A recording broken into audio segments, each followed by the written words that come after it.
This was my dismissal, and I re-entered my stateroom. There I found Conseil, who wanted to know the upshot of my interview with the captain. "My boy," I replied, "when I expressed the belief that these Papuan natives were a threat to his Nautilus, the captain answered me with great irony. So I've just one thing to say to you. Have faith in him and sleep in peace. Master has no need for my services? No, my friend. What's Ned Land up to?"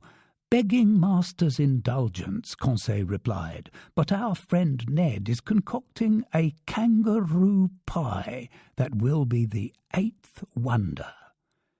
I was left to myself.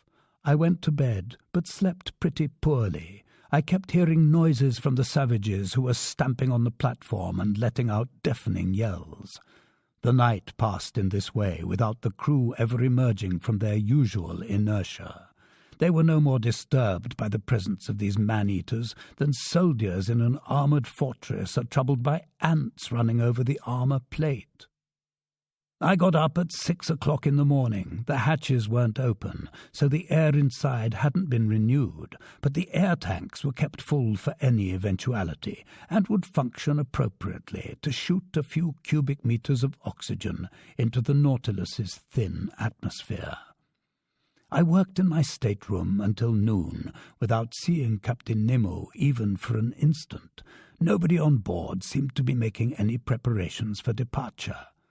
I still waited for a while. Then I made my way to the main lounge. Its timepiece marked 2:30. In 10 minutes the tide would reach its maximum elevation, and if Captain Nemo hadn't made a rash promise, the Nautilus would immediately break free. If not, many months might pass before it could leave its coral bed. But some preliminary vibrations could soon be felt over the boat's hull. I heard its plating grind against the limestone roughness of that coral base. At 2:35, Captain Nemo appeared in the lounge. "We're about to depart," he said. "Ah," I put in, "I've given orders to open the hatches." "What about the Papuans?" "What about them?" Captain Nemo replied with a light shrug of his shoulders. "Won't they come inside the Nautilus?" "How will they manage that?" "By jumping down the hatches you're about to open." "Professor Aronnax," Captain Nemo replied serenely, "the Nautilus's hatches aren't to be entered in that fashion even when they're open." I gaped at the captain. "You don't understand?" he said to me. "Not in the least." "Well, come along, and you'll see." I headed to the central companionway. There, very puzzled, Ned Land and Conseil watched the crewmen opening the hatches, while a frightful clamour and furious shouts resounded outside. The hatch lids fell back onto the outer plating. 20 horrible faces appeared, but when the first islander laid hands on the companionway railing, he was flung backward by some invisible power, Lord knows what. He ran off, howling in terror and wildly prancing around. 10 of his companions followed him. All 10 met the same fate. Conseil was in ecstasy. Carried away by his violent instincts, Ned Land leapt up the companionway. But as soon as his hands seized the railing, he was thrown backward in his turn. "Damnation!" he exclaimed. "I've been struck by a lightning bolt." These words explained everything to me. It wasn't just a railing that led to the platform. It was a metal cable fully charged with the ship's electricity.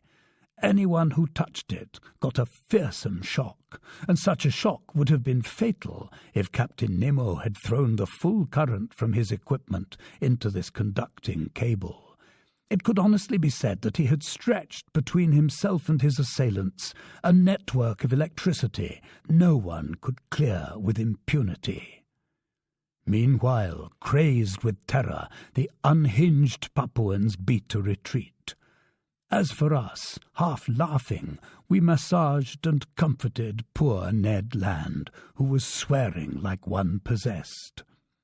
But just then, lifted off by the tide's final undulations, the Nautilus left its coral bed at exactly that 40th minute, pinpointed by the captain. Its propeller churned the waves with lazy majesty. Gathering speed, little by little, the ship navigated on the surface of the ocean, and safe and sound it left behind the dangerous narrows of the Torres Strait. Chapter 23. Aegri's Somnia. The following day, January the 10th, the Nautilus resumed its travels in mid-water, but at a remarkable speed that I estimated to be at least 35 miles per hour. The propeller was going so fast I could neither follow nor count its revolutions. I thought about how this marvelous electric force not only gave motion, heat, and light to the Nautilus, but even protected it against outside attack, transforming it into a sacred ark no profane hand could touch without being blasted. My wonderment was boundless, and it went from the submersible itself to the engineer who had created it. We were travelling due west, and on January the 11th we doubled Cape Wessel, located in longitude 135 degrees and latitude 10 degrees north, the western tip of the Gulf of Carpentaria. Reefs were still numerous but more widely scattered, and were fixed on the chart with the greatest accuracy. The Nautilus easily avoided the money breakers to port and the Victoria reefs to starboard, positioned at longitude 130 degrees on the 10th parallel, which we went along rigorously.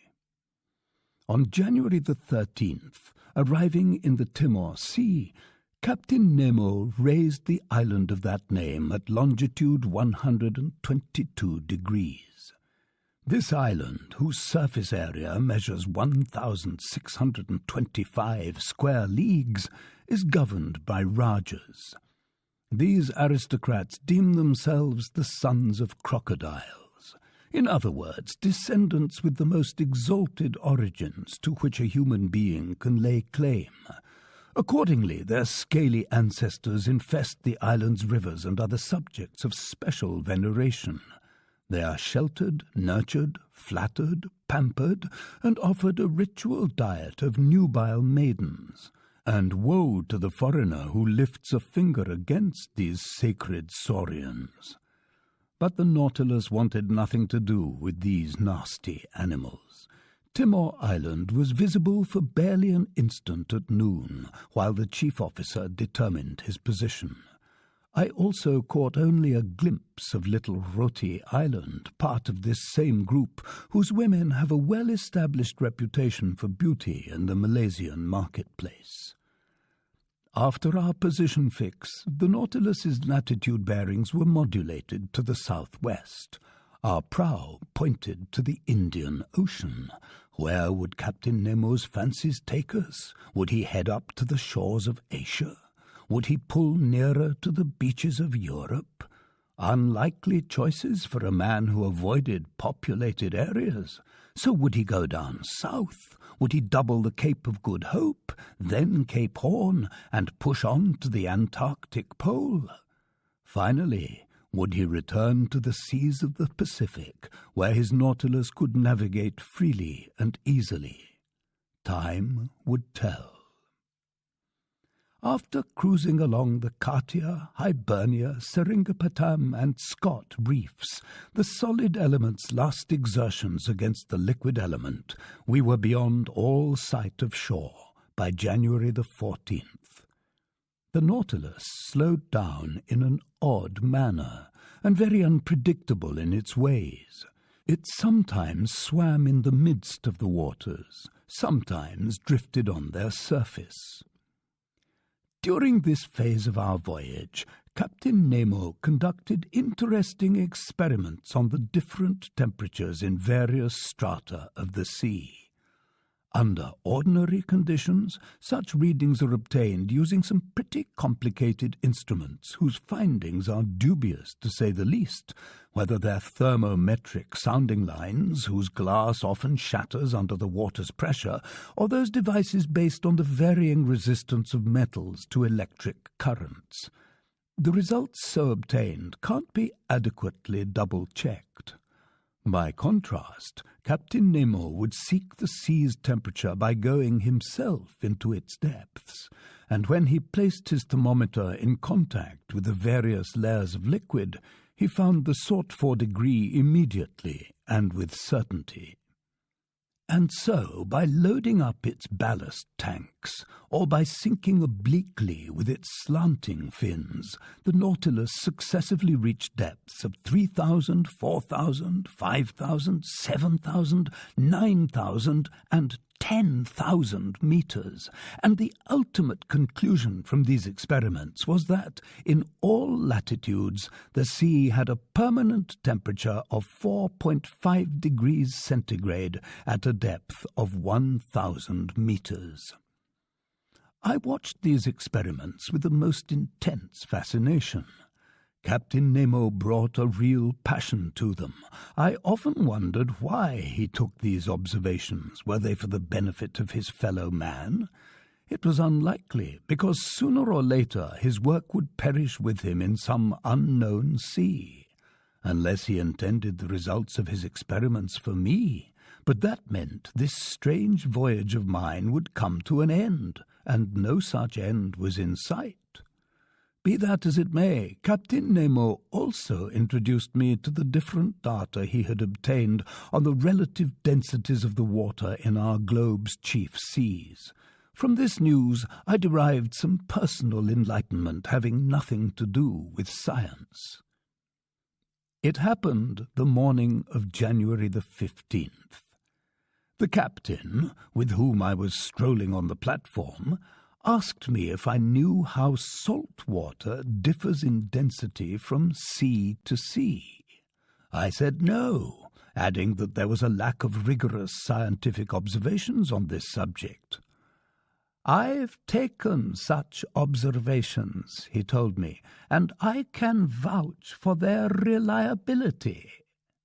"Fine," I replied, "but the Nautilus lives in a separate world, and the secrets of its scientists don't make their way ashore."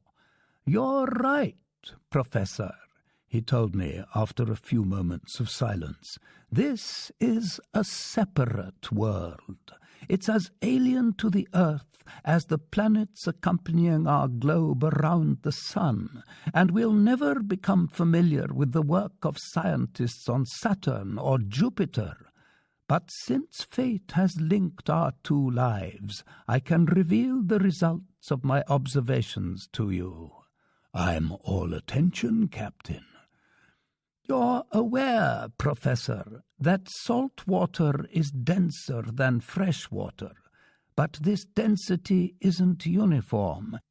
In essence, if I represent the density of fresh water by 1.000, then I find 1.028 for the waters of the Atlantic, 1.026 for the waters of the Pacific, 1.030 for the waters of the Mediterranean.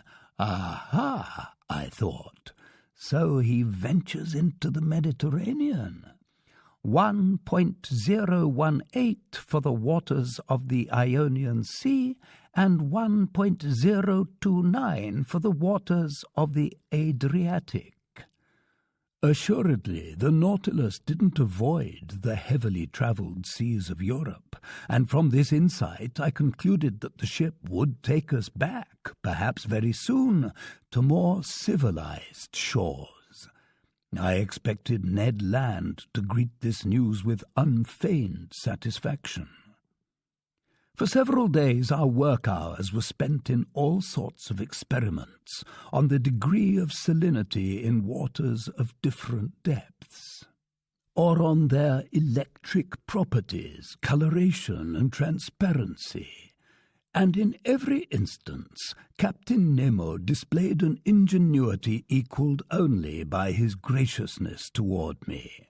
Then I saw no more of him for some days, and again lived on board in seclusion. On January the 16th, the Nautilus seemed to have fallen asleep just a few meters beneath the surface of the water. Its electric equipment had been turned off, and the motionless propeller let it ride with the waves. I assumed that the crew were busy with interior repairs, required by the engine's strenuous mechanical action. My companions and I then witnessed an unusual sight. The panels in the lounge were open, and since the Nautilus's beacon was off, a hazy darkness reigned in the midst of the waters. Covered with heavy clouds, the stormy sky gave only the faintest light to the ocean's upper strata. I was observing the state of the sea under these conditions, and even the largest fish were nothing more than ill-defined shadows, when the Nautilus was suddenly transferred into broad daylight. At first I thought the beacon had gone back on and was casting its electric light into the liquid mass. I was mistaken, and after a hasty examination I discovered my error. The Nautilus had drifted into the midst of some phosphorescent strata, which in this darkness came off as positively dazzling.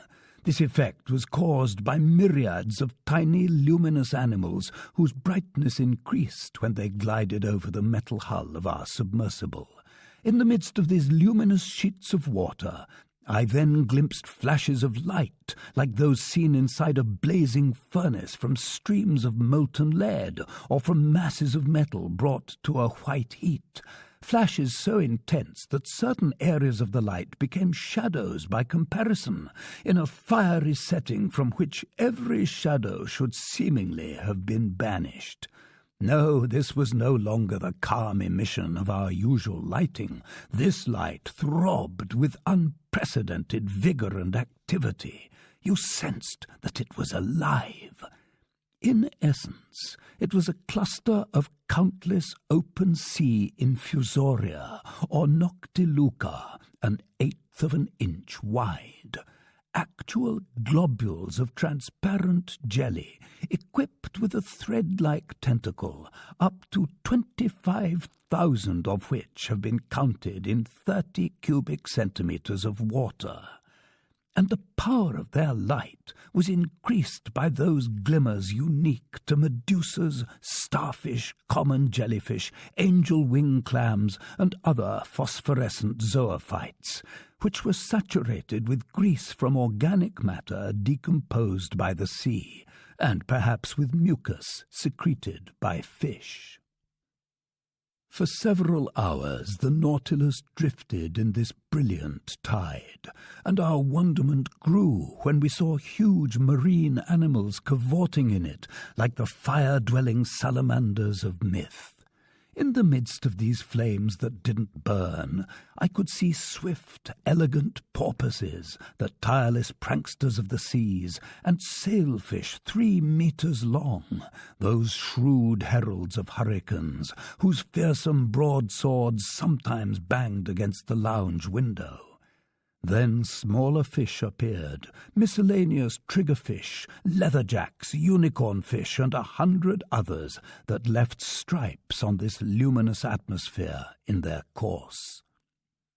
Some magic lay behind this dazzling sight. Perhaps some atmospheric condition had intensified this phenomenon. Perhaps a storm had been unleashed on the surface of the waves. But only a few meters down, the Nautilus felt no tempest's fury, and the ship rocked peacefully in the midst of the calm waters. And so it went, some new wonder constantly delighting us. Conseil observed and classified his zoophytes, articulates, mollusks, and fish. The days passed quickly, and I no longer kept track of them. Ned, as usual, kept looking for changes of pace from our standard fare. Like actual snails, we were at home in our shell, and I can vouch that it's easy to turn into a full-fledged snail. So this way of living began to seem simple and natural to us, and we no longer envisioned a different lifestyle on the surface of the planet Earth, when something happened to remind us of our strange circumstances. On January the 18th, the Nautilus lay in longitude 105 degrees and latitude 15 degrees south. The weather was threatening, the sea rough and billowy. The wind was blowing a strong gust from the east. The barometer, which had been falling for some days, forecast an approaching struggle of the elements. I had climbed onto the platform just as the chief officer was taking his readings of our angles. Out of habit, I waited for him to pronounce his daily phrase. But that day it was replaced by a different phrase, just as incomprehensible. Almost at once I saw Captain Nemo appear, lift his spyglass, and inspect the horizon. For some minutes the captain stood motionless, rooted to the spot contained within the field of his lens. Then he lowered his spyglass and exchanged about 10 words with his chief officer. The latter seemed to be in the grip of an excitement he tried in vain to control. More in command of himself, Captain Nemo remained cool. Furthermore, he seemed to be raising certain objections that his chief officer kept answering with flat assurances. At least that's what I gathered from their differences in tone and gesture. As for me, I stared industriously in the direction under observation, but without spotting a thing. Sky and water merged into a perfectly clean horizon line. Meanwhile, Captain Nemo strolled from one end of the platform to the other, not glancing at me, perhaps not even seeing me. His step was firm, but less regular than usual. Sometimes he would stop, cross his arms over his chest, and observe the sea. What could he be looking for over that immense expanse? By then the Nautilus lay hundreds of miles from the nearest coast. The chief officer kept lifting his spyglass and stubbornly examining the horizon, walking up and down, stamping his foot in his nervous agitation, a sharp contrast to his superior. But this mystery would inevitably be cleared up, and soon, because Captain Nemo gave orders to increase speed. At once the engine stepped up its drive power, setting the propeller in swifter rotation. Just then the chief officer drew the captain's attention anew. The latter interrupted his strolling and aimed his spyglass at the point indicated. He observed it a good while. As for me, deeply puzzled, I went below to the lounge and brought back an excellent long-range telescope I habitually used. Leaning my elbows on the beacon housing, which jutted from the stern of the platform, I got set to scour that whole stretch of sky and sea. But no sooner had I peered into the eyepiece than the instrument was snatched from my hands. I spun around. Captain Nemo was standing before me, but I almost didn't recognize him. His facial features were transfigured. Gleaming with dark fire, his eyes had shrunk beneath his frowning brow. His teeth were half bared, his rigid body, clenched fists, and head drawn between his shoulders all attested to a fierce hate breathing from every pore. He didn't move. My spyglass fell from his hand and rolled at his feet. Had I accidentally caused these symptoms of anger? Did this incomprehensible individual think I had detected some secret forbidden to guests on the Nautilus? No, I wasn't the subject of his hate, because he wasn't even looking at me. His eyes stayed stubbornly focused on that inscrutable point of the horizon. Finally, Captain Nemo regained his self-control. His facial appearance, so profoundly changed, now resumed its usual calm. He addressed a few words to his chief officer in their strange language. Then he turned to me. "Professor Aronnax," he told me in a tone of some urgency, "I ask that you now honor one of the binding agreements between us." "Which one, Captain?" "You and your companions must be placed in confinement until I see fit to set you free." "You're in command," I answered, gaping at him. "But may I address a question to you?" "You may not, sir." After that, I stopped objecting and started obeying, since resistance was useless. I went below to the cabin occupied by Ned Land and Conseil, and I informed them of the captain's decision. I'll let the reader decide how this news was received by the Canadian. In any case, there was no time for explanations. 4 crewmen were waiting at the door, and they led us to the cell where we had spent our first night aboard the Nautilus. Ned Land tried to lodge a complaint, but the only answer he got was a door shut in his face. "Will Master tell me what this means?" Conseil asked me. I told my companions what had happened. They were as astonished as I was, but no wiser. Then I sank into deep speculation, and Captain Nemo's strange facial seizure kept haunting me. I was incapable of connecting 2 ideas in logical order, and I had strayed into the most absurd hypotheses when I was snapped out of my mental struggles by these words from Ned Land. "Well, look here. Lunch is served." Indeed, the table had been laid. Apparently, Captain Nemo had given this order at the same time he commanded the Nautilus to pick up speed. "Will Master allow me to make him a recommendation?" Conseil asked me. "Yes, my boy," I replied.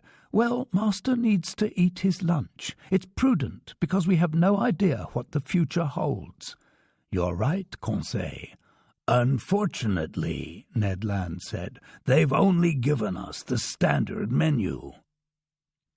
"Ned, my friend," Conseil answered, "what would you say if they'd given us no lunch at all?" This dose of sanity cut the harpooner's complaints clean off. We sat down at the table. Our meal proceeded pretty much in silence. I ate very little. Conseil, everlastingly prudent, force-fed himself, and despite the menu, Ned Land didn't waste a bite. Then, lunch over, each of us propped himself in a corner.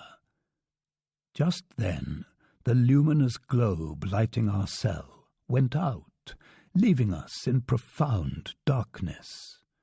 Ned Land soon dozed off, and to my astonishment, Conseil also fell into a heavy slumber. I was wondering what could have caused this urgent need for sleep, when I felt a dense torpor saturate my brain. I tried to keep my eyes open, but they closed in spite of me. I was in the grip of anguished hallucinations. Obviously, some sleep-inducing substance had been laced into the food we'd just eaten.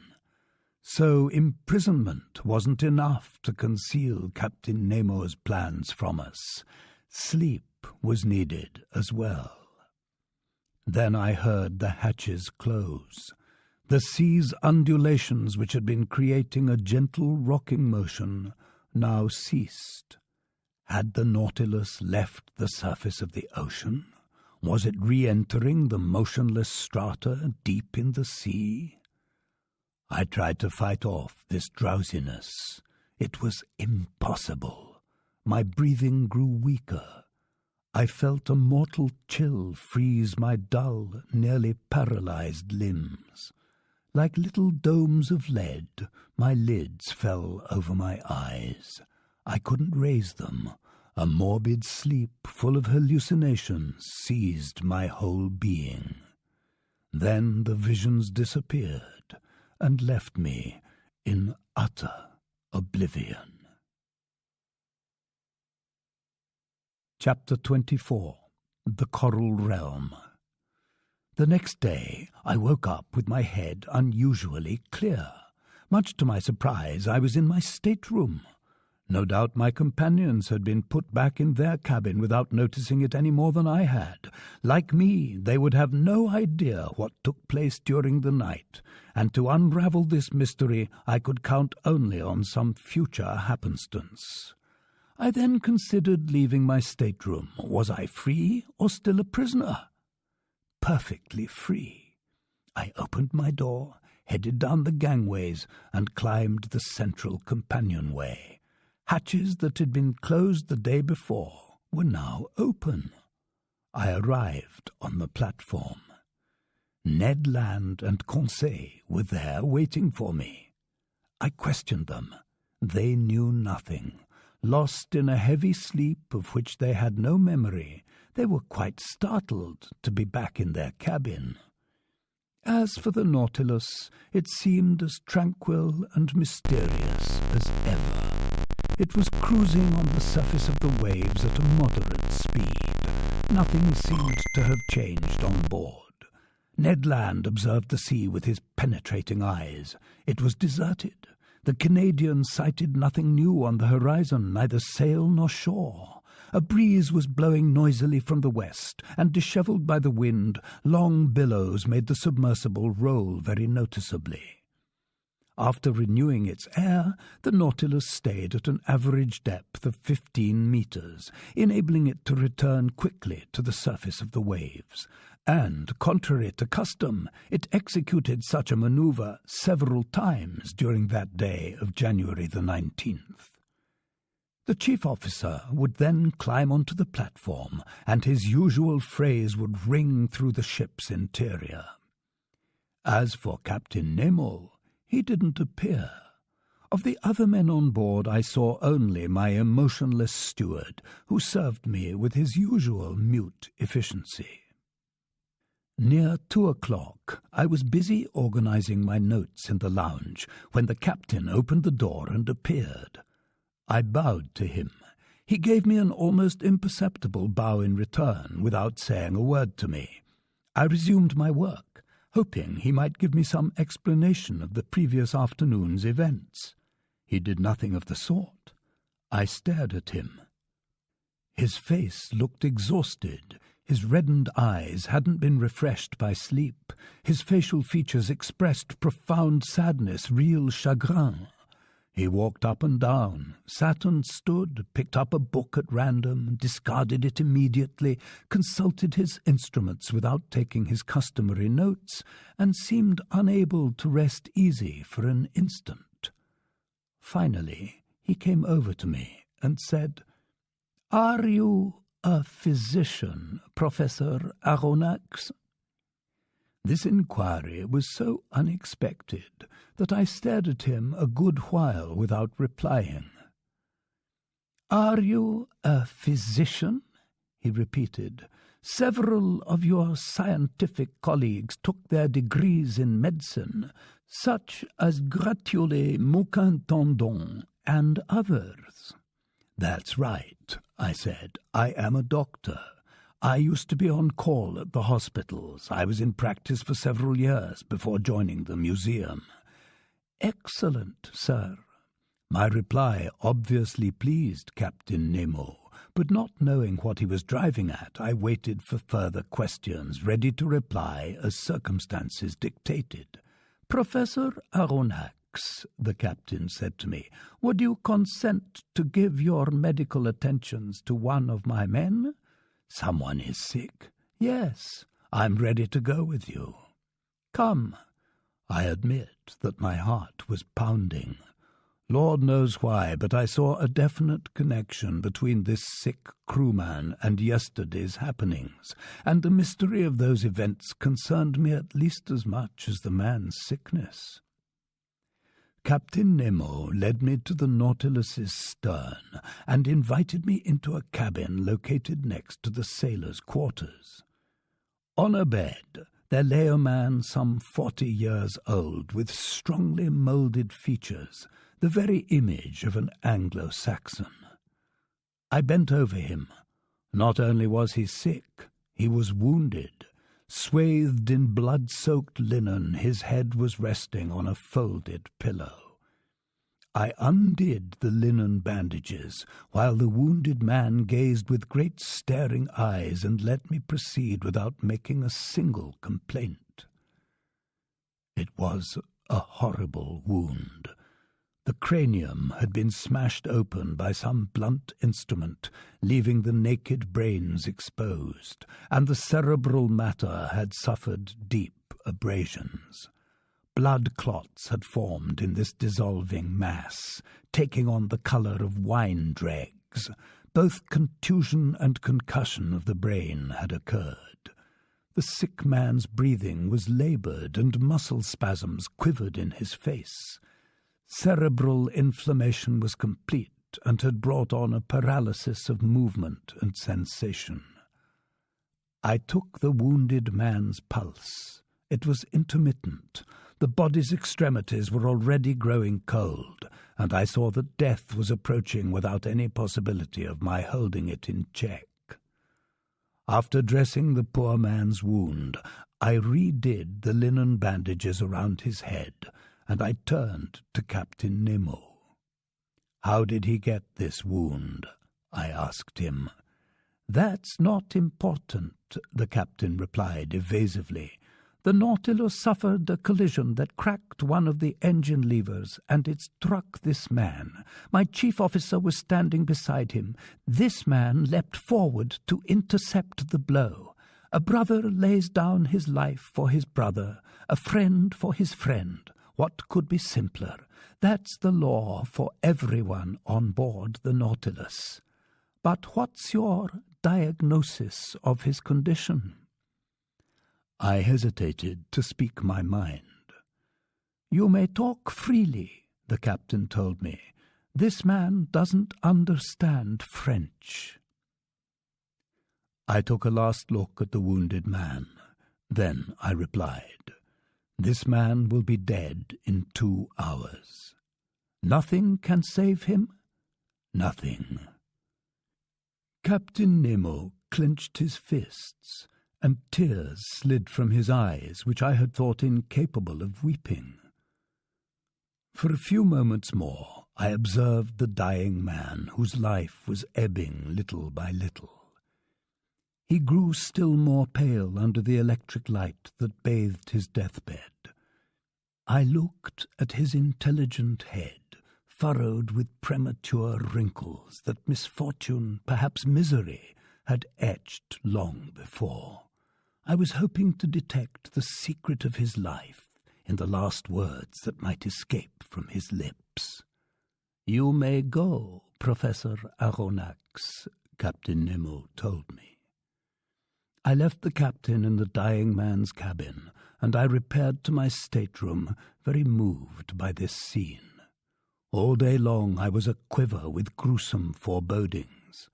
That night I slept poorly, and between my fitful dreams I thought I heard a distant moaning like a funeral dirge. Was it a prayer for the dead, murmured in that language I couldn't understand? The next morning I climbed on deck. Captain Nemo was already there. As soon as he saw me, he came over. "Professor," he said to me, "would it be convenient for you to make an underwater excursion today?" "With my companions?" I asked. "If they're agreeable." "We're yours to command, Captain. Then kindly put on your diving suits." As for the dead or dying man, he hadn't come into the picture. I rejoined Ned Land and Conseil. I informed them of Captain Nemo's proposition. Conseil was eager to accept, and this time the Canadian proved perfectly amenable to going with us. It was 8 o'clock in the morning. By 8:30 we were suited up for this new stroll and equipped with our 2 devices for lighting and breathing. The double door opened, and accompanied by Captain Nemo with a dozen crewmen following, we set foot on the firm seafloor where the Nautilus was resting, 10 meters down. A gentle slope gravitated to an uneven bottom whose depth was about 15 fathoms. This bottom was completely different from the one I had visited during my first excursion under the waters of the Pacific Ocean. Here I saw no fine-grained sand, no underwater prairies, not one open-sea forest. I immediately recognized the wondrous region in which Captain Nemo did the honors that day. It was the Coral Realm. In the zoophyte branch, class Alcyonaria, one finds the order Gorgonaria, which contains 3 groups: sea fans, Isidian polyps, and coral polyps. It's in this last that precious coral belongs, an unusual substance that, at different times, has been classified in the mineral, vegetable, and animal kingdoms. Medicine to the ancients, jewellery to the moderns. It wasn't decisively placed in the animal kingdom until 1694 by Pézonel of Marseille. A coral is a unit of tiny animals assembled over a polypary that's brittle and stony in nature. These polyps have a unique generating mechanism that reproduces them via the budding process, and they have an individual existence while also participating in a communal life. Hence they embody a sort of natural socialism. I was familiar with the latest research on this bizarre zoophyte, which turns to stone while taking on a tree form, as some naturalists have very aptly observed, and nothing could have been more fascinating to me than to visit one of these petrified forests that nature has planted on the bottom of the sea. We turned on our Ruhmkorff devices and went along a coral shoal in the process of forming, which, given time, will some day close off this whole part of the Indian Ocean. Our path was bordered by hopelessly tangled bushes, formed from snarls of shrubs all covered with little star-shaped, white-streaked flowers. Only, contrary to plants on shore, these tree forms become attached to rocks on the seafloor by heading from top to bottom. Our lights produced 1,000 delightful effects while playing over these brightly coloured boughs. I fancied I saw these cylindrical, membrane-filled tubes trembling beneath the water's undulations. I was tempted to gather their fresh petals, which were adorned with delicate tentacles, some newly in bloom, others barely opened, while nimble fish with fluttering fins brushed past them like flocks of birds. But if my hands came near the moving flowers of these sensitive, lively creatures, an alarm would instantly sound throughout the colony. The white petals retracted into their red sheaths, the flowers vanished before my eyes, and the bush changed into a chunk of stony nipples. Sheer chance had placed me in the presence of the most valuable specimens of this zoophyte. This coral was the equal of those fished up from the Mediterranean off the Barbary coast or the shores of France and Italy. With its bright colours, it lived up to those poetic names of blood flower and blood foam that the industry confers on its finest exhibits. Coral sells for as much as 500 francs per kilogram, and in this locality the liquid strata hid enough to make the fortunes of a whole host of coral fishermen. This valuable substance often merges with other polyparies, forming compact, hopelessly tangled units known as macchiota, and I noted some wonderful pink samples of this coral. But as the bushes shrank, the tree forms magnified. Actual petrified thickets and long alcoves from some fantastic school of architecture kept opening up before our steps. Captain Nemo entered beneath a dark gallery whose gentle slope took us to a depth of 100 meters. The light from our glass coils produced magical effects at times, lingering on the wrinkled roughness of some natural arch, or some overhang suspended like a chandelier which our lamps flecked with fiery sparks. Amid these shrubs of precious coral, I observed other polyps no less unusual. Melita coral, rainbow coral with jointed outgrowths, then a few tufts of genus Corallina, some green and others red, actually a type of seaweed encrusted with limestone salts, which, after long disputes, naturalists have finally placed in the vegetable kingdom. But as one intellectual has remarked, here perhaps is the actual point where life rises humbly out of slumbering stone, but without breaking away from its crude starting point. Finally, after 2 hours of walking, we reached a depth of about 300 meters, in other words, the lowermost limit at which coral can begin to form. But here it was no longer some isolated bush or a modest grove of low timber. It was an immense forest, huge mineral vegetation, enormous petrified trees linked by garlands of elegant hydras from the genus Plumellaria, those tropical creepers of the sea, all decked out in shades and gleams.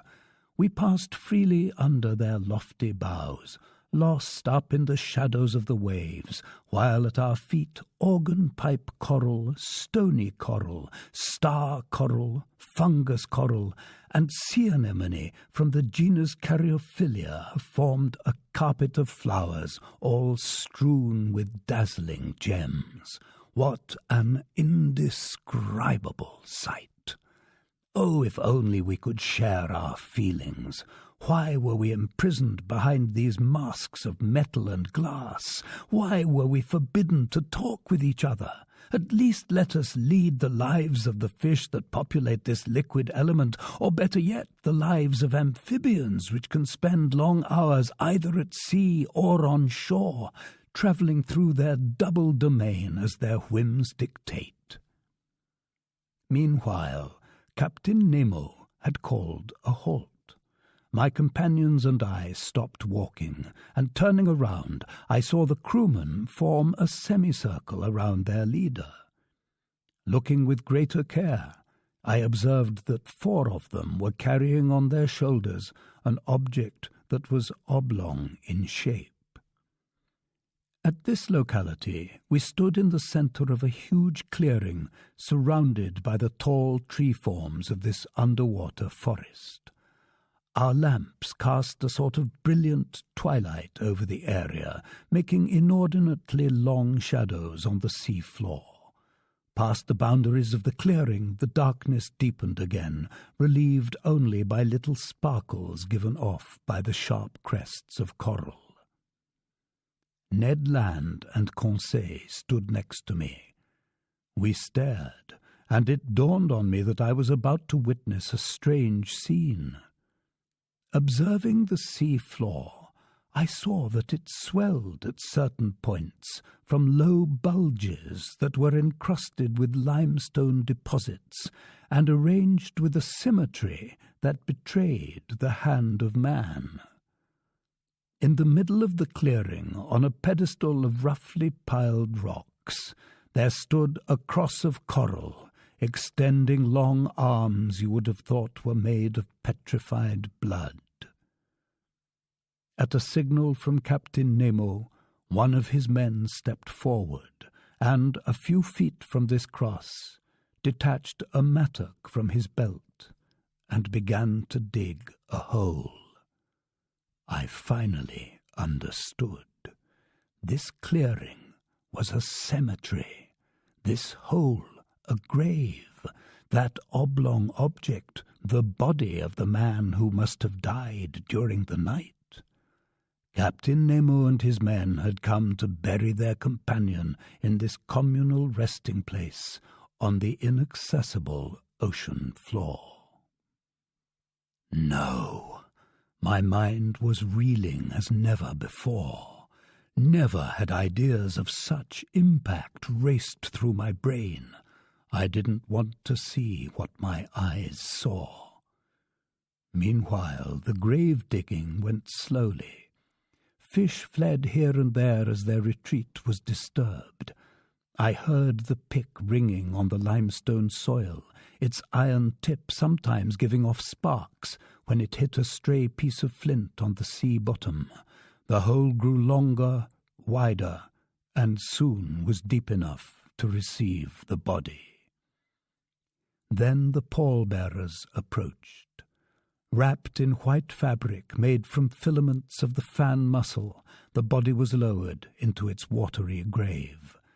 Captain Nemo, arms crossed over his chest, knelt in a posture of prayer, as did all the friends of him who had loved them. My two companions and I bowed reverently. The grave was then covered over with the rubble dug from the seafloor, and it formed a low mound.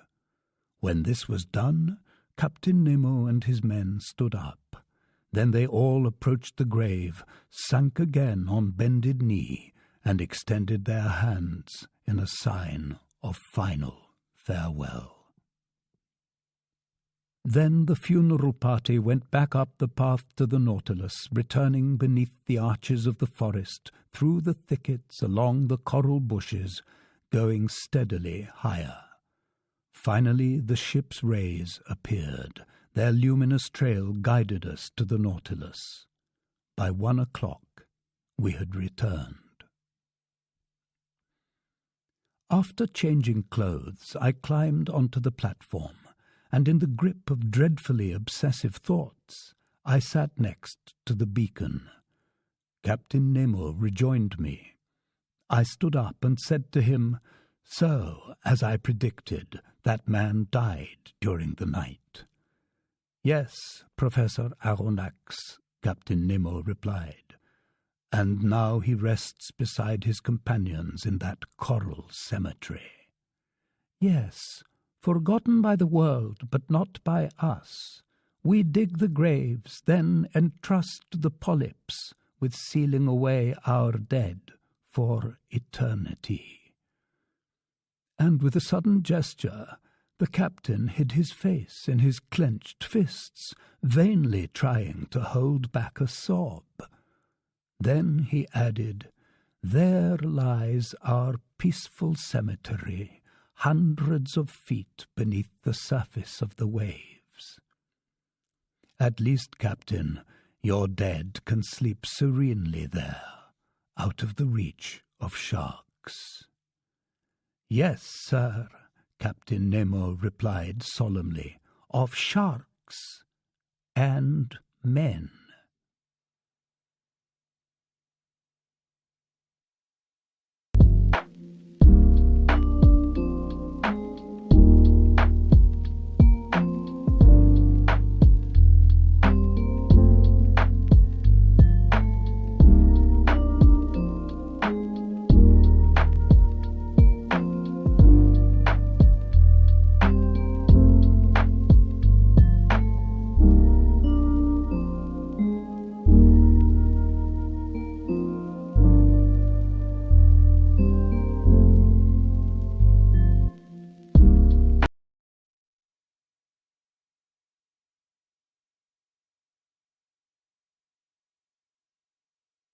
Part 2.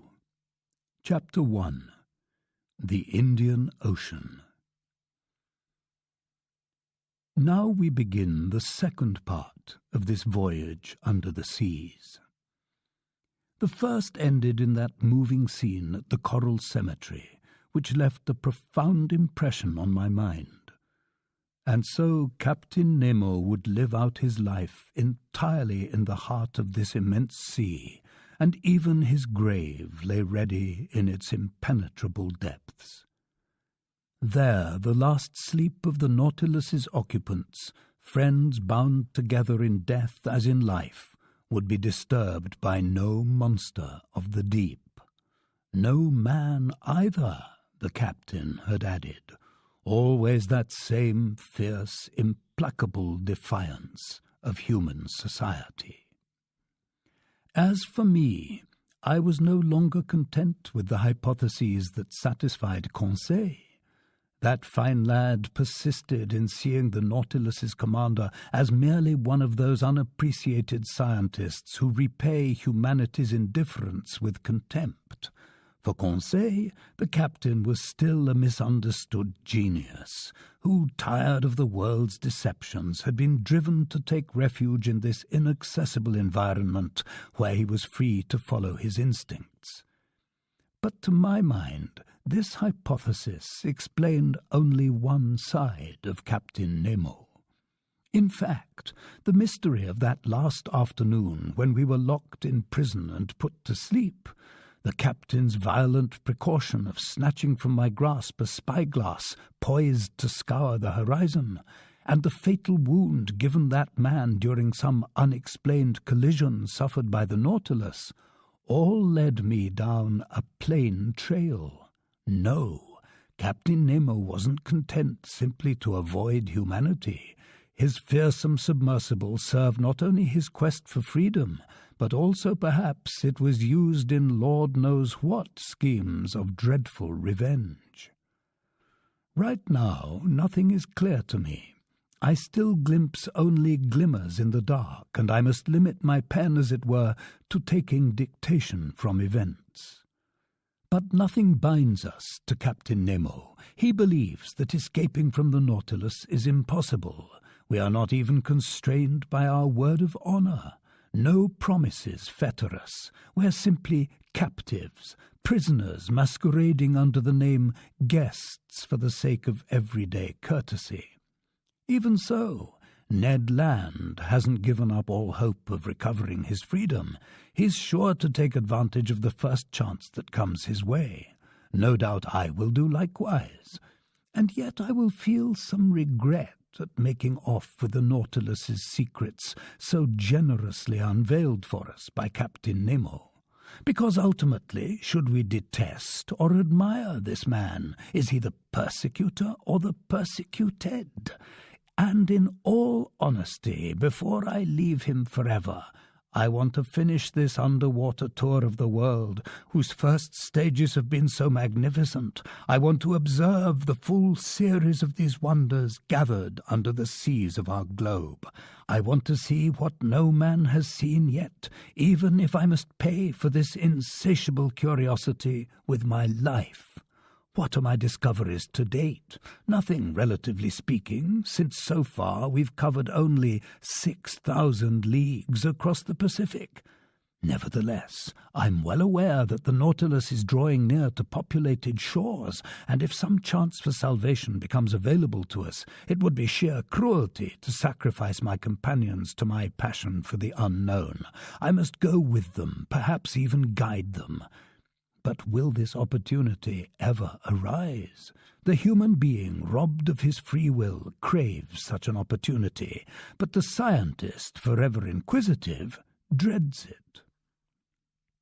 That day, January the 21st, 1868, the chief officer went at noon to take the sun's altitude. I climbed onto the platform, lit a cigar, and watched him at work.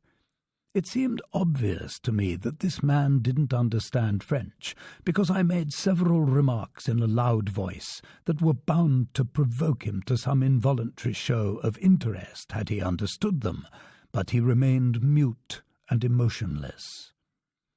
While he took his sights with his sextant, one of the Nautilus's sailors, that muscular man who had gone with us to Crespo Island during our first underwater excursion, came up to clean the glass panes of the beacon.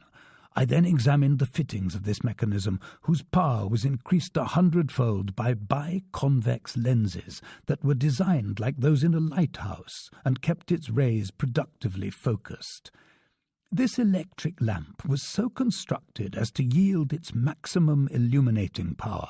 In essence, its light was generated in a vacuum, ensuring both its steadiness and intensity. Such a vacuum also reduced wear on the graphite points between which the luminous arc expanded. This was an important saving for Captain Nemo, who couldn't easily renew them. But under these conditions, wear and tear were almost non-existent. When the Nautilus was ready to resume its underwater travels, I went below again to the lounge. The hatches closed once more, and our course was set due west.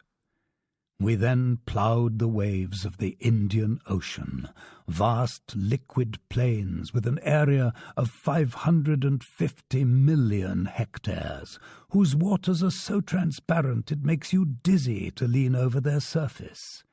There the Nautilus generally drifted at a depth between 100 and 200 meters. It behaved in this way for some days.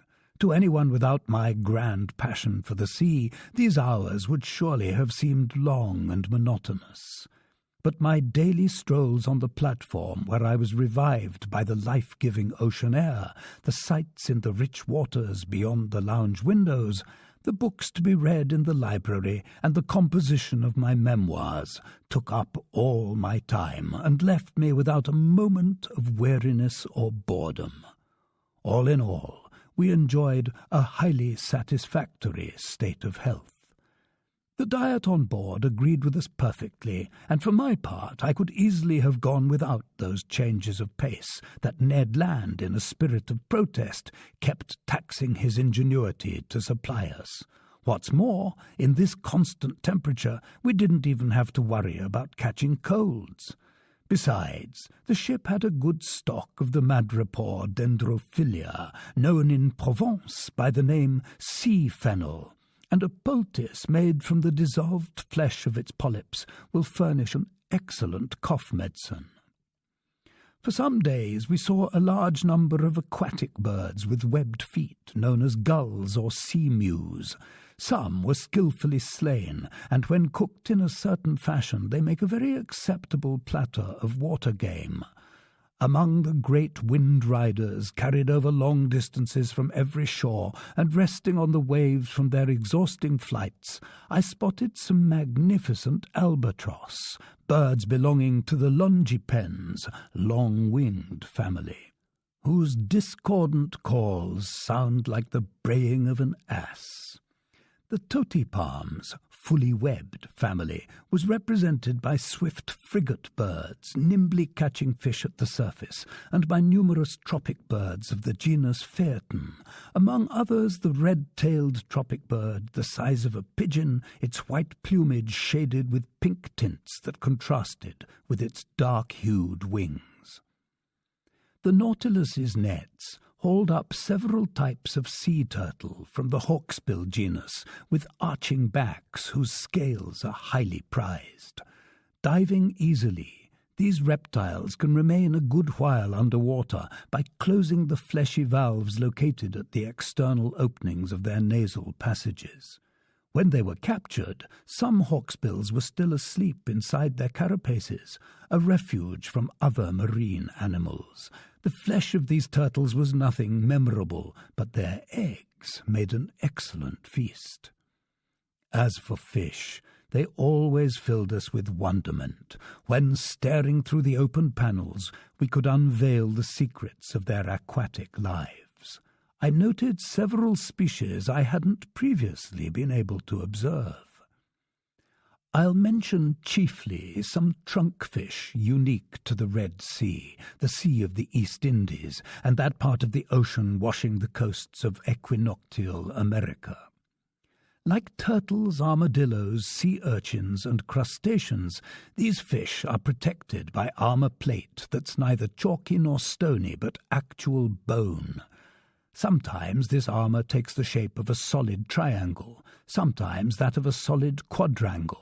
Among the triangular type, I noticed some half a decimeter long, with brown tails, yellow fins, and wholesome, exquisitely tasty flesh.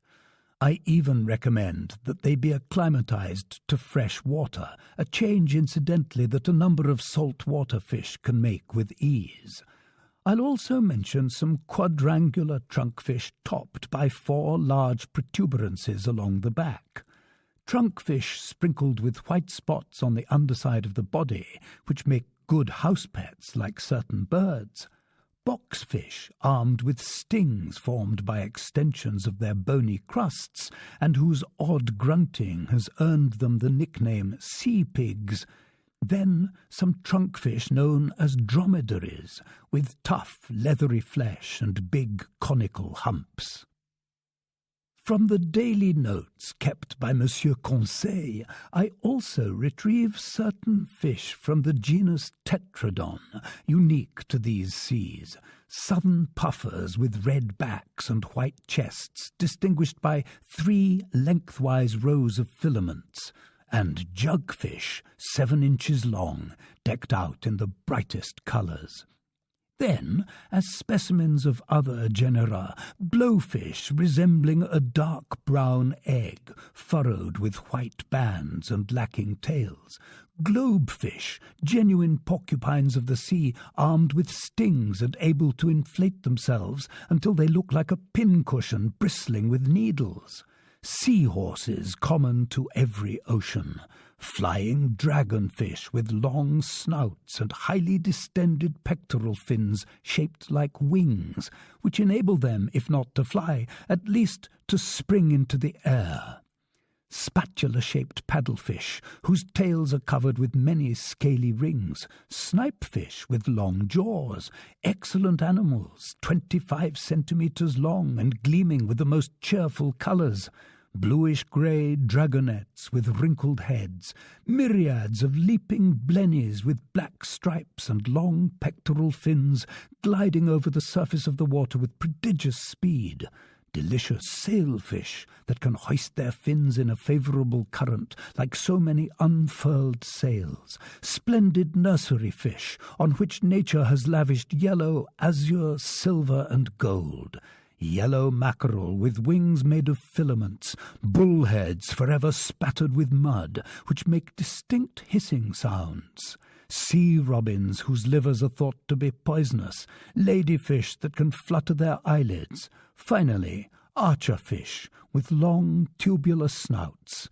real ocean-going flycatchers, armed with a rifle unforeseen by either Remington or Chassepot. It slays insects by shooting them with a simple drop of water. From the 89th fish genus in Lacepède's system of classification, belonging to his second subclass of bony fish, characterized by gill covers and a bronchial membrane, I noted some scorpion fish, whose heads are adorned with stings and which have only one dorsal fin. These animals are covered with small scales or have none at all, depending on the subgenus to which they belong. The second subgenus gave us some didactylous specimens 3 to 4 decimeters long, streaked with yellow, their heads having a phantasmagoric experience.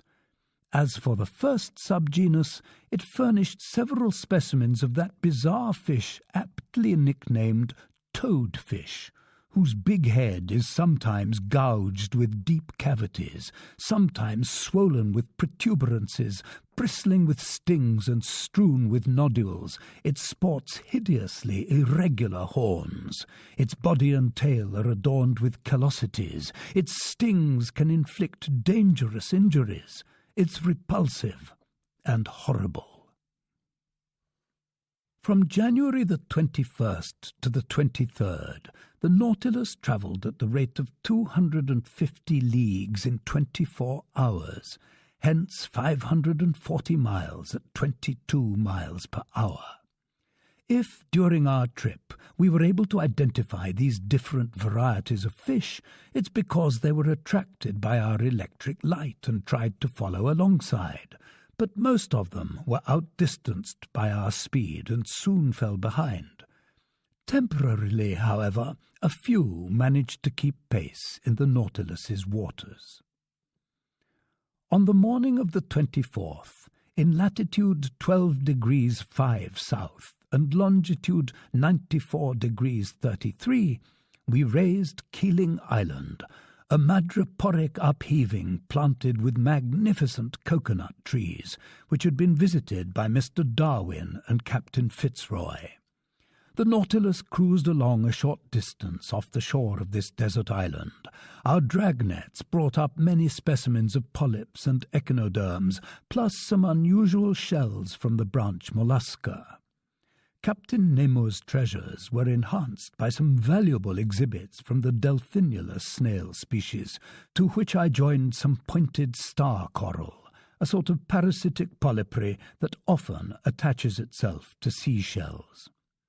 Soon Keeling Island disappeared below the horizon, and our course was set to the northwest, toward the tip of the Indian Peninsula. "Civilization," Ned Land told me that day, "much better than those Papuan islands where we ran into more savages than venison. On this Indian shore, Professor, there are roads and railways, English, French, and Hindu villages. We wouldn't go 5 miles without bumping into a fellow countryman. Come on now, isn't it time for our sudden departure from Captain Nemo?" "No, no, Ned," I replied in a very firm tone. "Let's ride it out, as you seafaring fellows say. The Nautilus is approaching populated areas. It's going back toward Europe. Let it take us there. After we arrive in home waters, we can do as we see fit. Besides, I don't imagine Captain Nemo will let us go hunting on the coasts of Malabar or Coromandel, as he did in the forests of New Guinea." "Well, sir, can't we manage without his permission?" I didn't answer the Canadian. I wanted no arguments. Deep down, I was determined to fully exploit the good fortune that had put me on board the Nautilus. After leaving Keeling Island, our pace got generally slower. It also got more unpredictable, often taking us to great depths. Several times we used our slanting fins, which internal levers could set at an oblique angle to our waterline. Thus we went as deep as 2 or 3 kilometers down, but without ever verifying the lowest depths of this sea near India, which soundings of 13,000 meters have been unable to reach. As for the temperature in these lower strata, the thermometer always and invariably indicated 4 degrees centigrade. I merely observed that in the upper layers the water was always colder over shallows than in the open sea. On January the 25th, the ocean being completely deserted, the Nautilus spent the day on the surface, churning the waves with its powerful propeller and making them spurt to great heights. Under these conditions, who wouldn't have mistaken it for a gigantic cetacean? I spent 3/4 of the day on the platform. I stared at the sea. Nothing on the horizon, except near 4 o'clock in the afternoon, a long steamer to the west running on our opposite tack. Its masting was visible for an instant, but it couldn't have seen the Nautilus because we were lying too low in the water. I imagined that steamboat belonged to the Peninsular and Oriental Line, which provides service from the island of Ceylon to Sydney, also calling at King George Sound and Melbourne. At 5 o'clock in the afternoon, just before that brief twilight that links day with night in tropical zones, Conseil and I marvelled at an unusual sight. It was a delightful animal whose discovery, according to the ancients, is a sign of good luck. Aristotle, Athenaeus, Pliny, and Oppian studied its habits and lavished on its behalf all the scientific poetry of Greece and Italy. They called it Nautilus and Pompilius, but modern science has not endorsed these designations, and this mollusk is now known by the name Argonaut. Anyone consulting Conseil would soon learn from the gallant lad that the branch mollusca is divided into 5 classes, that the first class features the cephalopoda, whose members are sometimes naked, sometimes covered with a shell, which consists of 2 families, the dibranchata and the tetrabranchata, which are distinguished by their number of gills, that the family dibranchata includes 3 genera, the argonaut, the squid, and the cuttlefish, and that the family tetrabranchata contains only 1 genus, the nautilus. After this catalogue, if some recalcitrant listener confuses the Argonaut, which is acetabuliferous, in other words, a bearer of suction tubes, with the Nautilus, which is tentaculiferous, a bearer of tentacles, it will be simply unforgivable. Now it was a school of Argonauts then voyaging on the surface of the ocean. We could count several hundred of them. They belonged to that species of Argonaut covered with protuberances and exclusive to the seas near India. These graceful mollusks were swimming backward by means of their locomotive tubes, sucking water into these tubes and then expelling it. 6 of their 8 tentacles were long, thin, and floated on the water, while the other 2 were rounded into palms and spread to the wind like light sails. I could see perfectly their undulating, spiral-shaped shells, which Cuvier aptly compared to an elegant cockle-boat. It's an actual boat indeed. It transports the animal that secretes it without the animal sticking to it. The Argonaut is free to leave its shell, I told Conseil, but it never does.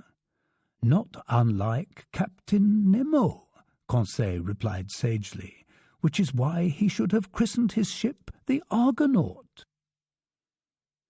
For about an hour the Nautilus cruised in the midst of this school of mollusks. Then, Lord knows why, they were gripped with a sudden fear. As if at a signal, every sail was abruptly lowered, arms folded, bodies contracted, shells turned over by changing their centre of gravity, and the whole flotilla disappeared under the waves. It was instantaneous, and no squadron of ships ever manoeuvred with greater togetherness. Just then night fell suddenly, and the waves barely surged in the breeze, spreading placidly around the Nautilus's side plates. The next day, January the 26th, we cut the equator on the 82nd meridian, and we re-entered the northern hemisphere. During that day, a fearsome school of sharks provided us with an escort, dreadful animals that teem in these seas and make them extremely dangerous. There were Port Jackson sharks with a brown back, a whitish belly, and 11 rows of teeth. Big-eye sharks with necks marked by a large black spot encircled in white and resembling an eye. And Isabella sharks whose rounded snouts were strewn with dark speckles. Often these powerful animals rushed at the lounge window with a violence less than comforting. By this point, Ned Land had lost all self-control.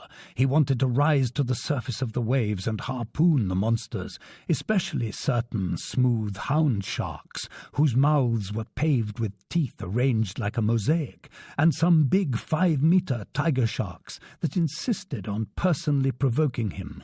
But the Nautilus soon picked up speed and easily left astern the fastest of these man-eaters. On January the 27th, at the entrance to the huge Bay of Bengal, we repeatedly encountered a gruesome sight: human corpses floating on the surface of the waves. Carried by the Ganges to the high seas, these were deceased Indian villagers who hadn't been fully devoured by vultures, the only morticians in these parts. But there was no shortage of sharks to assist them with their undertaking chores. Near 7 o'clock in the evening, the Nautilus lay half-submerged, navigating in the midst of milky white waves. As far as the eye could see, the ocean seemed lactified. Was it an effect of the moon's rays? No, because the new moon was barely 2 days old and was still lost below the horizon in the sun's rays. The entire sky, although lit up by stellar radiation, seemed pitch black in comparison with the whiteness of these waters. Conseil couldn't believe his eyes, and he questioned me about the causes of this odd phenomenon. Luckily, I was in a position to answer him. "That's called a milk sea," I told him, "a vast expanse of white waves often seen along the coasts of Amboyna and in these waterways." "But," Conseil asked, Could Master tell me the cause of this effect? Because I presume this water hasn't really changed into milk." "No, my boy, and this whiteness that amazes you is merely due to the presence of myriads of tiny creatures called infusoria, a sort of diminutive glowworm that's colourless and gelatinous in appearance, as thick as a strand of hair and no longer than 1/5 of a millimetre. Some of these tiny creatures stick together over an area of several leagues." "Several leagues?" Conseil exclaimed. "Yes, my boy, and don't even try to compute the number of these infusoria. You won't pull it off, because, if I'm not mistaken, certain navigators have cruised through milk seas for more than 40 miles. I'm not sure that Conseil heeded my recommendation, because he seemed to be deep in thought, no doubt trying to calculate how many 1/5 of a millimetre are found in 40 square miles. As for me, I continued to observe this phenomenon. For several hours the Nautilus's spur sliced through these whitish waves, and I watched it glide noiselessly over this soapy water, as if it were cruising through those foaming eddies that a bay's currents and countercurrents sometimes leave between each other. Near midnight, the sea suddenly resumed its usual hue. But behind us, all the way to the horizon, the skies kept mirroring the whiteness of those waves, and for a good while seemed imbued with the hazy glow of an aurora borealis. Chapter 2. A New Proposition from Captain Nemo. On January the 28th, in latitude 9 degrees 4 north, when the Nautilus returned at noon to the surface of the sea, it lay in sight of land some 8 miles to the west. Right off, I observed a cluster of mountains about 2,000 feet high, whose shapes were very whimsically sculpted. After our position fix, I re-entered the lounge, and when our bearings were reported on the chart, I saw that we were off the island of Ceylon, that pearl dangling from the lower lobe of the Indian peninsula. I went looking in the library for a book about this island, one of the most fertile in the world. Sure enough, I found a volume entitled Ceylon and the Cingalese by H.C. Sear, Esquire. Re-entering the lounge, I first noted the bearings of Ceylon, on which antiquity lavished so many different names. It was located between latitude 5 degrees 55 and 9 degrees 49 north, and between longitude 79 degrees 42 and 82 degrees 4 east of the meridian of Greenwich.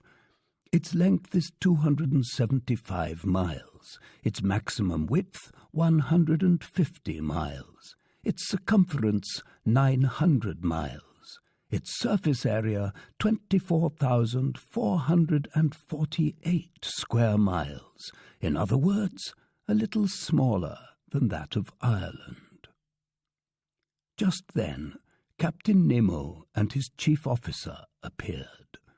The captain glanced at the chart. Then, turning to me, "The island of Ceylon," he said, "is famous for its pearl fisheries. Would you be interested, Professor Aronnax, in visiting one of those fisheries?" "Certainly, Captain." "Fine. It's easily done. Only when we see the fisheries, we'll see no fishermen. The annual harvest hasn't yet begun. No matter. I'll give orders to make for the Gulf of Mannar, and we'll arrive there late tonight."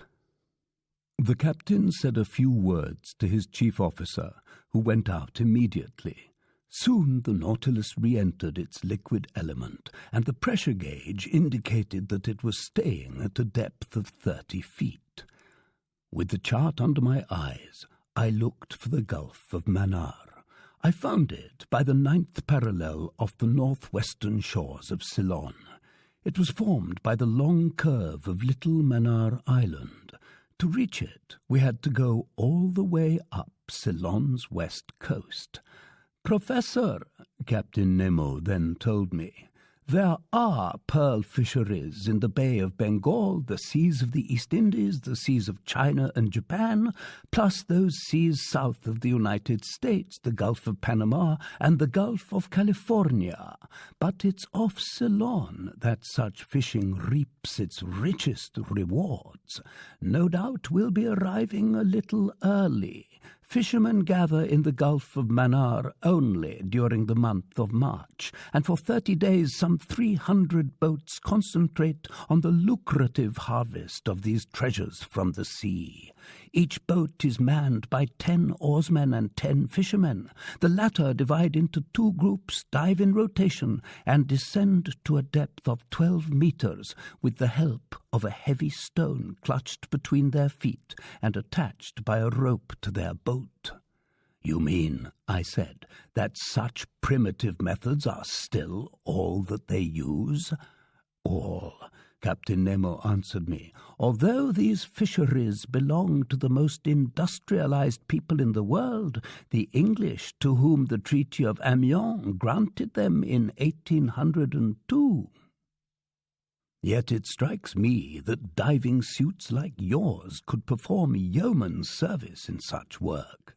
"Yes, since those poor fishermen can't stay long under water. On his voyage to Ceylon, the Englishman Percival made much of a Kaffir who stayed under 5 minutes without coming up to the surface, but I find that hard to believe. I know that some divers can last up to 57 seconds, and highly skillful ones to 87, but such men are rare, and when the poor fellows climb back on board, the water coming out of their noses and ears is tinted with blood. I believe the average time underwater that these fishermen can tolerate is 30 seconds, during which they hastily stuff their little nets with all the pearl oysters they can tear loose. But these fishermen generally don't live to advanced age. Their vision weakens, ulcers break out on their eyes, sores form on their bodies, and some are even stricken with apoplexy on the ocean floor." "Yes," I said, "it's a sad occupation, and one that exists only to gratify the whims of fashion. But tell me, Captain, how many oysters can a boat fish up in a work-day?" "About 40,000 to 50,000. It's even said that in 1814, when the English government went fishing on its own behalf, its divers worked just 20 days and brought up 76 million oysters." "At least," I asked, "the fishermen are well paid, aren't they?" "Hardly, Professor. In Panama they make just $1 per week. In most places they earn only a penny for each oyster that has a pearl, and they bring up so many that have none."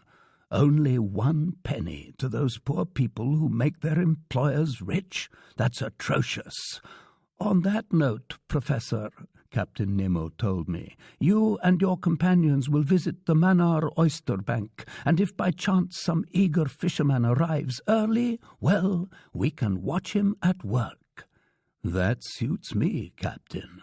By the way, Professor Aronnax, you aren't afraid of sharks, are you?" "Sharks?" I exclaimed.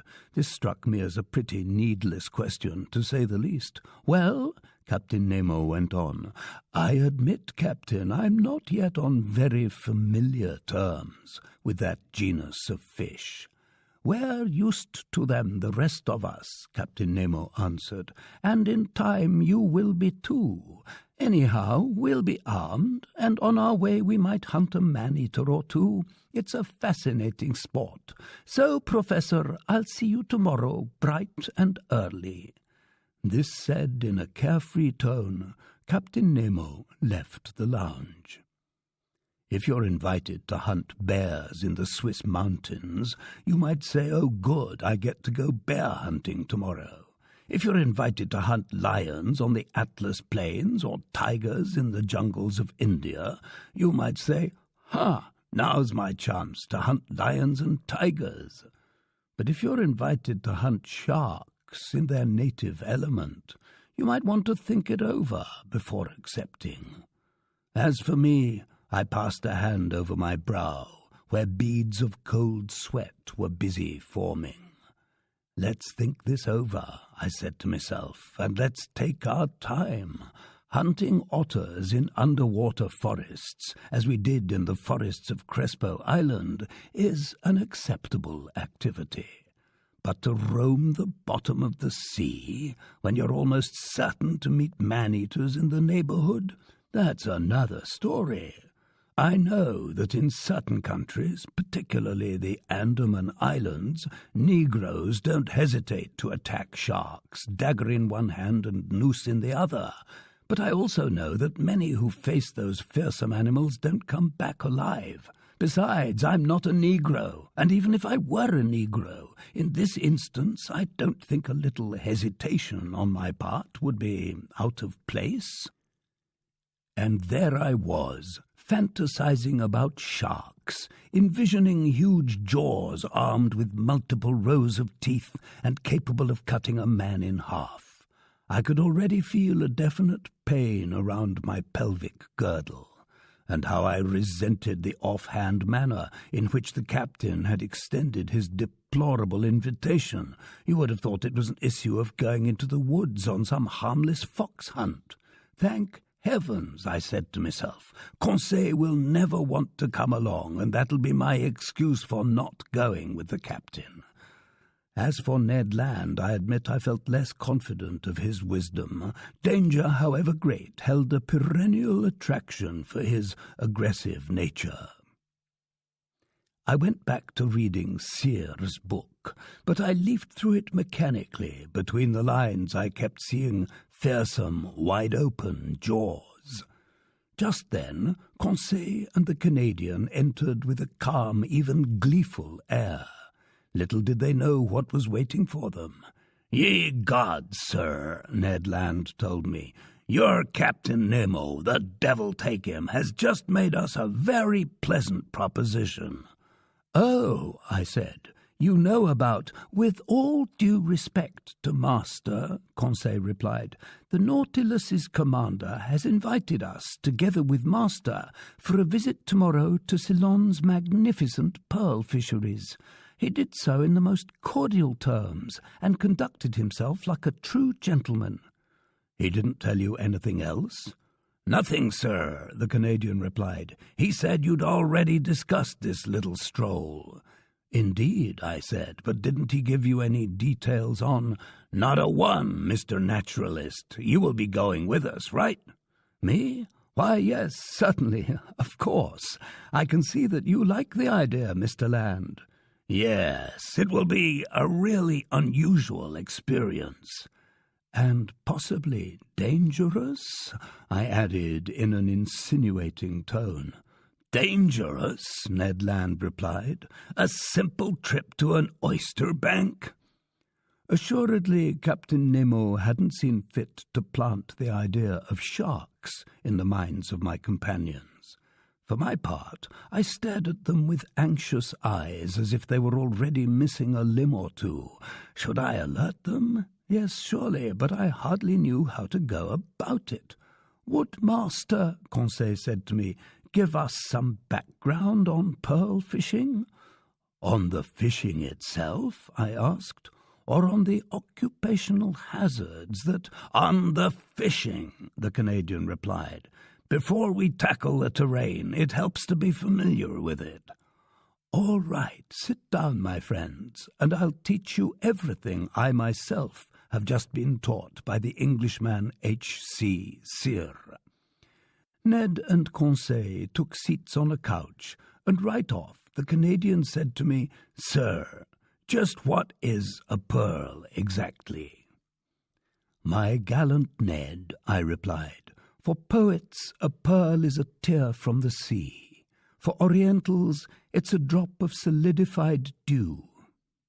For the ladies it's a jewel they can wear on their fingers, necks and ears that's oblong in shape, glassy in luster, and formed from mother of pearl.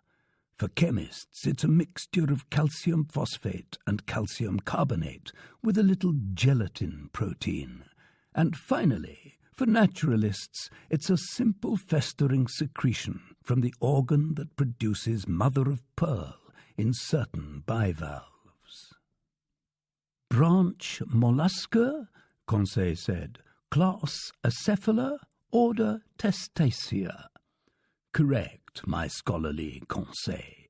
Now then, those Testacea capable of producing pearls include rainbow abalone, turbo snails, giant clams, and saltwater scallops. Briefly, all those that secrete mother-of-pearl. In other words, that blue, azure, violet, or white substance lining the insides of their valves. Are mussels included too? The Canadian asked. Yes, the mussels of certain streams in Scotland, Wales, Ireland, Saxony, Bohemia, and France. Good, the Canadian replied. From now on, we'll pay closer attention to 'em. But, I went on, for secreting pearls, the ideal mollusk is the pearl oyster Meleagrina margaritifera, that valuable shellfish. Pearls result simply from mother-of-pearl solidifying into a globular shape. Either they stick to the oyster's shell, or they become embedded in the creature's folds. On the valves, a pearl sticks fast. On the flesh, it lies loose, but its nucleus is always some small, hard object. Say a sterile egg or a grain of sand, around which the mother-of-pearl is deposited in thin concentric layers over several years in succession. Can one find several pearls in the same oyster? Conseil asked. Yes, my boy, there are some shellfish that turn into real jewel coffers. They even mention one oyster, about which I remain dubious, that supposedly contained at least 150 sharks. 150 sharks? Ned Land yelped. Did I say sharks? I exclaimed hastily. I meant 150 pearls. Sharks wouldn't make sense. Indeed, Conseil said, but will Master now tell us how one goes about extracting these pearls? One proceeds in several ways, and often when pearls stick to the valves, fishermen even pull them loose with pliers. But usually the shellfish are spread out on mats made from the esparto grass that covers the beaches. Thus they die in the open air, and by the end of 10 days they've rotted sufficiently. Next, they're immersed in huge tanks of salt water. Then they're opened up and washed. At this point, the sorters begin their twofold task. First, they remove the layers of mother-of-pearl, which are known in the industry by the names legitimate silver, bastard white, or bastard black, and these are shipped out in cases weighing 125 to 150 kilograms. Then they remove the oyster's meaty tissue, boil it, and finally strain it in order to extract even the smallest pearls. Do the prices of these pearls differ depending on their size? Conseil asked. Not only on their size, I replied, but also according to their shape, their water, in other words, their colour, and their orient, in other words, that dappled, shimmering glow that makes them so delightful to the eye. The finest pearls are called virgin pearls or paragons. They form in isolation within the mollusk's tissue. They're white, often opaque, but sometimes of opalescent transparency, and usually spherical or pear-shaped. The spherical ones are made into bracelets, the pear-shaped ones into earrings, and, since they're the most valuable, they're priced individually. The other pearls that stick to the oyster's shell are more erratically shaped and are priced by weight.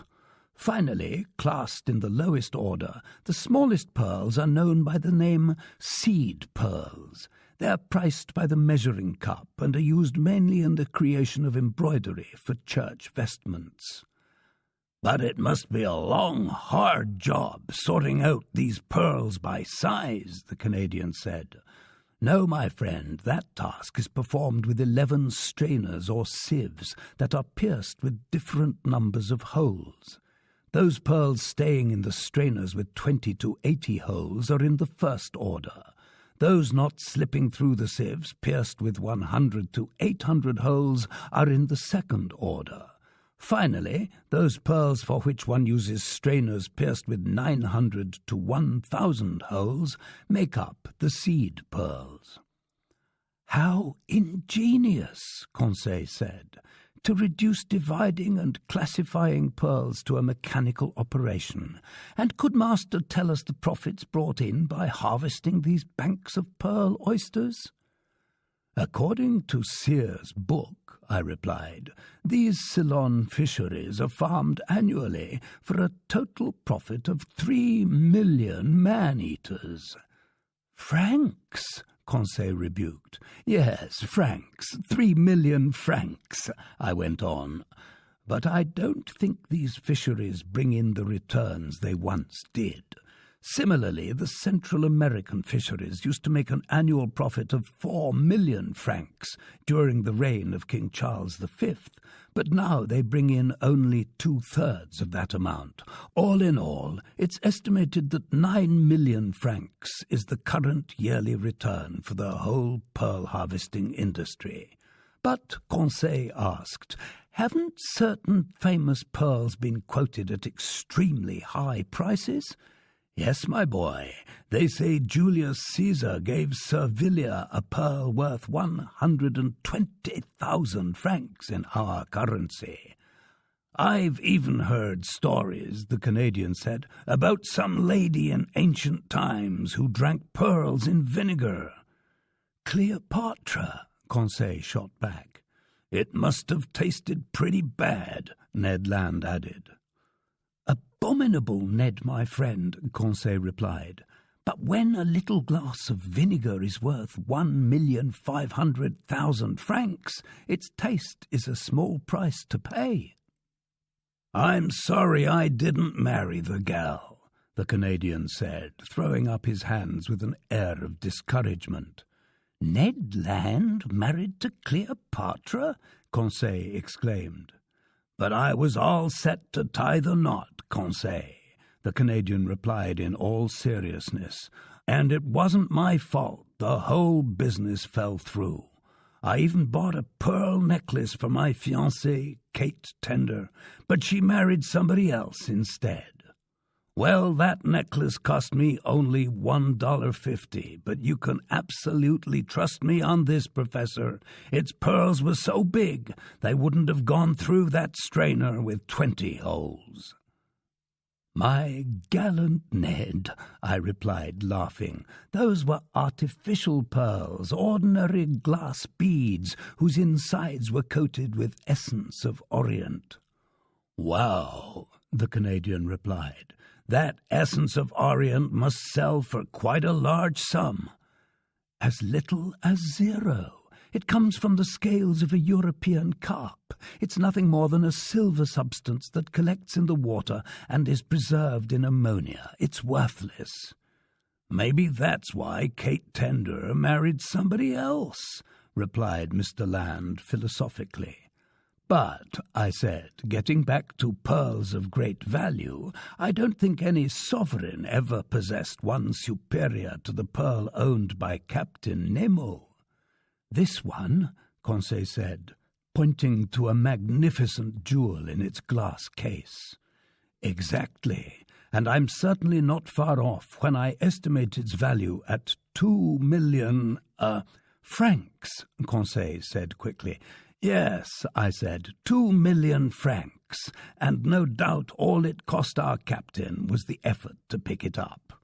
"Ah," Ned Land exclaimed, "during our stroll tomorrow, who says we won't run into one just like it?" "Bah," Conseil put in, "and why not? What good would a pearl worth millions do us here on the Nautilus?" "Here, no," Ned Land said, "but elsewhere." "Oh, elsewhere," Conseil put in, shaking his head. "In fact," I said, Mr. Land is right, and if we ever brought back to Europe or America a pearl worth millions, it would make the story of our adventures more authentic and much more rewarding. That's how I see it, the Canadian said. But, said Conseil, who perpetually returned to the didactic side of things, is this pearl fishing ever dangerous? No, I replied quickly, especially if one takes certain precautions. What risks would you run in a job like that? Ned Land said. Swallowing a few gulps of salt water? Whatever you say, Ned. Then, trying to imitate Captain Nemo's carefree tone, I asked, By the way, gallant Ned, are you afraid of sharks? Me? The Canadian replied. I'm a professional harpooner. It's my job to make a mockery of them. It isn't an issue, I said, of fishing for them with a swivel hook, hoisting them onto the deck of a ship, chopping off the tail with a sweep of the axe, opening the belly, ripping out the heart, and tossing it into the sea. So it's an issue of... Yes, precisely. In the water? In the water. Ye gods, just give me a good harpoon. You see, sir, these sharks are badly designed. They have to roll their bellies over to snap you up. And in the meantime, Ned Land had a way of pronouncing the word snap that sent chills down the spine. Well, how about you, Conseil? What are your feelings about these man-eaters? Me? Conseil said. I'm afraid I must be frank with Master. Good for you, I thought. If Master faces these sharks, Conseil said, I think his loyal manservant should face them with him. Chapter 3. A Pearl Worth 10 Million. Night fell. I went to bed. I slept pretty poorly.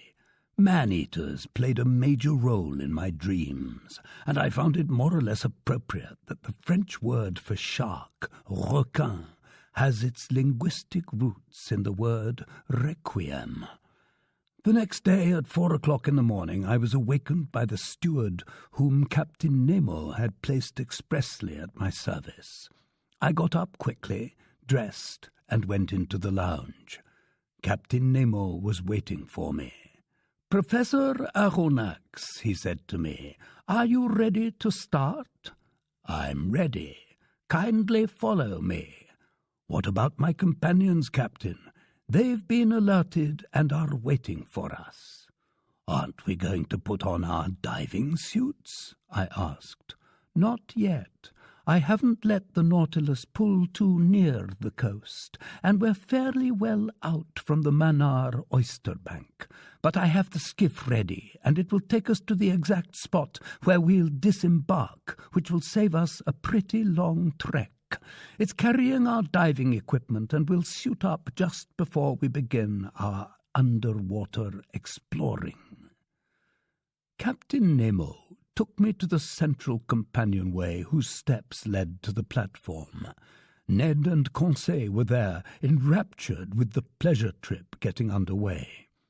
Oars in position, 5 of the Nautilus's sailors were waiting for us aboard the skiff which was moored alongside.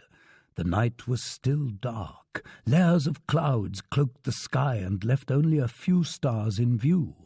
My eyes flew to the side where land lay, but I saw only a blurred line covering 3/4 of the horizon from southwest to northwest.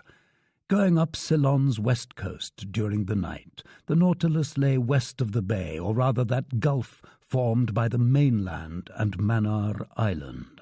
Under these dark waters there stretched the bank of shellfish, an inexhaustible field of pearls more than 20 miles long. Captain Nemo, Conseil, Ned Land, and I found seats in the stern of the skiff. The longboat's coxswain took the tiller.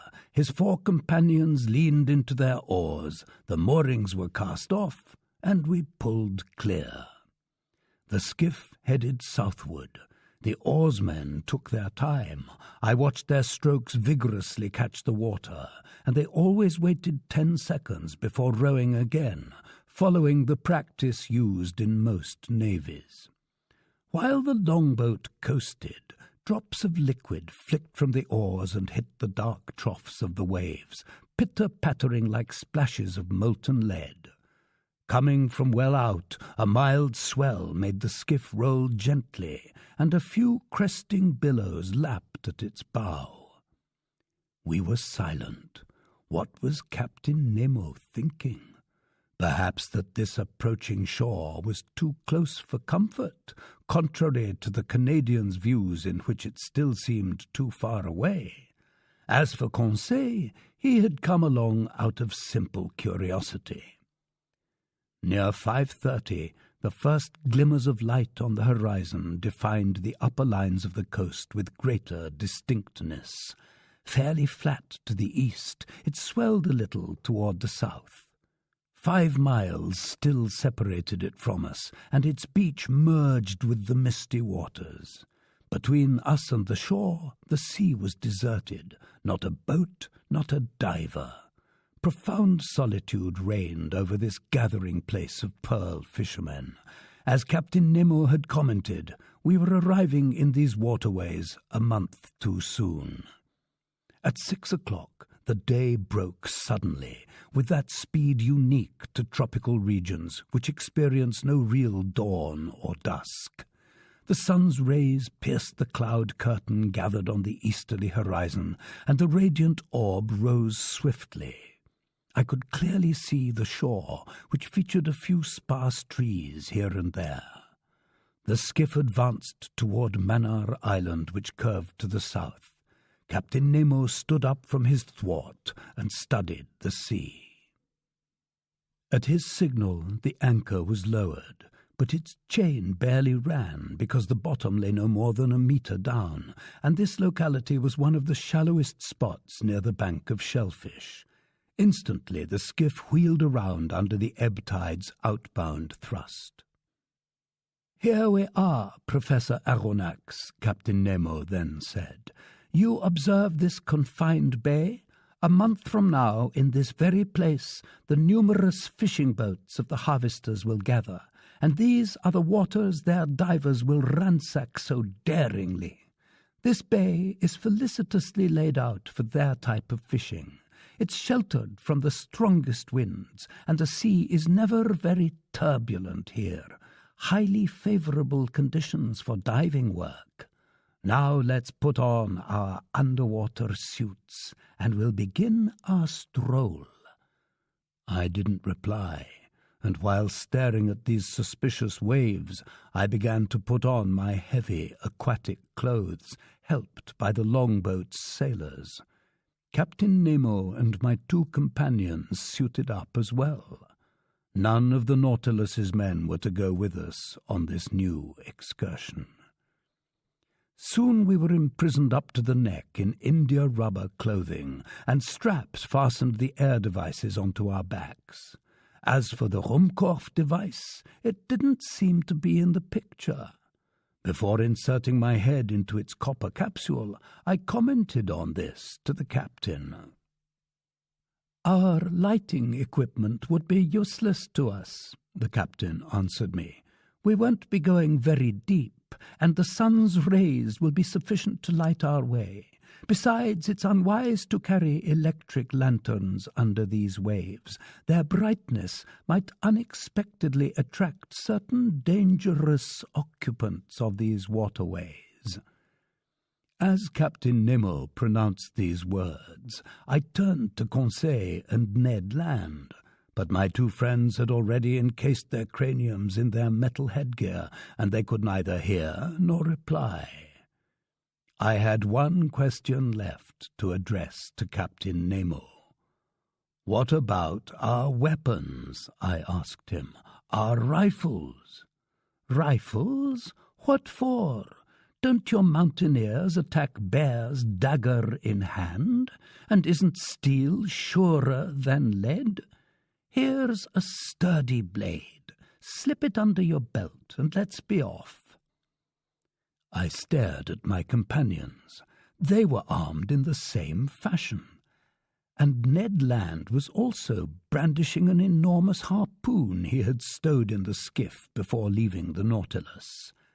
Then, following the captain's example, I let myself be crowned with my heavy copper sphere, and our air tanks immediately went into action. An instant later, the longboat's sailors helped us overboard one after the other, and we set foot on level sand in 1.5 meters of water. Captain Nemo gave us a hand signal. We followed him down a gentle slope and disappeared under the waves. There, the obsessive fears in my brain left me. I became surprisingly calm again. The ease with which I could move increased my confidence, and the many strange sights captivated my imagination. The sun was already sending sufficient light under these waves. The tiniest objects remained visible. After 10 minutes of walking, we were in 5 meters of water, and the terrain had become almost flat. Like a covey of snipe over a marsh, there rose underfoot schools of unusual fish from the genus Monopterus, whose members have no fin but their tail. I recognized the Javanese eel, a genuine 8-decimeter serpent with a bluish-grey belly, which, without the gold lines over its flanks, could easily be confused with the conger eel. From the butterfish genus, whose oval bodies are very flat, I observed several adorned in brilliant colours and sporting a dorsal fin like a sickle, edible fish that, when dried and marinated, make an excellent dish known by the name carawade. Then some sea poachers, fish belonging to the genus Aspidopteroids, whose bodies are covered with scaly armour divided into 8 lengthwise sections. Meanwhile, as the sun got progressively higher, it lit up the watery mass more and more. The seafloor changed little by little. Its fine-grained sand was followed by a genuine causeway of smooth crags covered by a carpet of mollusks and zoophytes. Among other specimens in these 2 branches, I noted some window-pane oysters with thin valves of unequal size, a type of ostracod unique to the Red Sea and the Indian Ocean. Then orange-hued lucina with circular shells, all-shaped auger shells, some of those Persian murex snails that supply the Nautilus with such wonderful dye, spiky periwinkles 15 centimeters long that rose under the waves like hands ready to grab you, turban snails with shells made of horn and bristling all over with spines, lamp shells, edible duck clams that feed the Hindu marketplace, subtly luminous jellyfish of the species Pelagia panopyra, and finally some wonderful Oculina flabelliforma, magnificent sea fans that fashion one of the most luxuriant tree forms in this ocean.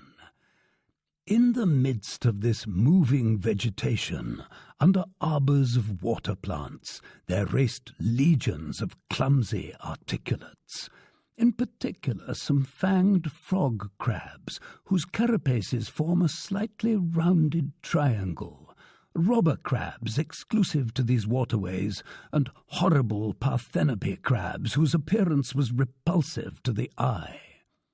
One animal no less hideous, which I encountered several times, was the enormous crab that Mr. Darwin observed, to which nature has given the instinct and requisite strength to eat coconuts. It scrambles up trees on the beach and sends the coconuts tumbling. They fracture in their fall and are opened by its powerful pincers. Here, under these clear waves, this crab raced around with matchless agility, while green turtles from the species frequenting the Malabar coast moved sluggishly among the crumbling rocks. Near 7 o'clock, we finally surveyed the bank of shellfish, where pearl oysters reproduce by the millions. These valuable mollusks stick to rocks where they're strongly attached by a mass of brown filaments that forbids their moving about.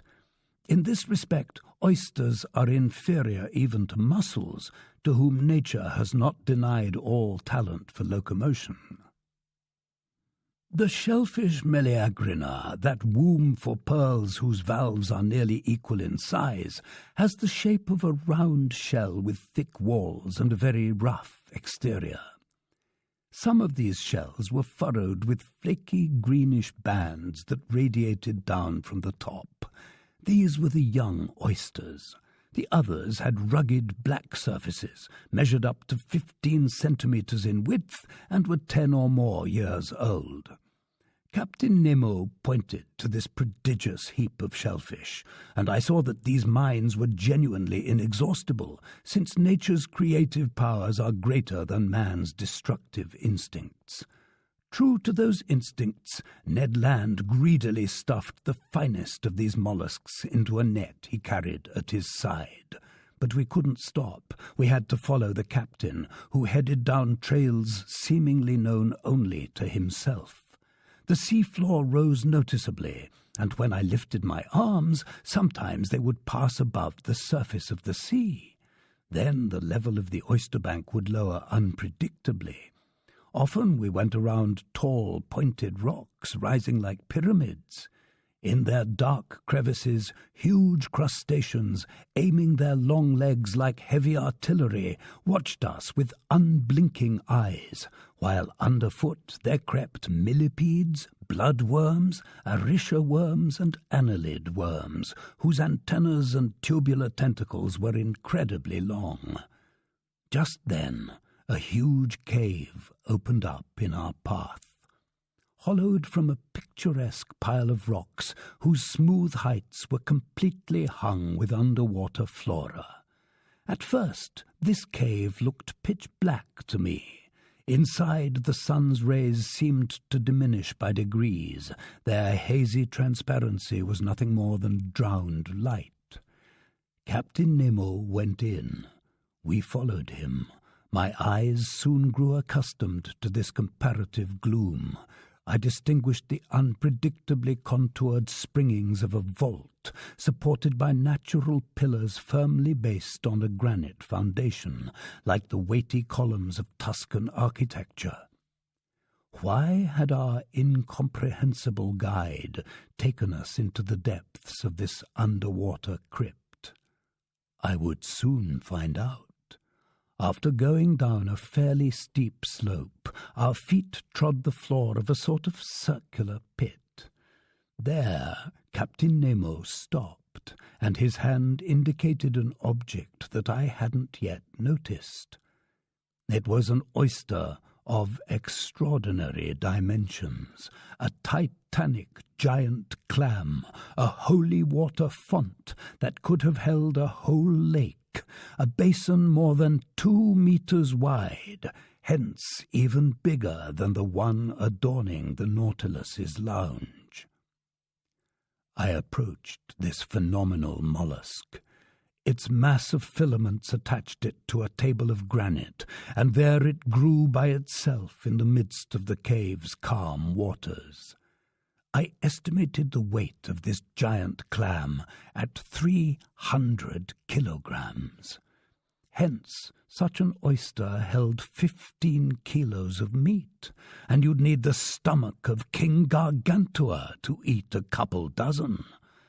Captain Nemo was obviously familiar with this bivalve's existence. This wasn't the first time he'd paid it a visit, and I thought his sole reason for leading us to this locality was to show us a natural curiosity. I was mistaken. Captain Nemo had an explicit personal interest in checking on the current condition of this giant clam. The mollusk's 2 valves were partly open. The captain approached and stuck his dagger vertically between the shells to discourage any ideas about closing. Then, with his hands, he raised the fringed, membrane-filled tunic that made up the animal's mantle. There, between its leaf-like folds, I saw a loose pearl as big as a coconut. Its globular shape, perfect clarity, and wonderful orient made it a jewel of incalculable value. Carried away by curiosity, I stretched out my hand to take it, weigh it, fondle it, but the captain stopped me, signalled no, removed his dagger in one swift motion, and let the two valves snap shut. I then understood Captain Nemo's intent.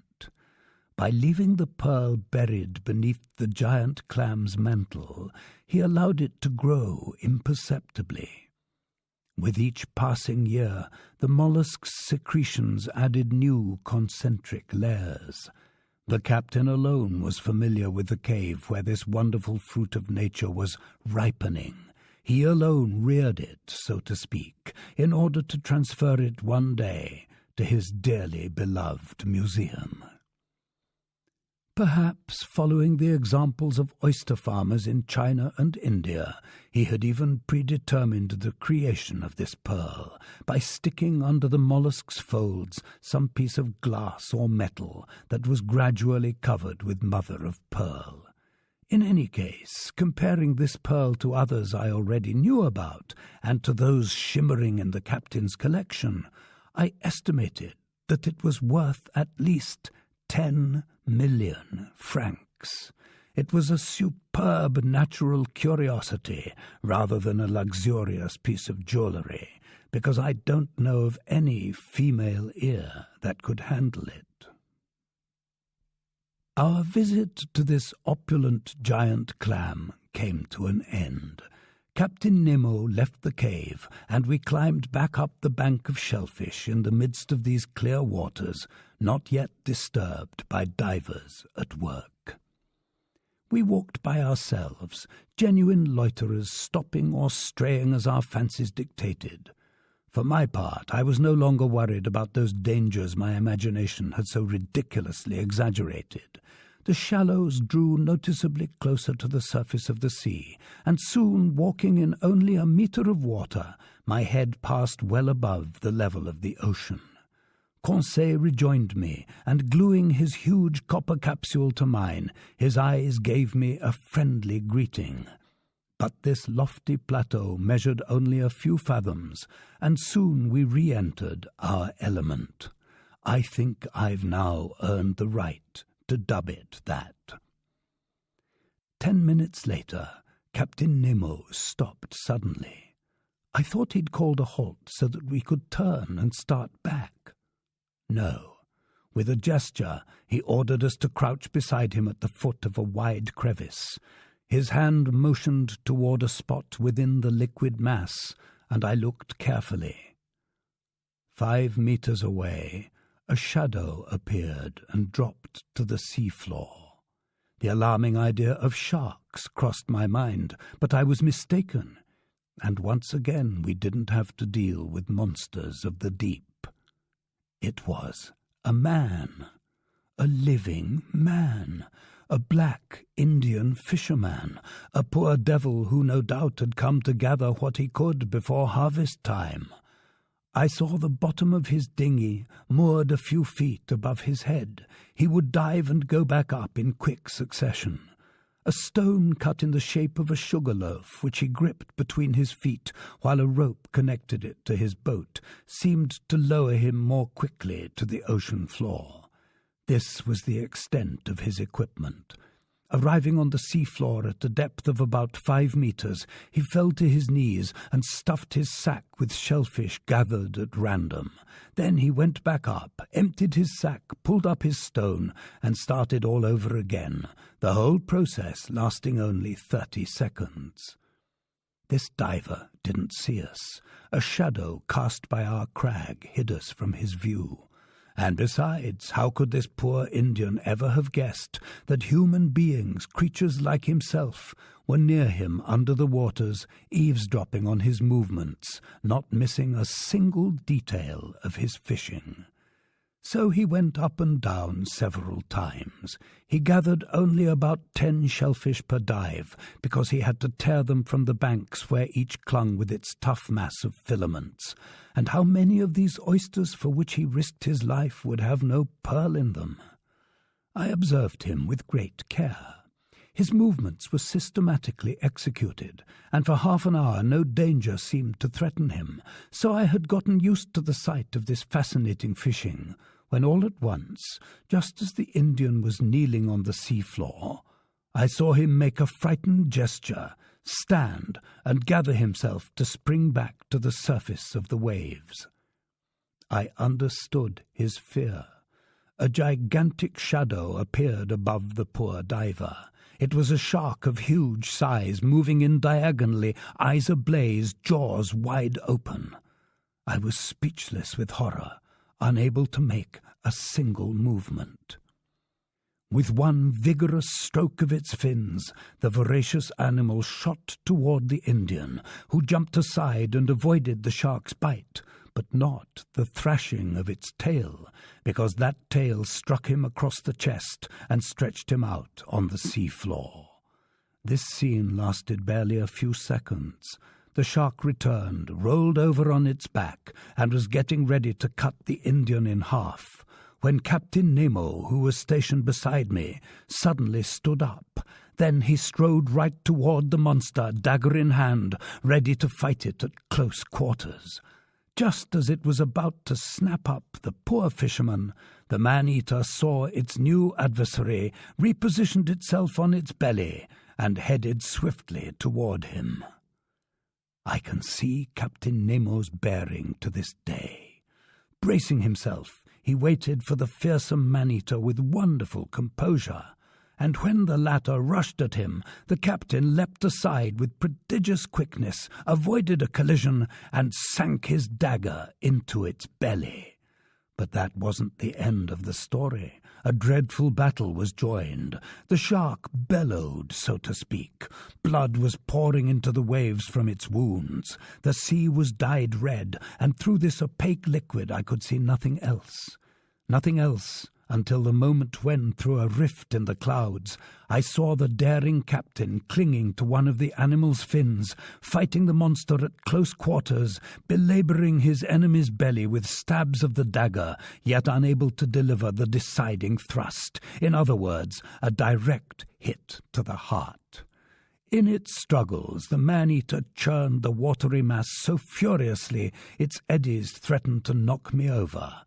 I wanted to run to the captain's rescue, but I was transfixed with horror, unable to move.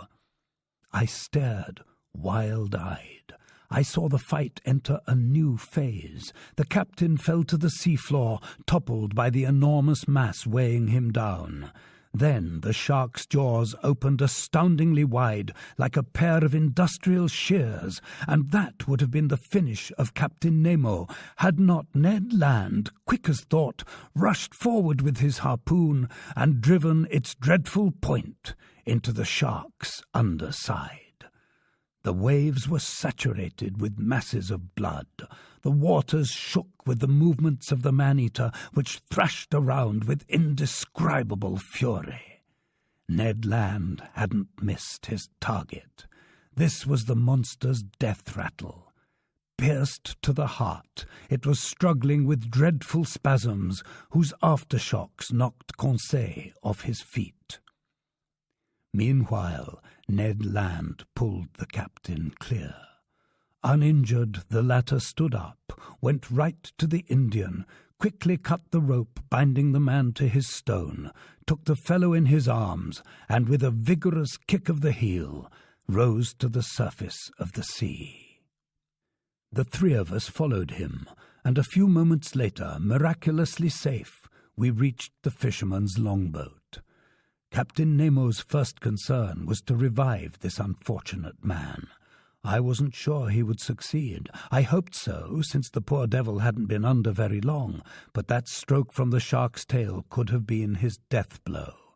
Fortunately, after vigorous massaging by Conseil and the captain, I saw the nearly drowned man regain consciousness little by little. He opened his eyes.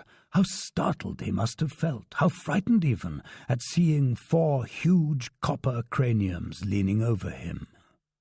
And above all, what must he have thought when Captain Nemo pulled a bag of pearls from a pocket in his diving suit and placed it in the fisherman's hands?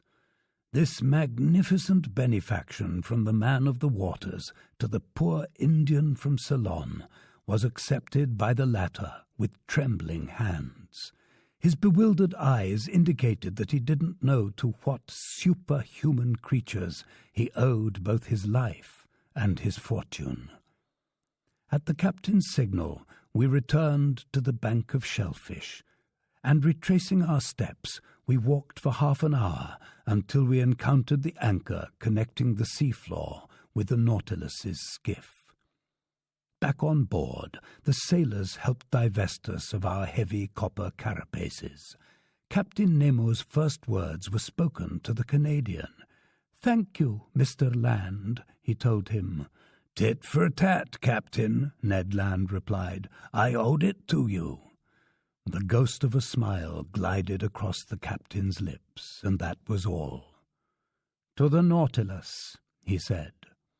The longboat flew over the waves. A few minutes later, we encountered the shark's corpse again, floating. From the black markings on the tips of its fins, I recognized the dreadful Squalus melanopterus from the seas of the East Indies, a variety in the species of sharks proper.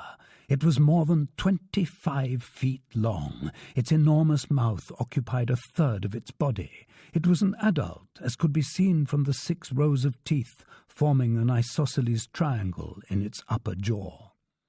Conseil looked at it with purely scientific fascination, and I'm sure he placed it, not without good reason, in the class of cartilaginous fish, order Chondropterygia, with fixed gills, family Salacia, genus Squalus.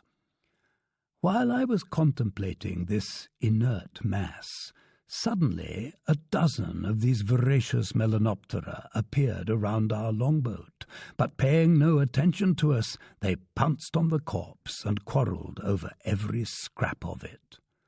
By 8:30, we were back on board the Nautilus. There I fell to thinking about the incidents that marked our excursion over the Manar oyster bank. 2 impressions inevitably stood out. One concerned Captain Nemo's matchless bravery, the other his devotion to a human being, a representative of that race from which he had fled beneath the seas. In spite of everything, this strange man hadn't yet succeeded in completely stifling his heart. When I shared these impressions with him, he answered me in a tone touched with emotion. "That Indian, Professor, lives in the land of the oppressed, and I am to this day, and will be until my last breath, a native of that same land." Chapter 4. The Red Sea. During the day of January the 29th, the island of Ceylon disappeared below the horizon, and at a speed of 20 miles per hour, the Nautilus glided into the labyrinthine channels that separate the Maldive and Laccadive islands. It likewise hugged Kilton Island, a shore of madreporic origin discovered by Vasco da Gama in 1499, and one of 19 chief islands in the island group of the Laccadives, located between latitude 10 degrees and 14 degrees 30 north, and between longitude 50 degrees 72 and 69 degrees east. By then we had fared 16,220 miles, or 7,500 leagues, from our starting point in the seas of Japan. The next day, January the 30th, when the Nautilus rose to the surface of the ocean, there was no more land in sight. Setting its course to the north-northwest, the ship headed toward the Gulf of Oman, carved out between Arabia and the Indian Peninsula and providing access to the Persian Gulf. This was obviously a blind alley with no possible outlet, so where was Captain Nemo taking us? I was unable to say, which didn't satisfy the Canadian, who that day asked me where we were going. "We're going, Mr. Ned, where the captain's fancy takes us." "His fancy," the Canadian replied, "won't take us very far. The Persian Gulf has no outlet, and if we enter those waters it won't be long before we return in our tracks." "All right, we'll return, Mr. Land, and after the Persian Gulf, if the Nautilus wants to visit the Red Sea, the Strait of Bab el-Mandeb is still there to let us in." "I don't have to tell you, sir," Ned Land replied, "that the Red Sea is just as landlocked as the Gulf, since the Isthmus of Suez hasn't been cut all the way through yet, and even if it was, a boat as secretive as ours wouldn't risk a canal intersected with locks, so the Red Sea won't be our way back to Europe either."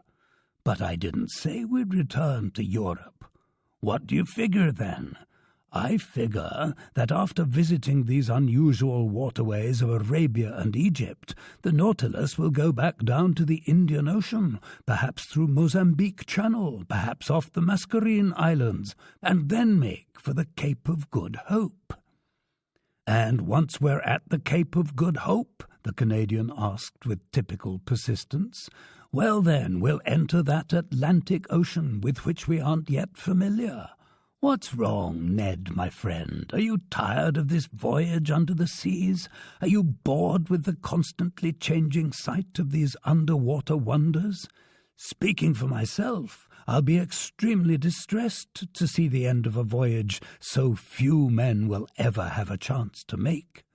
"But don't you realize, Professor Aronnax," the Canadian replied, "that soon we'll have been imprisoned for 3 whole months aboard this Nautilus?"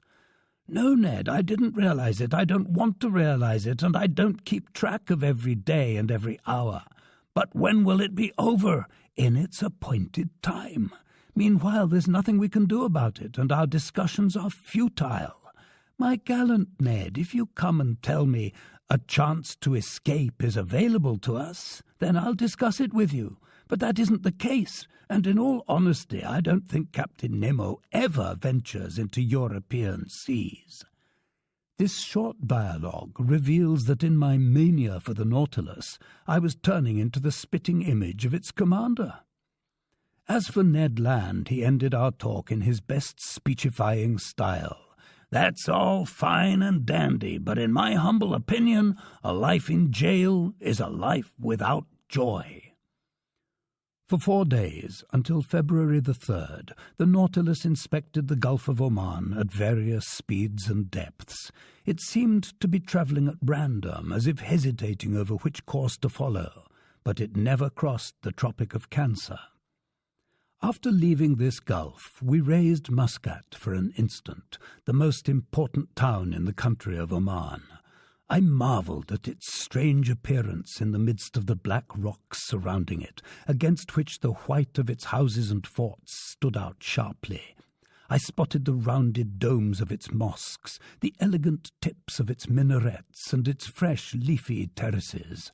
But it was only a fleeting vision, and the Nautilus soon sank beneath the dark waves of these waterways. Then our ship went along at a distance of 6 miles from the Arabic coasts of Mahra and Hadramaut, their undulating lines of mountains relieved by a few ancient ruins. On February the 5th, we finally put into the Gulf of Aden, a genuine funnel stuck into the neck of Bab el-Mandeb and bottling these Indian waters in the Red Sea. On February the 6th, the Nautilus cruised in sight of the city of Aden, perched on a promontory connected to the continent by a narrow isthmus, a sort of inaccessible Gibraltar whose fortifications the English rebuilt after capturing it in 1839. I glimpsed the octagonal minarets of this town, which used to be one of the wealthiest, busiest commercial centres along this coast, as the Arab historian Idrisi tells it. I was convinced that when Captain Nemo reached this point, he would back out again. But I was mistaken, and much to my surprise, he did nothing of the sort. The next day, February the 7th, we entered the Strait of Bab el-Mandeb, whose name means Gate of Tears in the Arabic language. 20 miles wide, it's only 52 kilometers long, and with the Nautilus launched at full speed, clearing it was the work of barely an hour. But I didn't see a thing, not even Perim Island, where the British government built fortifications to strengthen Aden's position. There were many English and French steamers ploughing this narrow passageway, liners going from Suez to Bombay, Calcutta, Melbourne, Réunion Island and Mauritius. Far too much traffic for the Nautilus to make an appearance on the surface, so it wisely stayed in mid-water. Finally, at noon, we were ploughing the waves of the Red Sea.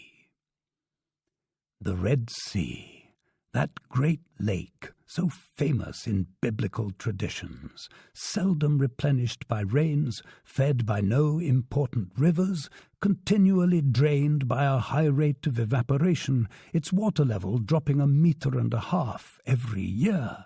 If it were fully landlocked like a lake, this odd gulf might dry up completely. On this score, it's inferior to its neighbours, the Caspian Sea and the Dead Sea, whose levels lower only to the point where their evaporation exactly equals the amounts of water they take to their hearts. This Red Sea is 2,600 kilometres long, with an average width of 240. In the days of the Ptolemies and the Roman emperors, it was a great commercial artery for the world, and when its isthmus has been cut through, it will completely regain that bygone importance that the Suez railways have already brought back in part. I would not even attempt to understand the whim that induced Captain Nemo to take us into this gulf. But I wholeheartedly approved of the Nautilus's entering it. It adopted a medium pace, sometimes staying on the surface, sometimes diving to avoid some ship, and so I could observe both the inside and topside of this highly unusual sea. On February the 8th, as early as the first hours of daylight, Mocha appeared before us, a town now in ruins, whose walls would collapse at the mere sound of a cannon, and which shelters a few leafy date trees here and there. This once important city used to contain 6 public marketplaces plus 26 mosques, and its walls, protected by 14 forts, fashioned a 3-kilometre girdle around it. Then the Nautilus drew near the beaches of Africa, where the sea is considerably deeper. There, through the opened panels and in a mid-water of crystal clarity, our ship enabled us to study wonderful bushes of shining coral and huge chunks of rock wrapped in splendid green furs of algae and fucus. What an indescribable sight, and what a variety of settings and scenery where these reefs and volcanic islands levelled off by the Libyan coast. But soon the Nautilus hugged the eastern shore, where these tree forms appeared in all their glory.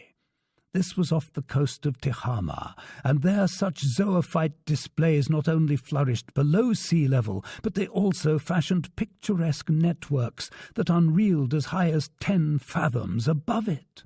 The latter were more whimsical but less colourful than the former, which kept their bloom thanks to the moist vitality of the waters. How many delightful hours I spent in this way at the lounge window! How many new specimens of underwater flora and fauna I marvelled at, beneath the light of our electric beacon. Mushroom-shaped fungus coral, some slate-coloured sea anemone, including the species Thalassianthus aster, among others, organ pipe coral arranged like flutes and just begging for a puff from the god Pan, shells unique to this sea that dwell in madreporic cavities and whose bases are twisted into squat spirals, and finally 1,000 samples of a polypary I hadn't observed until then, the common sponge. First division in the polyp group, the class Spongiaria has been created by scientists precisely for this unusual exhibit whose usefulness is beyond dispute. The sponge is definitely not a plant, as some naturalists still believe, but an animal of the lowest order, a polypary inferior even to coral. Its animal nature isn't in doubt, and we can't accept even the views of the ancients who regarded it as halfway between plant and animal. But I must say that naturalists are not in agreement on the structural mode of sponges. For some, it's a polypary, and for others, such as Professor Milne Edwards, it's a single, solitary individual. The class Spongiaria contains about 300 species that are encountered in a large number of seas and even in certain streams where they've been given the name freshwater sponges. But their waters of choice are the Red Sea and the Mediterranean near the Greek islands or the coast of Syria. These waters witness the reproduction and growth of soft, delicate bath sponges whose prices run as high as 150 francs apiece. The yellow sponge from Syria, the horn sponge from Barbary, etc. But since I had no hope of studying these zoophytes in the seaports of the Levant, from which we were separated by the insuperable Isthmus of Suez, I had to be content with observing them in the waters of the Red Sea. So I called Conseil to my side, while at an average depth of 8 to 9 meters, the Nautilus slowly skimmed every beautiful rock on the easterly coast. There sponges grew in every shape, globular, stalk-like, leaf-like, finger-like. With reasonable accuracy, they lived up to their nicknames of basket sponges, chalice sponges, distaff sponges, elk-horn sponges, lion's paws, peacock's tails, and Neptune's gloves, designations bestowed on them by fishermen, more poetically inclined than scientists. A gelatinous, semi-fluid substance coated the fibrous tissue of these sponges, and from this tissue there escaped a steady trickle of water that, after carrying sustenance to each cell, was being expelled by a contracting movement. This jelly-like substance disappears when the polyp dies, emitting ammonia as it rots. Finally, nothing remains but the fibres, either gelatinous or made of horn, that constitute your household sponge, which takes on a russet hue and is used for various tasks depending on its degree of elasticity, permeability, or resistance to saturation. These polyparies were sticking to rocks, shells of mollusks, and even the stalks of water plants. They adorned the smallest crevices, some sprawling, others standing or hanging like coral outgrowths. I told Conseil that sponges are fished up in 2 ways, either by dragnet or by hand. The latter method calls for the services of a diver, but it's preferable because it spares the polypary's tissue, leaving it with a much higher market value. Other zoophytes swarming near the sponges consisted chiefly of a very elegant species of jellyfish. Mollusks were represented by varieties of squid that, according to Professor Orbigny, are unique to the Red Sea, and reptiles by vergata turtles belonging to the genus Chelonia, which furnished our table with a dainty but wholesome dish. As for fish, they were numerous and often remarkable. Here are the ones that the Nautilus's nets most frequently hauled on board. Rays, including spotted rays that were oval in shape and brick red in colour, their bodies strewn with erratic blue speckles and identifiable by their jagged double stings, silver-backed skates, common stingrays with stippled tails, butterfly rays that looked like huge 2-metre cloaks flapping at mid-depth, toothless guitarfish that were a type of cartilaginous fish closer to the shark, trunkfish, known as dromedaries, that were 1.5 feet long and had humps ending in backward curving stings, serpentine moray eels with silver tails and bluish backs, plus brown pectorals trimmed in grey piping, a species of butterfish called a fiatola, decked out in thin gold stripes and the 3 colours of the French flag, Montague blennies 4 decimeters long, superb jacks handsomely embellished by 7 black crosswise streaks with blue and yellow fins, plus gold and silver scales, snooks, standard mullet with yellow heads, parrotfish, wrasse, triggerfish, gobies, etc., plus 1,000 other fish common to the oceans we had already crossed. On February the 9th, the Nautilus cruised in the widest part of the Red Sea, measuring 190 miles straight across from Suakin on the west coast to Confida on the east coast. At noon that day, after our position fix, Captain Nemo climbed onto the platform where I happened to be. I vowed not to let him go below again without at least sounding him out on his future plans. As soon as he saw me, he came over, graciously offered me a cigar, and said to me, "Well, Professor, are you pleased with this Red Sea? Have you seen enough of its hidden wonders, its fish and zoophytes, its gardens of sponges and forests of coral? Have you glimpsed the towns built on its shores?" "Yes, Captain Nemo," I replied, "and the Nautilus is wonderfully suited to this whole survey. Ah, it's a clever boat."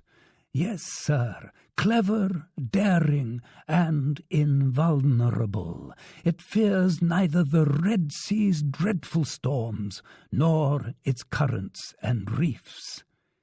"Indeed," I said, "this sea is mentioned as one of the worst, and in the days of the ancients, if I'm not mistaken, it had an abominable reputation." "Thoroughly abominable, Professor Aronnax.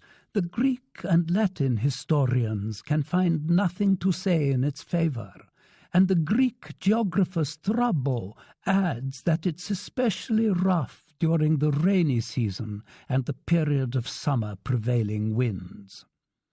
The Arab Idrisi, referring to it by the name Gulf of Kulzum, relates that ships perished in large numbers on its sandbanks and that no one risked navigating it by night. This, he claims, is a sea subject to fearful hurricanes, strewn with inhospitable islands, and with nothing good to offer, either on its surface or in its depths.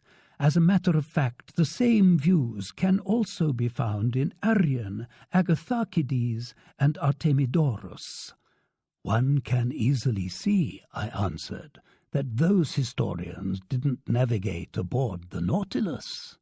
"Indeed," the captain replied with a smile, "and in this respect the moderns aren't much farther along than the ancients. It took many centuries to discover the mechanical power of steam. Who knows whether we'll see a second Nautilus within the next 100 years? Progress is slow, Professor Aronnax." "It's true," I replied. "Your ship is a century ahead of its time, perhaps several centuries. It would be most unfortunate if such a secret were to die with its inventor." Captain Nemo did not reply. After some minutes of silence, "We were discussing," he said, "the views of ancient historians on the dangers of navigating this Red Sea." "True," I replied, "but weren't their fears exaggerated?" "Yes and no, Professor Aronnax," answered Captain Nemo, who seemed to know his Red Sea by heart. "To a modern ship, well-rigged, solidly constructed, and in control of its course thanks to obedient steam, some conditions are no longer hazardous that offered all sorts of dangers to the vessels of the ancients. Picture those early navigators venturing forth in sailboats built from planks lashed together with palm-tree ropes, corked with powdered resin and coated with dogfish grease.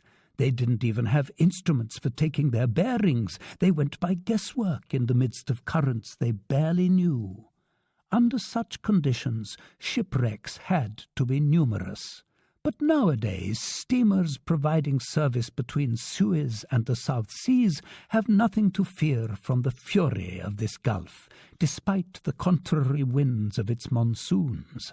Their captains and passengers no longer prepare for departure with sacrifices to placate the gods, and after returning, they don't traipse in wreaths and gold ribbons to say thanks at the local temple." "Agreed," I said, "and steam seems to have killed off all gratitude in seamen's hearts. But since you seem to have made a special study of this sea, Captain, can you tell me how it got its name?" "Many explanations exist on the subject, Professor Aronnax. Would you like to hear the views of one chronicler in the 14th century?" "Gladly. This fanciful fellow claims the sea was given its name after the crossing of the Israelites, when the Pharaoh perished in those waves that came together again at Moses' command. To mark that miraculous sequel, the sea turned a red without equal. Thus no other course would do but to name it for its hue."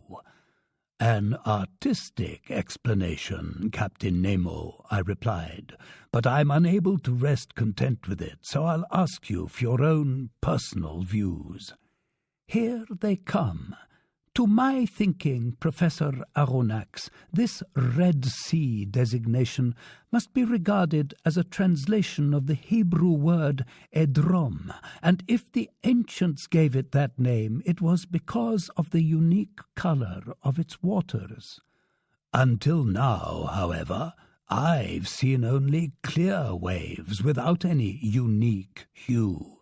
"Surely, but as we move ahead to the far end of this gulf, you'll note its odd appearance. I recall seeing the Bay of El Tur completely red like a lake of blood." "And you attribute this color to the presence of microscopic algae?" "Yes. It's a purplish mucilaginous substance produced by those tiny buds known by the name trichodesmia, 40,000 of which are needed to occupy the space of 1 square millimeter. Perhaps you'll encounter them when we reach El Tur." "Hence, Captain Nemo, this isn't the first time you've gone through the Red Sea aboard the Nautilus." "No, sir." "Then, since you've already mentioned the crossing of the Israelites and the catastrophe that befell the Egyptians, I would ask if you've ever discovered any traces under the waters of that great historic event." "No, Professor, and for an excellent reason." "What's that?" "It's because that same locality where Moses crossed with all his people is now so clogged with sand camels can barely get their legs wet. You can understand that my Nautilus wouldn't have enough water for itself." "And that locality is?" I asked. "That locality lies a little above Suez, in a sound that used to form a deep estuary when the Red Sea stretched as far as the Bitter Lakes.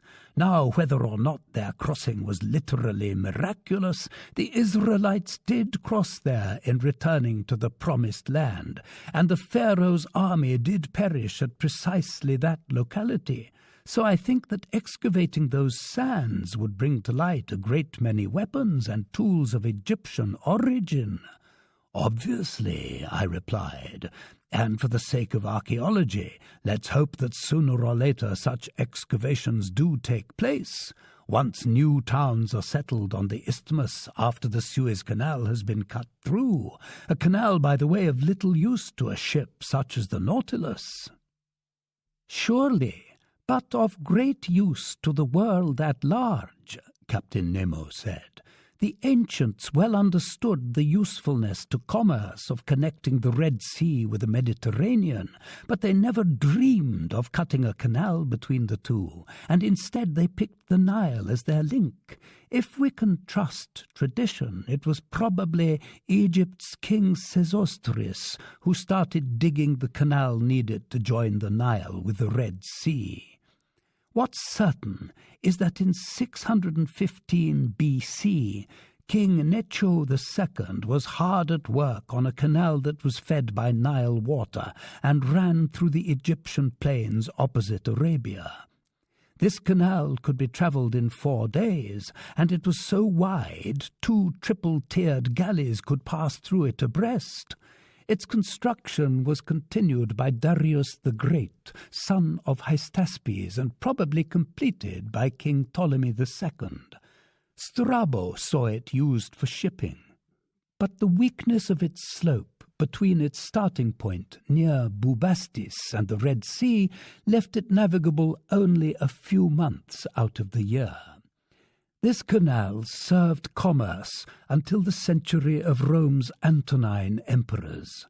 It was then abandoned and covered with sand, subsequently reinstated by Arabia's Caliph Omar I, and finally filled in for good in 761 or 762 AD by Caliph al-Mansur in an effort to prevent supplies from reaching Mohammed bin Abdullah, who had rebelled against him.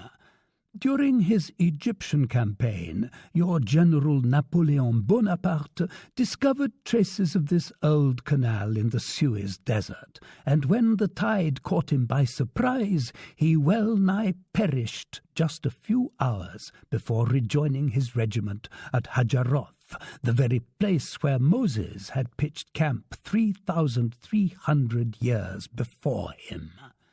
Well, Captain, what the ancients hesitated to undertake, Monsieur de Lesseps is now finishing up.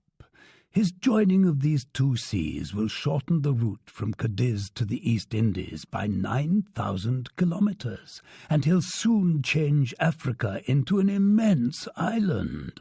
Yes, Professor Aronnax, and you have every right to be proud of your fellow countrymen. Such a man brings a nation more honor than the greatest commanders. Like so many others, he began with difficulties and setbacks, but he triumphed because he has the volunteer spirit. And it's sad to think that this deed, which should have been an international deed, which would have ensured that any administration went down in history, will succeed only through the efforts of one man. So all hail to Monsieur de Lesseps. Yes, all hail to that great French citizen, I replied, quite startled by how emphatically Captain Nemo had just spoken. Unfortunately, he went on, I can't take you through that Suez Canal. But the day after tomorrow, you'll be able to see the long jetties of Port Said when we're in the Mediterranean. In the Mediterranean? I exclaimed. Yes, Professor. Does that amaze you? What amazes me is thinking we'll be there the day after tomorrow. Oh, really?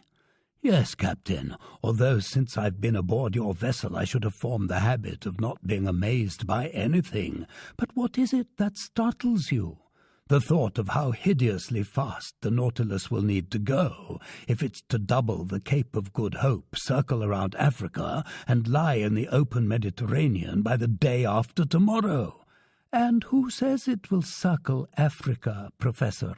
What's this talk about doubling the Cape of Good Hope? But unless the Nautilus navigates on dry land and crosses over the isthmus, or under it, Professor Aronnax. Under it? Surely. Captain Nemo replied serenely. "Under that tongue of land, nature long ago made what man today is making on its surface." "What? There's a passageway?"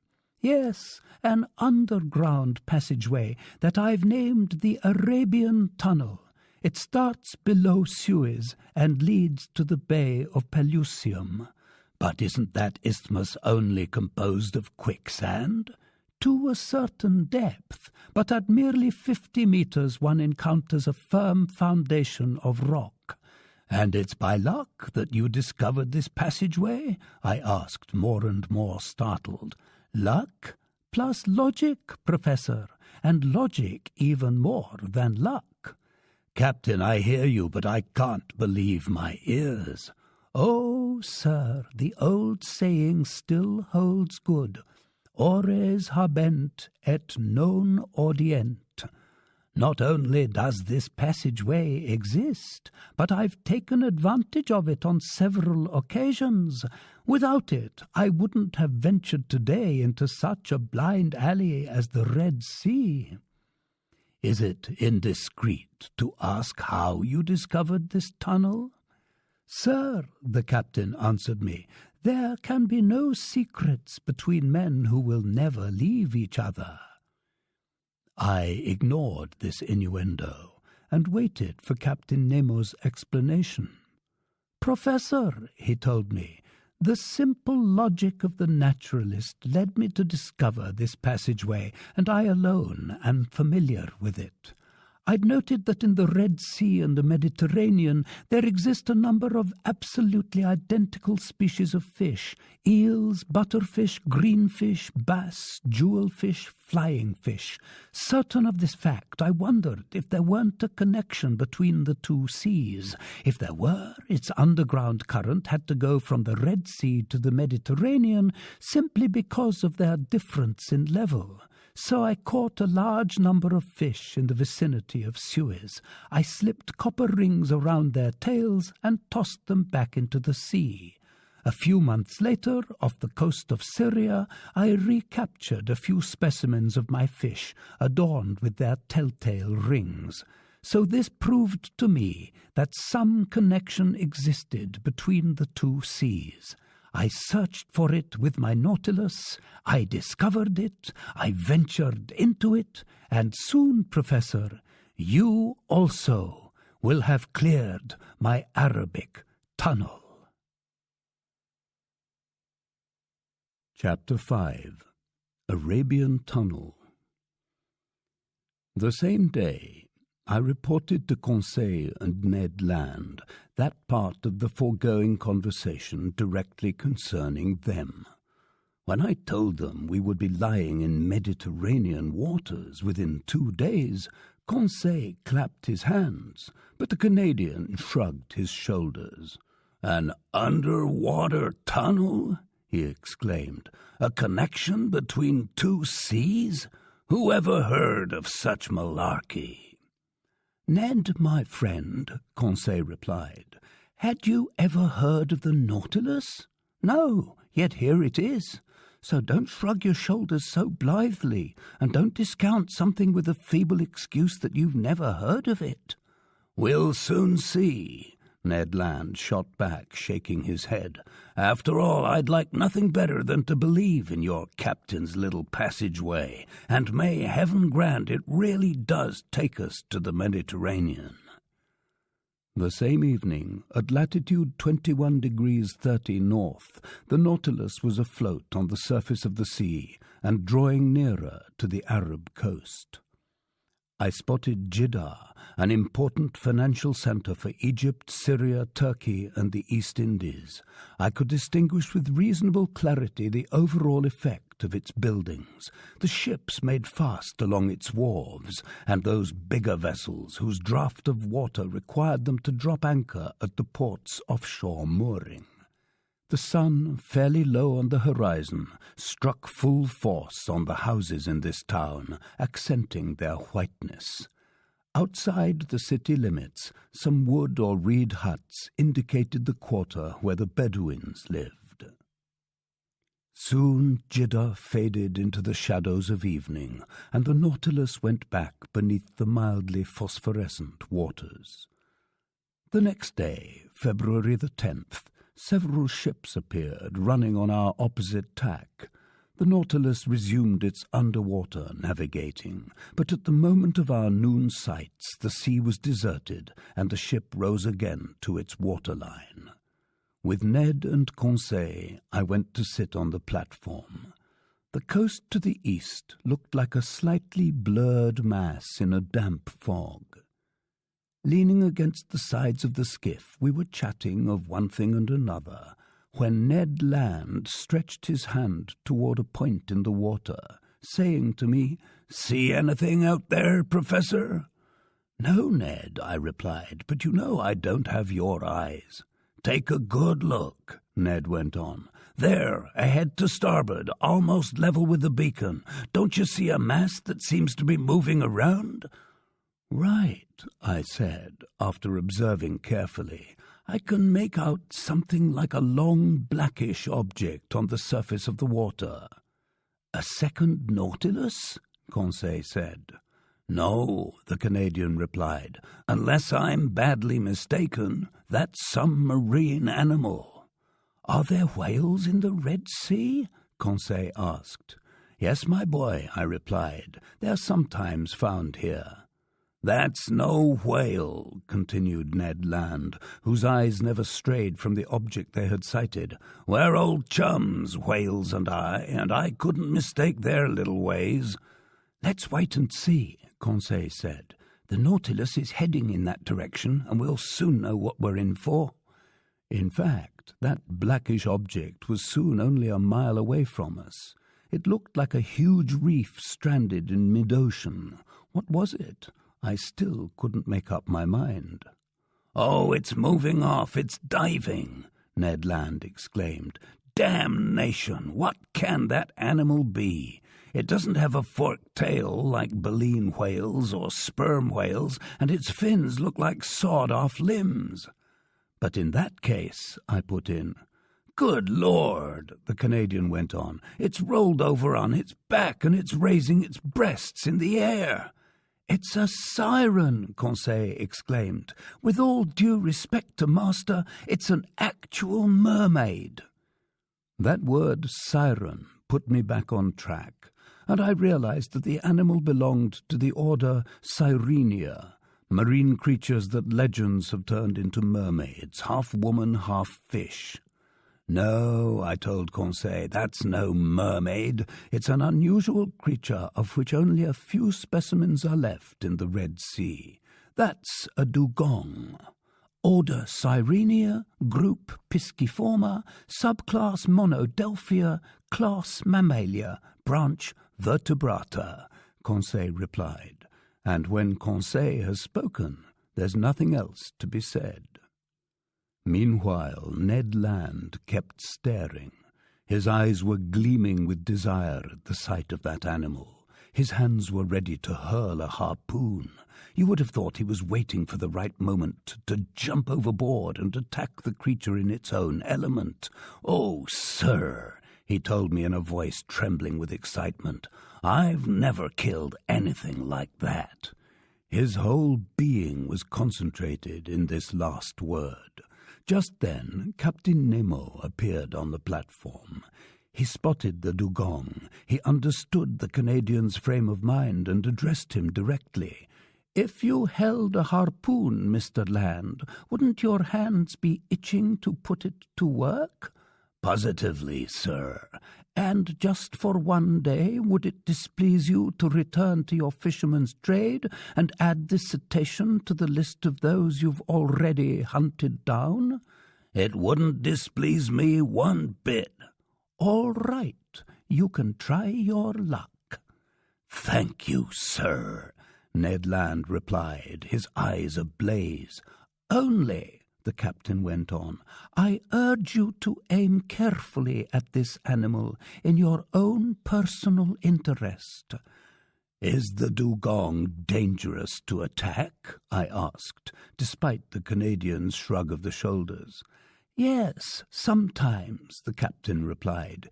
"These animals have been known to turn on their assailants and capsize their longboats. But with Mr. Land that danger isn't to be feared. His eye is sharp, his arm is sure.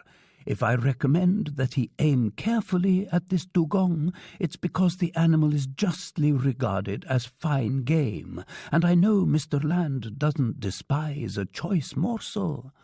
"Aha," the Canadian put in. "This beast offers the added luxury of being good to eat." "Yes, Mr. Land, its flesh is actual red meat, highly prized and set aside throughout Malaysia for the tables of aristocrats. Accordingly, this excellent animal has been hunted so bloodthirstily that, like its manatee relatives, it has become more and more scarce." "In that case, Captain," Conseil said in all seriousness, "on the off chance that this creature might be the last of its line, wouldn't it be advisable to spare its life in the interests of science?" "Maybe," the Canadian answered, "it would be better to hunt it down in the interests of mealtime." "Then proceed, Mr. Land," Captain Nemo replied. Just then, as mute and emotionless as ever, 7 crewmen climbed onto the platform. One carried a harpoon and line similar to those used in whale fishing. Its deck paneling opened, the skiff was wrenched from its socket and launched to sea.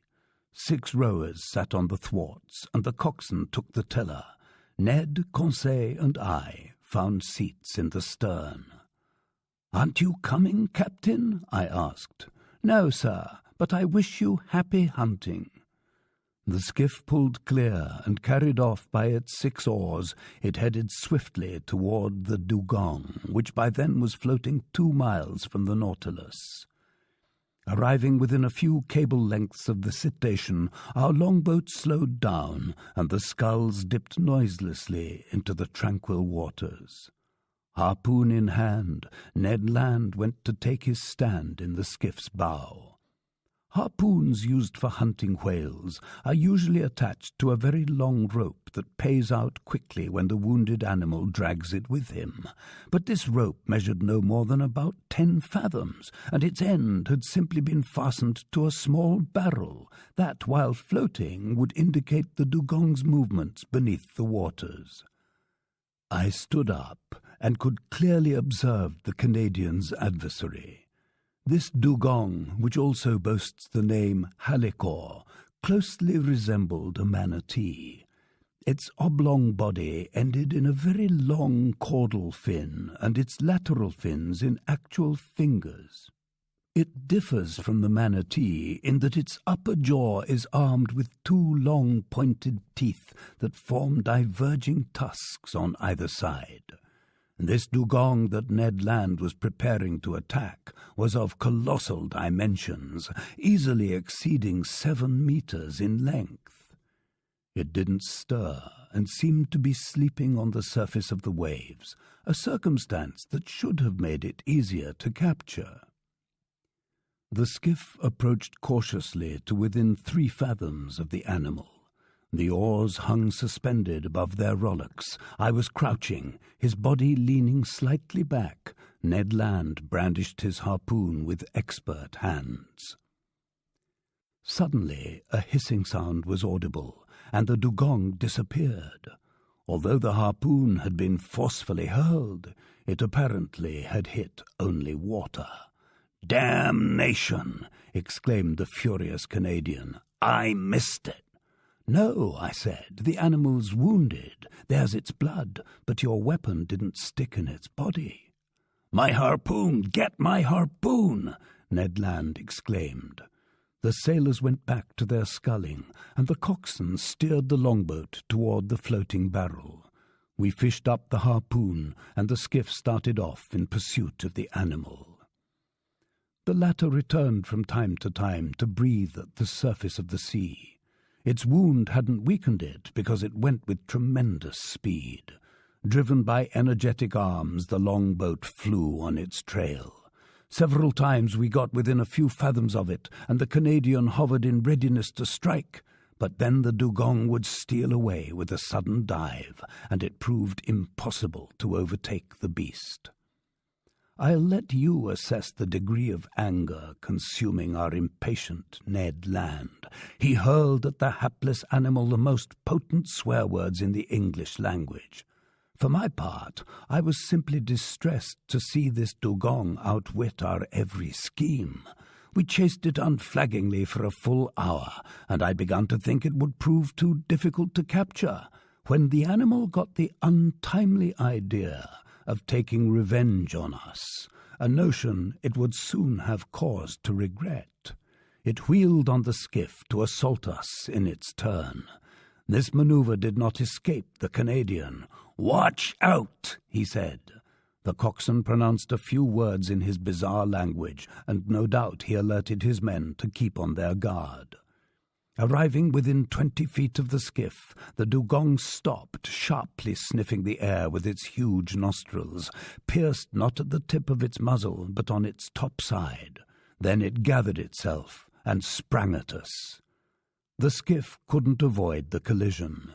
Half overturned, it shipped a ton or two of water that we had to bail out, but thanks to our skillful coxswain, we were fouled on the bias rather than the broadside, so we didn't capsize. Clinging to the stempest, Ned Land thrust his harpoon again and again into the gigantic animal, which embedded its teeth in our gunwale and lifted the longboat out of the water as a lion would lift a deer. We were thrown on top of each other, and I have no idea how the venture would have ended had not the Canadians, still thirsting for the beast's blood, finally pierced it to the heart. I heard its teeth grind on sheet iron, and the dugong disappeared, taking our harpoon along with it. But the barrel soon popped up on the surface, and a few moments later the animal's body appeared and rolled over on its back. Our skiff rejoined it, took it in tow, and headed to the Nautilus. It took pulleys of great strength to hoist this dugong onto the platform. The beast weighed 5,000 kilograms. It was carved up in sight of the Canadian, who remained to watch every detail of the operation. At dinner the same day, my steward served me some slices of this flesh skillfully dressed by the ship's cook. I found it excellent, even better than veal, if not beef. The next morning, February the 11th, the Nautilus's pantry was enriched by more dainty game. A covey of terns alighted on the Nautilus. They were a species of Sterna nilotica, unique to Egypt, beak black, head grey and stippled, eyes surrounded by white dots, back, wings and tail greyish, belly and throat white, feet red. Also caught were a couple of dozen Nile duck, superior-tasting wildfowl, whose neck and crown of the head are white speckled with black. By then the Nautilus had reduced speed. It moved ahead at a saunter, so to speak. I observed that the Red Sea's water was becoming less salty the closer we got to Suez. Near 5 o'clock in the afternoon, we sighted Cape Ras Mohammed to the north. This cape forms the tip of Arabia Petraea, which lies between the Gulf of Suez and the Gulf of Aqaba. The Nautilus entered the Strait of Jubal, which leads to the Gulf of Suez.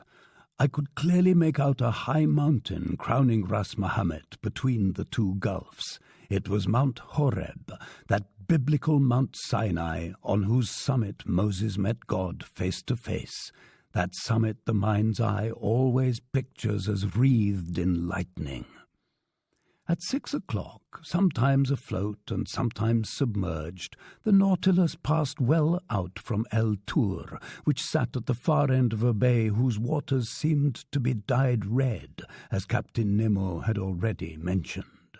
Then night fell, in the midst of a heavy silence, occasionally broken by the calls of pelicans and nocturnal birds, by the sound of surf chafing against rocks, or by the distant moan of a steamer churning the waves of the Gulf with noisy blades.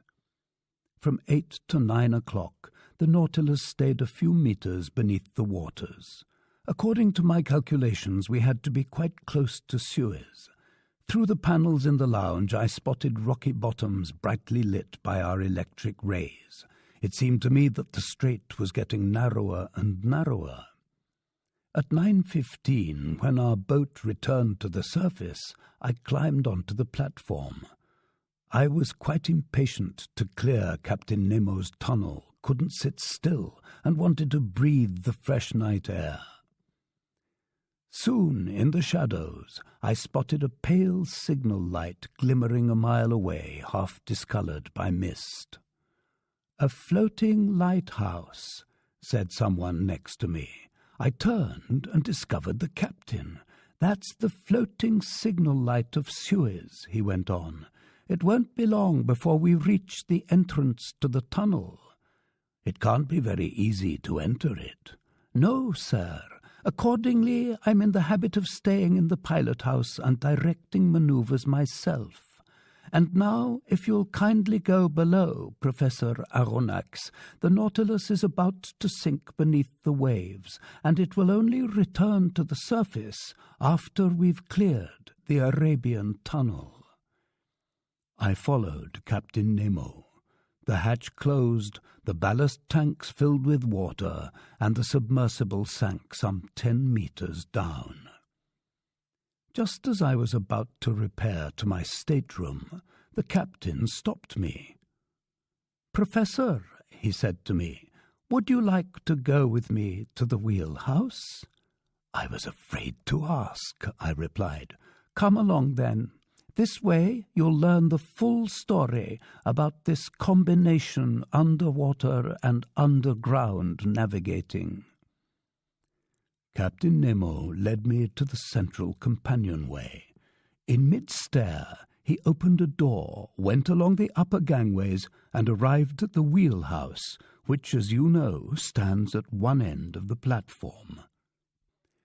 It was a cabin measuring 6 feet square, and closely resembling those occupied by the helmsmen of steamboats on the Mississippi or Hudson rivers. In the centre stood an upright wheel geared to rudder cables running to the Nautilus's stern. Set in the cabin's walls were 4 deadlights, windows of biconvex glass that enabled the man at the helm to see in every direction. The cabin was dark, but my eyes soon grew accustomed to its darkness, and I saw the pilot, a muscular man whose hands rested on the pegs of the wheel. Outside, the sea was brightly lit by the beacon shining behind the cabin at the other end of the platform.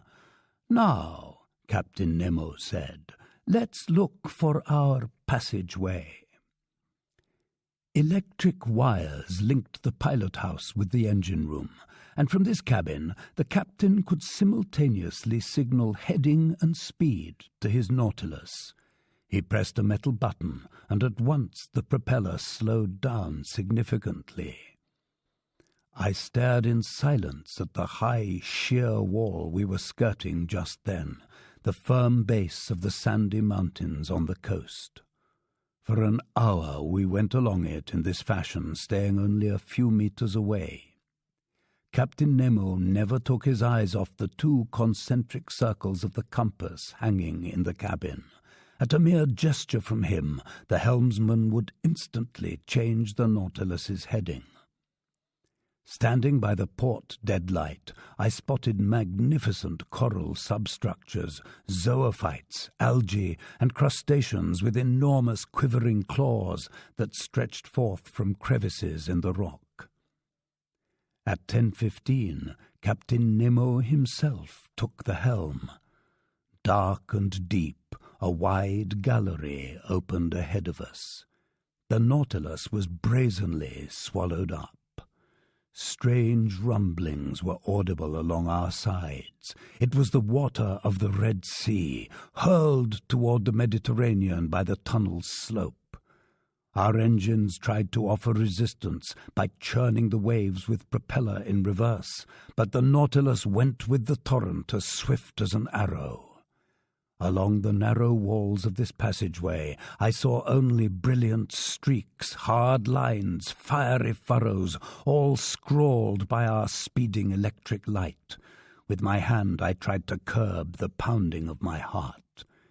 At 10:35, Captain Nemo left the steering wheel and turned to me.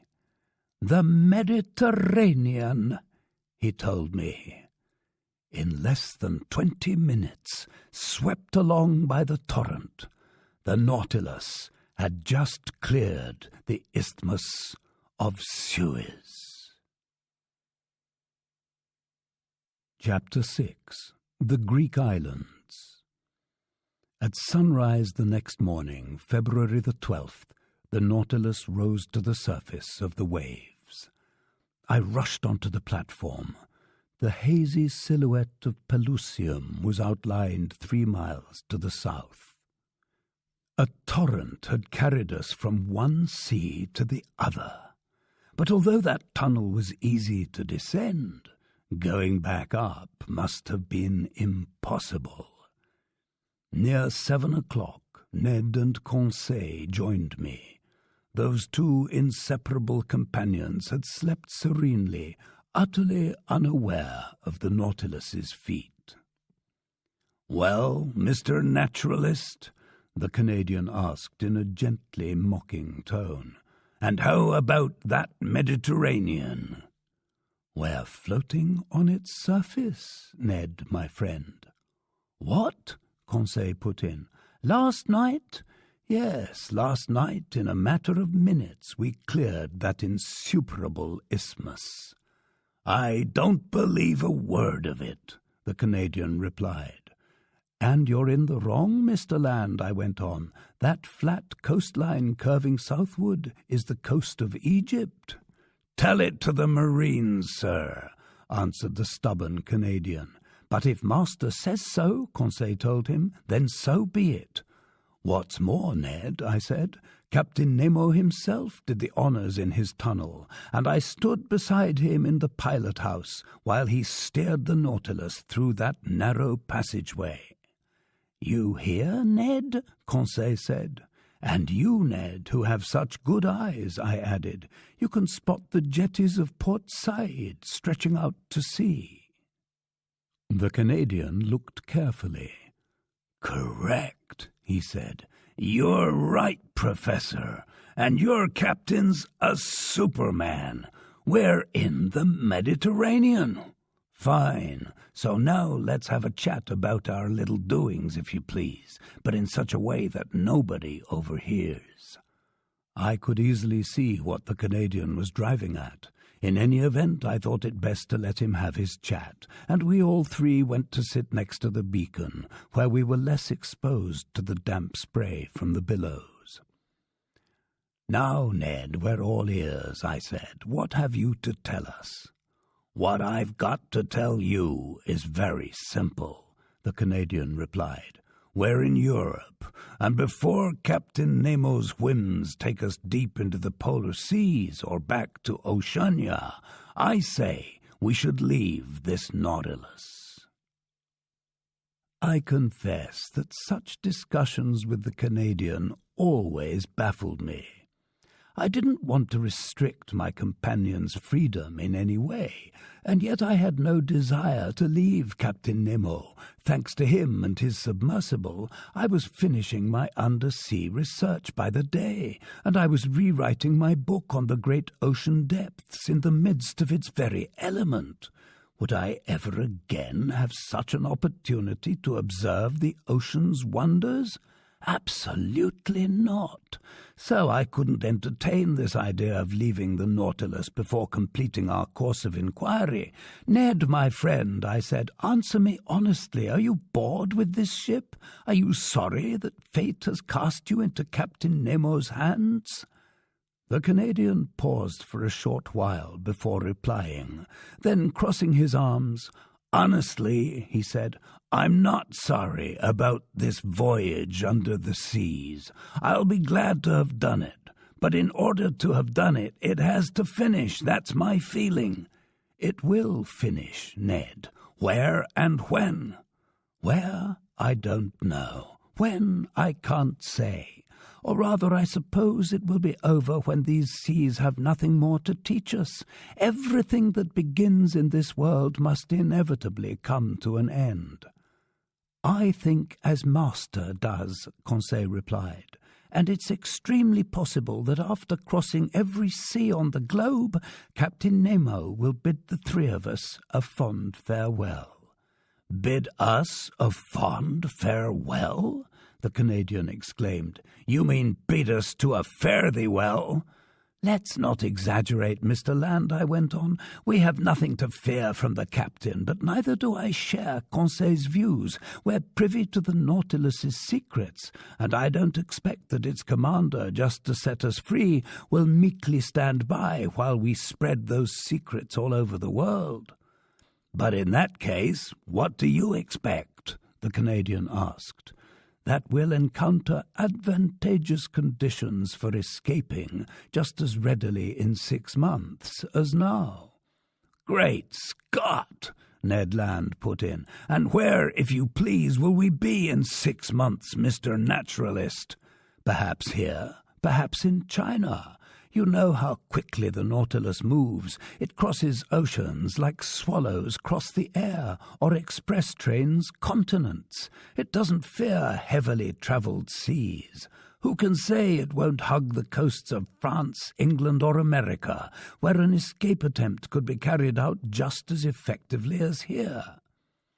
Professor Aronnax, the Canadian replied, your arguments are rotten to the core. You talk way off in the future. We'll be here, we'll be there. Me, I'm talking about right now. We are here, and we must take advantage of it. I was hard-pressed by Ned Land's common sense, and I felt myself losing ground. I no longer knew what arguments to put forward on my behalf. Sir, Ned went on, let's suppose that by some impossibility Captain Nemo offered your freedom to you this very day. Would you accept? I don't know, I replied. And suppose that he adds that this offer he's making you today won't ever be repeated. Then would you accept? I did not reply. And what thinks our friend Conseil? Ned Land asked.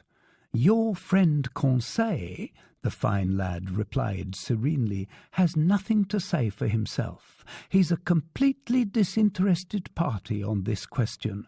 Like his master, like his comrade Ned, he's a bachelor. Neither wife, parents, nor children are waiting for him back home. He's in master's employ, he thinks like master, he speaks like master, and much to his regret, he can't be counted on to form a majority. Only 2 persons face each other here, master on one side, Ned Land on the other. That said, your friend Conseil is listening, and he's ready to keep score. I couldn't help smiling as Conseil wiped himself out of existence. Deep down, the Canadian must have been overjoyed at not having to contend with him. Then, sir, Ned Land said, since Conseil is no more, we'll have this discussion between just the 2 of us. I've talked, you've listened. What's your reply? It was obvious that the matter had to be settled, and evasions were distasteful to me. Ned, my friend, I said, here's my reply. You have right on your side, and my arguments can't stand up to yours. It will never do to count on Captain Nemo's benevolence. The most ordinary good sense would forbid him to set us free. On the other hand, good sense decrees that we take advantage of our first opportunity to leave the Nautilus. Fine, Professor Aronnax, that's wisely said. But one proviso, I said, just one. The opportunity must be the real thing. Our first attempt to escape must succeed, because if it misfires we won't get a second chance, and Captain Nemo will never forgive us. That's also well put, the Canadian replied. but your proviso applies to any escape attempt, whether it happens in 2 years or 2 days. So this is still the question. If a promising opportunity comes up, we have to grab it."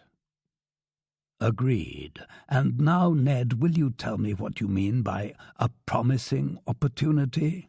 "One that leads the Nautilus on a cloudy night within a short distance of some European coast." "And you'll try to get away by swimming?" "Yes, if we're close enough to shore and the ship's afloat on the surface. No, if we're well out and the ship's navigating under the waters." "And in that event?" "In that event, I'll try to get hold of the skiff. I know how to handle it. We'll stick ourselves inside, undo the bolts, and rise to the surface without the helmsman in the bow seeing a thing." "Fine, Ned. Stay on the lookout for such an opportunity, but don't forget, one slip-up will finish us." "I won't forget, sir." "And now, Ned, would you like to know my overall thinking on your plan?" "Gladly, Professor Aronnax." "Well, then, I think, and I don't mean I hope, that your promising opportunity won't ever arise." "Why not?" "Because Captain Nemo recognizes that we haven't given up all hope of recovering our freedom, and he'll keep on his guard, above all in seas within sight of the coasts of Europe." "I'm of Master's opinion," Conseil said. "We'll soon see," Ned Land replied, shaking his head with a determined expression. "And now, Ned Land," I added, "let's leave it at that. Not another word on any of this. The day you're ready, alert us, and we're with you. I turn it all over to you." That's how we ended this conversation, which later was to have such serious consequences. At first, I must say, events seemed to confirm my forecasts, much to the Canadians' despair. Did Captain Nemo view us with distrust in these heavily travelled seas, or did he simply want to hide from the sight of those ships of every nation that ploughed the Mediterranean? I have no idea, but usually he stayed in mid-water and well out from any coast.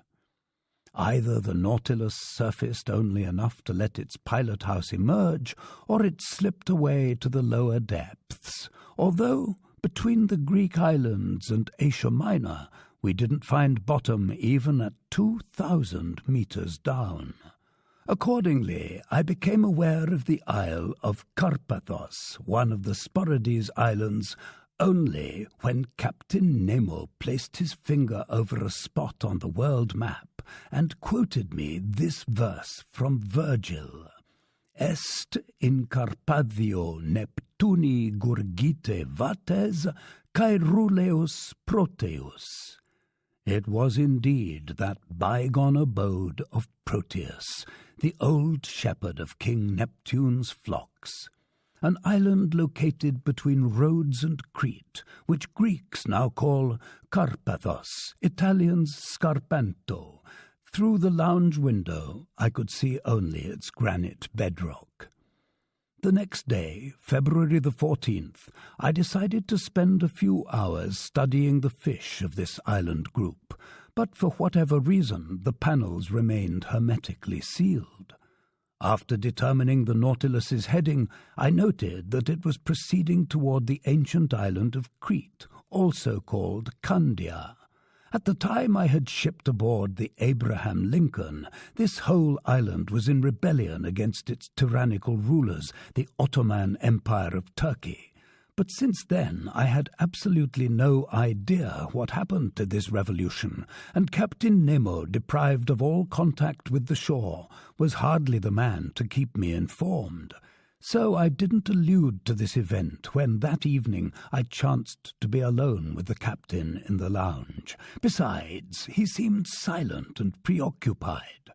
Then, contrary to custom, he ordered that both panels in the lounge be opened, and going from the one to the other, he carefully observed the watery mass. For what purpose? I hadn't a guess, and for my part I spent my time studying the fish that passed before my eyes. Among others, I noted that sand goby mentioned by Aristotle and commonly known by the name sea loach, which is encountered exclusively in the salty waters next to the Nile Delta. Near them, some semi-phosphorescent red porgy rolled by, a variety of gilt head that the Egyptians ranked among their sacred animals, lauding them in religious ceremonies when their arrival in the river's waters announced the fertile flood season. I also noticed some wrasse known as the tapiro, 3 decimeters long, bony fish with transparent scales whose bluish-grey colour is mixed with red spots. They're enthusiastic eaters of marine vegetables, which gives them an exquisite flavour. Hence, these tapiro were much in demand by the epicures of ancient Rome, and their entrails were dressed with brains of peacock, tongue of flamingo, and testes of moray, to make that divine platter that so enraptured the Roman Emperor Vitellius. Another resident of these seas caught my attention and revived all my memories of antiquity. This was the remora, which travels attached to the bellies of sharks. As the ancients tell it, when these little fish cling to the undersides of a ship, they can bring it to a halt, and by so impeding Mark Antony's vessel during the Battle of Actium, one of them facilitated the victory of Augustus Caesar. From such slender threads hang the destinies of nations. I also observed some wonderful snappers belonging to the order Lutianida, sacred fish for the Greeks, who claimed they could drive off sea monsters from the waters they frequent. Their Greek name Anthias means flower, and they live up to it in the play of their colours and in those fleeting reflections that turn their dorsal fins into watered silk. Their hues are confined to a gamut of reds, from the pallor of pink to the glow of ruby. I couldn't take my eyes off these marine wonders when I was suddenly jolted by an unexpected apparition. In the midst of the waters, a man appeared. A diver carrying a little leather bag at his belt. It was no corpse lost in the waves. It was a living man, swimming vigorously, sometimes disappearing to breathe at the surface, then instantly diving again. I turned to Captain Nemo, and in an agitated voice, "A man, a castaway!" I exclaimed. "We must rescue him at all cost."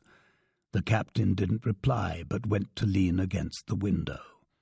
The man drew near, and gluing his face to the panel, he stared at us. To my deep astonishment, Captain Nemo gave him a signal. The diver answered with his hand, immediately swam up to the surface of the sea, and didn't reappear. "Don't be alarmed," the captain told me. "That's Nicholas from Cape Matapan, nicknamed Il Pesce.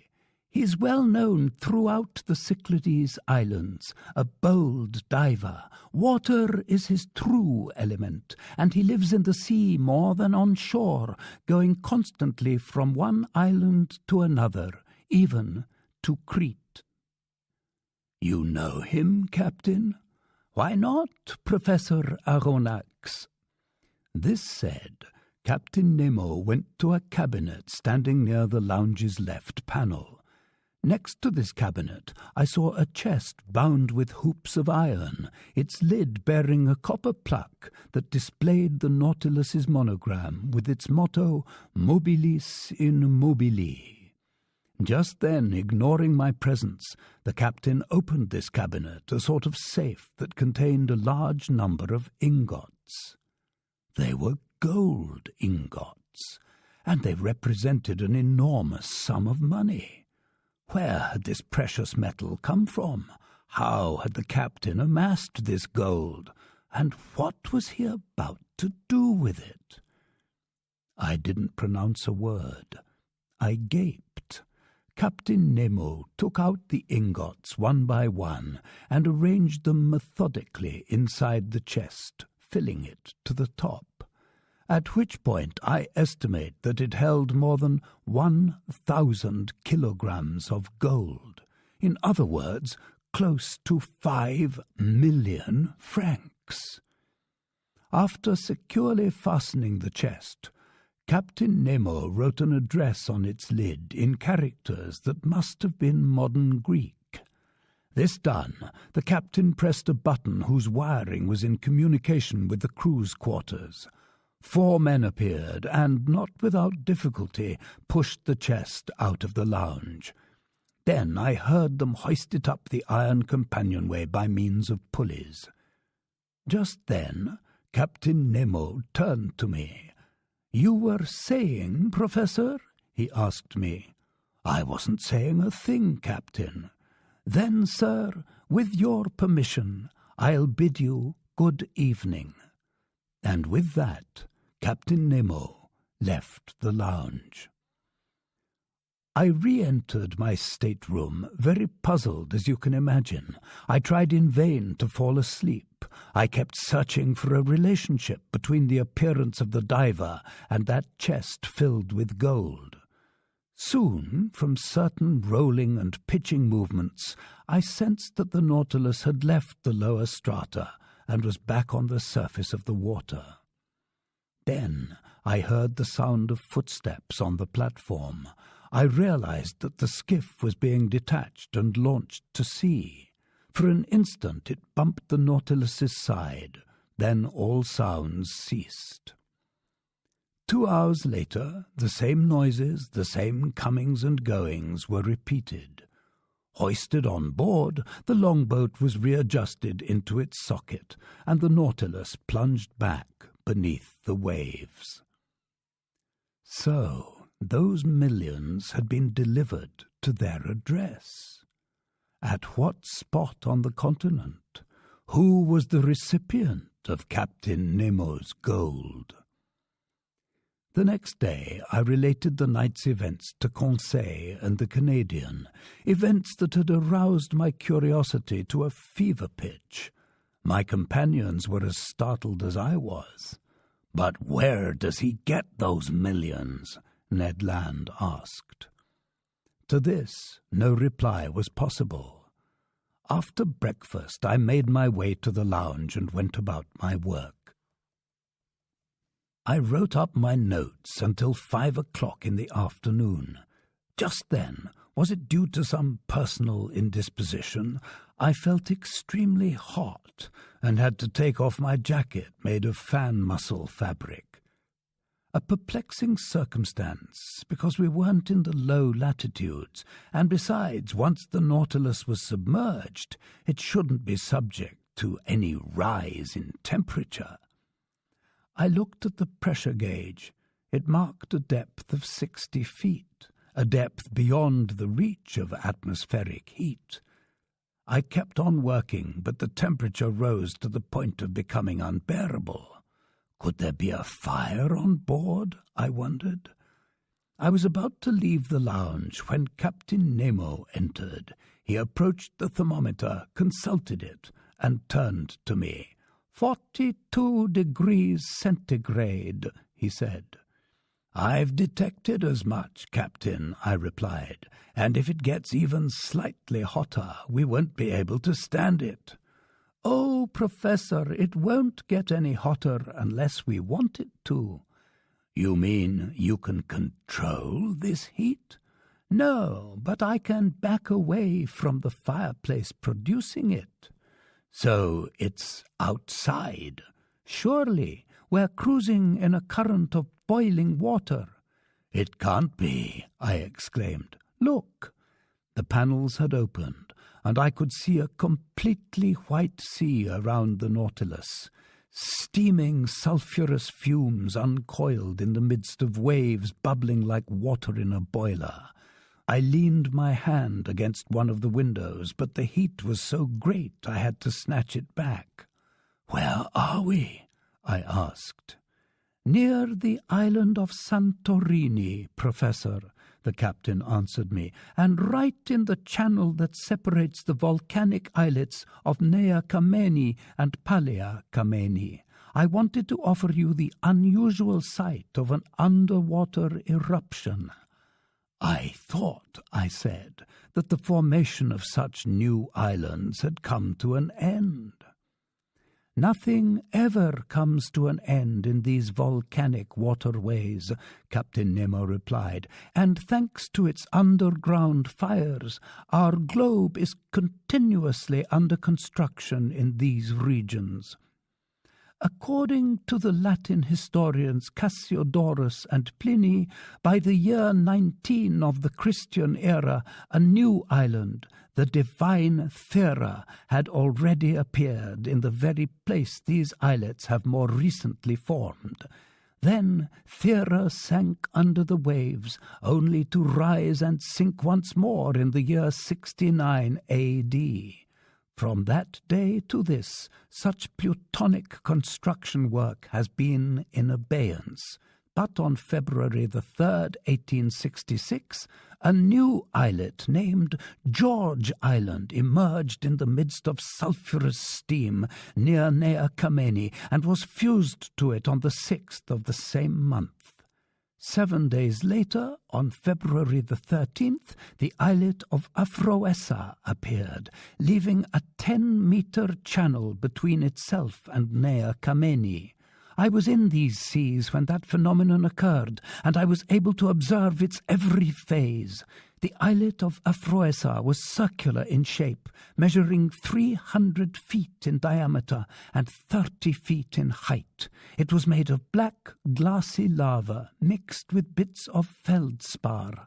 Finally, on March the 10th, a smaller islet called Reka appeared next to Nea Kameni, and since then these three islets have fused to form one single self-same island.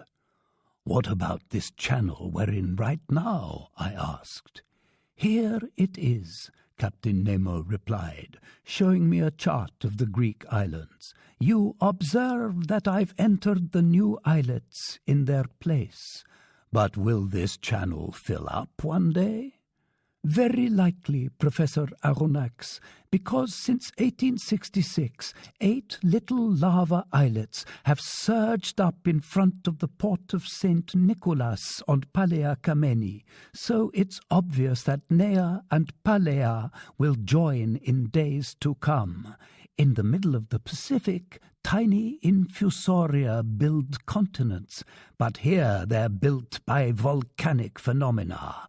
Look, sir, look at the construction work going on under these waves." I returned to the window. The Nautilus was no longer moving. The heat had become unbearable. From the white it had recently been, the sea was turning red, a coloration caused by the presence of iron salts. Although the lounge was hermetically sealed, it was filling with an intolerable stink of sulphur, and I could see scarlet flames of such brightness they overpowered our electric light. I was swimming in perspiration. I was stifling. I was about to be cooked. Yes, I felt myself cooking in actual fact. "We can't stay any longer in this boiling water," I told the captain. "No, it wouldn't be advisable," replied Nemo the emotionless. He gave an order. The Nautilus tacked about and retreated from this furnace it couldn't brave with impunity. A quarter of an hour later, we were breathing fresh air on the surface of the waves. It then occurred to me that if Ned had chosen these waterways for our escape attempt, we wouldn't have come out alive from this sea of fire. The next day, February the 16th, we left this basin, which tallies depths of 3,000 meters between Rhodes and Alexandria, and passing well out from Cherigo Island after doubling Cape Matapan, the Nautilus left the Greek islands behind. Chapter 7. The Mediterranean in 48 hours. The Mediterranean, your ideal blue sea. To Greeks, simply the sea. To Hebrews, the Great Sea. To Romans, Mare Nostrum. Bordered by orange trees, aloes, cactus, and maritime pine trees, perfumed with the scent of myrtle, framed by rugged mountains, saturated with clean, transparent air, but continuously under construction by fires in the earth. This sea is a genuine battlefield where Neptune and Pluto still struggle for world domination. Here, on these beaches and waters, says the French historian Michelet, a man is revived by one of the most invigorating climates in the world.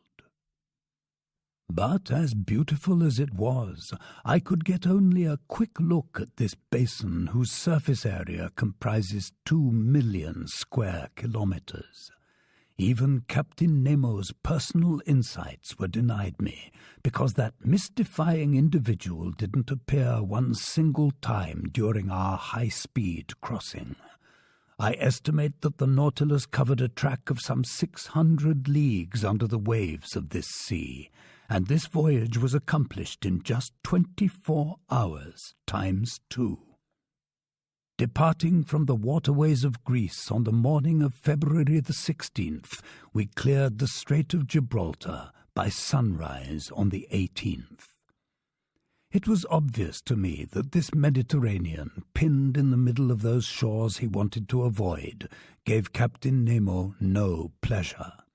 Its waves and breezes brought back too many memories, if not too many regrets. Here he no longer had the ease of movement and freedom of maneuver that the oceans allowed him, and his Nautilus felt cramped so close to the coasts of both Africa and Europe. Accordingly, our speed was 25 miles, that is, 12 4-kilometer leagues per hour. Needless to say, Ned Land had to give up his escape plans, much to his distress. Swept along at the rate of 12 to 13 meters per second, he could hardly make use of the skiff.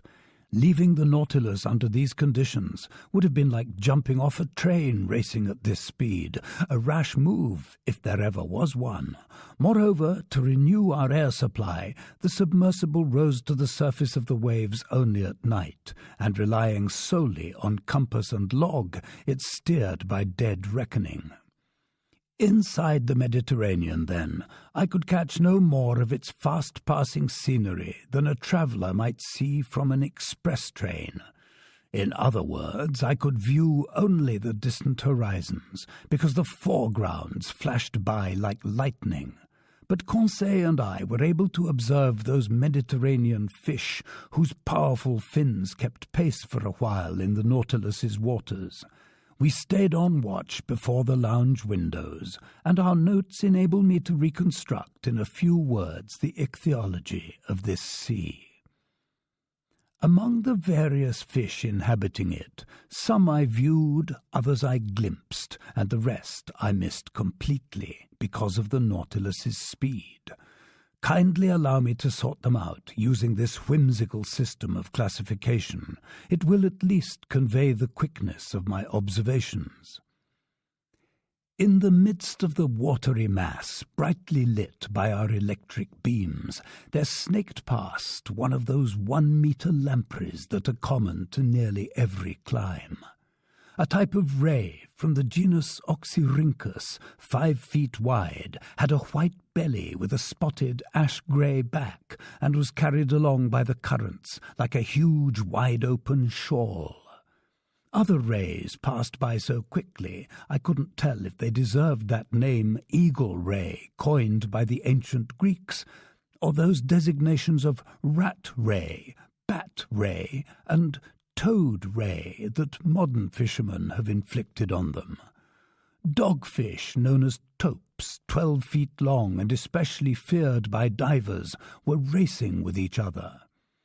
Looking like big bluish shadows, thresher sharks went by, 8 feet long and gifted with an extremely acute sense of smell. Dorados from the genus Sparus, some measuring up to 13 decimeters, appeared in silver and azure costumes encircled with ribbons, which contrasted with the dark colour of their fins. Fish sacred to the goddess Venus, their eyes set in brows of gold, a valuable species that patronizes all waters, fresh or salt, equally at home in rivers, lakes, and oceans, living in every clime, tolerating any temperature, their line dating back to prehistoric times on this earth, yet preserving all its beauty from those far-off days. Magnificent sturgeons, 9 to 10 meters long and extremely fast, banged their powerful tails against the glass of our panels, showing bluish backs with small brown spots. They resemble sharks without equaling their strength, and are encountered in every sea. In the spring they delight in swimming up the great rivers, fighting the currents of the Volga, Danube, Po, Rhine, Loire, and Oder, while feeding on herring, mackerel, salmon, and codfish. Although they belong to the class of cartilaginous fish, they rate as a delicacy. They're eaten fresh, dried, marinated, or salt-preserved, and in olden times they were borne in triumph to the table of the Roman epicure, Lucullus. But whenever the Nautilus drew near the surface, these denizens of the Mediterranean I could observe most productively belonged to the 63rd genus of bony fish. These were the tuna from the genus Scomber, blue-black on top, silver on the belly armour, their dorsal stripes giving off a golden gleam. They are said to follow ships in search of refreshing shade from the hot tropical sun, and they did just that with the Nautilus, as they had once done with the vessels of the Count de la Pérouse. For long hours they competed in speed with our submersible. I couldn't stop marvelling at these animals so perfectly cut out for racing. Their heads small, their bodies sleek, spindle-shaped, and in some cases over 3 meters long, their pectoral fins gifted with remarkable strength, their caudal fins forked. Like certain flocks of birds, whose speed they equal, these tuna swim in triangle formation, which prompted the ancients to say they'd boned up on geometry and military strategy. And yet they can't escape the Provençal fishermen, who prize them as highly as did the ancient inhabitants of Turkey and Italy. And these valuable animals, as oblivious as if they were deaf and blind, leap right into the Marseille tuna nets and perish by the thousands. Just for the record, I'll mention those Mediterranean fish that Conseil and I barely glimpsed. There were whitish eels of the species Gymnotus fasciatus that passed like elusive wisps of steam, conger eels 3 to 4 meters long that were tricked out in green, blue, and yellow, 3-foot hake with a liver that makes a dainty morsel, wormfish drifting like thin seaweed, sea robins that poets call lyrefish, and seamen pipers, and whose snouts have 2 jagged triangular plates shaped like old Homer's lyre. Swallowfish, swimming as fast as the bird they're named after. Red-headed groupers whose dorsal fins are trimmed with filaments. Some shad, spotted with black, grey, brown, blue, yellow, and green, that actually respond to tinkling handbells. Splendid diamond-shaped turbot that were like aquatic pheasants with yellowish fins stippled in brown, and the left topside mostly marbled in brown and yellow. Finally, schools of wonderful red mullet, real oceanic birds of paradise that ancient Romans bought for as much as 10,000 sesterces apiece, and which they killed at the table so they could heartlessly watch it change colour from cinnabar red when alive to pallid white when dead. And as for other fish common to the Atlantic and Mediterranean, I was unable to observe mirrolets, triggerfish, puffers, seahorses, jewelfish, trumpetfish, blennies, grey mullet, wrasse, smelt, flying fish, anchovies, sea bream, porgies, garfish, or any of the chief representatives of the order Pleuronecta, such as sole, flounder, plaice, dab, and brill, simply because of the dizzying speed with which the Nautilus hustled through these opulent waters. As for marine mammals, on passing by the mouth of the Adriatic Sea, I thought I recognized 2 or 3 sperm whales equipped with the single dorsal fin denoting the genus Physeter, some pilot whales from the genus Globicephalus, exclusive to the Mediterranean, the forepart of the head striped with small distinct lines, and also a dozen seals with white bellies and black coats, known by the name monk seals, and just as solemn as if they were 3-meter Dominicans. For his part, Conseil thought he spotted a turtle 6 feet wide and adorned with 3 protruding ridges that ran lengthwise. I was sorry to miss this reptile, because from Conseil's description I believe I recognized the leatherback turtle, a pretty rare species. For my part, I noted only some loggerhead turtles with long carapaces. As for zoophytes, for a few moments I was able to marvel at a wonderful orange-hued hydra from the genus Galliolaria that clung to the glass of our port panel. It consisted of a long, lean filament that spread out into countless branches and ended in the most delicate lace ever spun by the followers of Arachne. Unfortunately, I couldn't fish up this wonderful specimen, and surely no other Mediterranean zoophytes would have been offered to my gaze if, on the evening of the 16th, the Nautilus hadn't slowed down in an odd fashion. This was the situation. By then, we were passing between Sicily and the coast of Tunisia. In the cramped space between Cape Bon and the Strait of Messina, the sea bottom rises almost all at once. It forms an actual ridge with only 17 meters of water remaining above it, while the depth on either side is 170 meters. Consequently, the Nautilus had to maneuver with caution so as not to bump into this underwater barrier. I showed Conseil the position of this long reef on our chart of the Mediterranean. But, with all due respect to master, Conseil ventured to observe, it's like an actual isthmus connecting Europe to Africa. Yes, my boy, I replied, it cuts across the whole Strait of Sicily, and Smith's soundings prove that in the past these 2 continents were genuinely connected between Cape Boyo and Cape Farina. I can easily believe it, Conseil said. I might add, I went on, that there's a similar barrier between Gibraltar and Ceuta, and in prehistoric times it closed off the Mediterranean completely. Gracious, Conseil put in. Suppose one day some volcanic upheaval raises these 2 barriers back above the waves. That's most unlikely, Conseil. If master will allow me to finish, I mean that if this phenomenon occurs, it might prove distressing to Monsieur de Lesseps, who has gone to such pains to cut through his isthmus. Agreed, but I repeat, Conseil, such a phenomenon won't occur. The intensity of these underground forces continues to diminish. Volcanoes were quite numerous in the world's early days, but they're going extinct one by one.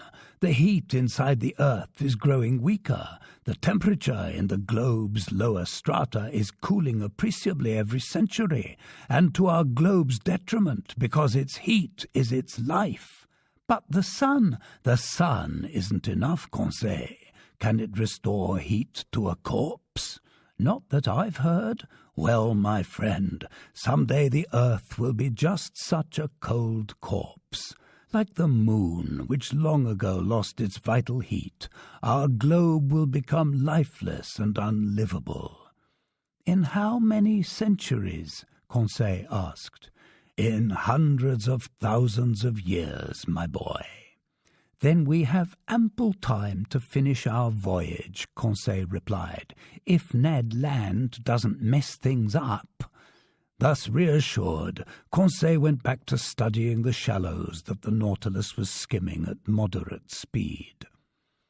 On the rocky volcanic seafloor, there bloomed quite a collection of moving flora, sponges, sea cucumbers, jellyfish called sea gooseberries that were adorned with reddish tendrils and gave off a subtle phosphorescence, members of the genus Beroe that are commonly known by the name melon jellyfish and are bathed in the shimmer of the whole solar spectrum, free-swimming crinoids 1 meter wide that reddened the waters with their crimson hue, tree-like basket stars of the greatest beauty, sea fans from the genus Pavonacea with long stems, numerous edible sea urchins of various species, plus green sea anemones with a greyish trunk and a brown disc lost beneath the olive-coloured tresses of their tentacles. Conseil kept especially busy observing molluscs and articulates, and although his catalogue is a little dry, I wouldn't want to wrong the gallant lad by leaving out his personal observations.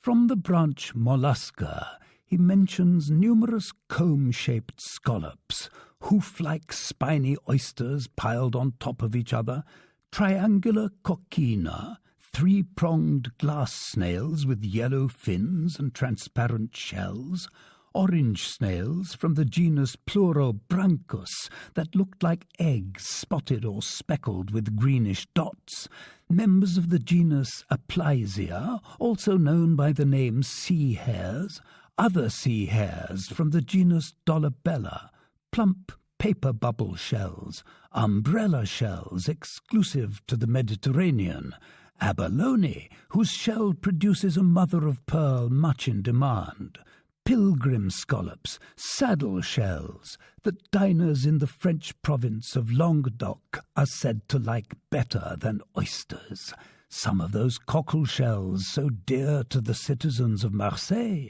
fat white Venus shells that are among the clams so abundant off the coasts of North America and eaten in such quantities by New Yorkers, variously coloured comb shells with gill covers, burrowing date mussels with a peppery flavour I relish, furrowed heart cockles whose shells have rib-like ridges on their arching summits, triton shells pocked with scarlet bumps, carniera snails with backward curving tips that make them resemble flimsy gondolas, crowned ferola snails, Atlanta snails with spiral shells, grey nudibranchs from the genus Tethys that were spotted with white and covered by fringed mantles, nudibranchs from the suborder Aeolidia that looked like small slugs, sea butterflies crawling on their backs, seashells from the genus Auricula, including the oval-shaped Auricula myosotis,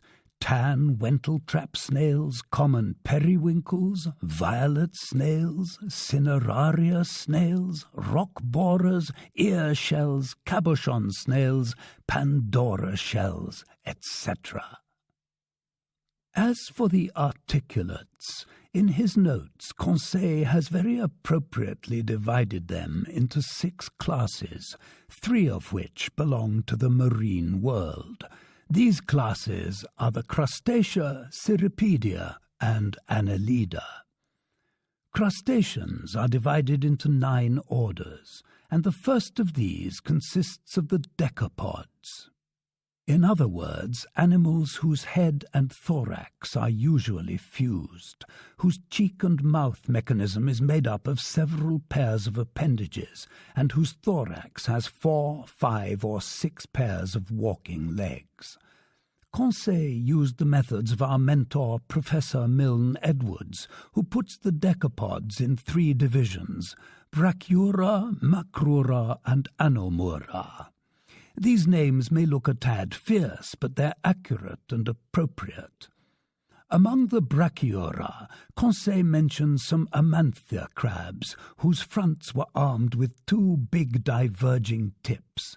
Those Inachus scorpions that, Lord knows why, symbolized wisdom to the ancient Greeks, spider crabs of the Messina and Spinimane varieties that had probably gone astray in these shallows because they usually live in the lower depths, xanthid crabs, pilumna crabs, rhomboid crabs, granular box crabs, easy on the digestion as Conseil ventured to observe, toothless masked crabs, Ebalia crabs, Cymopolia crabs, woolly-handed crabs, etc. Among the Macrura, which are subdivided into 5 families, hardshells, burrowers, crayfish, prawns, and ghost crabs, Conseil mentions some common spiny lobsters, whose females supply a meat highly prized, slipper lobsters or common shrimp, waterside gibia shrimp, and all sorts of edible species. But he says nothing of the crayfish subdivision that includes the true lobster, because spiny lobsters are the only type in the Mediterranean. Finally, among the Anomura, he saw common Drochina crabs dwelling inside whatever abandoned seashells they could take over, Homola crabs with spiny fronts, hermit crabs, hairy porcelain crabs, etc. There, Conseil's work came to a halt. He didn't have time to finish off the class Crustacea through an examination of its stomatopods, amphipods, homopods, isopods, trilobites, branchiopods, ostracods, and entomostrations. And in order to complete his study of marine articulates, he needed to mention the class Cirripedia, which contains water fleas and carp lice, plus the class Annelida, which he would have divided without fail into tubifex worms and dorsibranchian worms. But having gone past the shallows of the Strait of Sicily, the Nautilus resumed its usual deep-water speed. From then on, no more mollusks, no more zoophytes, no more articulates. Just a few large fish sweeping by like shadows.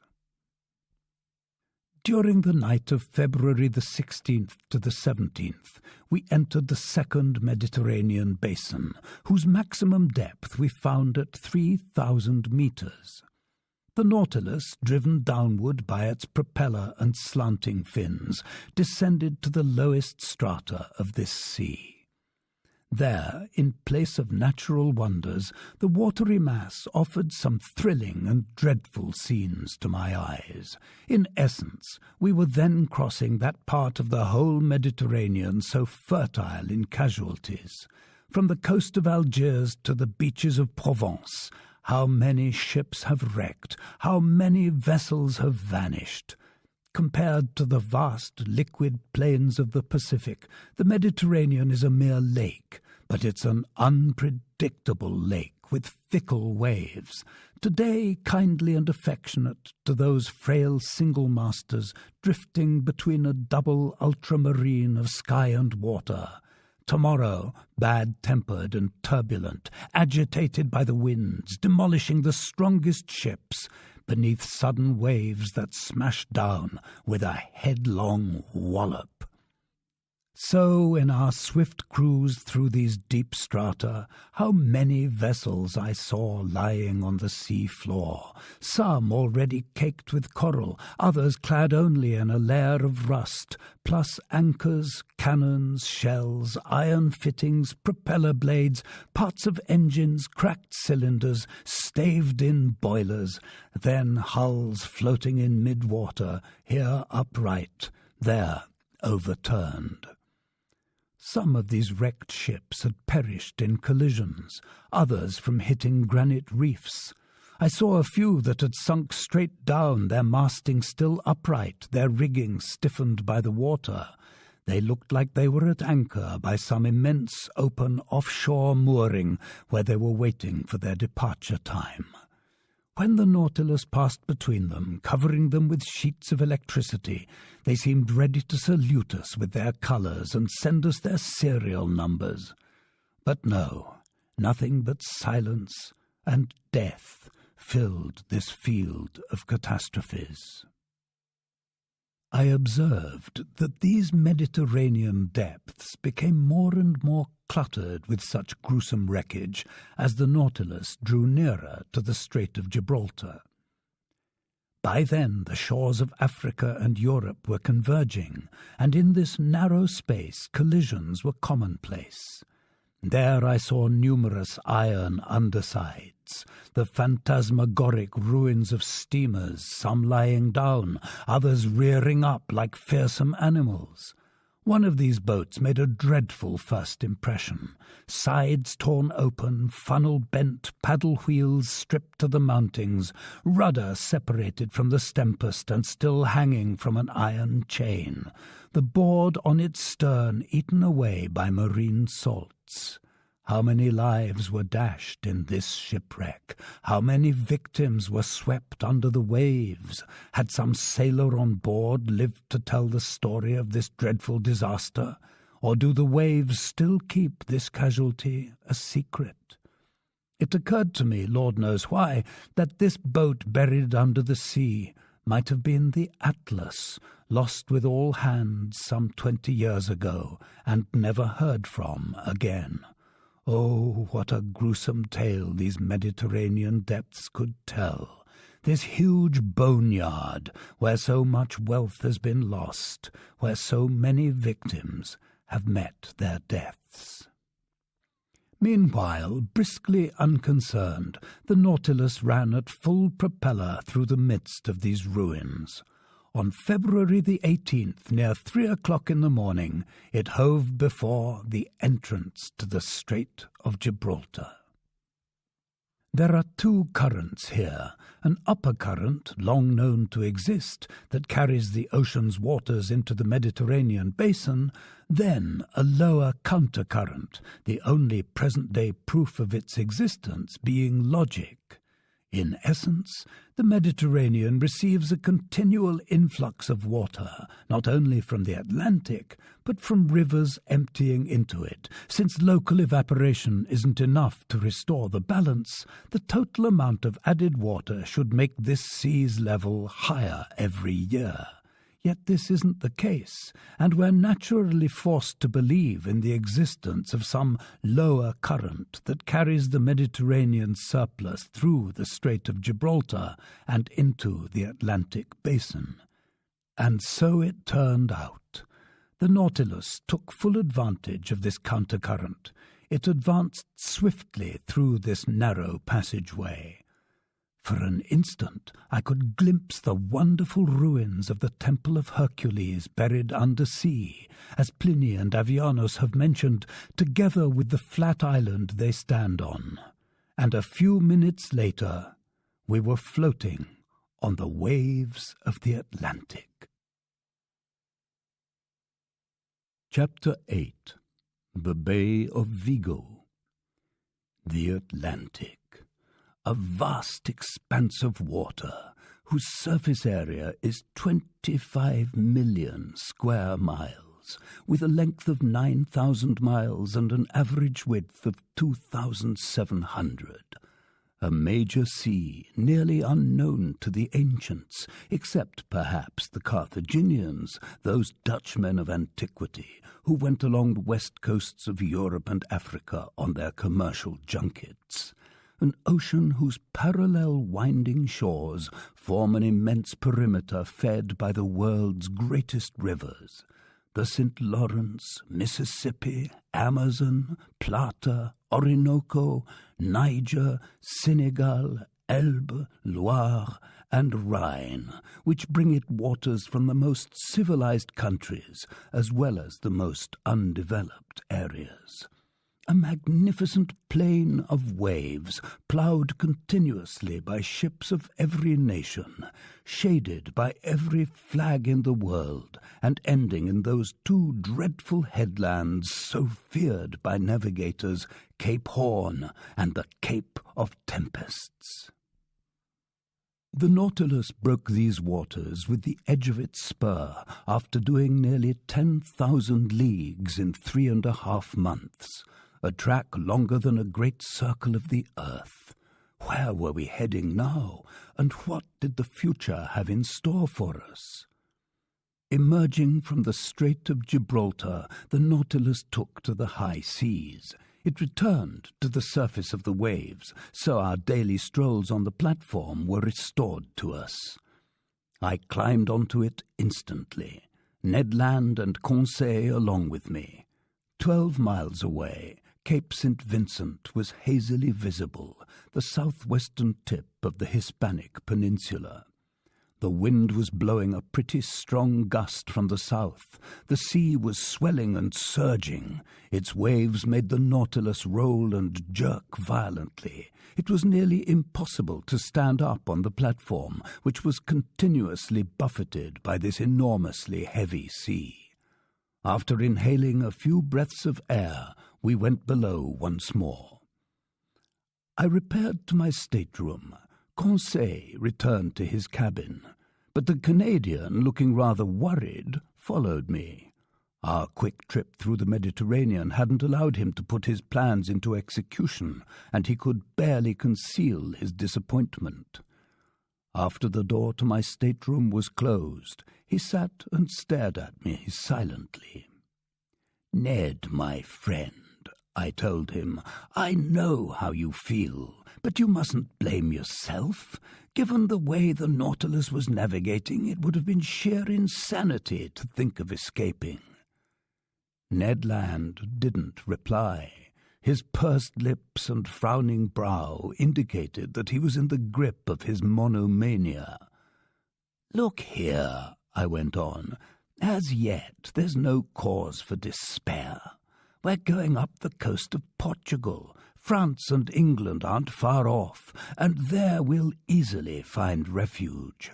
Oh, I grant you, if the Nautilus had emerged from the Strait of Gibraltar and made for that cape in the south, if it were taking us toward those regions that have no continents, then I'd share your alarm. But we now know that Captain Nemo doesn't avoid the seas of civilization, and in a few days I think we can safely take action." Ned Land stared at me still more intently, and finally unpursed his lips. "We'll do it this evening," he said. I straightened suddenly. I admit that I was less than ready for this announcement. I wanted to reply to the Canadian, but words failed me. "We agreed to wait for the right circumstances," Ned Land went on. "Now we've got those circumstances. This evening we'll be just a few miles off the coast of Spain. It'll be cloudy tonight. The wind's blowing toward shore. You gave me your promise, Professor Aronnax, and I'm counting on you." Since I didn't say anything, the Canadian stood up and approached me. "We'll do it this evening, at 9 o'clock, he said. "I've alerted Conseil. By that time, Captain Nemo will be locked in his room and probably in bed. Neither the mechanics or the crewmen will be able to see us. Conseil and I will go to the central companionway. As for you, Professor Aronnax, you'll stay in the library 2 steps away and wait for my signal. The oars, mast, and sail are in the skiff. I've even managed to stow some provisions inside. I've gotten hold of a monkey wrench to unscrew the nuts bolting the skiff to the Nautilus's hull, so everything's ready. I'll see you this evening." "The sea is rough," I said. "Admitted," the Canadian replied, "but we've got to risk it. Freedom is worth paying for. Besides, the longboat's solidly built, and a few miles with the wind behind us is no big deal. By tomorrow, who knows if this ship won't be 100 leagues out to sea. If circumstances are in our favor, between 10 and 11 this evening, we'll be landing on some piece of solid ground, or we'll be dead. So we're in God's hands, and I'll see you this evening." This said, the Canadian withdrew, leaving me close to dumbfounded. I had imagined that if it came to this, I would have time to think about it, to talk it over. My stubborn companion hadn't granted me this courtesy. But after all, what would I have said to him? Ned Land was right 100 times over. These were near ideal circumstances, and he was taking full advantage of them. In my selfish personal interests, could I go back on my word and be responsible for ruining the future lives of my companions? Tomorrow might not Captain Nemo take us far away from any shore? Just then, a fairly loud hissing told me that the ballast tanks were filling, and the Nautilus sank beneath the waves of the Atlantic. I stayed in my stateroom. I wanted to avoid the captain, to hide from his eyes the agitation overwhelming me. What an agonizing day I spent, torn between my desire to regain my free will and my regret at abandoning this marvelous Nautilus, leaving my underwater research incomplete. How could I relinquish this ocean, my own Atlantic, as I liked to call it, without observing its lower strata, without wresting from it the kinds of secrets that had been revealed to me by the seas of the East Indies and the Pacific? I was putting down my novel, half read. I was waking up as my dream neared its climax.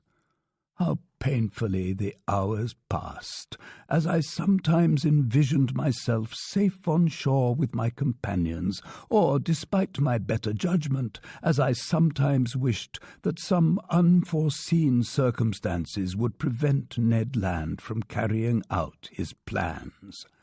Twice I went to the lounge. I wanted to consult the compass. I wanted to see if the Nautilus's heading was actually taking us closer to the coast or spiriting us farther away.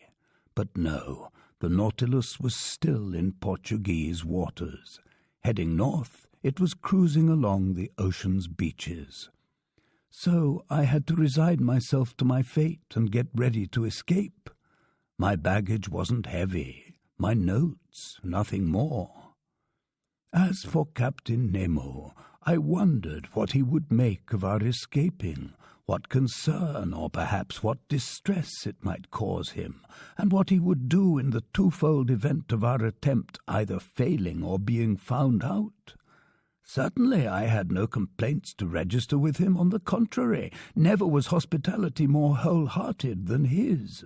Yet, in leaving him, I couldn't be accused of ingratitude. No solemn promises bound us to him. In order to keep us captive, he had counted only on the force of circumstances, and not on our word of honor. But his avowed intention to imprison us forever on his ship justified our every effort. I hadn't seen the captain since our visit to the island of Santorini. Would fate bring me into his presence before our departure? I both desired and dreaded it. I listened for footsteps in the stateroom adjoining mine. Not a sound reached my ear. His stateroom had to be deserted. Then I began to wonder if this eccentric individual was even on board. Since that night when the skiff had left the Nautilus on some mysterious mission, my ideas about him had subtly changed. In spite of everything, I thought that Captain Nemo must have kept up some type of relationship with the shore. Did he himself never leave the Nautilus? Whole weeks had often gone by without my encountering him. What was he doing all the while? During all those times I'd thought he was convalescing in the grip of some misanthropic fit. Was he instead far away from the ship, involved in some secret activity whose nature still eluded me? All these ideas and 1,000 others assaulted me at the same time. In these strange circumstances the scope for conjecture was unlimited. I felt an unbearable queasiness. This day of waiting seemed endless. The hours struck too slowly to keep up with my impatience. As usual, dinner was served me in my stateroom. Full of anxiety, I ate little. I left the table at 7 o'clock. 120 minutes, I was keeping track of them, still separated me from the moment I was to rejoin Ned Land. My agitation increased. My pulse was throbbing violently. I couldn't stand still. I walked up and down, hoping to calm my troubled mind with movement. The possibility of perishing in our reckless undertaking was the least of my worries. My heart was pounding at the thought that our plans might be discovered before we had left the Nautilus, at the thought of being hauled in front of Captain Nemo and finding him angered, or worse, saddened by my deserting him. I wanted to see the lounge one last time. I went down the gangways and arrived at the museum where I had spent so many pleasant and productive hours. I stared at all its wealth, all its treasures, like a man on the eve of his eternal exile, a man departing to return no more. For so many days now, these natural wonders and artistic masterworks had been central to my life, and I was about to leave them behind forever. I wanted to plunge my eyes through the lounge window and into these Atlantic waters, but the panels were hermetically sealed, and a mantle of sheet iron separated me from this ocean with which I was still unfamiliar. Crossing through the lounge, I arrived at the door, contrived in one of the canted corners that opened into the captain's stateroom. Much to my astonishment, this door was ajar. I instinctively recoiled. If Captain Nemo was in his stateroom, he might see me. But not hearing any sounds, I approached. The stateroom was deserted. I pushed the door open. I took a few steps inside. Still the same austere monastic appearance. Just then, my eye was caught by some etchings hanging on the wall, which I hadn't noticed during my first visit. They were portraits of great men of history who had spent their lives in perpetual devotion to a great human ideal. Tadeusz Kosciuszko, the hero whose dying words had been Finis Poloniae. Marcos Botsaris, for modern Greece the reincarnation of Sparta's King Leonidas. Daniel O'Connell, Ireland's defender. George Washington, founder of the American Union. Daniele Manin, the Italian patriot. Abraham Lincoln, dead from the bullet of a believer in slavery. And finally, that martyr for the redemption of the black race, John Brown, hanging from his gallows, as Victor Hugo's pencil has so terrifyingly depicted. What was the bond between these heroic souls and the soul of Captain Nemo? From this collection of portraits, could I finally unravel the mystery of his existence? Was he a fighter for oppressed peoples, a liberator of enslaved races? Had he figured in the recent political or social upheavals of this century? Was he a hero of that dreadful civil war in America, a war lamentable yet forever glorious? Suddenly, the clock struck 8. The first stroke of its hammer on the chimes snapped me out of my musings. I shuddered as if some invisible eye had plunged into my innermost thoughts, and I rushed outside the stateroom. There my eyes fell on the compass. Our heading was still northerly. The log indicated a moderate speed, the pressure gauge a depth of about 60 feet, so circumstances were in favor of the Canadians' plans. I stayed in my stateroom. I dressed warmly, fishing boots, otter cap, coat of fan muscle fabric lined with sealskin. I was ready. I was waiting. Only the propeller's vibrations disturbed the deep silence reigning on board. I cocked an ear and listened. Would a sudden outburst of voices tell me that Ned Land's escape plans had just been detected? A ghastly uneasiness stole through me. I tried in vain to recover my composure. A few minutes before 9 o'clock, I glued my ear to the captain's door. Not a sound. I left my stateroom and returned to the lounge, which was deserted and plunged in near darkness. I opened the door leading to the library. The same inadequate light, the same solitude. I went to man my post near the door opening into the well of the central companionway. I waited for Ned Land's signal. At this point, the propeller's vibrations slowed down appreciably. Then they died out altogether. Why was the Nautilus stopping? Whether this layover would help or hinder Ned Land's schemes, I couldn't have said. The silence was further disturbed only by the pounding of my heart. Suddenly, I felt a mild jolt. I realized the Nautilus had come to rest on the ocean floor. My alarm increased. The Canadian's signal hadn't reached me. I longed to rejoin Ned Land and urge him to postpone his attempt. I sensed that we were no longer navigating under normal conditions. Just then, the door to the main lounge opened, and Captain Nemo appeared. He saw me, and without further preamble, "Ah, Professor," he said in an affable tone, "I've been looking for you. Do you know your Spanish history?" Even if he knew it by heart, a man in my disturbed, befuddled condition couldn't have quoted a syllable of his own country's history. "Well," Captain Nemo went on, "did you hear my question? Do you know the history of Spain?" "Very little of it," I replied. "The most learned men," the captain said, "still have much to learn. Have a seat," he added, "and I'll tell you about an unusual episode in this body of history."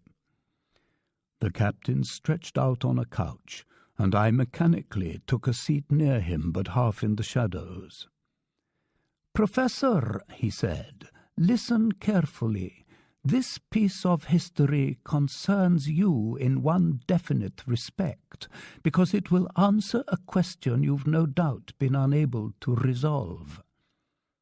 "I'm listening, Captain," I said, not knowing what my partner in this dialogue was driving at, and wondering if this incident related to our escape plans.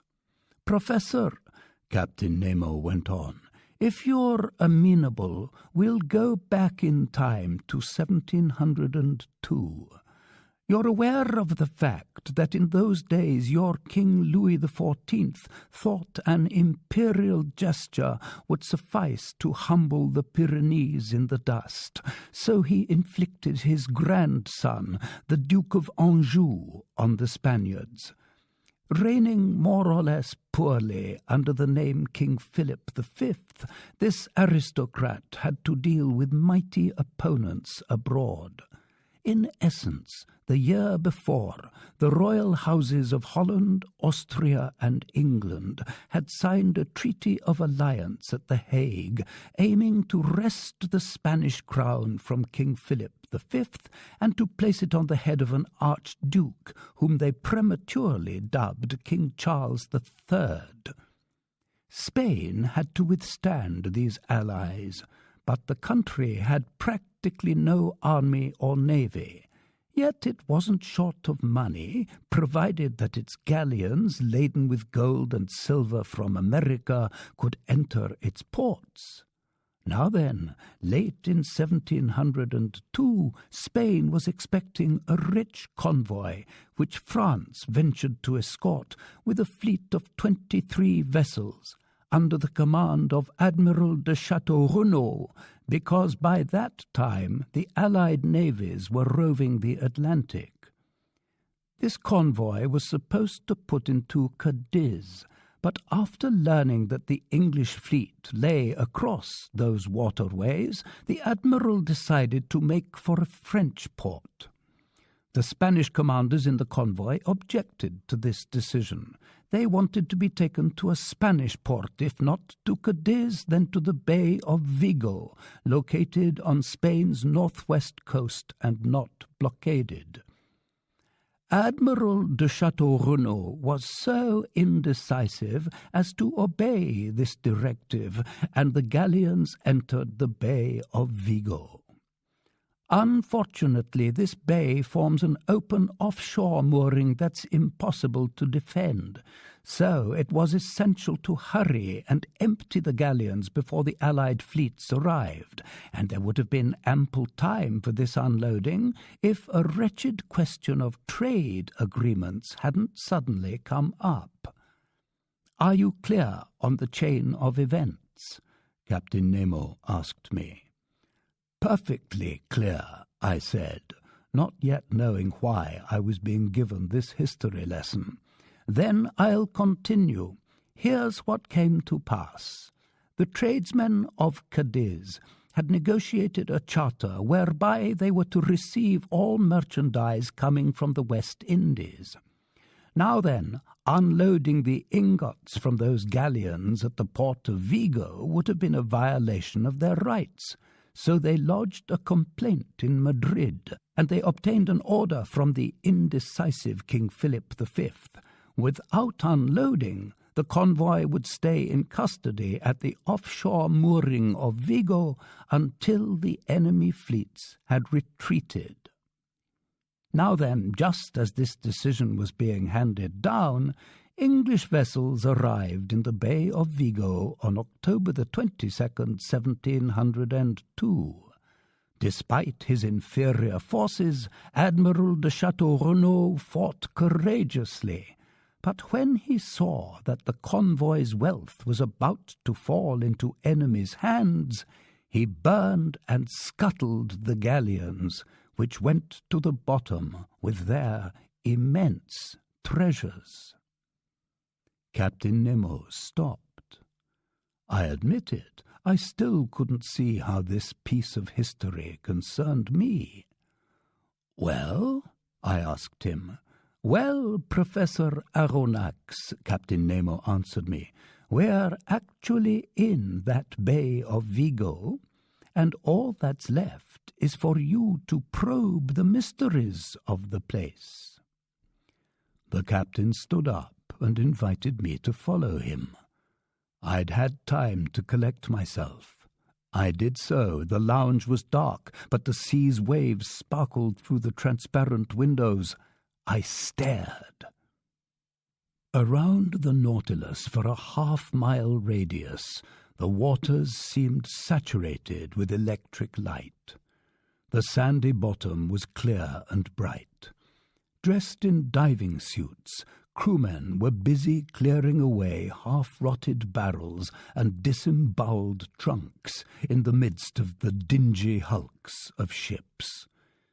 Out of these trunks and kegs spilled ingots of gold and silver, cascades of jewels, pieces of 8. The sand was heaped with them. Then, laden with these valuable spoils, the men returned to the Nautilus, dropped off their burdens inside, and went to resume this inexhaustible fishing for silver and gold. I understood. This was the setting of that battle on October the 22nd, 1702. Here, in this very place, those galleons carrying treasure to the Spanish government had gone to the bottom. Here, whenever he needed, Captain Nemo came to withdraw these millions to ballast his Nautilus. It was for him alone, that America had yielded up its precious metals. He was the direct sole heir to these treasures wrested from the Incas and those peoples conquered by Hernando Cortés. "Did you know, Professor," he asked me with a smile, "that the sea contained such wealth?" "I know it's estimated," I replied, "that there are 2 million metric tons of silver held in suspension in seawater." "Surely, but in extracting that silver your expenses would outweigh your profits. Here, by contrast, I have only to pick up what other men have lost, and not only in this Bay of Vigo, but at 1,000 other sites where ships have gone down, whose positions are marked on my underwater chart. Do you understand now that I'm rich to the tune of billions?" "I understand, Captain. Nevertheless, allow me to inform you that by harvesting this very Bay of Vigo, you're simply forestalling the efforts of a rival organization." "What organization?" "A company chartered by the Spanish government to search for these sunken galleons. The company's investors were lured by the bait of enormous gains, because this scuttled treasure is estimated to be worth 500 million francs. "It was 500 million francs, Captain Nemo replied, "but no more." "Right," I said, "hence a timely warning to those investors would be an act of charity. Yet who knows if it would be well received? Usually, what gamblers regret the most isn't the loss of their money so much as the loss of their insane hopes. But ultimately, I feel less sorry for them than for the thousands of unfortunate people who would have benefited from a fair distribution of this wealth, whereas now it will be of no help to them." No sooner had I voiced this regret than I felt it must have wounded Captain Nemo. "No help," he replied with growing animation. "Sir, what makes you assume this wealth goes to waste when I'm the one amassing it? Do you think I toil to gather this treasure out of selfishness? Who says I don't put it to good use? Do you think I'm unaware of the suffering beings and oppressed races living on this earth? Poor people to comfort, victims to avenge? Don't you understand?" Captain Nemo stopped on these last words, perhaps sorry that he had said too much. But I had guessed. Whatever motives had driven him to seek independence under the seas, he remained a human being before all else. His heart still throbbed for suffering humanity, and his immense philanthropy went out both to downtrodden races and to individuals. And now I knew where Captain Nemo had delivered those millions, when the Nautilus navigated the waters where Crete was in rebellion against the Ottoman Empire. Chapter 9. A Lost Continent. The next morning, February the 19th, I beheld the Canadian entering my stateroom. I was expecting this visit. He wore an expression of great disappointment. "Well, sir," he said to me. "Well, Ned, the fates were against us yesterday." "Yes, that damned captain had to call a halt just as we were going to escape from his boat." "Yes, Ned, he had business with his bankers." "His bankers? or rather his bank vaults, by which I mean this ocean, where his wealth is safer than in any national treasury. I then related the evening's incidents to the Canadian, secretly hoping he would come around to the idea of not deserting the captain, but my narrative had no result other than Ned's voicing deep regret that he hadn't strolled across the Vigo battlefield on his own behalf. "Anyhow," he said, "it's not over yet. My first harpoon missed, that's all. We'll succeed the next time, and as soon as this evening, if need be." "What's the Nautilus's heading?" I asked. "I've no idea," Ned replied. "All right, at noon we'll find out what our position is." The Canadian returned to Conseil's side. As soon as I was dressed, I went into the lounge. The compass wasn't encouraging. The Nautilus's course was south-southwest. We were turning our backs on Europe. I could hardly wait until our position was reported on the chart. Near 11:30, the ballast tanks emptied, and the submersible rose to the surface of the ocean. I leapt onto the platform. Ned Land was already there. No more shore in sight, nothing but the immenseness of the sea. A few sails were on the horizon, no doubt ships going as far as Cape Soroke to find favourable winds for doubling the Cape of Good Hope. The sky was overcast. A squall was on the way. Furious, Ned tried to see through the mists on the horizon. He still hoped that behind all that fog there lay those shores he longed for. At noon, the sun made a momentary appearance. Taking advantage of this rift in the clouds, the chief officer took the orb's altitude. Then the sea grew turbulent. We went below again, and the hatch closed once more. When I consulted the chart an hour later, I saw that the Nautilus's position was marked at longitude 16 degrees 17 and latitude 33 degrees 22, a good 150 leagues from the nearest coast.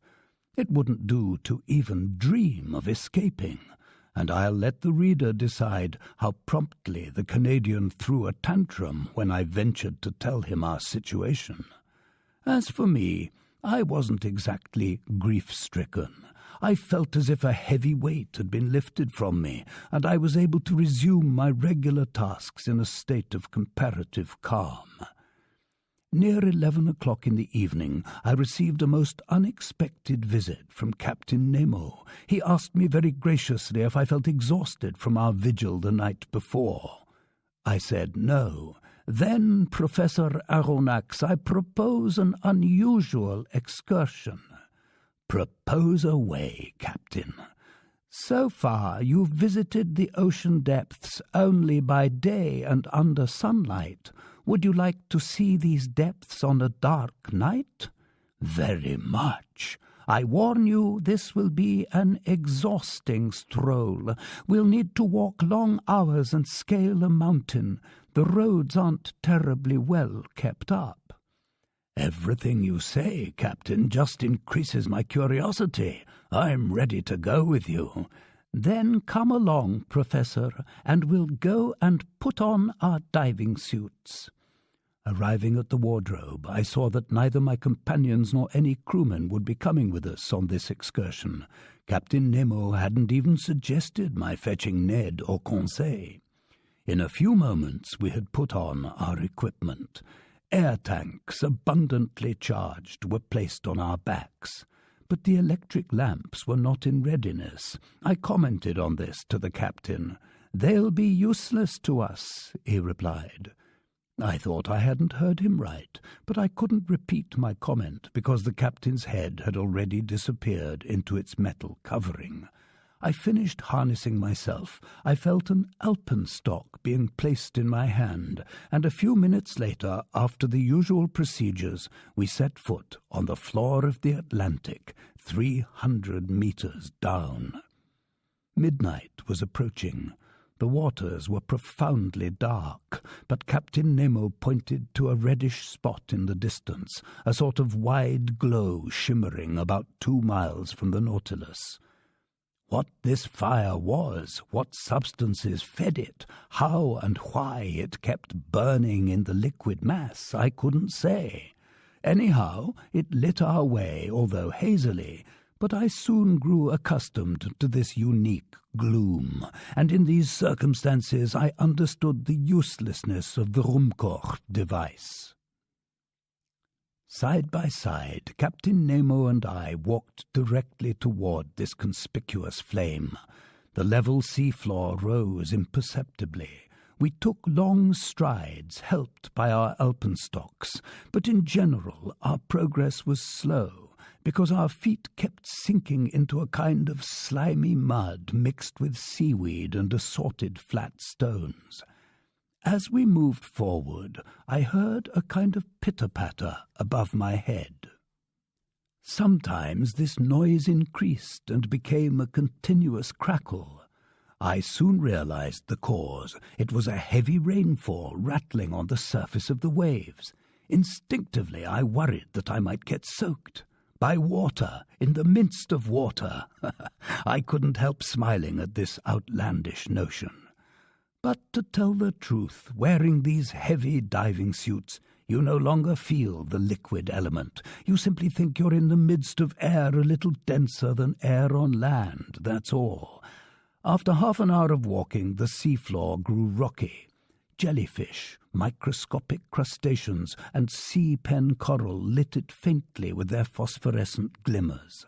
I glimpsed piles of stones covered by a couple of million zoophytes and tangles of algae. My feet often slipped on this viscous seaweed carpet, and without my alpenstock I would have fallen more than once. When I turned around, I could still see the Nautilus's whitish beacon, which was starting to grow pale in the distance. Those piles of stones just mentioned were laid out on the ocean floor with a distinct but inexplicable symmetry. I spotted gigantic furrows trailing off into the distant darkness, their length incalculable. There also were other peculiarities I couldn't make sense of. It seemed to me that my heavy lead soles were crushing a litter of bones that made a dry, crackling noise. So what were these vast plains we were now crossing? I wanted to ask the captain, but I still didn't grasp that sign language that allowed him to chat with his companions when they went with him on his underwater excursions. Meanwhile, the reddish light guiding us had expanded and inflamed the horizon. The presence of this furnace under the waters had me extremely puzzled. Was it some sort of electrical discharge? Was I approaching some natural phenomenon still unknown to scientists on shore? Or rather, and this thought did cross my mind, had the hand of man intervened in that blaze? Had human beings fanned those flames? In these deep strata, would I meet up with more of Captain Nemo's companions, friends he was about to visit who led lives as strange as his own? Would I find a whole colony of exiles down here? Men tired of the world's woes, men who had sought and found independence in the ocean's lower depths? All these insane, inadmissible ideas dogged me, and in this frame of mind, continually excited by the series of wonders passing before my eyes, I wouldn't have been surprised to find on this sea bottom one of those underwater towns Captain Nemo dreamed about. Our path was getting brighter and brighter. The red glow had turned white and was radiating from a mountain peak about 800 feet high. But what I saw was simply a reflection produced by the crystal waters of these strata.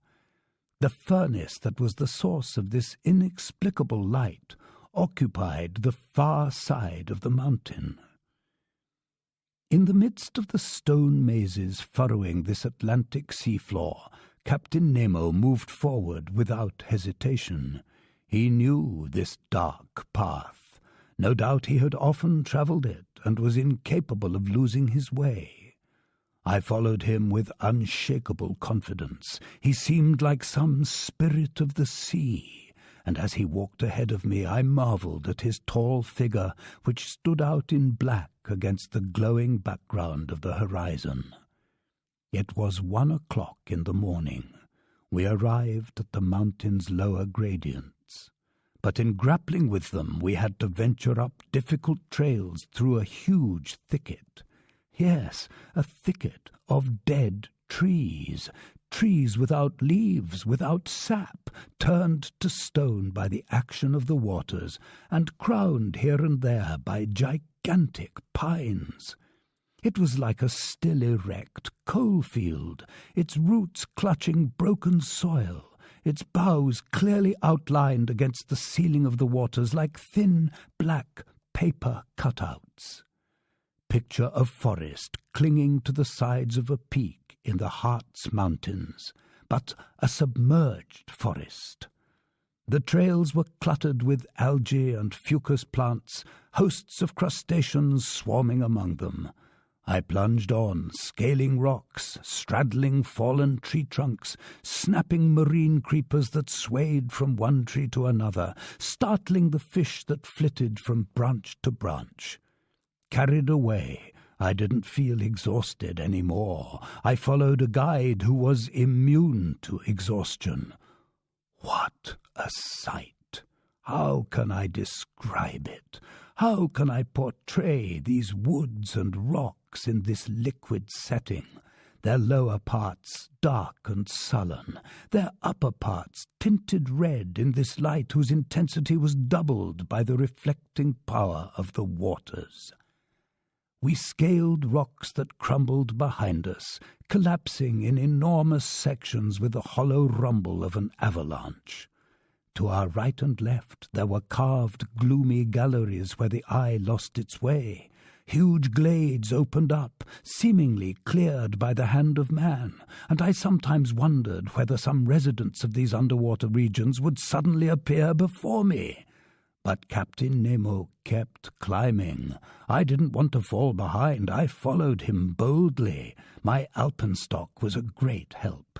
One wrong step would have been disastrous on the narrow paths cut into the sides of these chasms, but I walked along with a firm tread and without the slightest feeling of dizziness. Sometimes I leapt over a crevasse whose depth would have made me recoil had I been in the midst of glaciers on shore. Sometimes I ventured out on a wobbling tree trunk fallen across a gorge without looking down, having eyes only for marvelling at the wild scenery of this region. There, leaning on erratically cut foundations, monumental rocks seemed to defy the laws of balance. From between their stony knees, trees sprang up like jets under fearsome pressure, supporting other trees that supported them in turn. Next, natural towers with wide, steeply carved battlements leaned at angles that on dry land the laws of gravity would never have authorized. And I, too, could feel the difference created by the water's powerful density. Despite my heavy clothing, copper headpiece, and metal soles, I climbed the most impossibly steep gradients with all the nimbleness, I swear it, of a chamois or a Pyrenees mountain goat. As for my account of this excursion under the waters, I'm well aware that it sounds incredible. I'm the chronicler of deeds seemingly impossible and yet incontestably real. This was no fantasy. This was what I saw and felt. 2 hours after leaving the Nautilus, we had cleared the timberline, and 100 feet above our heads stood the mountain peak, forming a dark silhouette against the brilliant glare that came from its far slope. Petrified shrubs rambled here and there in sprawling zigzags. Fish rose in a body at our feet, like birds startled in tall grass. The rocky mass was gouged with impenetrable crevices, deep caves, unfathomable holes, at whose far ends I could hear fearsome things moving around. My blood would curdle as I watched some enormous antenna bar my path, or saw some frightful pincer snap shut in the shadow of some cavity. 1,000 specks of light glittered in the midst of the gloom. They were the eyes of gigantic crustaceans crouching in their lairs, giant lobsters rearing up like spear-carriers and moving their claws with a scrap-iron clanking, titanic crabs aiming their bodies like cannons on their carriages, and hideous devilfish intertwining their tentacles like bushes of writhing snakes. What was this astounding world that I didn't yet know? In what order did these articulates belong, these creatures for which the rocks provided a second carapace? Where had nature learned the secret of their vegetating existence? And for how many centuries had they lived in the ocean's lower strata? But I couldn't linger. Captain Nemo, on familiar terms with these dreadful animals, no longer minded them. We arrived at a preliminary plateau where still other surprises were waiting for me. There, picturesque ruins took shape, betraying the hand of man, not our creator. They were huge stacks of stones in which you could distinguish the indistinct forms of palaces and temples, now arrayed in hosts of blossoming zoophytes, and over it all not ivy, but a heavy mantle of algae and fucus plants. But what part of the globe could this be, this land swallowed by cataclysms? Who had set up these rocks and stones like the dolmens of prehistoric times? Where was I? Where had Captain Nemo's fancies taken me? I wanted to ask him. Unable to, I stopped him. I seized his arm, but he shook his head, pointed to the mountain's topmost peak, and seemed to tell me, "Come on, come with me, come higher." I followed him with one last burst of energy, and in a few minutes I had scaled the peak, which crowned the whole rocky mass by some 10 meters. I looked back down the side we had just cleared. There the mountain rose only 700 to 800 feet above the plains, but on its far slope it crowned the receding bottom of this part of the Atlantic by a height twice that. My eyes scanned the distance and took in a vast area lit by intense flashes of light. In essence, this mountain was a volcano. 50 feet below its peak, amid a shower of stones and slag, a wide crater vomited torrents of lava that were dispersed in fiery cascades into the heart of the liquid mass. So situated, this volcano was an immense torch that lit up the lower plains all the way to the horizon. As I said, this underwater crater spewed lava but not flames. Flames need oxygen from the air and are unable to spread underwater, but a lava flow, which contains in itself the principle of its incandescence, can rise to a white heat, overpower the liquid element, and turn it into steam on contact. Swift currents swept away all this diffuse gas, and torrents of lava slid to the foot of the mountain like the disgorgings of a Mount Vesuvius over the city limits of a second Torre del Greco. In fact, there beneath my eyes was a town in ruins, demolished, overwhelmed, laid low, its roofs caved in, its temples pulled down, its arches dislocated, its columns stretching over the earth. In these ruins you could still detect the solid proportions of a sort of Tuscan architecture. Farther off, the remains of a gigantic aqueduct. Here, the caked heights of an acropolis, along with the fluid forms of a Parthenon. There, the remnants of a wharf, as if some bygone port had long ago harboured merchant vessels and triple-tiered war galleys on the shores of some lost ocean. Still farther off, long rows of collapsing walls, deserted thoroughfares, a whole Pompeii buried under the waters, which Captain Nemo had resurrected before my eyes. Where was I? Where was I? I had to find out at all cost. I wanted to speak. I wanted to rip off the copper sphere imprisoning my head. But Captain Nemo came over and stopped me with a gesture. Then, picking up a piece of chalky stone, he advanced to a black basaltic rock and scrawled this one word: Atlantis. What lightning flashed through my mind! Atlantis, that ancient land of Meropis mentioned by the historian Theopompus. Plato's Atlantis, the continent whose very existence has been denied by such philosophers and scientists as Origen, Porphyry, Iamblichus, D'Anville, Maltebrun, and Humboldt, who entered its disappearance in the ledger of myths and folk tales. The country whose reality has nevertheless been accepted by such thinkers as Posidonius, Pliny, Ammianus, Marcellinus, Tertullian, Engel, Scherer, Tournefort, Buffon, and d'Avezac. I had this land right under my eyes, furnishing its own unimpeachable evidence of the catastrophe that had overtaken it. So this was the submerged region that had existed outside Europe, Asia, and Libya, beyond the Pillars of Hercules, home of those powerful Atlantean people against whom ancient Greece had waged its earliest wars.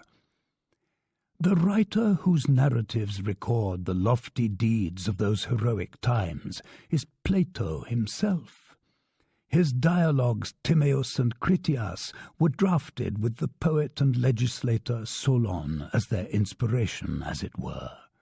One day Solon was conversing with some elderly wise men in the Egyptian capital of Sais, a town already 8,000 years of age, as documented by the annals engraved on the sacred walls of its temples.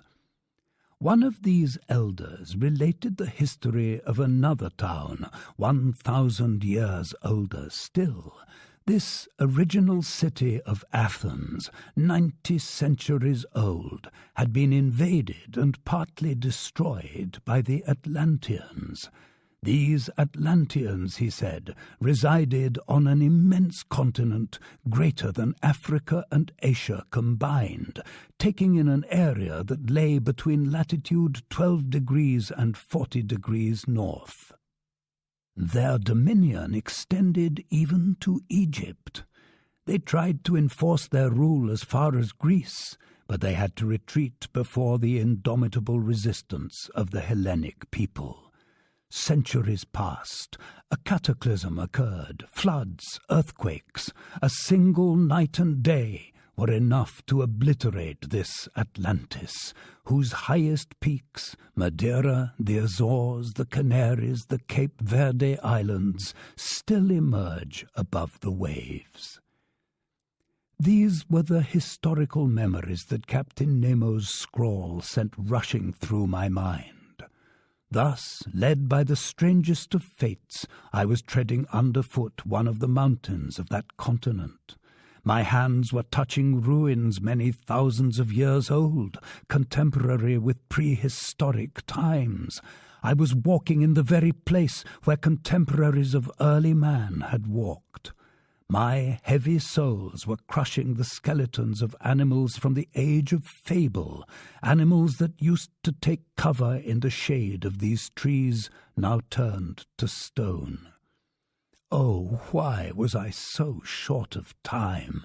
I would have gone down the steep slopes of this mountain, crossed this entire immense continent, which surely connects Africa with America, and visited its great prehistoric cities. Under my eyes there perhaps lay the warlike town of Machimos, or the pious village of Eusebes, whose gigantic inhabitants lived for whole centuries and had the strength to raise blocks of stone that still withstood the action of the waters. One day, perhaps, some volcanic phenomenon will bring these sunken ruins back to the surface of the waves. Numerous underwater volcanoes have been sighted in this part of the ocean, and many ships have felt terrific tremors when passing over these turbulent depths. A few have heard hollow noises that announced some struggle of the elements far below. Others have hauled in volcanic ash hurled above the waves. As far as the equator, this whole seafloor is still under construction by plutonic forces. And in some remote epoch, built up by volcanic disgorgings and successive layers of lava, who knows whether the peaks of these fire-belching mountains may reappear above the surface of the Atlantic. As I mused in this way, trying to establish in my memory every detail of this impressive landscape, Captain Nemo was leaning his elbows on a moss-covered monument, motionless as if petrified in some mute trance. Was he dreaming of those lost generations, asking them for the secret of human destiny?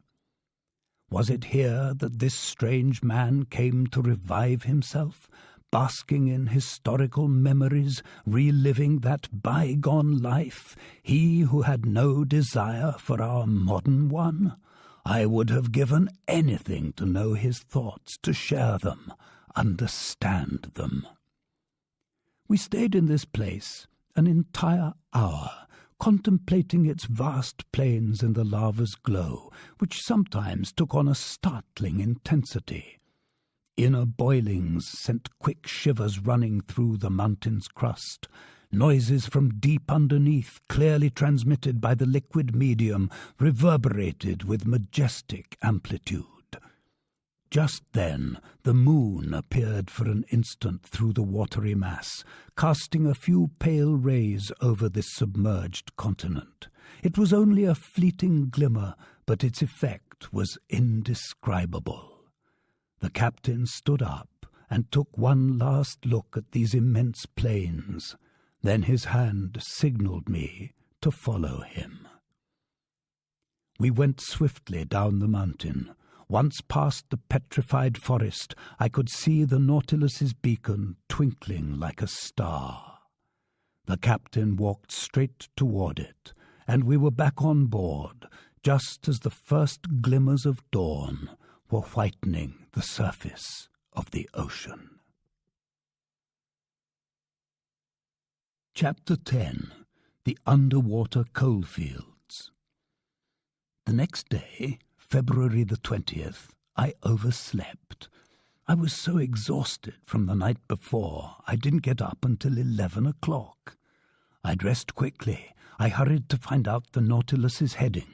The instruments indicated that it was running southward at a speed of 20 miles per hour and a depth of 100 meters. Conseil entered. I described our nocturnal excursion to him, and since the panels were open, he could still catch a glimpse of this submerged continent. In fact, the Nautilus was skimming only 10 meters over the soil of these Atlantis plains. The ship scudded along like an air balloon borne by the wind over some prairie on land, but it would be more accurate to say that we sat in the lounge as if we were riding in a coach on an express train. As for the foregrounds passing before our eyes, they were fantastically carved rocks, forests of trees that had crossed over from the vegetable kingdom into the mineral kingdom, their motionless silhouettes sprawling beneath the waves. There also were stony masses buried beneath carpets of Accidia and sea anemone, bristling with long vertical water plants, then strangely contoured blocks of lava that testified to all the fury of those plutonic developments. While this bizarre scenery was glittering under our electric beams, I told Conseil the story of the Atlanteans who had inspired the old French scientist Jean Bailly to write so many entertaining, albeit utterly fictitious, pages. I told the lad about the wars of these heroic people. I discussed the question of Atlantis with the fervour of a man who no longer had any doubts. But Conseil was so distracted he barely heard me, and his lack of interest in any commentary on this historical topic was soon explained. In essence, numerous fish had caught his eye, and when fish pass by, Conseil vanishes into his world of classifying and leaves real life behind, in which case I could only tag along and resume our ichthyological research. Even so, these Atlantic fish were not noticeably different from those we had observed earlier. There were rays of gigantic size, 5 meters long, and with muscles so powerful they could leap above the waves. Sharks of various species, including a 15-foot glaucous shark with sharp triangular teeth and so transparent it was almost invisible amid the waters. Brown lantern sharks, prism-shaped humantin sharks armoured with protuberant hides, sturgeons resembling their relatives in the Mediterranean, trumpet-snouted pipefish 1.5 feet long, yellowish-brown with small grey fins and no teeth or tongue, unreeling like slim, supple snakes. Among bony fish, Conseil noticed some blackish marlin 3 meters long with a sharp sword jutting from the upper jaw, bright-coloured weavers known in Aristotle's day as sea dragons and whose dorsal stingers make them quite dangerous to pick up. Then dolphin fish with brown backs striped in blue and edged in gold, handsome dorados, moon-like opals that look like azure discs, but which the sun's rays turn into spots of silver. Finally, 8-meter swordfish from the genus Ziphius, swimming in schools, sporting yellowish sickle-shaped fins and 6-foot broadswords, stalwart animals, plant-eaters rather than fish-eaters, obeying the tiniest signals from their females like hen-pecked husbands. But while observing these different specimens of marine fauna, I didn't stop examining the long plains of Atlantis. Sometimes an unpredictable irregularity in the seafloor would force the Nautilus to slow down, and then it would glide into the narrow channels between the hills with a cetacean's dexterity. If the labyrinth became hopelessly tangled, the submersible would rise above it like an airship, and after clearing the obstacle, it would resume its speedy course just a few meters above the ocean floor. It was an enjoyable and impressive way of navigating that did indeed recall the maneuvers of an airship ride, with the main difference that the Nautilus faithfully obeyed the hands of its helmsman. The terrain consisted mostly of thick slime mixed with petrified branches, but it changed little by little near 4 o'clock in the afternoon. It grew rockier and seemed to be strewn with pudding stones and a basaltic gravel called tuff, together with bits of lava and sulphurous obsidian. I expected these long plains to change into mountain regions, and in fact, as the Nautilus was executing certain turns, I noticed that the southerly horizon was blocked by a high wall that seemed to close off every exit. Its summit obviously poked above the level of the ocean. It had to be a continent, or at least an island, either one of the Canaries or one of the Cape Verde Islands. Our bearings hadn't been marked on the chart, perhaps deliberately, and I had no idea what our position was. In any case, this wall seemed to signal the end of Atlantis, of which, all in all, we had crossed only a small part. Nightfall didn't interrupt my observations. I was left to myself. Conseil had repaired to his cabin. The Nautilus slowed down, hovering above the muddled masses on the sea floor, sometimes grazing them as if wanting to come to rest, sometimes rising unpredictably to the surface of the waves. Then I glimpsed a few bright constellations through the crystal waters, specifically 5 or 6 of those zodiacal stars trailing from the tail end of Orion. I would have stayed longer at my window, marvelling at these beauties of sea and sky, but the panels closed. Just then the Nautilus had arrived at the perpendicular face of that high wall. How the ship would manoeuvre, I hadn't a guess. I repaired to my stateroom. The Nautilus did not stir.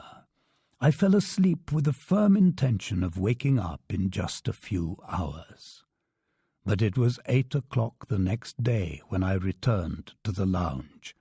I stared at the pressure gauge. It told me that the Nautilus was afloat on the surface of the ocean.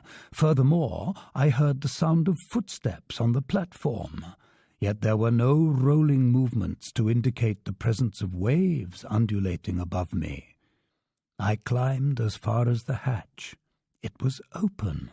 But instead of the broad daylight I was expecting, I found that I was surrounded by total darkness. Where were we? Had I been mistaken? Was it still night? No, not one star was twinkling, and night-time is never so utterly black. I wasn't sure what to think, when a voice said to me, "Is that you, Professor?" "Ah, Captain Nemo," I replied. "Where are we?" "Underground, Professor." "Underground?" I exclaimed. "And the Nautilus is still floating?" "It always floats. But I don't understand. Wait a little while. Our beacon is about to go on, and if you want some light on the subject, you'll be satisfied." I set foot on the platform and waited. The darkness was so profound I couldn't see even Captain Nemo. However, looking at the zenith directly overhead, I thought I caught sight of a feeble glimmer, a sort of twilight filtering through a circular hole. Just then the beacon suddenly went on, and its intense brightness made that hazy light vanish. This stream of electricity dazzled my eyes, and after momentarily shutting them, I looked around. The Nautilus was stationary. It was floating next to an embankment shaped like a wharf. As for the water now buoying the ship, it was a lake, completely encircled by an inner wall about 2 miles in diameter, hence 6 miles around. Its level, as indicated by the pressure gauge, would be the same as the outside level, because some connection had to exist between this lake and the sea. Slanting inward over their base, these high walls converged to form a vault shaped like an immense upside-down funnel that measured 500 or 600 meters in height. At its summit there gaped the circular opening through which I had detected that faint glimmer, obviously daylight. Before more carefully examining the interior features of this enormous cavern, and before deciding if it was the work of nature or humankind, I went over to Captain Nemo. "Where are we?" I said. "In the very heart of an extinct volcano," the captain answered me. "A volcano whose interior was invaded by the sea after some convulsion in the earth. While you were sleeping, Professor, the Nautilus entered this lagoon through a natural channel that opens 10 meters below the surface of the ocean. This is our home port, secure, convenient, secret, and sheltered against winds from any direction. Along the coasts of your continents or islands, show me any offshore mooring that can equal this safe refuge for withstanding the fury of hurricanes." "Indeed," I replied. "Here you're in perfect safety, Captain Nemo. Who could reach you in the heart of a volcano? But Don't I see an opening at its summit? Yes, its crater, a crater formerly filled with lava, steam, and flames, but which now lets in this life-giving air we're breathing. But which volcanic mountain is this? I asked. It's one of the many islets with which this sea is strewn. For ships a mere reef, for us an immense cavern. I discovered it by chance, and chance served me well. But couldn't someone enter through the mouth of its crater? No more than I could exit through it. You can climb about 100 feet up the inner base of this mountain, but then the walls overhang. They lean too far in to be scaled. I can see, Captain, that nature is your obedient servant, any time or any place. You're safe on this lake, and nobody else can visit its waters. But what's the purpose of this refuge? The Nautilus doesn't need a harbor. No, Professor, but it needs electricity to run, batteries to generate its electricity, sodium to feed its batteries, coal to make its sodium, and coal fields from which to dig its coal. Now then, right at this spot, the sea covers entire forests that sank underwater in prehistoric times. Today, turned to stone, transformed into carbon fuel, they offer me inexhaustible coal mines. So, Captain, your men practice the trade of miners here? Precisely. These mines extend under the waves like the coalfields at Newcastle. Here, dressed in diving suits, pick and mattock in hand, my men go out and dig this carbon fuel for which I don't need a single mine on land.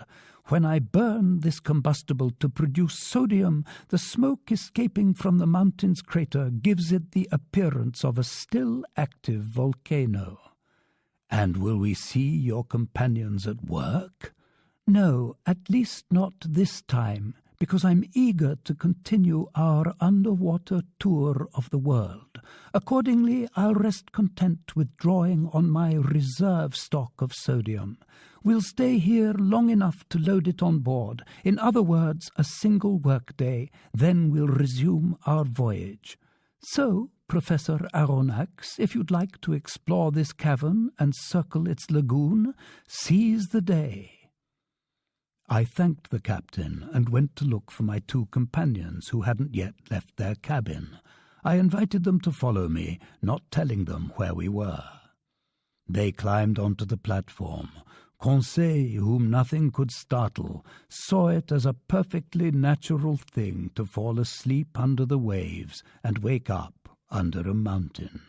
But Ned Land had no idea in his head other than to see if this cavern offered some way out. After breakfast, near 10 o'clock, we went down onto the embankment. "So, here we are, back on shore," Conseil said. "I'd hardly call this shore," the Canadian replied, "and besides, we aren't on it, but under it." A sandy beach unfolded before us, measuring 500 feet at its widest point between the waters of the lake and the foot of the mountain's walls. Via this strand you could easily circle the lake, but the base of these high walls consisted of broken soil over which there lay picturesque piles of volcanic blocks and enormous pumice stones. All these crumbling masses were covered with an enamel polished by the action of underground fires, and they glistened under the stream of electric light from our beacon. Stirred up by our footsteps, the mica-rich dust on this beach flew into the air like a cloud of sparks. The ground rose appreciably as it moved away from the sand flats by the waves, and we soon arrived at some long, winding gradients, genuinely steep paths that allowed us to climb little by little. But we had to tread cautiously in the midst of pudding stones that weren't cemented together, and our feet kept skidding on glassy trachyte made of feldspar and quartz crystals. The volcanic nature of this enormous pit was apparent all around us. I ventured to comment on it to my companions.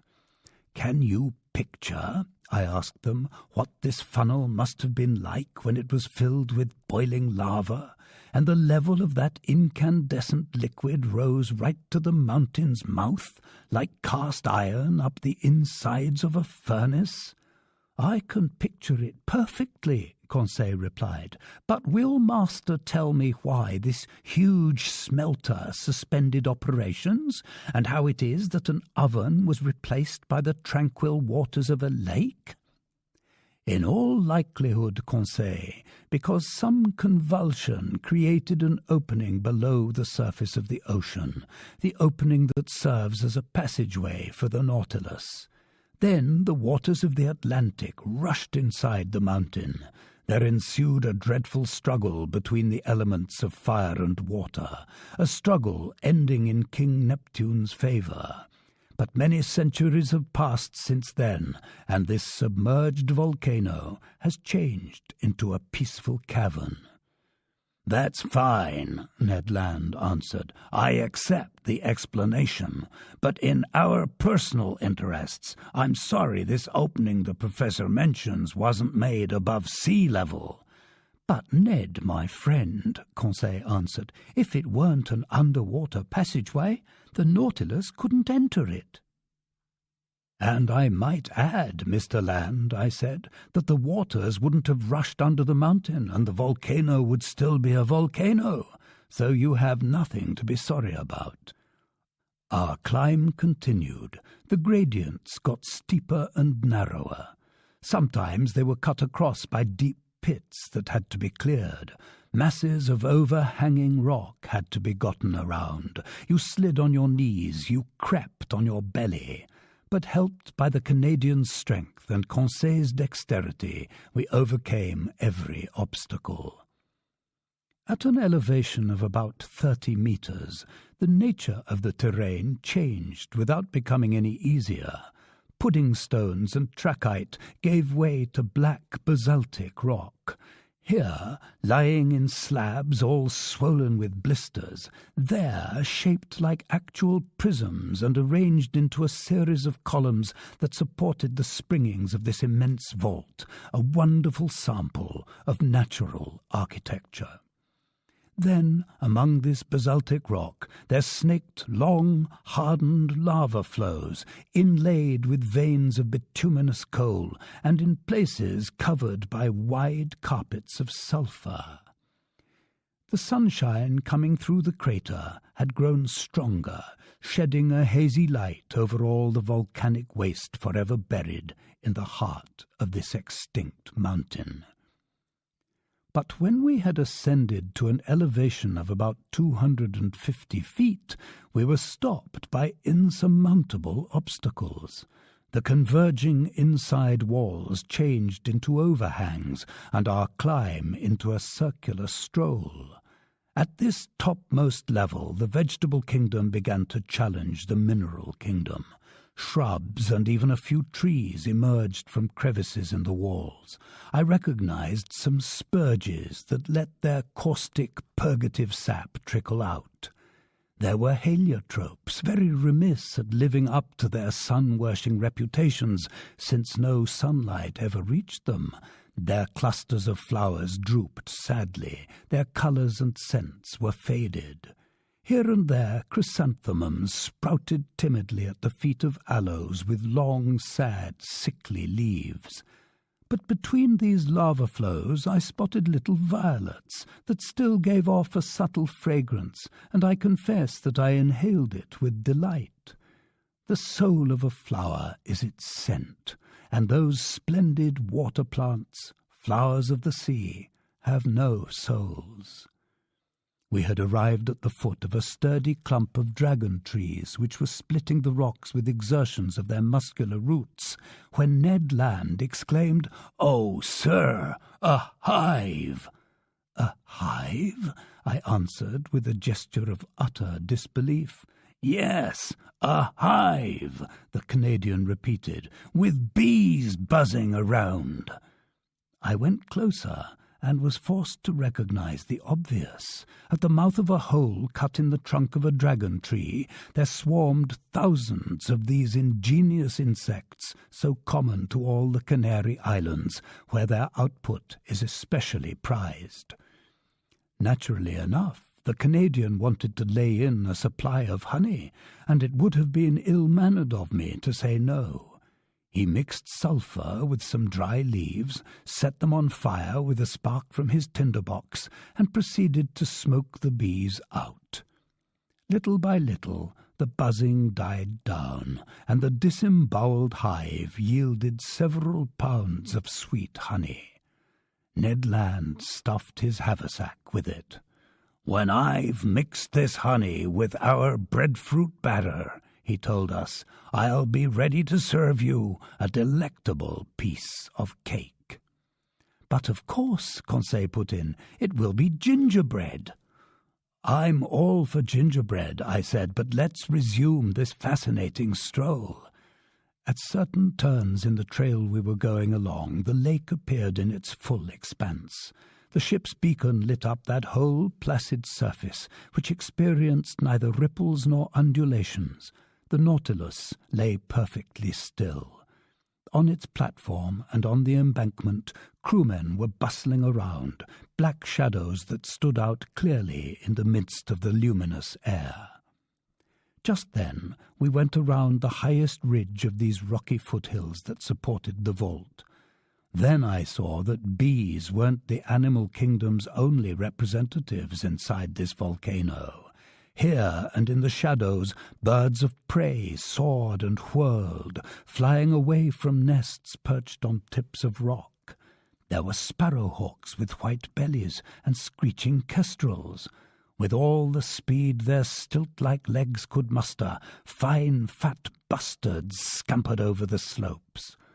I'll let the reader decide whether the Canadian's appetite was aroused by the sight of this tasty game, and whether he regretted having no rifle in his hands.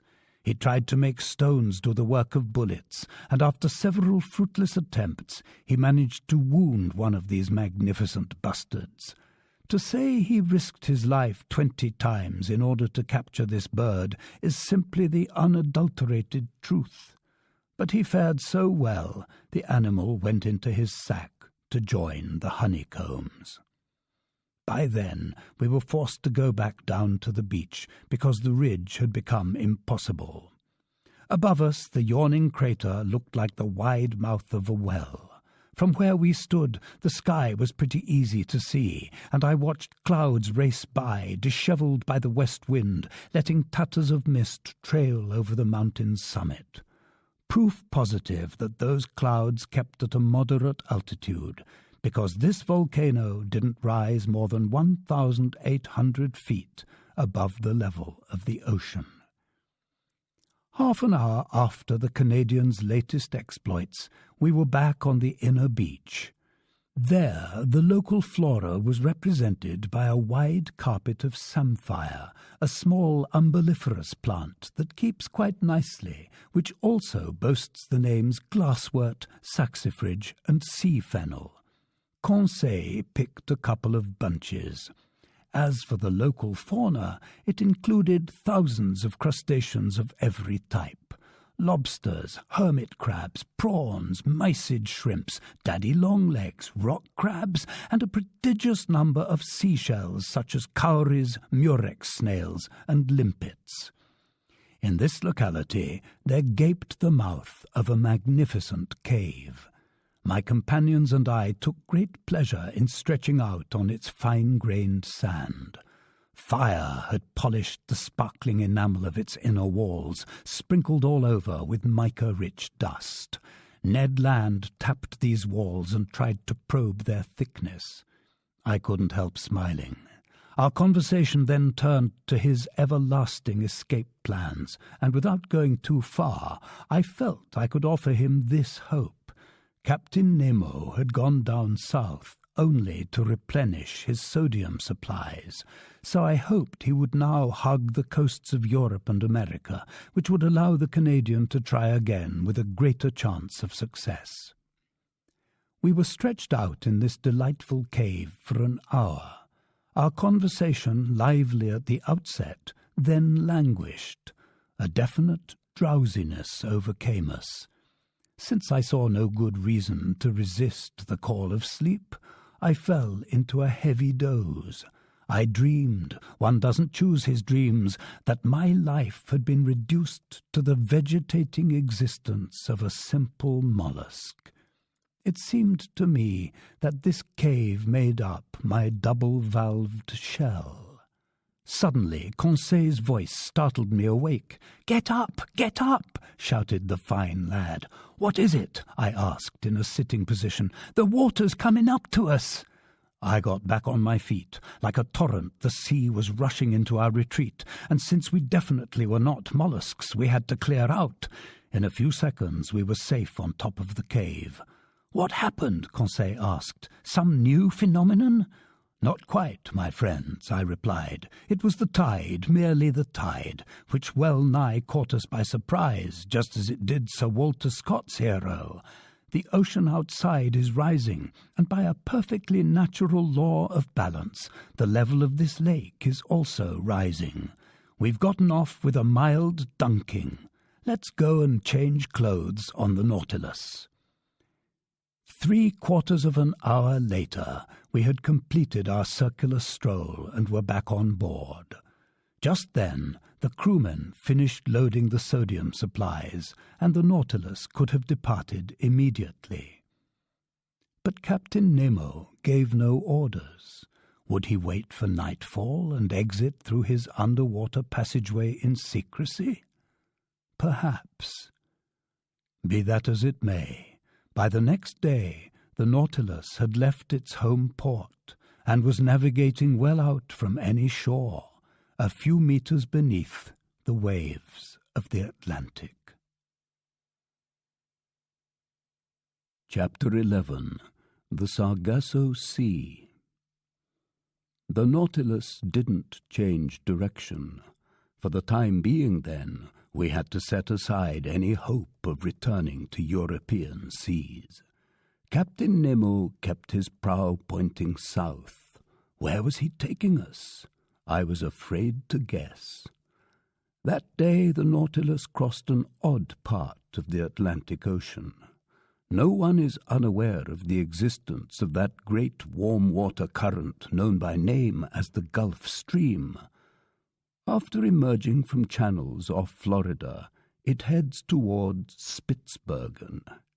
But before entering the Gulf of Mexico near latitude 44 degrees north, this current divides into two arms. Its chief arm makes for the shores of Ireland and Norway, while the second flexes southward at the level of the Azores. Then it hits the coast of Africa, sweeps in a long oval, and returns to the Caribbean Sea. Now then, this second arm, more accurately a collar, forms a ring of warm water around a section of cool, tranquil, motionless ocean called the Sargasso Sea. This is an actual lake in the open Atlantic, and the great current's waters take at least 3 years to circle it. Properly speaking, the Sargasso Sea covers every submerged part of Atlantis. Certain authors have even held that the many weeds strewn over this sea were torn loose from the prairies of that ancient continent. But it's more likely that these grasses, algae, and fucus plants were carried off from the beaches of Europe and America, then taken as far as this zone by the Gulf Stream. This is one of the reasons why Christopher Columbus assumed the existence of a new world. When the ships of that bold investigator arrived in the Sargasso Sea, they had great difficulty navigating in the midst of these weeds, which, much to their crew's dismay, slowed them down to a halt, and they wasted 3 long weeks crossing this sector. Such was the region our Nautilus was visiting just then, a genuine prairie, a tightly woven carpet of algae, gulfweed, and bladderwrack, so dense and compact a craft's stempest couldn't tear through it without difficulty. Accordingly, not wanting to entangle his propeller in this weed-choked mass, Captain Nemo stayed at a depth some meters below the surface of the waves. The name Sargasso comes from the Spanish word sargazo, meaning gulfweed. This gulfweed, the swimming gulfweed or berry carrier, is the chief substance making up this immense shoal. And here's why these water plants collect in this placid Atlantic basin, according to the expert on the subject, Commander Mori, author of The Physical Geography of the Sea. The explanation he gives seems to entail a set of conditions that everybody knows. Now, Mori says, if bits of cork or chaff or any floating substance be put into a basin and a circular motion be given to the water, all the light substances will be found crowding together near the center of the pool, where there is the least motion. Just such a basin is the Atlantic Ocean to the Gulf Stream, and the Sargasso Sea is the center of the whirl. I share Mori's view, and I was able to study the phenomenon in this exclusive setting where ships rarely go. Above us, huddled among the brown weeds, there floated objects originating from all over, tree trunks ripped from the Rocky Mountains or the Andes and sent floating down the Amazon or the Mississippi, numerous pieces of wreckage, remnants of keels or undersides, bulwarks staved in and so weighed down with seashells and barnacles they couldn't rise to the surface of the ocean. And the passing years will some day bear out Mori's other view, that by collecting in this way over the centuries, these substances will be turned to stone by the action of the waters, and will then form inexhaustible coal fields. Valuable reserves prepared by far-seeing nature for that time when man will have exhausted his mines on the continents. In the midst of this hopelessly tangled fabric of weeds and fucus plants, I noted some delightful pink-coloured star-shaped Alcyon coral, sea anemone trailing the long tresses of their tentacles, some green, red and blue jellyfish, and especially those big rhizostome jellyfish that Cuvier described, whose bluish parasols are trimmed with violet festoons. We spent the whole day of February the 22nd in the Sargasso Sea, where fish that dote on marine plants and crustaceans find plenty to eat. The next day, the ocean resumed its usual appearance. From this moment on, for 19 days, from February the 23rd to March the 12th, the Nautilus stayed in the middle of the Atlantic, hustling us along at a constant speed of 100 leagues every 24 hours. It was obvious that Captain Nemo wanted to carry out his underwater program, and I had no doubt that he intended, after doubling Cape Horn, to return to the Pacific South Seas. So Ned Land had good reason to worry. In these wide seas, empty of islands, it was no longer feasible to jump ship. Nor did we have any way to counter Captain Nemo's whims. We had no choice but to acquiesce. But if we couldn't attain our end through force or cunning, I liked to think we might achieve it through persuasion. Once this voyage was over, might not Captain Nemo consent to set us free in return for our promise never to reveal his existence? Our word of honor, which we sincerely would have kept. However, this delicate question would have to be negotiated with the captain. But how would he receive our demands for freedom? At the very outset and in no uncertain terms, hadn't he declared that the secret of his life required that we be permanently imprisoned on board the Nautilus? Wouldn't he see my 4-month silence as a tacit acceptance of this situation? Would my returning to this subject arouse suspicions that could jeopardize our escape plans if we had promising circumstances for trying again later on? I weighed all these considerations, turned them over in my mind, submitted them to Conseil, but he was as baffled as I was. In short, although I'm not easily discouraged, I realized that my chances of ever seeing my fellow men again were shrinking by the day, especially at a time when Captain Nemo was recklessly racing toward the South Atlantic. During those 19 days just mentioned, no unique incidents distinguished our voyage. I saw little of the captain. He was at work.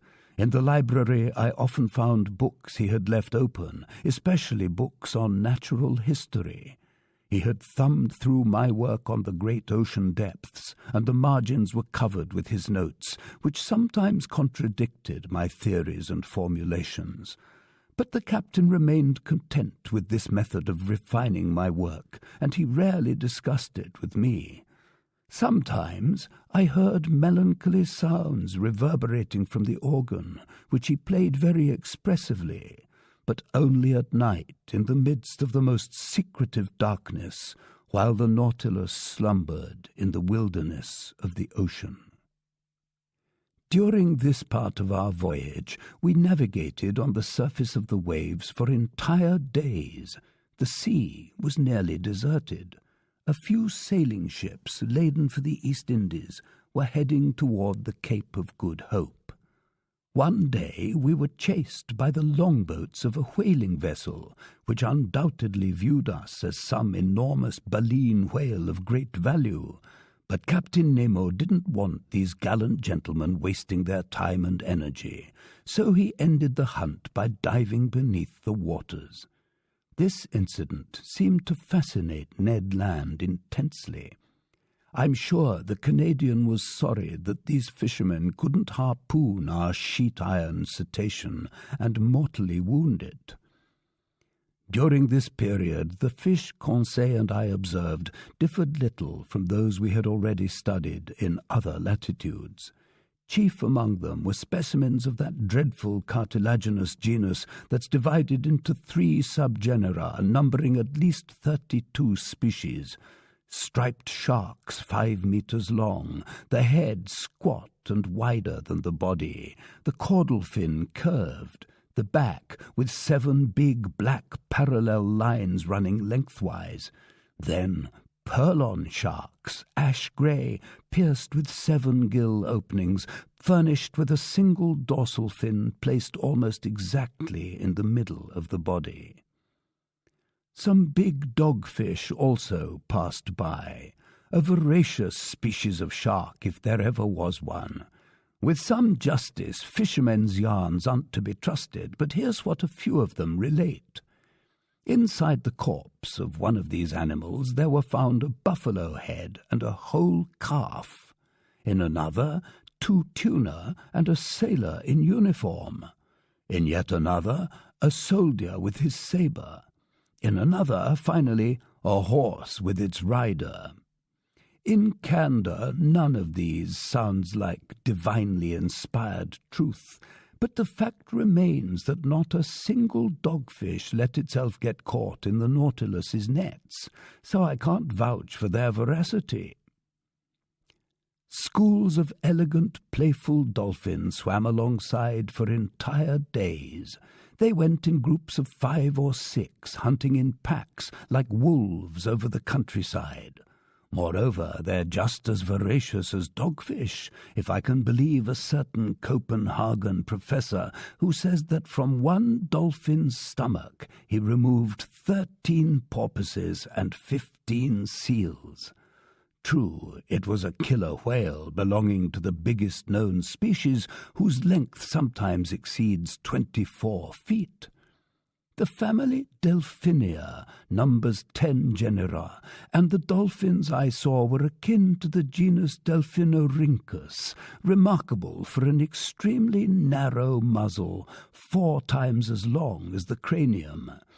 Measuring 3 meters, their bodies were black on top, underneath a pinkish white, strewn with small, very scattered spots. From these seas I'll also mention some unusual specimens of croakers, fish from the order Acanthopterygia, family Cyanidia. Some authors, more artistic than scientific, claim that these fish are melodious singers, that their voices in unison put on concerts unmatched by human choristers. I don't say nay, but to my regret, these croakers didn't serenade us as we passed. Finally, to conclude, Conseil classified a large number of flying fish. Nothing could have made a more unusual sight than the marvelous timing with which dolphins hunt these fish. Whatever the range of its flight, however evasive its trajectory, even up and over the Nautilus, the hapless flying fish always found a dolphin to welcome it with open mouth. These were either flying gurnards or kite-like sea robins, whose lips glowed in the dark, at night scrawling fiery streaks in the air before plunging into the murky waters like so many shooting stars. Our navigating continued under these conditions until March the 13th. That day, the Nautilus was put to work in some depth-sounding experiments that fascinated me deeply. By then we had fared nearly 13,000 leagues from our starting point in the Pacific high seas. Our position fix placed us in latitude 45 degrees 37 south and longitude 37 degrees 53 west. These were the same waterways where Captain Denham aboard the Herald paid out 14,000 meters of sounding line without finding bottom. It was here, too, that Lieutenant Parker, aboard the American frigate Congress, was unable to reach the underwater soil at 15,149 meters. Captain Nemo decided to take his Nautilus down to the lowest depths in order to double-check these different soundings. I got ready to record the results of this experiment. The panels in the lounge opened, and maneuvers began for reaching those strata so prodigiously far removed. It was apparently considered out of the question to dive by filling the ballast tanks. Perhaps they wouldn't sufficiently increase the Nautilus's specific gravity. Moreover, in order to come back up, it would be necessary to expel the excess water, and our pumps might not have been strong enough to overcome the outside pressure. Captain Nemo decided to make for the ocean floor by submerging on an appropriately gradual diagonal with the help of his side fins, which were set at a 45 degrees angle to the Nautilus's waterline. Then the propeller was brought to its maximum speed, and its 4 blades churned the waves with indescribable violence. Under this powerful thrust, the Nautilus's hull quivered like a resonating cord, and the ship sank steadily under the waters. Stationed in the lounge, the captain and I watched the needle swerving swiftly over the pressure gauge. Soon we had gone below the livable zone where most fish reside. Some of these animals can thrive only at the surface of seas or rivers, but a minority can dwell at fairly great depths. Among the latter, I observed a species of dogfish called the cow shark that's equipped with 6 respiratory slits, the telescope fish with its enormous eyes, the armoured gurnard with grey thoracic fins plus black pectoral fins and a breastplate protected by pale red slabs of bone. Then finally the grenadier, living at a depth of 1,200 meters, by that point tolerating a pressure of 120 atmospheres. I asked Captain Nemo if he had observed any fish at more considerable depths. "Fish, rarely," he answered me. "But given the current state of marine science, who are we to presume? What do we really know of these depths?" "Just this, Captain. In going toward the ocean's lower strata, we know that vegetable life disappears more quickly than animal life. We know that moving creatures can still be encountered where water plants no longer grow. We know that oysters and pilgrim scallops live in 2,000 meters of water, and that Admiral McClintock, England's hero of the polar seas, pulled in a live sea star from a depth of 2,500 meters. We know that the crew of the Royal Navy's Bulldog fished up a starfish from 2,620 fathoms, hence from a depth of more than 1 vertical league. Would you still say, Captain Nemo, that we really know nothing?" "No, Professor," the captain replied. "I wouldn't be so discourteous. Yet I'll ask you to explain how these creatures can live at such depths." "I explain it on 2 grounds," I replied. "In the first place, because vertical currents, which are caused by differences in the water's salinity and density, can produce enough motion to sustain the rudimentary lifestyles of sea lilies and starfish." "True," the captain put in. "In the second place, because oxygen is the basis of life, and we know that the amount of oxygen dissolved in salt water increases rather than decreases with depth, that the pressure in these lower strata helps to concentrate their oxygen content." "Oh ho, we know that, do we?" Captain Nemo replied in a tone of mild surprise. "Well, Professor, we have good reason to know it, because it's the truth. I might add, in fact, that the air bladders of fish contain more nitrogen than oxygen when these animals are caught at the surface of the water, and conversely more oxygen than nitrogen when they are pulled up from the lower depths, which bears out your formulation. But let's continue our observations." My eyes flew back to the pressure gauge. The instrument indicated a depth of 6,000 meters. Our submergence had been going on for an hour. The Nautilus slid downward on its slanting fins, still sinking. These deserted waters were wonderfully clear, with a transparency impossible to convey. An hour later, we were at 13,000 meters, about 3¼ vertical leagues, and the ocean floor was nowhere in sight. However, at 14,000 meters, I saw blackish peaks rising in the midst of the waters. But these summits could have belonged to mountains as high or even higher than the Himalayas or Mont Blanc, and the extent of these depths remained incalculable. Despite the powerful pressures it was undergoing, the Nautilus sank still deeper. I could feel its sheet-iron plates trembling down to their riveted joins. Metal bars arched, bulkheads groaned, the lounge windows seemed to be warping inward under the water's pressure, and this whole sturdy mechanism would surely have given way if, as its captain had said, it weren't capable of resisting like a solid block. While grazing these rocky slopes lost under the waters, I still spotted some seashells, tube worms, lively annelid worms from the genus Spirobis, and certain starfish specimens. But soon these last representatives of animal life vanished, and 3 vertical leagues down, the Nautilus passed below the limits of underwater existence, just as an air balloon rises above the breathable zones in the sky.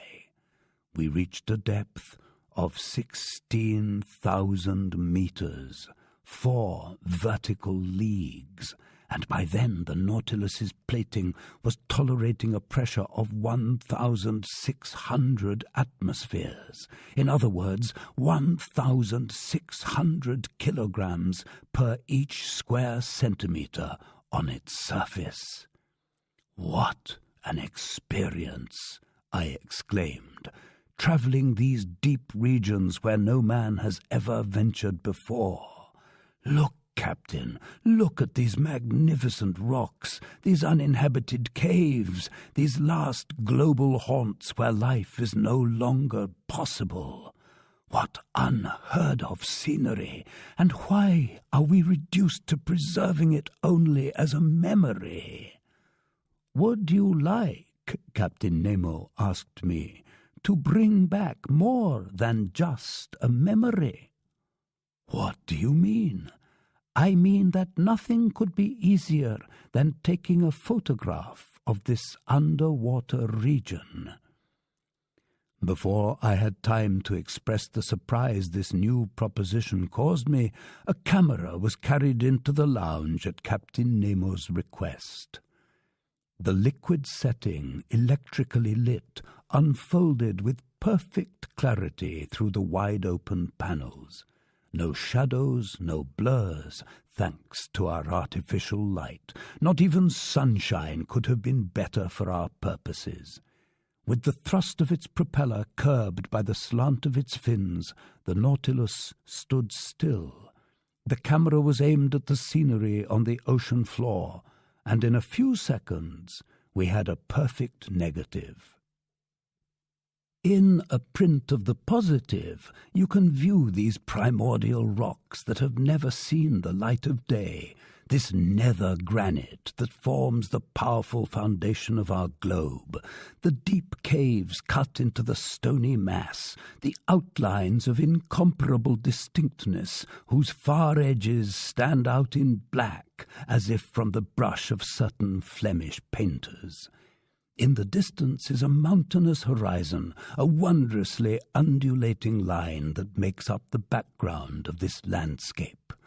The general effect of these smooth rocks is indescribable, black, polished, without moss or other blemish, carved into strange shapes, sitting firmly on a carpet of sand that sparkled beneath our streams of electric light. Meanwhile, his photographic operations over, Captain Nemo told me, "Let's go back up, Professor. We mustn't push our luck and expose the Nautilus too long to these pressures." "Let's go back up," I replied. "Hold on tight." Before I had time to realize why the captain made this recommendation, I was hurled to the carpet. Its fins set vertically, its propeller thrown in gear at the captain's signal, the Nautilus rose with lightning speed, shooting upward like an air balloon into the sky. Vibrating resonantly, it knifed through the watery mass. Not a single detail was visible. In 4 minutes it had cleared the 4 vertical leagues separating it from the surface of the ocean, and after emerging like a flying fish, it fell back into the sea, making the waves leap to prodigious heights. Chapter 12. Sperm Whales and Baleen Whales. During the night of March the 13th to 14th, the Nautilus resumed its southward heading. Once it was abreast of Cape Horn, I thought it would strike west of the Cape, make for Pacific seas, and complete its tour of the world. It did nothing of the sort, and kept moving toward the southernmost regions. So where was it bound? The pole? That was insanity. I was beginning to think that the captain's recklessness more than justified Ned Land's worst fears. For a good while, the Canadian had said nothing more to me about his escape plans. He had become less sociable, almost sullen. I could see how heavily this protracted imprisonment was weighing on him. I could feel the anger building in him. Whenever he encountered the captain, his eyes would flicker with dark fire, and I was in constant dread that his natural vehemence would cause him to do something rash. That day, March the 14th, he and Conseil managed to find me in my stateroom. I asked them the purpose of their visit. "To put a simple question to you, sir," the Canadian answered me. "Go on, Ned. How many men do you think are on board the Nautilus?" "I'm unable to say, my friend. It seems to me," Ned Land went on, "that it wouldn't take much of a crew to run a ship like this one." "Correct," I replied. "Under existing conditions, some 10 men at the most should be enough to operate it." "All right," the Canadian said. "Then why should there be any more than that?" "Why?" I answered. I stared at Ned Land, whose motives were easy to guess. "Because," I said, "if I can trust my hunches, if I truly understand the captain's way of life, his Nautilus isn't simply a ship. It's meant to be a refuge for people like its commander, people who have severed all ties with the shore."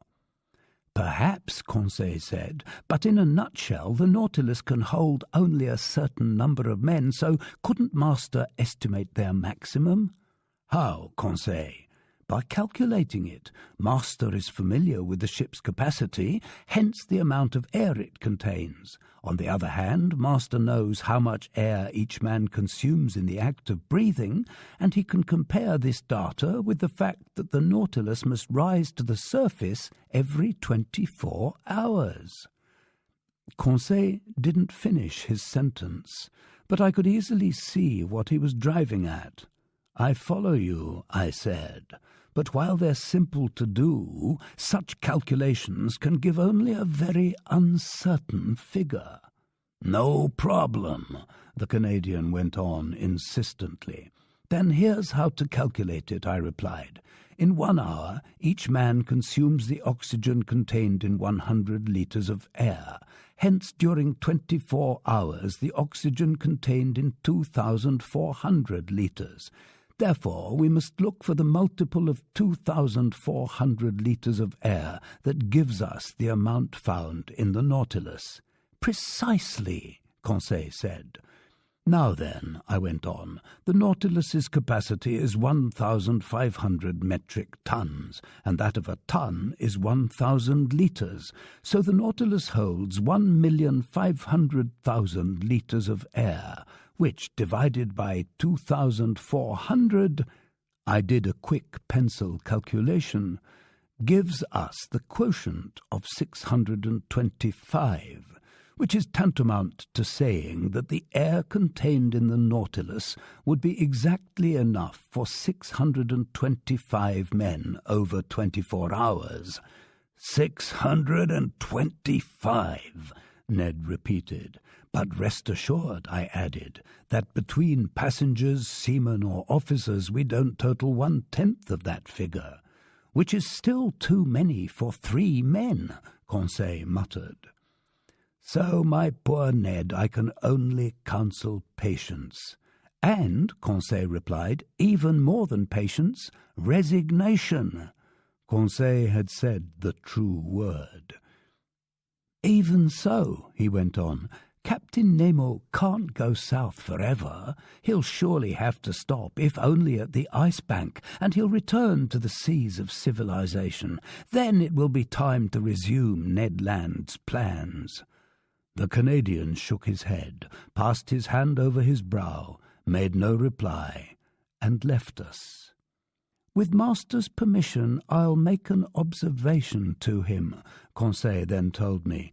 "Our poor Ned broods about all the things he can't have. He's haunted by his former life. He seems to miss everything that's denied us. He's obsessed by his old memories, and it's breaking his heart. We must understand him. What does he have to occupy him here? Nothing. He isn't a scientist like Master, and he doesn't share our enthusiasm for the sea's wonders. He would risk anything just to enter a tavern in his own country." To be sure, the monotony of life on board must have seemed unbearable to the Canadian, who was accustomed to freedom and activity. It was a rare event that could excite him. That day, however, a development occurred that reminded him of his happy years as a harpooner. Near 11 o'clock in the morning, while on the surface of the ocean, the Nautilus fell in with a herd of baleen whales. This encounter didn't surprise me because I knew these animals were being hunted so relentlessly that they took refuge in the ocean basins of the high latitudes. In the maritime world and in the realm of geographic exploration, whales have played a major role. This is the animal that first dragged the Basques in its wake, then Asturian Spaniards, Englishmen and Dutchmen, emboldening them against the ocean's perils and leading them to the ends of the earth. Baleen whales like to frequent the southernmost and northernmost seas. Old legends even claim that these cetaceans led fishermen to within a mere 7 leagues of the North Pole. Although this feat is fictitious, it will someday come true, because it's likely that by hunting whales in the Arctic or Antarctic regions, man will finally reach this unknown spot on the globe. We were seated on the platform next to a tranquil sea. The month of March, since it's the equivalent of October in these latitudes, was giving us some fine autumn days. It was the Canadian, on this topic he was never mistaken, who sighted a baleen whale on the eastern horizon. If you looked carefully, you could see its blackish back alternately rise and fall above the waves, 5 miles from the Nautilus. "Wow!" Ned Land exclaimed. "If I were on board a whaler, there's an encounter that would be great fun. That's one big animal. Look how high its blowholes are spouting all that air and steam. Damnation, why am I chained to this hunk of sheet iron?" "Why, Ned," I replied, "you still aren't over your old fishing urges?" "How could a whale fisherman forget his old trade, sir? Who could ever get tired of such exciting hunting?" "You've never fished these seas, Ned?" "Never, sir. Just the northernmost seas, equally in the Bering Strait and the Davis Strait." "So the southern right whale is still unknown to you. Until now it's the bowhead whale you've hunted, and it won't risk going past the warm waters of the equator." "Oh, Professor, what are you feeding me?" the Canadian answered in a tolerably sceptical tone. "I'm feeding you the facts. By thunder, in 65, just 2.5 years ago, I to whom you speak, I myself stepped onto the carcass of a whale near Greenland, and its flank still carried the marked harpoon of a whaling ship from the Bering Sea. Now I ask you, after it had been wounded west of America, how could this animal be killed in the east? Unless it had cleared the equator and doubled Cape Horn or the Cape of Good Hope." "I agree with our friend Ned," Conseil said, "and I'm waiting to hear how Master will reply to him." "Master will reply, my friends, that baleen whales are localized according to species within certain seas that they never leave. And if one of these animals went from the Bering Strait to the Davis Strait, it's quite simply because there's some passageway from the one sea to the other, either along the coasts of Canada or Siberia." "You expect us to fall for that?" the Canadian asked, tipping me a wink. "If Master says so," Conseil replied. "Which means," the Canadian went on, "since I've never fished these waterways, I don't know the whales that frequent them?" "That's what I've been telling you, Ned. All the more reason to get to know them," Conseil answered. "Look, look!" the Canadian exclaimed, his voice full of excitement. "It's approaching, it's coming toward us, it's thumbing its nose at me, it knows I can't do a blessed thing to it." Ned stamped his foot. Brandishing an imaginary harpoon, his hands positively trembled. "These cetaceans," he asked, "are they as big as the ones in the northernmost seas?" pretty nearly, Ned, because I've seen big baleen whales, sir, whales measuring up to 100 feet long. I've even heard that those rorqual whales off the Aleutian Islands sometimes get over 150 feet. That strikes me as exaggerated, I replied. Those animals are only members of the genus Balaenoptera, furnished with dorsal fins, and like sperm whales, they're generally smaller than the bowhead whale. "Oh," exclaimed the Canadian, whose eyes hadn't left the ocean, "it's getting closer. It's coming into the Nautilus's waters." Then, going on with his conversation, "You talk about sperm whales," he said, "as if they were little beasts. But there are stories of gigantic sperm whales. They're shrewd cetaceans. I hear that some will cover themselves with algae and fucus plants. People mistake them for islets. They pitch camp on top, make themselves at home, light a fire, build houses," Conseil said. "Yes, funny man," Ned Land replied. "Then one fine day the animal dives and drags all its occupants down into the depths." "Like in the voyages of Sinbad the Sailor," I answered, laughing. "Oh, Mr. Land, you're addicted to tall tales. What sperm whales you're handing us! I hope you don't really believe in them." "Mr. Naturalist," the Canadian replied in all seriousness, "when it comes to whales you can believe anything. Look at that one move. Look at it stealing away. People claim these animals can circle around the world in just 15 days. I don't say nay, but what you undoubtedly don't know, Professor Aronnax, is that at the beginning of the world, whales travelled even quicker." "Oh, really, Ned? And why so?" "Because in those days their tails moved side to side, like those on fish. In other words, their tails were straight up, thrashing the water from left to right, right to left, but spotting that they swam too fast. Our Creator twisted their tails, and ever since they've been thrashing the waves up and down at the expense of their speed." "Fine, Ned," I said, then resurrected one of the Canadian's expressions. "You expect us to fall for that?" "Not too terribly," Ned Land replied, "and no more than if I told you there are whales that are 300 feet long and weigh 1,000,000 pounds. "That's indeed considerable," I said, "but you must admit that certain cetaceans do grow to significant size, since they're said to supply as much as 120 metric tons of oil." "That I've seen," the Canadian said. "I can easily believe it, Ned, just as I can believe that certain baleen whales equal 100 elephants in bulk. Imagine the impact of such a mass if it were launched at full speed." "Is it true," Conseil asked, "that they can sink ships?" "Ships? I doubt it," I replied. "However, they say that in 1820, right in these southern seas, a baleen whale rushed at the Essex and pushed it backward at a speed of 4 meters per second. Its stern was flooded, and the Essex went down fast." Ned looked at me with a bantering expression.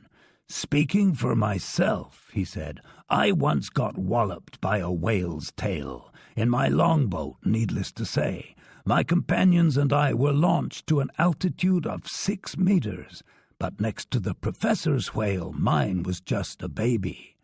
"Do these animals live a long time?" Conseil asked. 1,000 years, the Canadian replied without hesitation.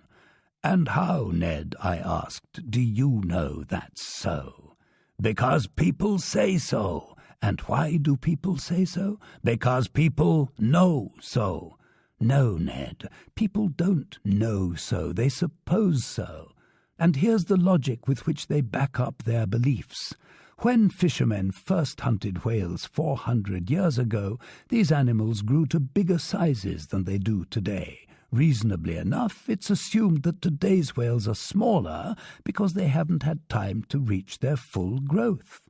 That's why the Count de Buffon's encyclopedia says that cetaceans can live, and even must live, for 1,000 years. You understand?" Ned Land didn't understand. He no longer even heard me. That baleen whale kept coming closer. His eyes devoured it. "Oh," he exclaimed, "it's not just one whale. It's 10, 20, a whole gam, and I can't do a thing. I'm tied hand and foot." "But Ned, my friend," Conseil said, "why not ask Captain Nemo for permission to hunt?" Before Conseil could finish his sentence, Ned Land scooted down the hatch and ran to look for the captain. A few moments later, the two of them reappeared on the platform. Captain Nemo observed the herd of cetaceans cavorting on the waters a mile from the Nautilus. "They're southern right whales," he said. "There goes the fortune of a whole whaling fleet." "Well, sir," the Canadian asked, "couldn't I hunt them, just so I don't forget my old harpooning trade?" "Hunt them? What for?" Captain Nemo replied. "Simply to destroy them?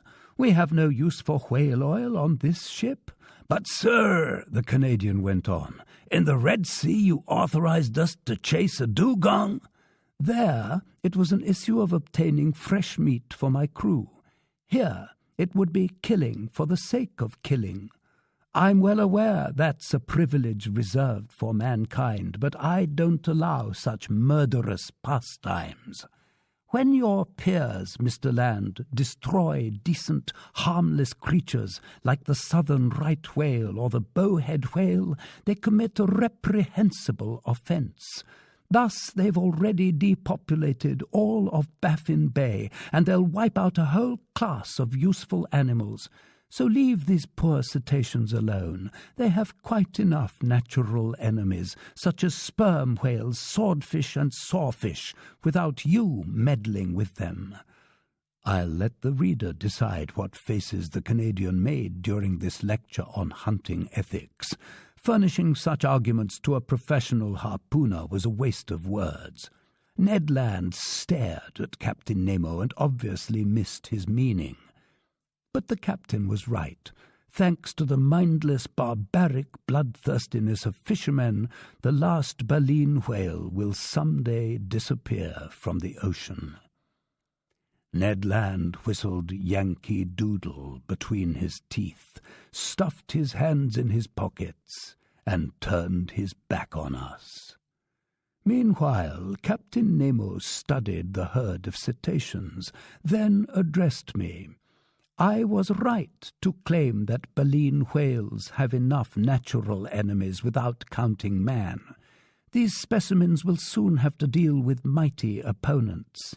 8 miles to leeward, Professor Aronnax. Can you see those blackish specks moving about?" "Yes, Captain," I replied. "Those are sperm whales, dreadful animals that I've sometimes encountered in herds of 200 or 300. As for them, they're cruel, destructive beasts, and they deserve to be exterminated." The Canadian turned swiftly at these last words. "Well, Captain," I said, "on behalf of the baleen whales, there's still time." "It's pointless to run any risks, Professor. The Nautilus will suffice to disperse these sperm whales. It's armed with a steel spur quite equal to Mr. Land's harpoon, I imagine." The Canadian didn't even bother shrugging his shoulders. Attacking cetaceans with thrusts from a spur? Who ever heard of such malarkey? "Wait and see, Professor Aronnax," Captain Nemo said. "We'll show a style of hunting with which you aren't yet familiar. We'll take no pity on these ferocious cetaceans. They're merely mouth and teeth." Mouth and teeth. There's no better way to describe the long-skulled sperm whale, whose length sometimes exceeds 25 meters. The enormous head of this cetacean occupies about 1/3 of its body. Better armed than a baleen whale, whose upper jaw is adorned solely with whalebone, the sperm whale is equipped with 25 huge teeth that are 20 centimeters high, have cylindrical conical summits, and weigh 2 pounds each. In the top part of this enormous head, inside big cavities separated by cartilage, you will find 300 to 400 kilograms of that valuable oil called spermaceti. The sperm whale is an awkward animal, more tadpole than fish, as Professor Friedel has noted. It's poorly constructed, being defective, so to speak, over the whole left side of its frame, with good eyesight only in its right eye. Meanwhile, that monstrous herd kept coming closer. It had seen the baleen whales and was preparing to attack. You could tell in advance that the sperm whales would be victorious, not only because they were better built for fighting than their harmless adversaries, but also because they could stay longer underwater before returning to breathe at the surface. There was just time to run to the rescue of the baleen whales. The Nautilus proceeded to mid-water. Conseil, Ned, and I sat in front of the lounge windows. Captain Nemo made his way to the helmsman's side to operate his submersible as an engine of destruction.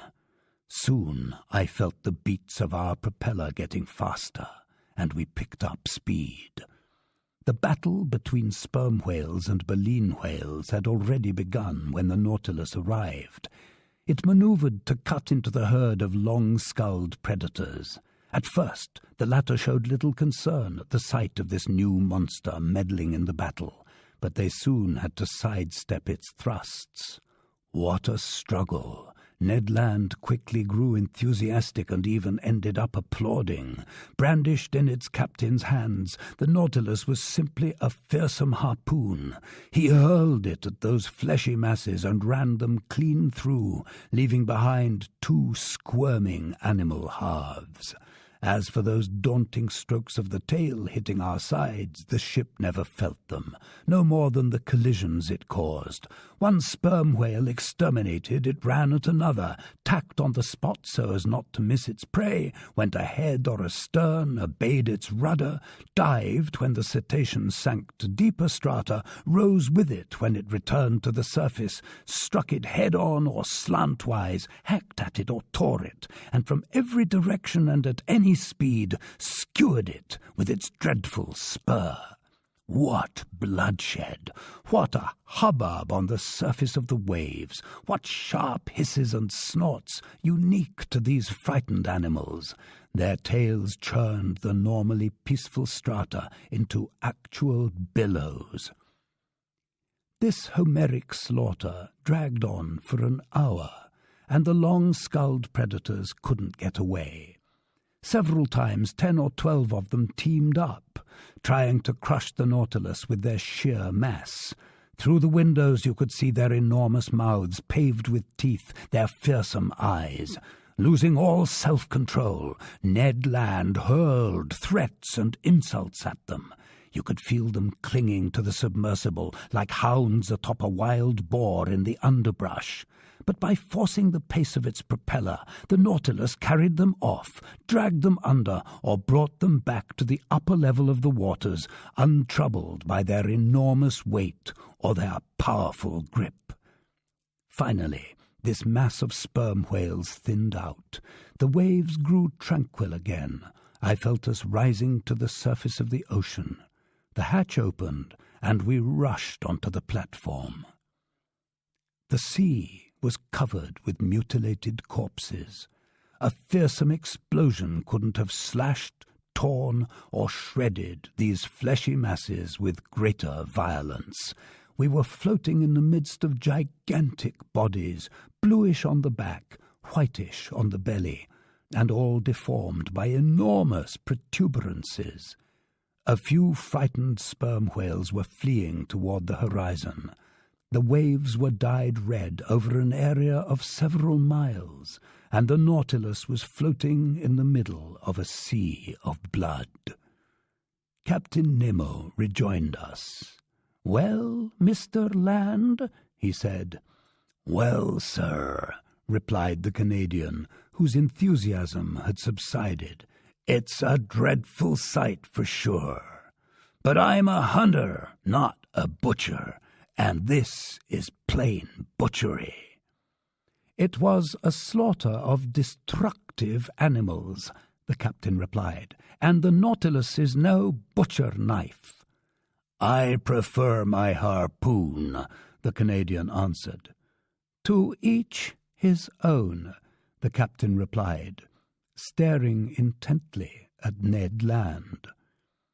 I was in dread the latter would give way to some violent outburst that might have had deplorable consequences, but his anger was diverted by the sight of a baleen whale that the Nautilus had pulled alongside of just then. This animal had been unable to escape the teeth of those sperm whales. I recognized the southern right whale, its head squat, its body dark all over. Anatomically, it's distinguished from the white whale and the black right whale by the fusion of its 7 cervical vertebrae, and it numbers 2 more ribs than its relatives. Floating on its side, its belly riddled with bites, the poor cetacean was dead. Still hanging from the tip of its mutilated fin was a little baby whale that it had been unable to rescue from the slaughter. Its open mouth let water flow through its whalebone like a murmuring surf. Captain Nemo guided the Nautilus next to the animal's corpse. 2 of his men climbed onto the whale's flank, and to my astonishment I saw them draw from its udders all the milk they held, in other words, enough to fill 2 or 3 casks. The captain offered me a cup of this still warm milk. I couldn't help showing my distaste for such a beverage. He assured me that this milk was excellent, no different from cow's milk. I sampled it and agreed. So this milk was a worthwhile reserve ration for us, because in the form of salt butter or cheese it would provide a pleasant change of pace from our standard fare. From that day on, I noted with some uneasiness that Ned Land's attitudes toward Captain Nemo grew worse and worse, and I decided to keep a close watch on the Canadian's movements and activities. Chapter 13. The Ice Bank. The Nautilus resumed its unruffled southbound heading. It went along the 50th meridian with considerable speed. Would it go to the pole? I didn't think so, because every previous attempt to reach this spot on the globe had failed. Besides, the season was already quite advanced, since March the 13th on Antarctic shores corresponds with September the 13th in the northernmost regions, which marks the beginning of the equinoctial period. On March the 14th, at latitude 55 degrees, I spotted floating ice, plain pale bits of rubble 20 to 25 feet long, which formed reefs over which the sea burst into foam. The Nautilus stayed on the surface of the ocean. Having fished in the Arctic seas, Ned Land was already familiar with the sight of icebergs. Conseil and I were marvelling at them for the first time. In the sky toward the southern horizon there stretched a dazzling white band. English whalers have given this the name ice blink. No matter how heavy the clouds may be, they can't obscure this phenomenon. It announces the presence of a pack or shoal of ice. Indeed, larger blocks of ice soon appeared, their brilliance varying at the whim of the mists. Some of these masses displayed green veins as if scrawled with undulating lines of copper sulfate. Others looked like enormous amethysts, letting the light penetrate their insides. The latter reflected the sun's rays from the 1,000 facets of their crystals. The former, tinted with a bright limestone sheen, would have supplied enough building material to make a whole marble town. The farther down south we went, the more these floating islands grew in numbers and prominence. polar birds nested on them by the thousands. These were petrels, cape pigeons, or puffins, and their calls were deafening.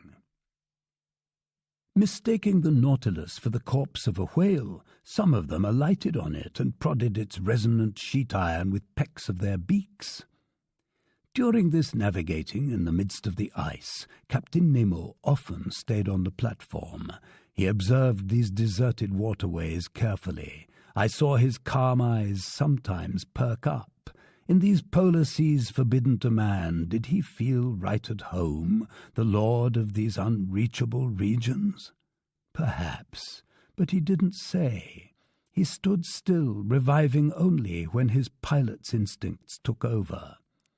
Then, steering his Nautilus with consummate dexterity, he skillfully dodged the masses of ice, some of which measured several miles in length, their heights varying from 70 to 80 meters. Often the horizon seemed completely closed off. Abreast of latitude 60 degrees, every passageway had disappeared. Searching with care, Captain Nemo soon found a narrow opening into which he brazenly slipped, well aware, however, that it would close behind him. Guided by his skilful hands, the Nautilus passed by all these different masses of ice, which are classified by size and shape with a precision that enraptured Conseil. Icebergs or mountains, ice fields or smooth limitless tracts, drift ice or floating flows, packs or broken tracts, called patches when they're circular, and streams when they form long strips. The temperature was fairly low. Exposed to the outside air, the thermometer marked -2 degrees to -3 degrees centigrade. But we were warmly dressed in furs for which seals and aquatic bears had paid the price. Evenly heated by all its electric equipment, the Nautilus's interior defied the most intense cold. Moreover, to find a bearable temperature, the ship had only to sink just a few meters beneath the waves. 2 months earlier, we would have enjoyed perpetual daylight in this latitude, but night already fell for 3 or 4 hours, and later it would cast 6 months of shadow over these circumpolar regions. On March the 15th, we passed beyond the latitude of the South Shetland and South Orkney Islands. The captain told me that many tribes of seals used to inhabit these shores, but English and American whalers, in a frenzy of destruction, slaughtered all the adults, including pregnant females, and where life and activity once existed, those fishermen left behind only silence and death. Going along the 55th meridian, the Nautilus cut the Antarctic Circle on March the 16th near 8 o'clock in the morning. Ice completely surrounded us and closed off the horizon. Nevertheless, Captain Nemo went from passageway to passageway, always proceeding south. "But where's he going?" I asked. "Straight ahead," Conseil replied. "Ultimately, when he can't go any farther, he'll stop." "I wouldn't bet on it," I replied. And in all honesty, I confess that this venturesome excursion was far from displeasing to me. I can't express the intensity of my amazement at the beauties of these new regions. The ice struck superb poses. Here, its general effect suggested an oriental town with countless minarets and mosques. There, a city in ruins, flung to the ground by convulsions in the earth.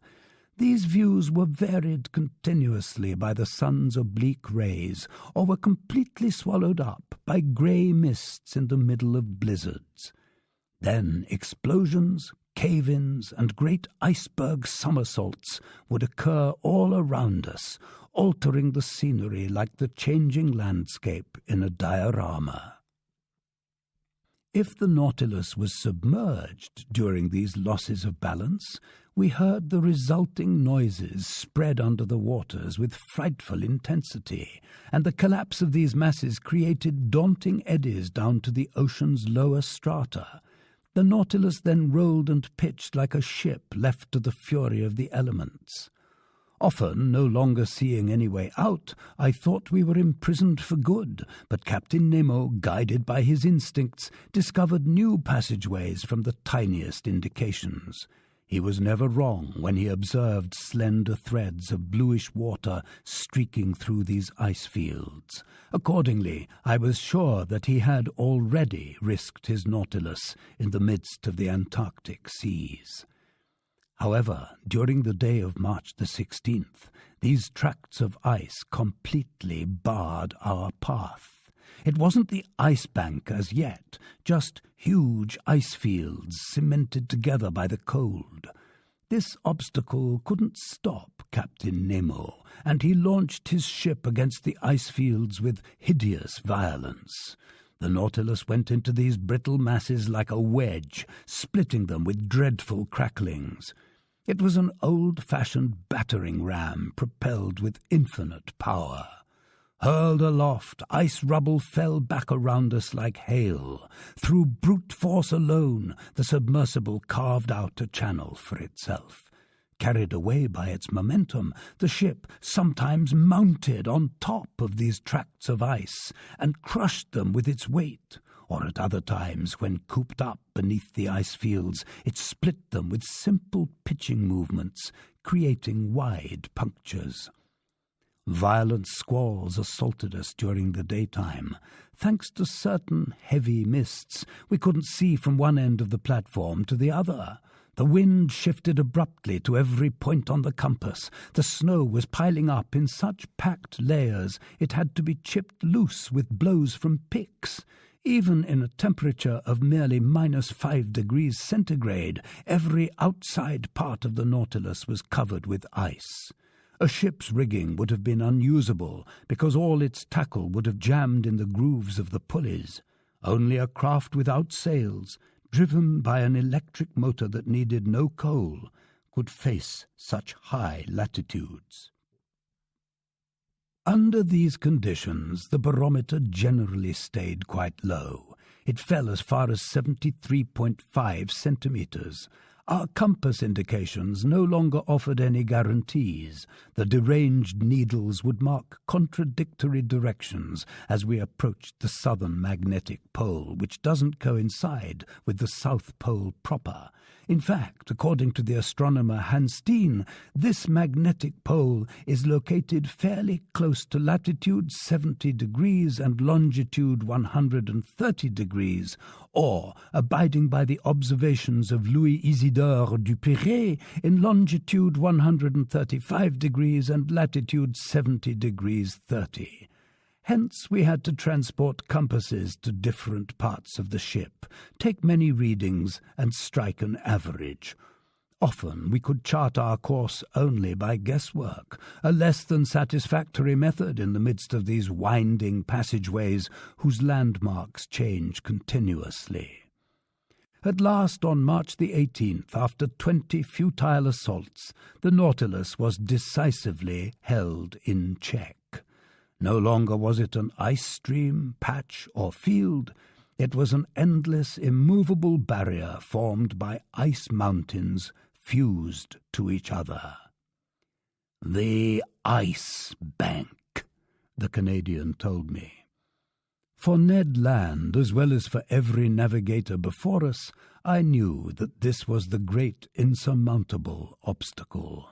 When the sun appeared for an instant near noon, Captain Nemo took a reasonably accurate sight that gave our position as longitude 51 degrees 30 and latitude 67 degrees 39 south. This was a position already well along in these Antarctic regions. As for the liquid surface of the sea, there was no longer any semblance of it before our eyes. Before the Nautilus's spur there lay vast broken plains, a tangle of confused chunks, with all the helter-skelter unpredictability typical of a river's surface a short while before its ice break-up. But in this case the proportions were gigantic. Here and there stood sharp peaks, lean spires that rose as high as 200 feet. Farther off, a succession of steeply cut cliffs sporting a greyish tint. huge mirrors that reflected the sparse rays of a sun half drowned in mist. Beyond, a stark silence reigned in this desolate natural setting, a silence barely broken by the flapping wings of petrels or puffins. By this point, everything was frozen, even sound. So the Nautilus had to halt in its venturesome course among these tracts of ice. "Sir," Ned Land told me that day, "if your captain goes any farther—" "Yes?" "He'll be a Superman." "How so, Ned?" "Because nobody can clear the ice bank. Your captain's a powerful man, but damnation he isn't more powerful than nature. If she draws a boundary line, there you stop, like it or not." "Correct, Ned Land, but I still want to know what's behind this ice bank." "Behold my greatest source of irritation, a wall." "Master is right," Conseil said. "Walls were invented simply to frustrate scientists. All walls should be banned." "Fine," the Canadian put in, "but we already know what's behind this ice bank." "What?" I asked. "Ice, ice, and more ice." "You may be sure of that, Ned," I answered, "but I'm not. That's why I want to see for myself." "Well, Professor," the Canadian replied, "you can just drop that idea. You've made it to the ice bank, which is already far enough, but you won't get any farther. Neither your Captain Nemo or his Nautilus, and whether he wants to or not, we'll head north again. In other words, to the land of sensible people." I had to agree that Ned Land was right, and until ships are built to navigate over tracts of ice, they'll have to stop at the ice bank. Indeed, despite its efforts, despite the powerful methods it used to split this ice, the Nautilus was reduced to immobility. Ordinarily, when someone can't go any farther, he still has the option of returning in his tracks, but here it was just as impossible to turn back as to go forward, because every passageway had closed behind us, and if our submersible remained even slightly stationary, it would be frozen in without delay. Which is exactly what happened near 2 o'clock in the afternoon, and fresh ice kept forming over the ship's sides with astonishing speed. I had to admit that Captain Nemo's leadership had been most injudicious. Just then I was on the platform. Observing the situation for some while, the captain said to me, "Well, Professor, what think you?" "I think we're trapped, Captain." "Trapped? What do you mean?" "I mean we can't go forward, backward, or sideways. I think that's the standard definition of trapped, at least in the civilized world." "So, Professor Aronnax, you think the Nautilus won't be able to float clear?" "Only with the greatest difficulty, Captain, since the season is already too advanced for you to depend on an ice break-up." "Oh, Professor," Captain Nemo replied in an ironic tone, "you never change. You see only impediments and obstacles. I promise you, not only will the Nautilus float clear, it will go farther still." "Farther south?" I asked, gaping at the captain. "Yes, sir, it will go to the pole." "To the pole?"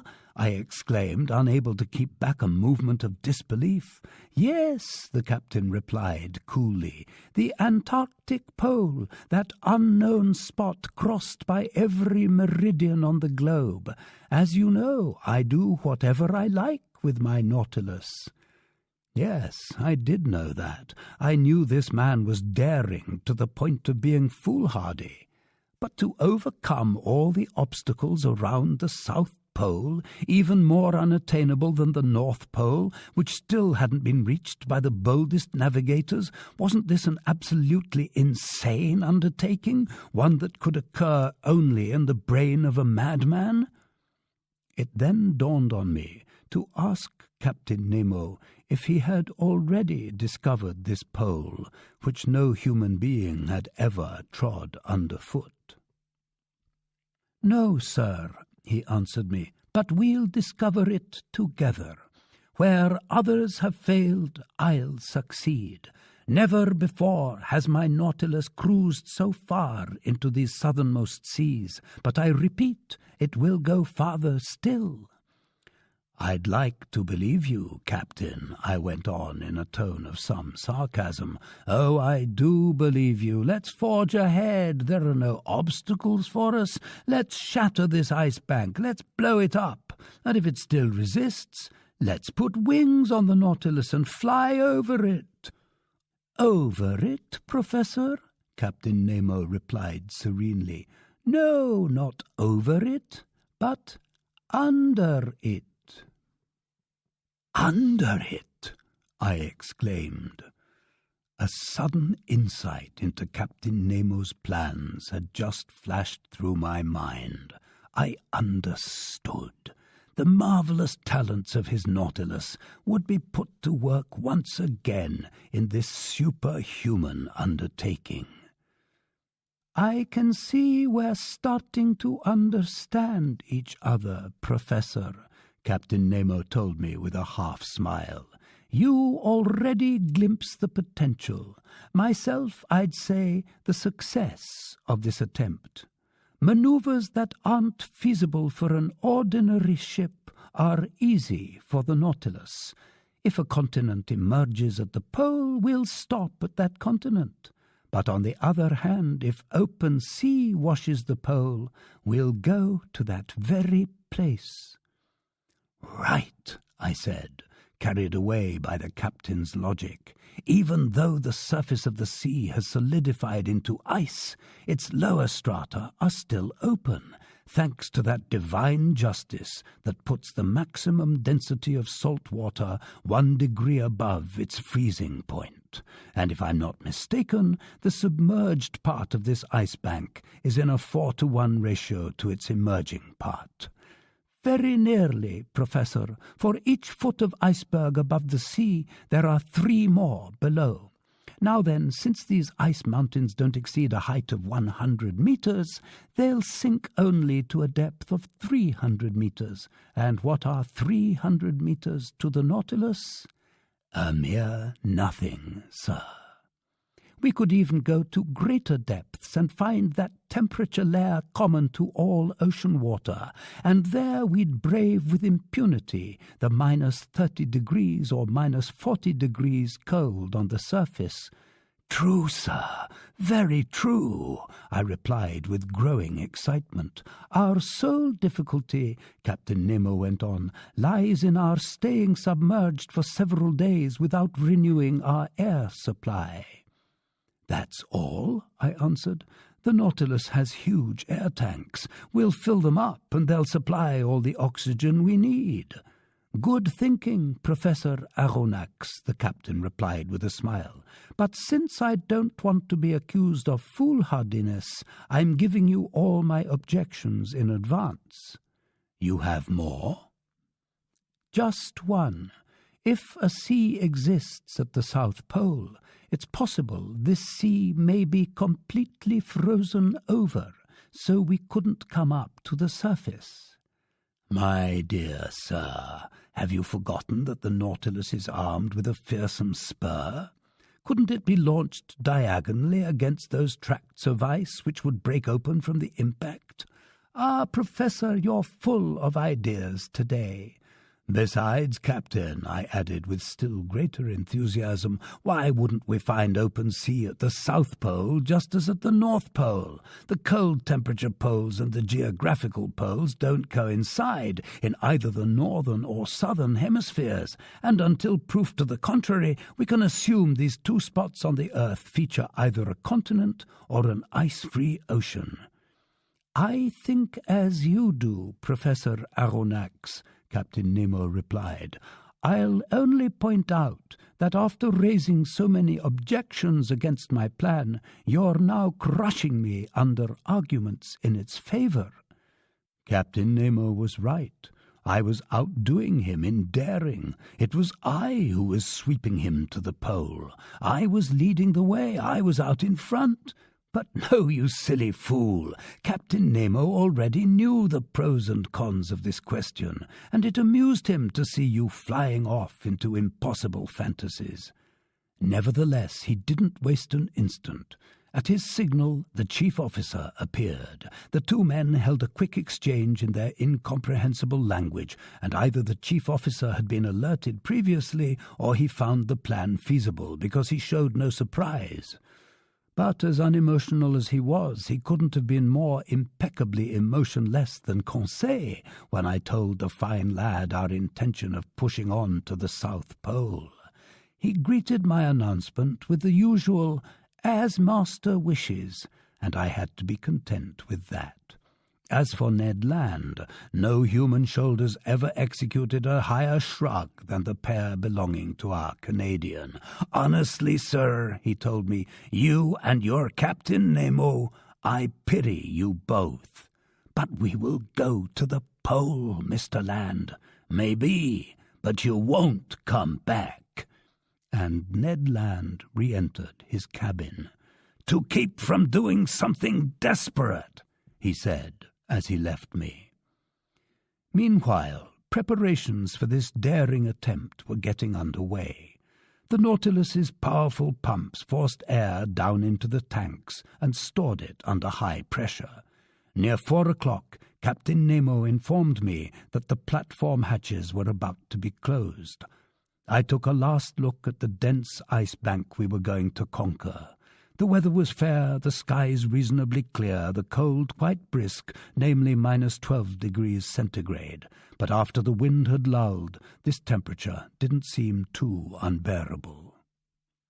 Equipped with picks, some 10 men climbed onto the Nautilus's sides and cracked loose the ice around the ship's lower plating, which was soon set free. This operation was swiftly executed because the fresh ice was still thin. We all re-entered the interior. The main ballast tanks were filled with the water that hadn't yet congealed at our line of flotation. The Nautilus submerged without delay. I took a seat in the lounge with Conseil. Through the open window we stared at the lower strata of this southernmost ocean. The thermometer rose again. The needle on the pressure gauge swerved over its dial. About 300 meters down, just as Captain Nemo had predicted, we cruised beneath the undulating surface of the ice bank. But the Nautilus sank deeper still. It reached a depth of 800 meters. At the surface, this water gave a temperature of -12 degrees centigrade, but now it gave no more than -10 degrees. 2 degrees had already been gained. Thanks to its heating equipment, the Nautilus's temperature, needless to say, stayed at a much higher degree. Every maneuver was accomplished with extraordinary precision. "With all due respect to Master," Conseil told me, "we'll pass it by." "I fully expect to," I replied in a tone of deep conviction.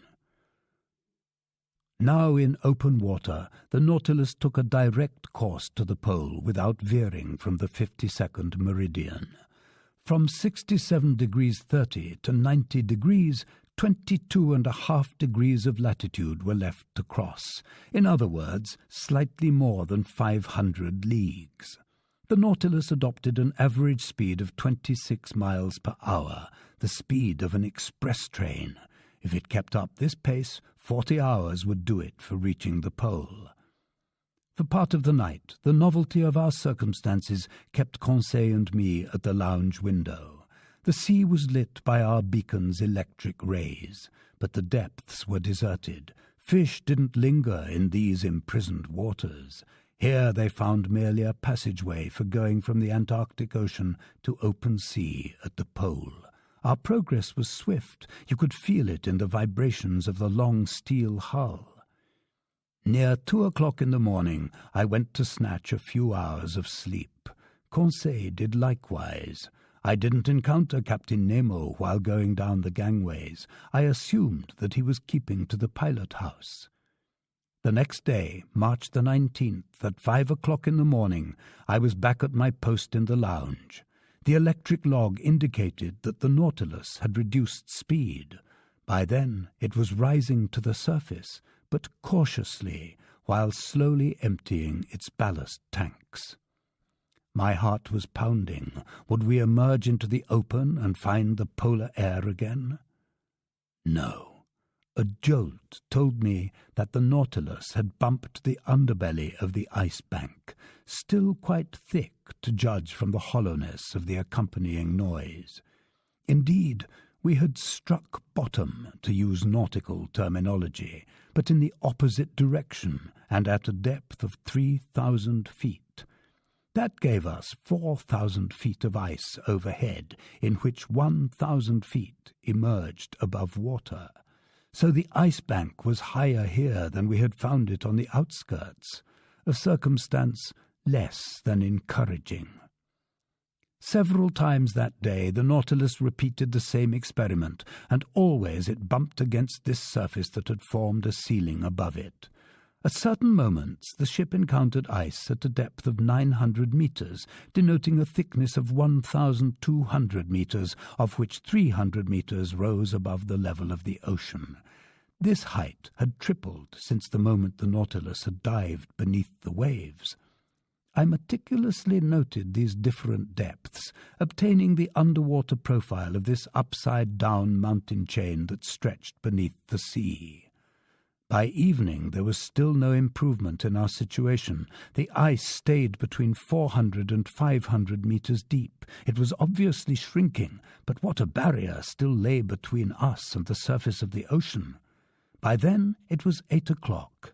The air inside the Nautilus should have been renewed 4 hours earlier, following daily practice on board.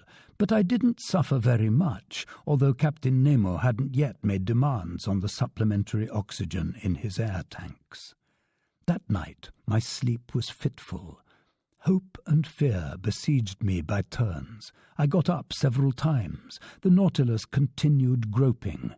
Near 3 o'clock in the morning, I observed that we encountered the ice bank's underbelly at a depth of only 50 meters. So only 150 feet separated us from the surface of the water. Little by little, the ice bank was turning into an ice field again. The mountains were changing back into plains. My eyes didn't leave the pressure gauge. We kept rising on a diagonal, going along this shiny surface that sparkled beneath our electric rays. Above and below, the ice bank was subsiding in long gradients. Mile after mile it was growing thinner.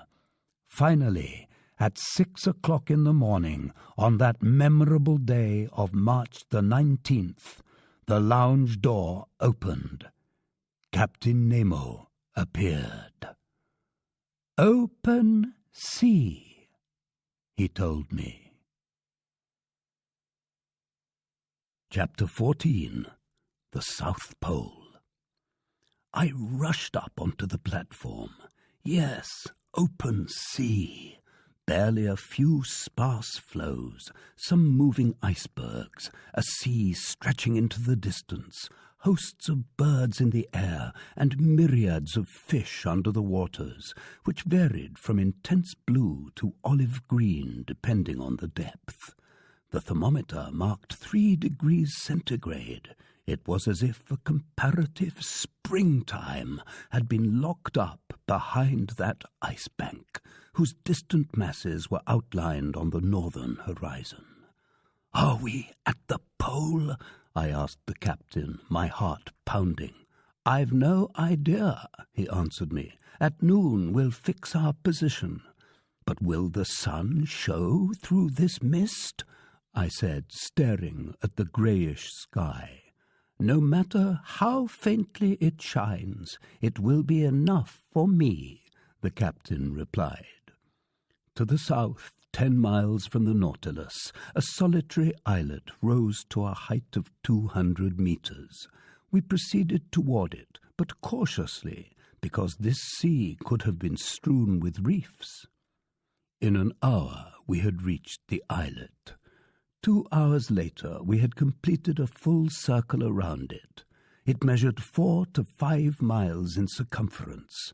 A narrow channel separated it from a considerable shore, perhaps a continent whose limits we couldn't see.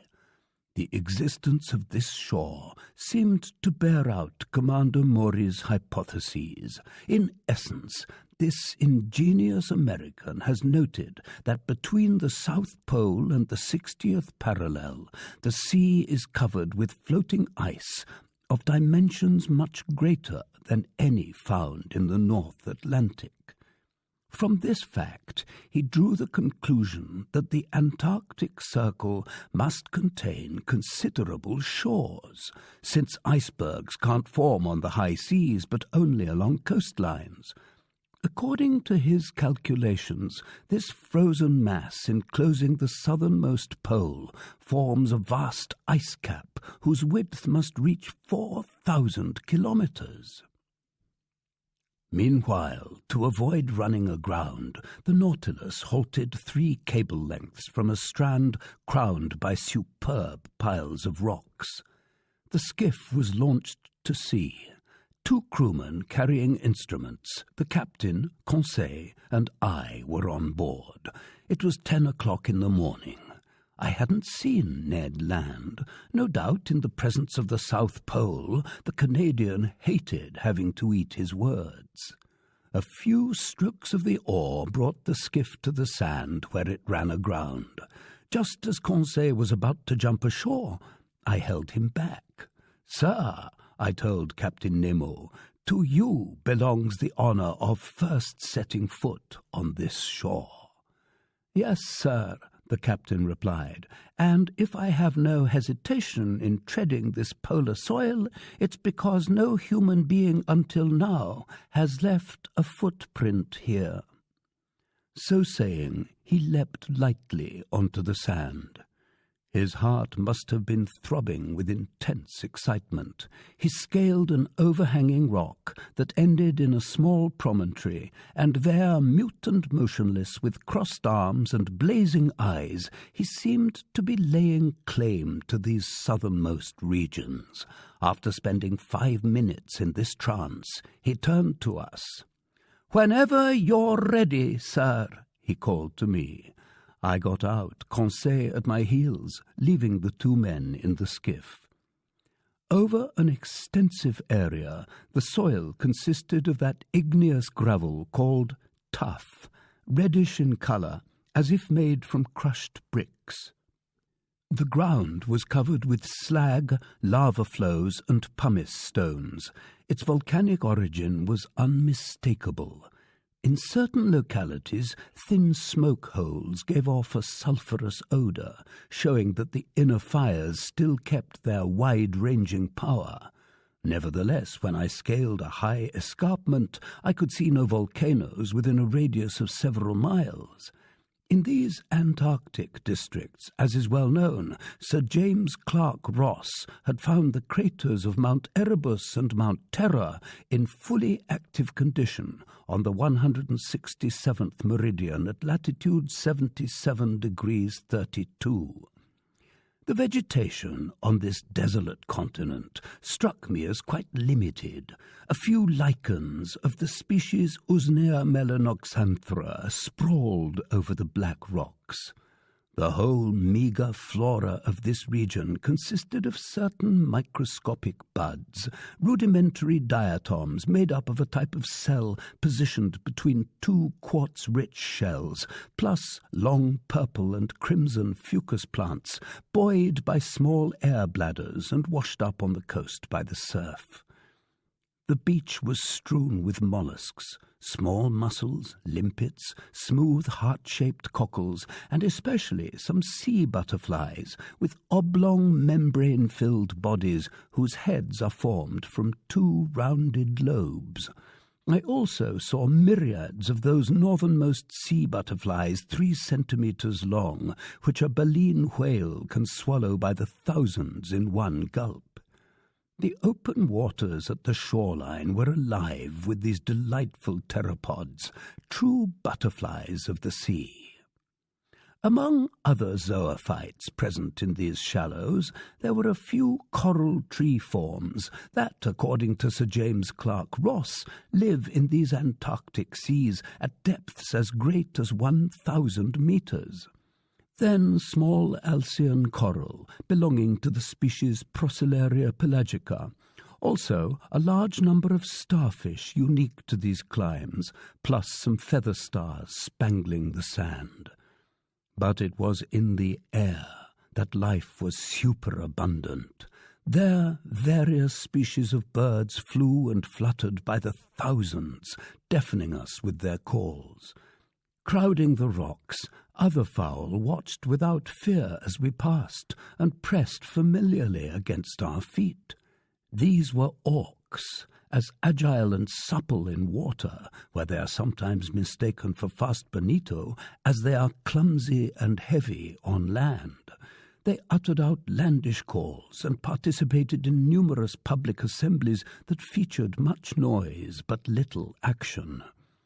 Among other fowl, I noticed some sheath-bills from the wading bird family, the size of pigeons, white in colour, the beak short and conical, the eyes framed by red circles. Conseil laid in a supply of them, because when they're properly cooked, these winged creatures make a pleasant dish. In the air there passed sooty albatross with 4-metre wingspans, birds aptly dubbed vultures of the ocean. Also gigantic petrels, including several with arching wings, enthusiastic eaters of seal that are known as quebrantahuesos, and Cape pigeons, a sort of small duck, the tops of their bodies black and white.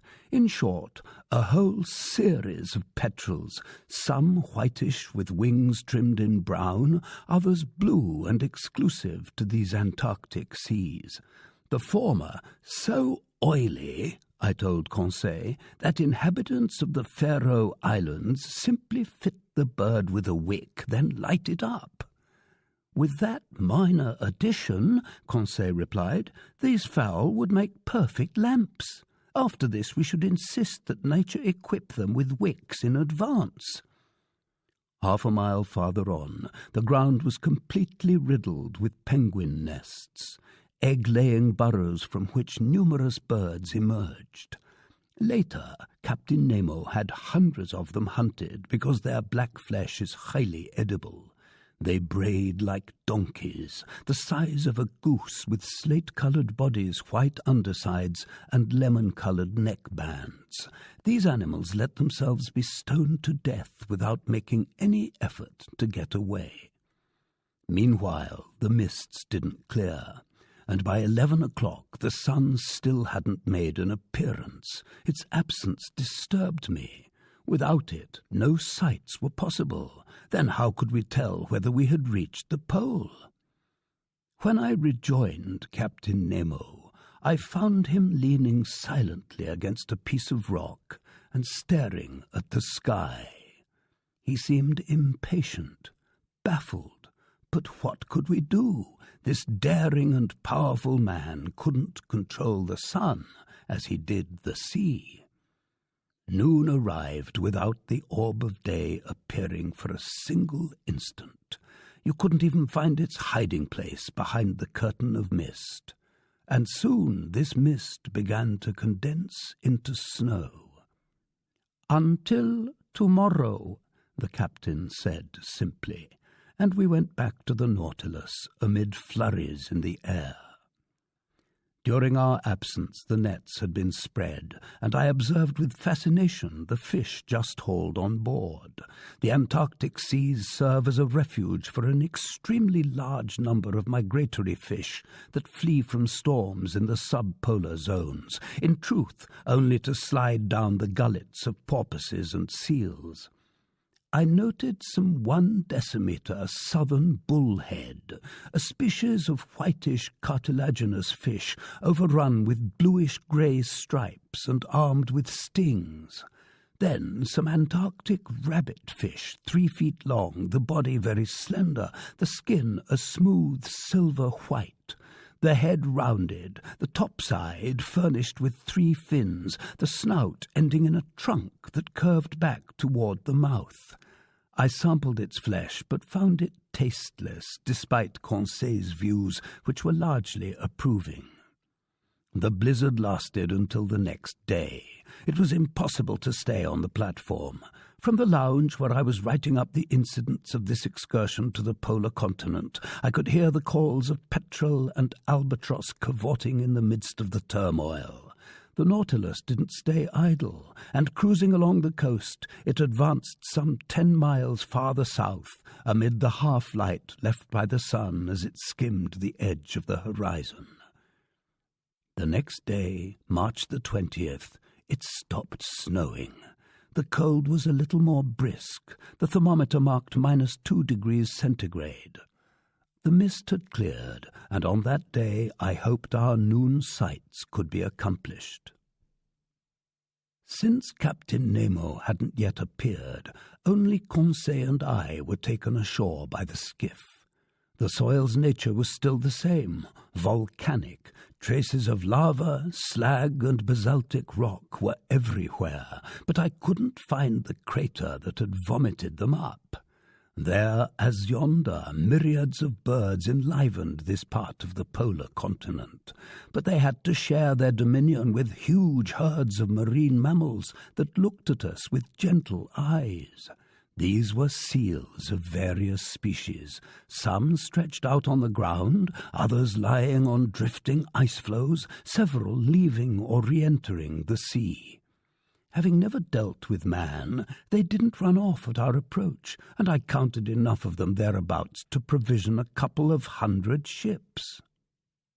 "Ye gods," Conseil said, "it's fortunate that Ned Land didn't come with us." "Why so, Conseil?" "Because that madcap hunter would kill every animal here." "Every animal may be overstating it, but in truth I doubt we could keep our Canadian friend from harpooning some of these magnificent cetaceans, which would be an affront to Captain Nemo, since he hates to slay harmless beasts needlessly." "He's right." "Certainly, Conseil. But tell me, haven't you finished classifying these superb specimens of marine fauna?" "Master is well aware," Conseil replied, "that I'm not seasoned in practical application. When Master has told me these animals' names, they're seals and walruses."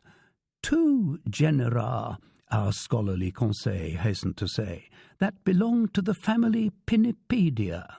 Order Carnivora, group Unguiculata, subclass Monodelphia, class Mammalia, branch Vertebrata."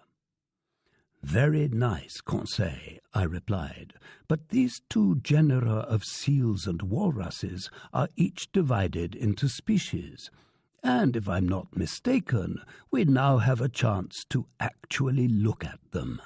Let's." It was 8 o'clock in the morning.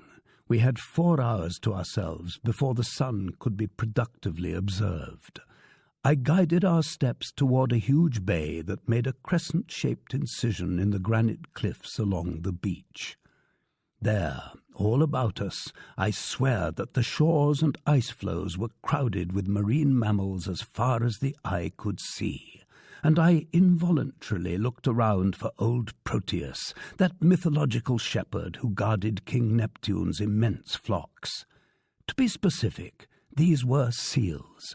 They formed distinct male and female groups, the father watching over his family, the mother suckling her little ones, the stronger youngsters emancipated a few paces away.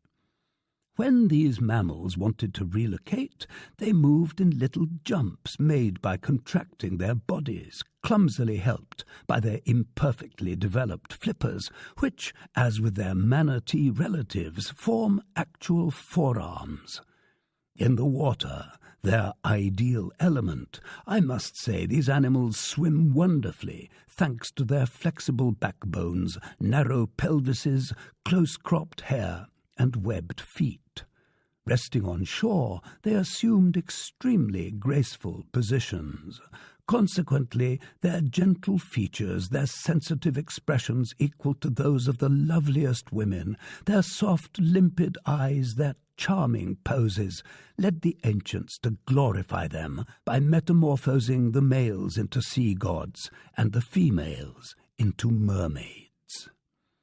I drew Conseil's attention to the considerable growth of the cerebral lobes found in these intelligent cetaceans. No mammal except man has more abundant cerebral matter. Accordingly, seals are quite capable of being educated. They make good pets, and together with certain other naturalists, I think these animals can be properly trained to perform yeoman service as hunting dogs for fishermen. Most of these seals were sleeping on the rocks or the sand. Among those properly termed seals, which have no external ears, unlike sea lions whose ears protrude, I observed several varieties of the species Stenorhynchus, 3 meters long, with white hair, bulldog heads, and armed with 10 teeth in each jaw. 4 incisors in both the upper and lower, plus 2 big canines shaped like the fleur-de-lis. Among them slithered some sea elephants, a type of seal with a short, flexible trunk. These are the giants of the species, with a circumference of 20 feet and a length of 10 meters. They didn't move as we approached. "Are these animals dangerous?" Conseil asked me. "Only if they're attacked," I replied. "But when these giant seals defend their little ones, their fury is dreadful, and it isn't rare for them to smash a fisherman's longboat to bits." "They are within their rights," Conseil answered. "I don't say nay." 2 miles farther on, we were stopped by a promontory that screened the bay from southerly winds. It dropped straight down to the sea, and surf foamed against it. From beyond this ridge there came fearsome bellows, such as a herd of cattle might produce. "Gracious," Conseil put in, "a choir of bulls?" "No," I said, "a choir of walruses." "Are they fighting with each other?" "Either fighting or playing." "With all due respect to master, this we must see." "Then see it we must, Conseil." And there we were, climbing these blackish rocks, amid sudden landslides, and over stones slippery with ice. More than once I took a tumble at the expense of my backside. Conseil, more cautious or more stable, barely faltered and would help me up, saying, "If master's legs would kindly adopt a wider stance, master will keep his balance." Arriving at the topmost ridge of this promontory, I could see vast white plains covered with walruses. These animals were playing among themselves. They were howling not in anger, but in glee. Walruses resemble seals in the shape of their bodies and the arrangement of their limbs, but their lower jaws lack canines and incisors, and as for their upper canines, they consist of 2 tusks 80 centimeters long, with a circumference of 33 centimeters at the socket. Made of solid ivory, without striations, harder than elephant tusks, and less prone to yellowing, these teeth are in great demand. Accordingly, walruses are the victims of a mindless hunting that soon will destroy them all, since their hunters indiscriminately slaughter pregnant females and youngsters, and over 4,000 individuals are destroyed annually. Passing near these unusual animals, I could examine them at my leisure, since they didn't stir. Their hides were rough and heavy, a tan colour leaning toward a reddish-brown. Their coats were short and less than abundant. Some were 4 meters long.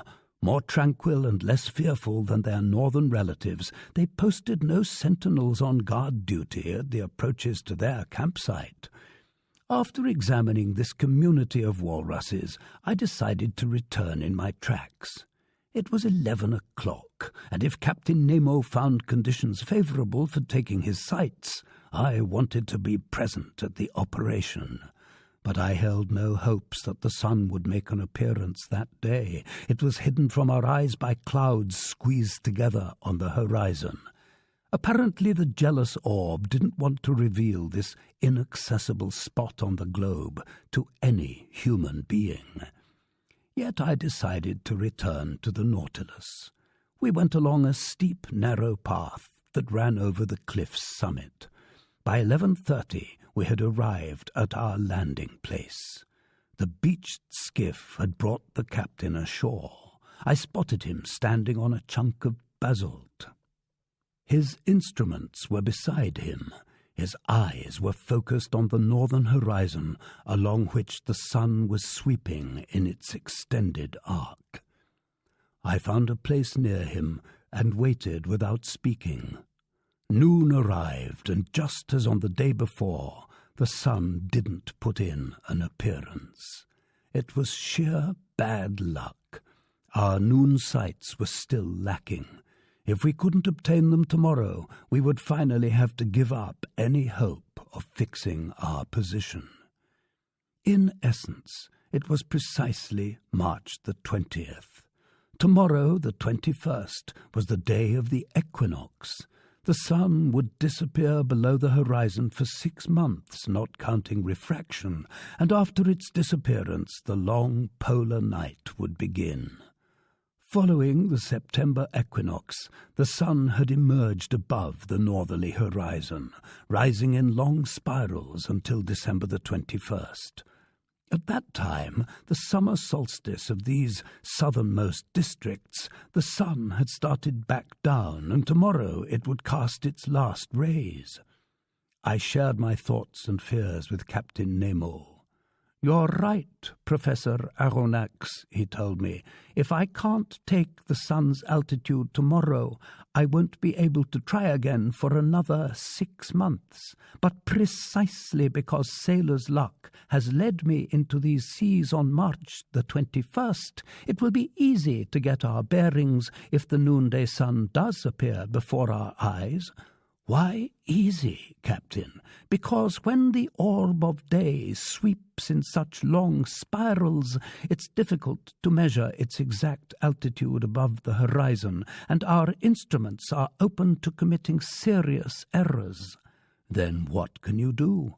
"I use only my chronometer," Captain Nemo answered me. "At noon tomorrow, March the 21st, if, after accounting for refraction, the sun's disk is cut exactly in half by the northern horizon, that will mean I'm at the South Pole." "Right," I said. "Nevertheless, it isn't mathematically exact proof, because the equinox needn't fall precisely at noon." "No doubt, sir, but the error will be under 100 meters, and that's close enough for us. Until tomorrow, then." Captain Nemo went back on board. Conseil and I stayed behind until 5 o'clock, surveying the beach, observing and studying. The only unusual object I picked up was an auk's egg of remarkable size, for which a collector would have paid more than 1,000 francs. Its cream-coloured tint, plus the streaks and markings that decorated it like so many hieroglyphics, made it a rare trinket. I placed it in Conseil's hands, and holding it like precious porcelain from China, that cautious, sure-footed lad got it back to the Nautilus in one piece. There, I put this rare egg inside one of the glass cases in the museum. I ate supper, feasting with appetite on an excellent piece of seal liver, whose flavour reminded me of pork. Then I went to bed, but not without praying, like a good Hindu, for the favours of the radiant orb.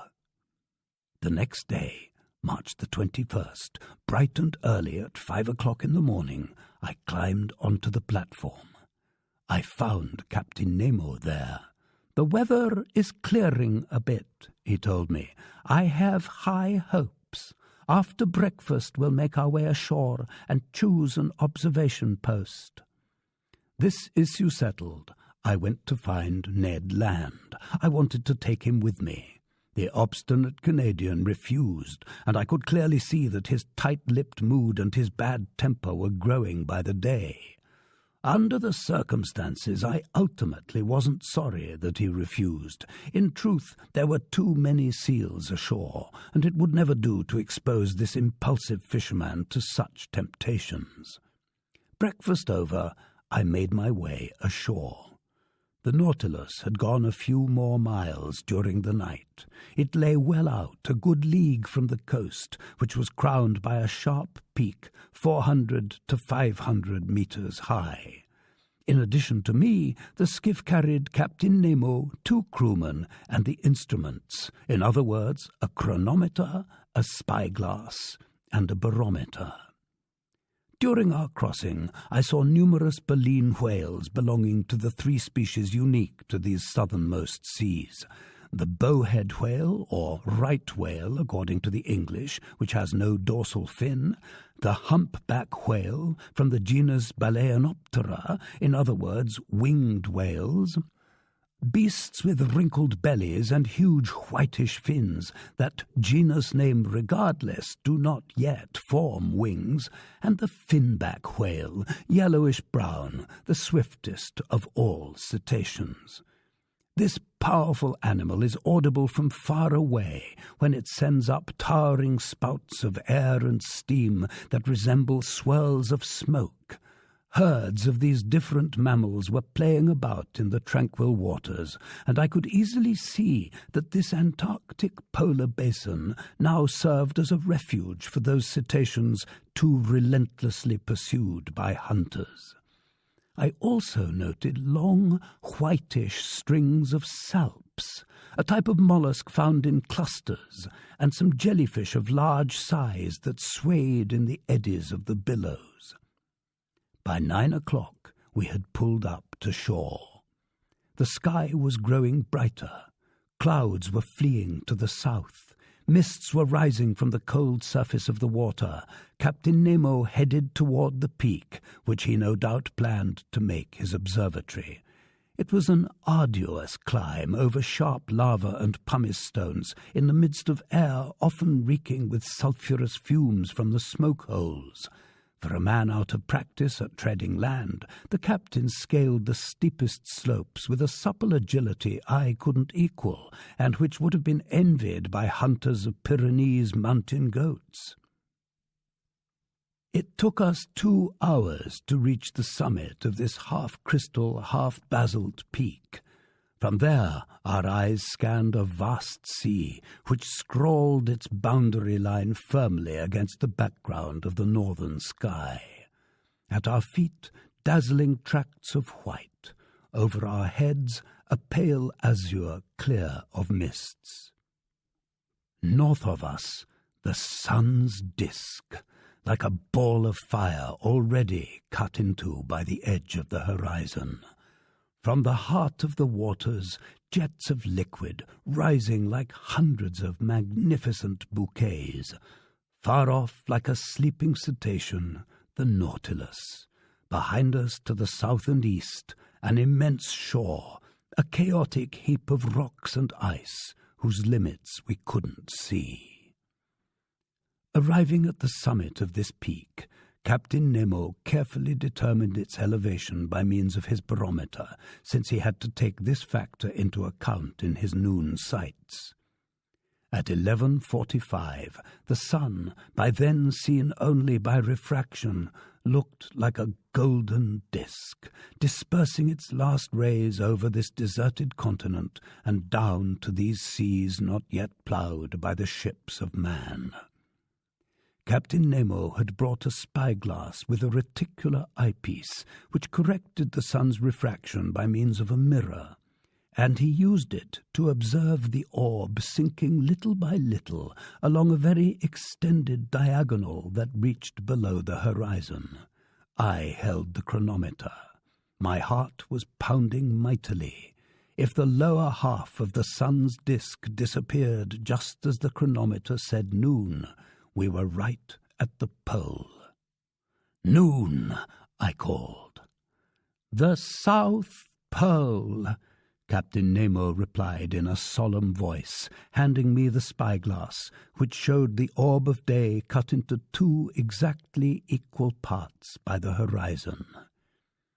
I stared at the last rays wreathing this peak, while shadows were gradually climbing its gradients. Just then, resting his hand on my shoulder, Captain Nemo said to me, "In 1600, sir, the Dutchman Gerrit was swept by storms and currents, reaching latitude 64 degrees south and discovering the South Shetland Islands. On January the 17th, 1773, the famous Captain Cook went along the 38th meridian, arriving at latitude 67 degrees 30, and on January the 30th, 1774, along the 109th meridian, he reached latitude 71 degrees 15. In 1819, the Russian Bellinghausen lay on the 69th parallel, and in 1821 on the 66th at longitude 111 degrees west. In 1820, the Englishman Bransfield stopped at 65 degrees. That same year, the American Morel, whose reports are dubious, went along the 42nd meridian, finding open sea at latitude 70 degrees 14. In 1825, the Englishman Powell was unable to get beyond 62 degrees.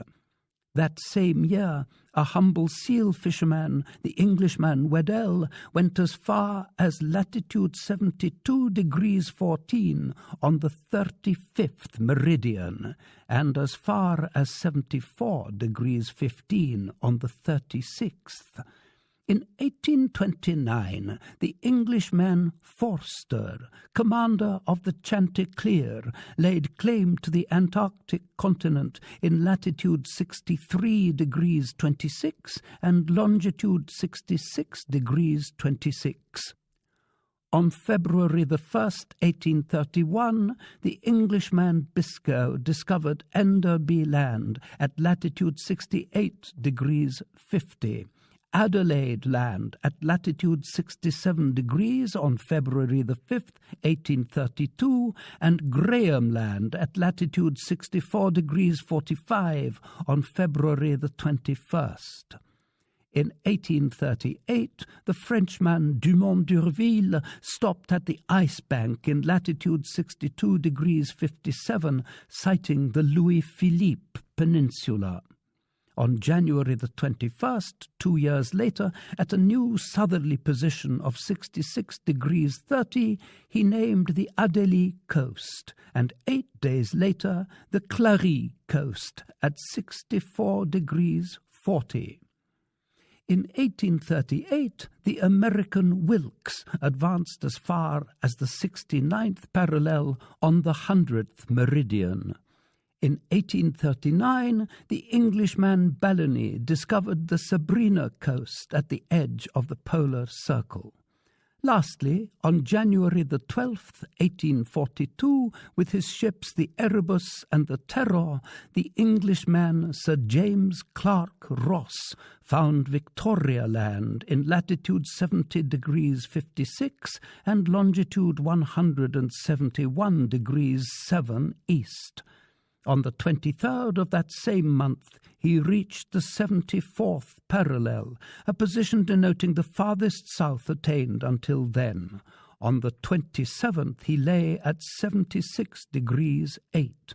On the 28th, at 77 degrees 32, on February the 2nd, at 78 degrees 4, and late in 1842, he returned to 71 degrees, but couldn't get beyond it. Well now, in 1868, on this 21st day of March, I myself, Captain Nemo, have reached the South Pole at 90 degrees, and I hereby claim this entire part of the globe equal to 1/6 of the known continents. In the name of which sovereign, Captain? In my own name, sir. So saying, Captain Nemo unfurled a black flag bearing a gold N on its quartered bunting. Then, turning toward the orb of day, whose last rays were licking at the sea's horizon, "Farewell, O sun," he called. "Disappear, O radiant orb. Retire beneath this open sea, and let 6 months of night spread their shadows over my new domains." Chapter 15. Accident or Incident. The next day, March the 22nd, at 6 o'clock in the morning, preparations for departure began. The last gleams of twilight were melting into night. The cold was brisk, the constellations were glittering with startling intensity. The wonderful Southern Cross, polar star of the Antarctic regions, twinkled at its zenith.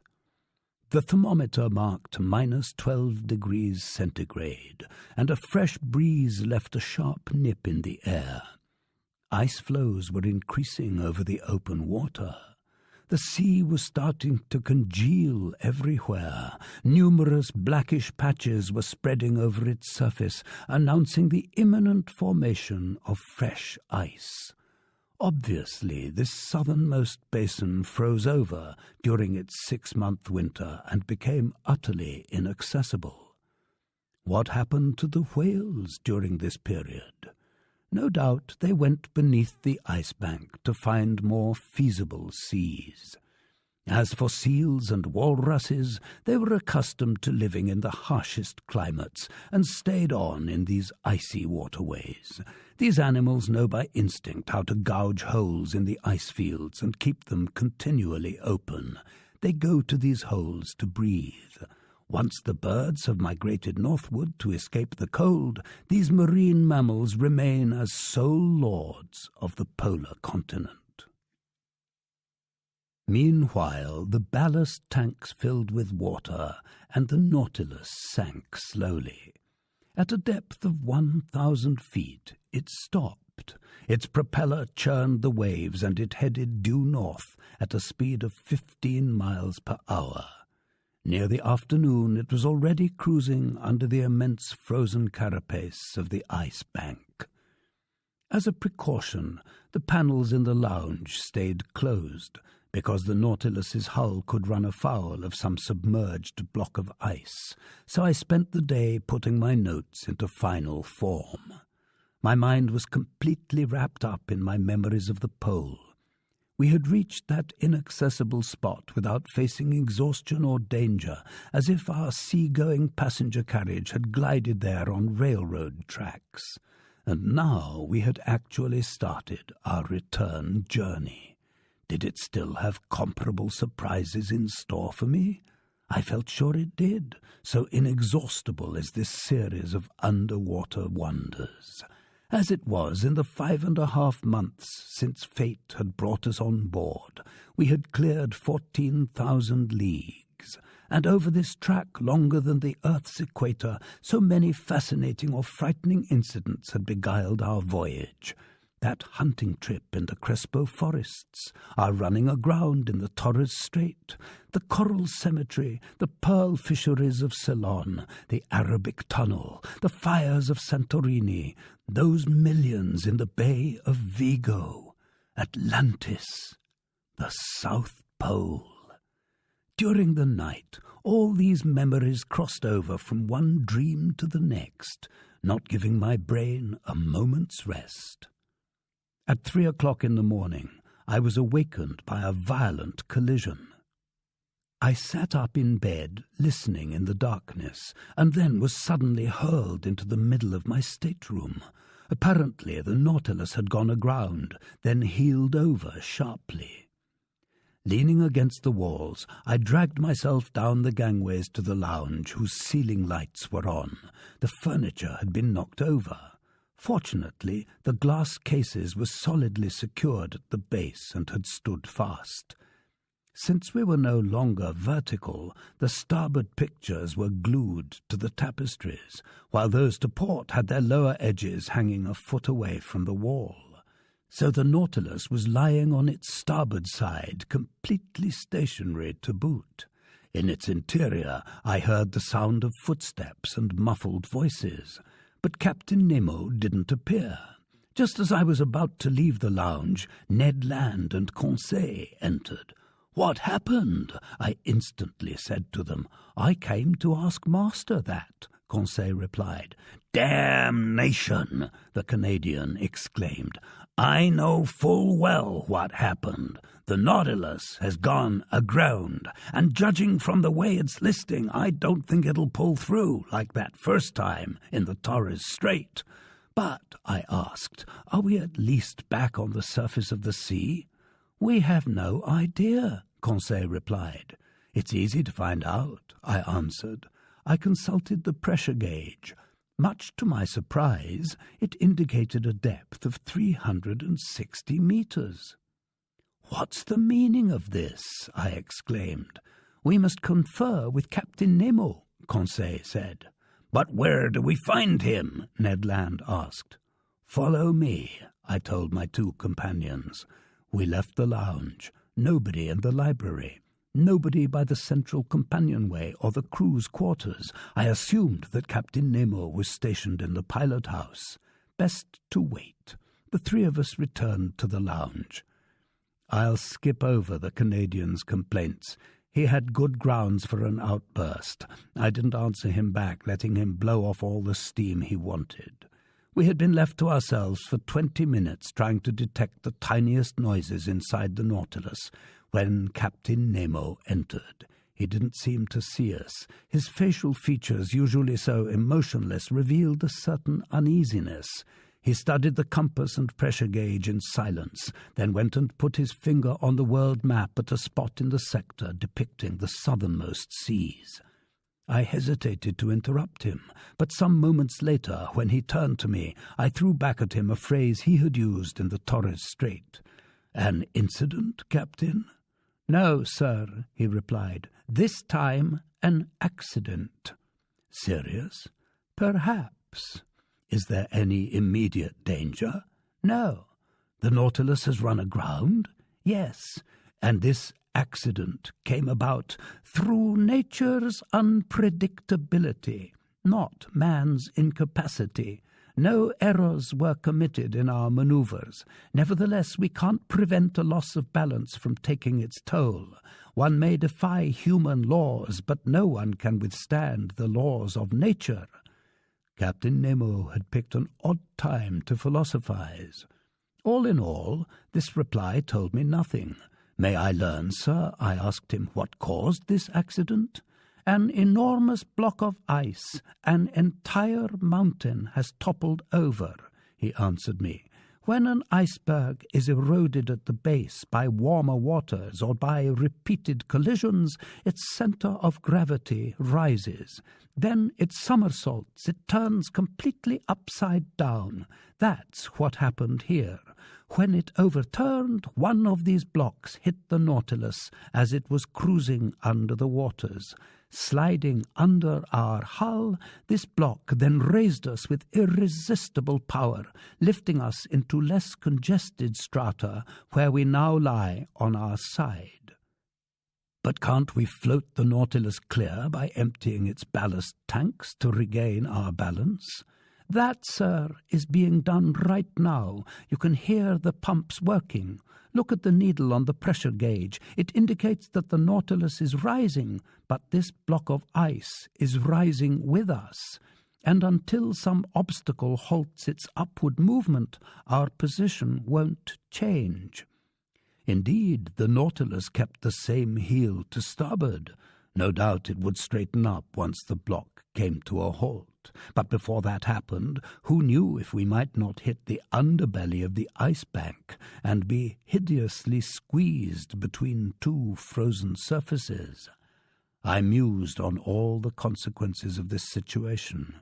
Captain Nemo didn't stop studying the pressure gauge. Since the toppling of this iceberg, the Nautilus had risen about 150 feet, but it still stayed at the same angle to the perpendicular. Suddenly, a slight movement could be felt over the hull. Obviously, the Nautilus was straightening a bit. Objects hanging in the lounge were visibly returning to their normal positions. The walls were approaching the vertical. Nobody said a word. Hearts pounding, we could see and feel the ship righting itself. The floor was becoming horizontal beneath our feet. 10 minutes went by. "Finally, we're upright," I exclaimed. "Yes," Captain Nemo said, heading to the lounge door. "But will we float off?" I asked him. "Certainly," he replied, "since the ballast tanks aren't yet empty, and when they are, the Nautilus must rise to the surface of the sea." The captain went out, and soon I saw that at his orders the Nautilus had halted its upward movement. In fact, it soon would have hit the underbelly of the ice bank, but it had stopped in time and was floating in mid-water. "That was a close call," Conseil then said.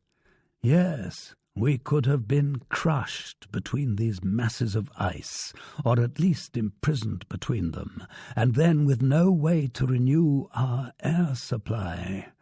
Yes, that was a close call." "If it's over with," Ned Land muttered. I was unwilling to get into a pointless argument with the Canadian and didn't reply.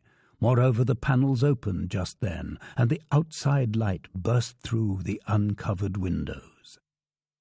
We were fully afloat, as I have said, but on both sides of the Nautilus, about 10 meters away, there rose dazzling walls of ice. There also were walls above and below. Above, because the ice bank's underbelly spread over us like an immense ceiling. Below, because the somersaulting block, shifting little by little, had found points of purchase on both side walls and had gotten jammed between them. The Nautilus was imprisoned in a genuine tunnel of ice about 20 meters wide and filled with quiet water. So the ship could easily exit by going either ahead or astern, sinking a few hundred meters deeper, and then taking an open passageway beneath the ice bank.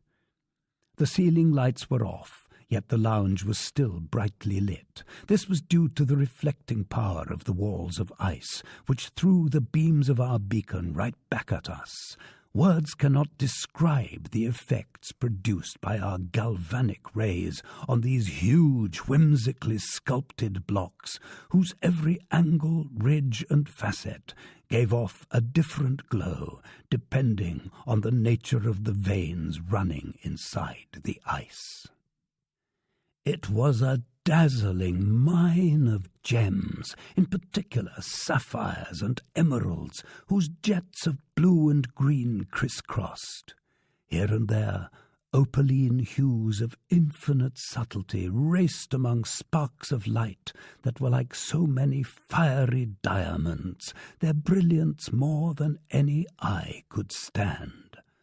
The power of our beacon was increased 100-fold, like a lamp shining through the biconvex lenses of a world-class lighthouse. "How beautiful!" Conseil exclaimed. "Yes," I said, "it's a wonderful sight, isn't it, Ned?" "Oh, damnation, yes," Ned Land shot back. "It's superb. I'm furious that I have to admit it. Nobody has ever seen the like. But this sight could cost us dearly. And in all honesty, I think we're looking at things God never intended for human eyes." Ned was right. It was too beautiful. All at once, a yell from Conseil made me turn around. "What is it?" I asked. "Master must close his eyes. Master mustn't look." With that, Conseil clapped his hands over his eyes. "But what's wrong, my boy? I've been dazzled, struck blind." Involuntarily, my eyes flew to the window, but I couldn't stand the fire devouring it. I realized what had happened. The Nautilus had just started off at great speed. All the tranquil glimmers of the ice walls had then changed into blazing streaks. The sparkles from these myriads of diamonds were merging with each other. Swept along by its propeller, the Nautilus was travelling through a sheath of flashing light. Then the panels in the lounge closed. We kept our hands over our eyes, which were utterly saturated with those concentric gleams that swirl before the retina when sunlight strikes it too intensely. It took some time to calm our troubled vision. Finally, we lowered our hands. "Ye gods, I never would have believed it," Conseil said. "And I still don't believe it," the Canadian shot back. "When we return to shore, jaded from all these natural wonders," Conseil added, "think how we'll look down on those pitiful land masses, those puny works of man. No, the civilized world won't be good enough for us." Such words from the lips of this emotionless Flemish boy showed that our enthusiasm was near the boiling point. But the Canadian didn't fail to throw his dram of cold water over us. "The civilized world," he said, shaking his head. "Don't worry, Conseil, my friend. We're never going back to that world."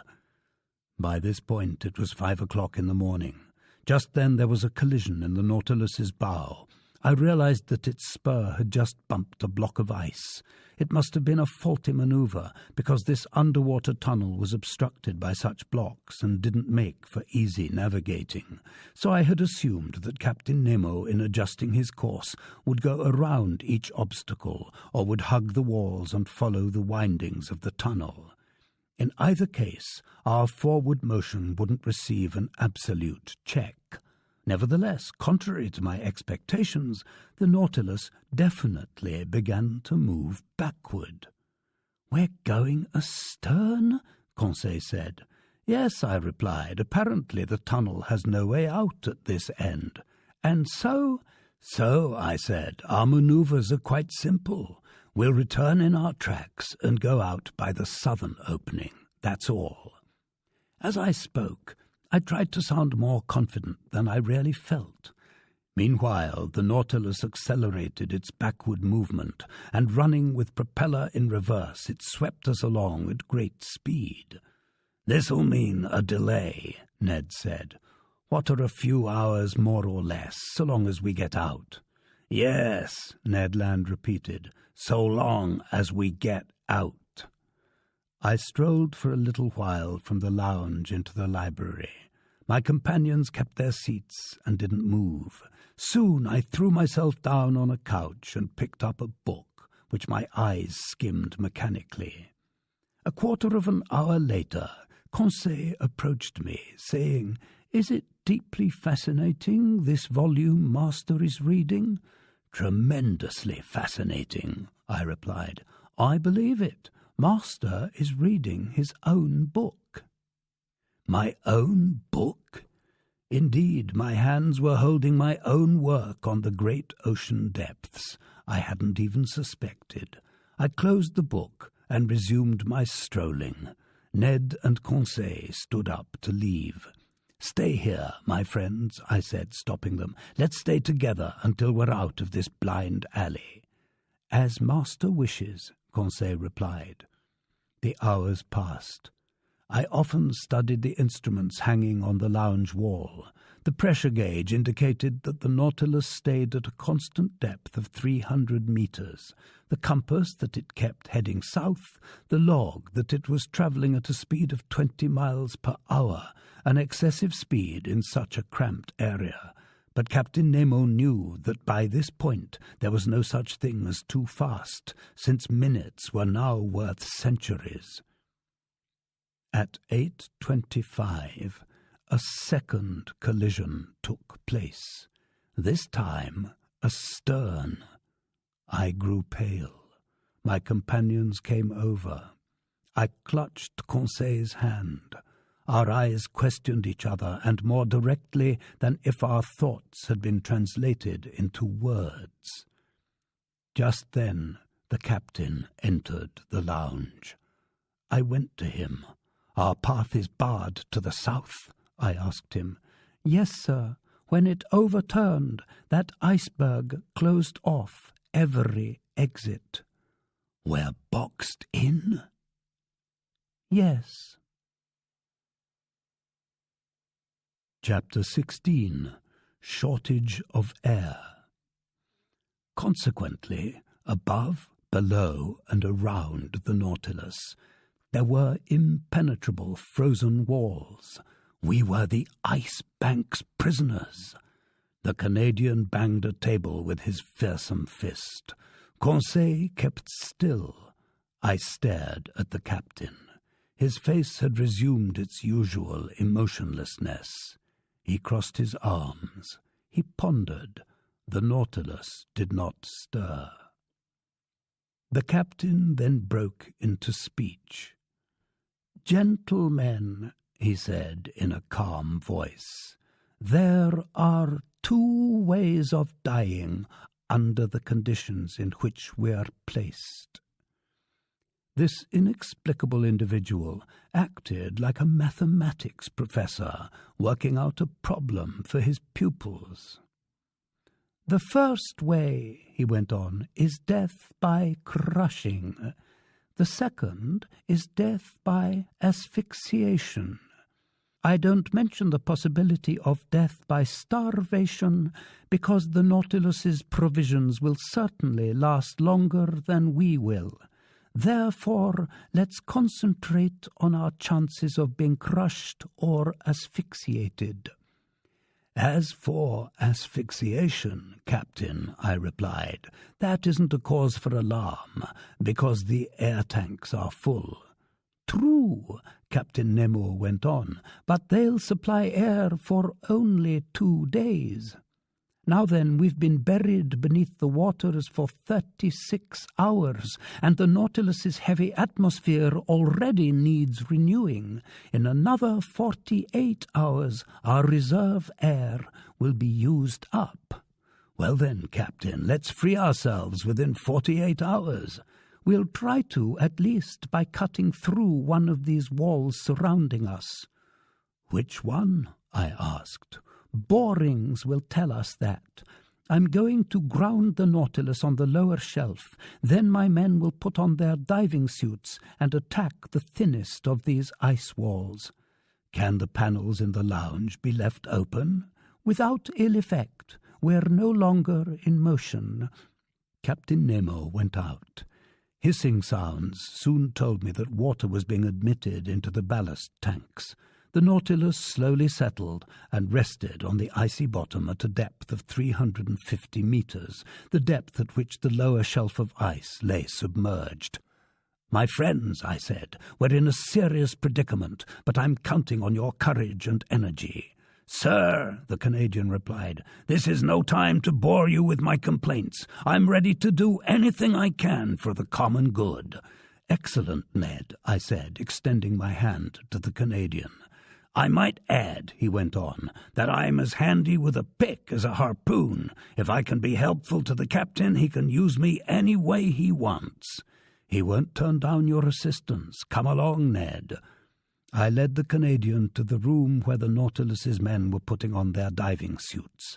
I informed the captain of Ned's proposition, which was promptly accepted. The Canadian got into his underwater costume and was ready as soon as his fellow workers.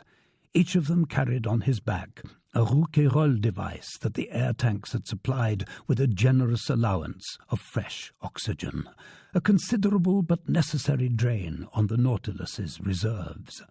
As for the Ruhmkorff lamps, they were unnecessary in the midst of these brilliant waters saturated with our electric rays. After Ned was dressed, I re-entered the lounge, whose windows had been uncovered. Stationed next to Conseil, I examined the strata surrounding and supporting the Nautilus. Some moments later, we saw a dozen crewmen set foot on the shelf of ice, among them Ned Land, easily recognized by his tall figure. Captain Nemo was with them. Before digging into the ice, the captain had to obtain borings to ensure working in the best direction. Long bores were driven into the side walls, but after 15 meters, the instruments were still impeded by the thickness of those walls. It was futile to attack the ceiling, since that surface was the ice bank itself, more than 400 meters high. Captain Nemo then bored into the lower surface. There we were separated from the sea by a 10-meter barrier. That's how thick the iceberg was. From this point on, it was an issue of cutting out a piece equal in surface area to the Nautilus's waterline. This meant detaching about 6,500 cubic meters to dig a hole through which the ship could descend below this tract of ice. Work began immediately and was carried on with tireless tenacity. Instead of digging all around the Nautilus, which would have entailed even greater difficulties, Captain Nemo had an immense trench outlined on the ice 8 meters from our port quarter. Then his men simultaneously staked it off at several points around its circumference. Soon their picks were vigorously attacking this compact matter, and huge chunks were loosened from its mass. These chunks weighed less than the water, and by an unusual effect of specific gravity, each chunk took wing, as it were, to the roof of the tunnel, which thickened above by as much as it diminished below. But this hardly mattered, so long as the lower surface kept growing thinner. After 2 hours of energetic work, Ned Land re-entered, exhausted. He and his companions were replaced by new workmen, including Conseil and me. The Nautilus's chief officer supervised us. The water struck me as unusually cold, but I warmed up promptly while wielding my pick. My movements were quite free, although they were executed under a pressure of 30 atmospheres. After 2 hours of work, re-entering to snatch some food and rest, I found a noticeable difference between the clean, elastic fluid supplied me by the Reusch device and the Nautilus's atmosphere, which was already charged with carbon dioxide. The air hadn't been renewed in 48 hours, and its life-giving qualities were considerably weakened. Meanwhile, after 12 hours had gone by, we had removed from the outlined surface area a slice of ice only 1 meter thick, hence about 600 cubic meters. Assuming the same work would be accomplished every 12 hours, it would still take 5 nights and 4 days to see the undertaking through to completion. 5 nights and 4 days, I told my companions, and we have oxygen in the air tanks for only 2 days. Without taking into account, Ned answered, that once we're out of this damned prison, we'll still be cooped up beneath the ice bank without any possible contact with the open air. An apt remark, for who could predict the minimum time we would need to free ourselves? Before the Nautilus could return to the surface of the waves, couldn't we all die of asphyxiation? Were this ship and everyone on board doomed to perish in this tomb of ice? It was a dreadful state of affairs, but we faced it head-on, each one of us determined to do his duty to the end. During the night, in line with my forecasts, a new 1-meter slice was removed from this immense socket. But in the morning, wearing my diving suit, I was crossing through the liquid mass in a temperature of -6 degrees to -7 degrees centigrade, when I noted that little by little the side walls were closing in on each other. The liquid strata farthest from the trench, not warmed by the movements of workmen and tools, were showing a tendency to solidify. In the face of this imminent new danger, what would happen to our chances for salvation, and how could we prevent this liquid medium from solidifying, then cracking the Nautilus's hull like glass? I didn't tell my two companions about this new danger. There was no point in dampening the energy they were putting into our arduous rescue work, but when I returned on board, I mentioned this serious complication to Captain Nemo. "I know," he told me in that calm tone the most dreadful outlook couldn't change. "It's one more danger, but I don't know any way of warding it off. Our sole chance for salvation is to work faster than the water solidifies. We've got to get there first, that's all." Get there first. By then I should have been used to this type of talk. For several hours that day I wielded my pick doggedly. The work kept me going. Besides, working meant leaving the Nautilus, which meant breathing the clean oxygen drawn from the air tanks and supplied by our equipment, which meant leaving the thin, foul air behind. Near evening, one more meter had been dug from the trench. When I returned on board, I was well nigh asphyxiated by the carbon dioxide saturating the air. Oh, if only we had the chemical methods that would enable us to drive out this noxious gas. There was no lack of oxygen. All this water contained a considerable amount, and after it was decomposed by our powerful batteries, this life-giving elastic fluid could have been restored to us. I had thought it all out, but to no avail, because the carbon dioxide produced by our breathing permeated every part of the ship. To absorb it, we would need to fill containers with potassium hydroxide and shake them continually.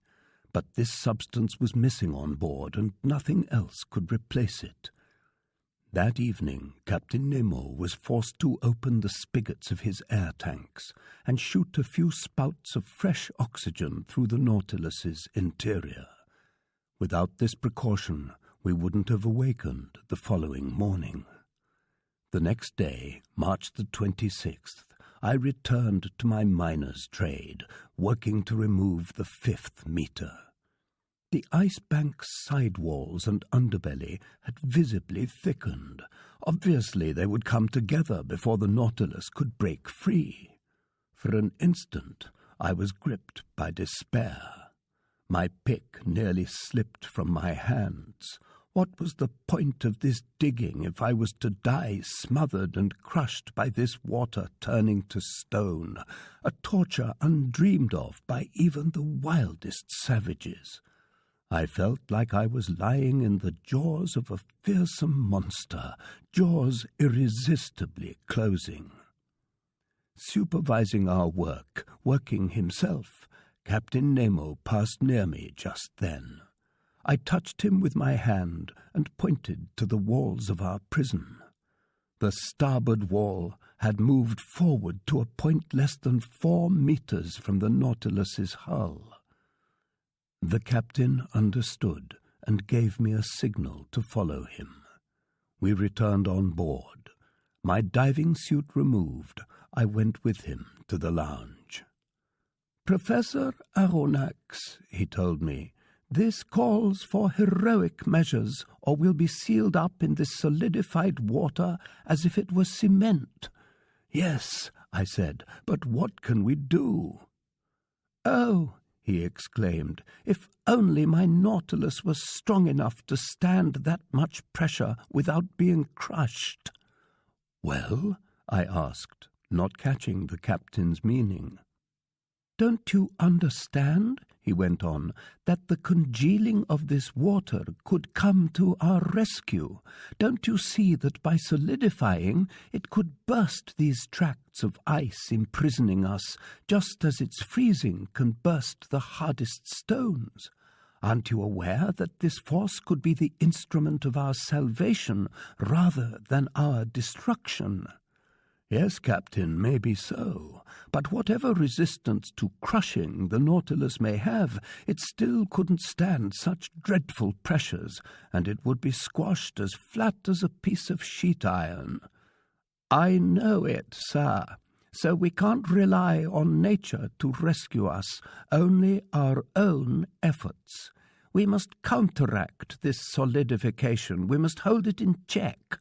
Not only are the side walls closing in, but there aren't 10 feet of water ahead or astern of the Nautilus.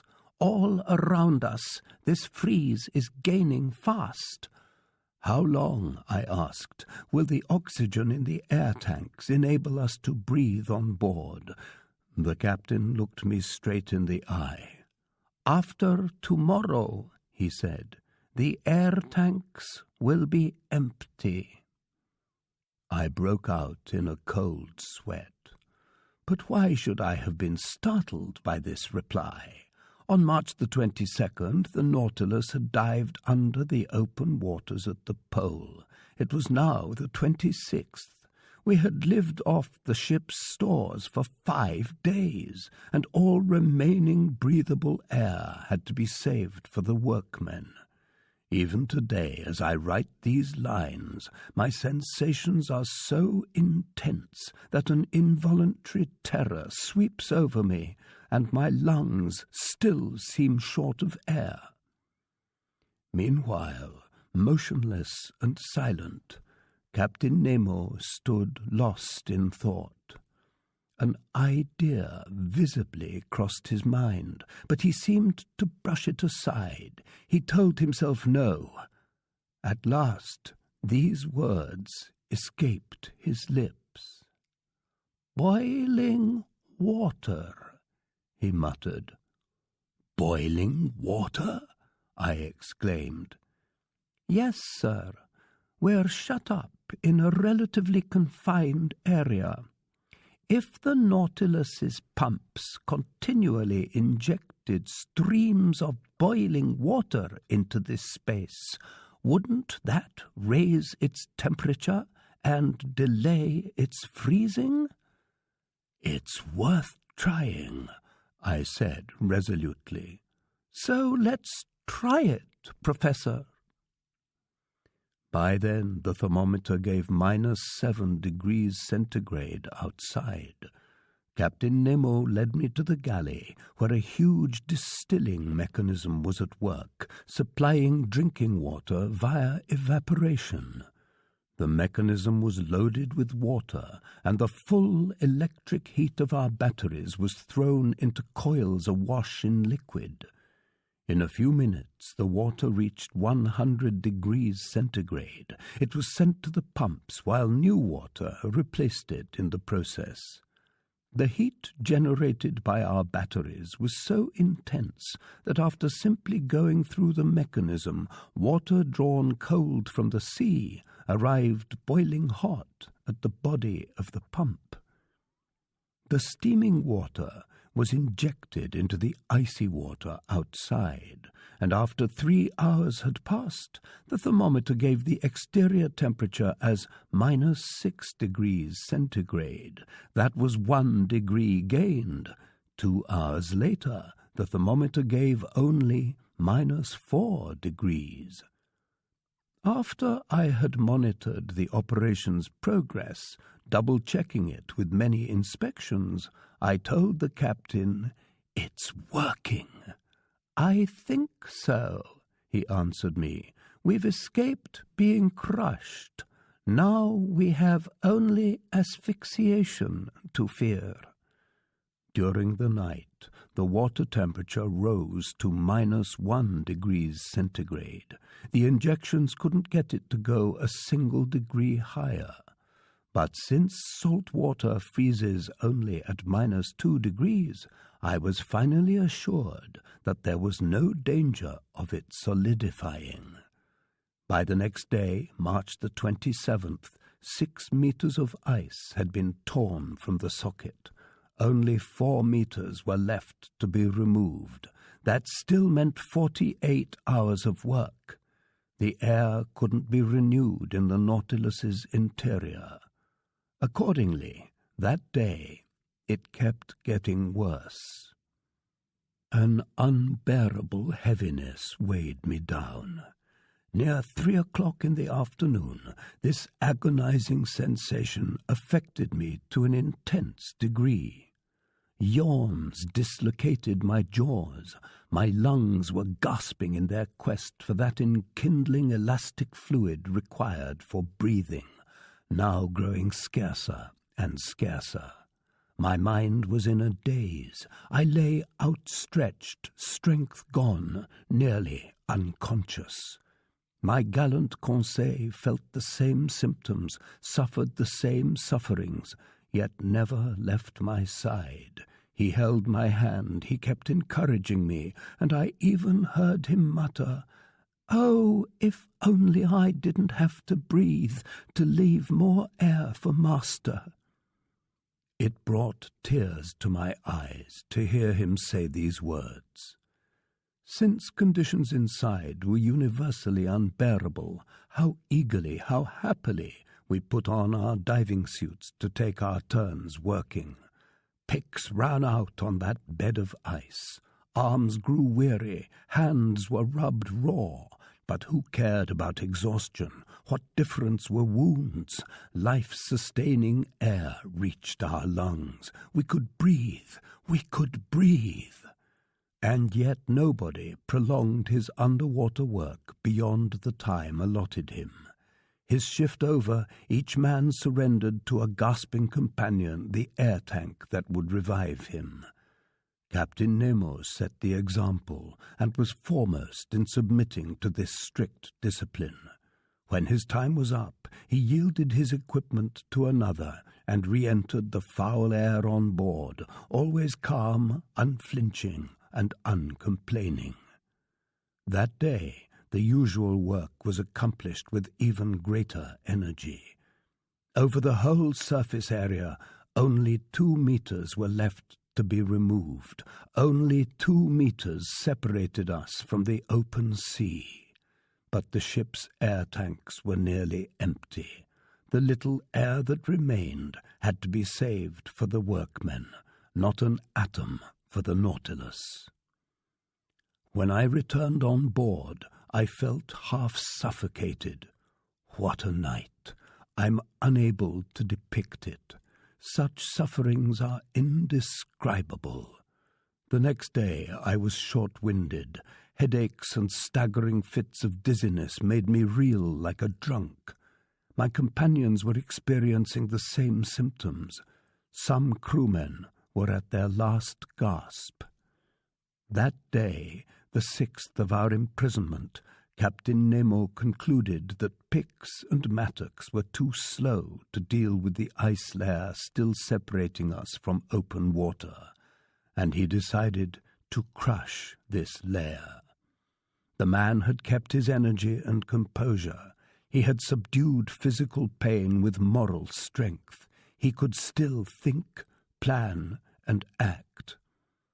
At his orders, the craft was eased off. In other words, it was raised from its icy bed by a change in its specific gravity. When it was afloat, the crew towed it, leading it right above the immense trench outlined to match the ship's waterline. Next, the ballast tanks filled with water. The boat sank and was fitted into its socket. Just then the whole crew returned on board, and the double outside door was closed. By this point, the Nautilus was resting on a bed of ice only 1 meter thick and drilled by bores in 1,000 places. The stopcocks of the ballast tanks were then opened wide, and 100 cubic meters of water rushed in, increasing the Nautilus's weight by 100,000 kilograms. We waited, we listened, we forgot our sufferings, we hoped once more. We had staked our salvation on this one last gamble. Despite the buzzing in my head, I soon could hear vibrations under the Nautilus's hull. We tilted. The ice cracked with an odd ripping sound, like paper tearing, and the Nautilus began settling downward. "We're going through," Conseil muttered in my ear. I couldn't answer him. I clutched his hand. I squeezed it in an involuntary convulsion. All at once, carried away by its frightful excess load, the Nautilus sank into the waters like a cannonball. In other words, dropping as if in a vacuum. Our full electric power was then put on the pumps, which instantly began to expel water from the ballast tanks. After a few minutes, we had checked our fall. The pressure gauge soon indicated an ascending movement. Brought to full speed, the propeller made the sheet-iron hull tremble down to its rivets, and we sped northward. But how long would it take to navigate under the ice bank to the open sea? Another day? I would be dead first. Half lying on a couch in the library, I was suffocating. My face was purple, my lips blue, my faculties in abeyance. I could no longer see or hear. I had lost all sense of time. My muscles had no power to contract. I'm unable to estimate the hours that passed in this way, but I was aware that my death throes had begun. I realized that I was about to die. Suddenly, I regained consciousness. A few whiffs of air had entered my lungs. Had we risen to the surface of the waves? Had we cleared the ice bank? No. Ned and Conseil, my two gallant friends, were sacrificing themselves to save me. A few atoms of air were still left in the depths of one Rouquayrol device. Instead of breathing it themselves, they had saved it for me, and while they were suffocating, they poured life into me, drop by drop. I tried to push the device away. They held my hands, and for a few moments I could breathe luxuriously. My eyes flew toward the clock. It was 11 in the morning. It had to be March the 28th. The Nautilus was traveling at the frightful speed of 40 miles per hour. It was writhing in the waters. Where was Captain Nemo? Had he perished? Had his companions died with him? Just then, the pressure gauge indicated we were no more than 20 feet from the surface. Separating us from the open air was a mere tract of ice. Could we break through it? Perhaps. In any event, the Nautilus was going to try. In fact, I could feel it assuming an oblique position, lowering its stern and raising its spur. The admission of additional water was enough to shift its balance. Then, driven by its powerful propeller, it attacked this ice field from below like a fearsome battering ram. It split the barrier little by little, backing up, then putting on full speed against the punctured tract of ice, and finally, carried away by its supreme momentum, it lunged through and onto this frozen surface, crushing the ice beneath its weight.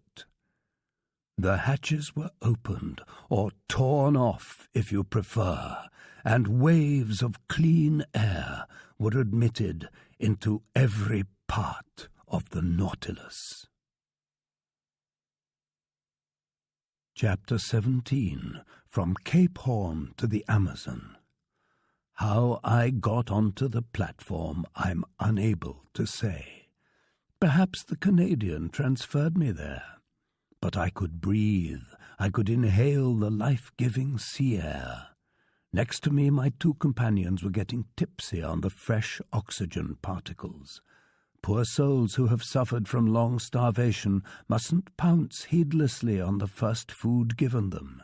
We, on the other hand, didn't have to practice such moderation. We could suck the atoms from the air by the lungful, and it was the breeze itself, that poured into us this luxurious intoxication.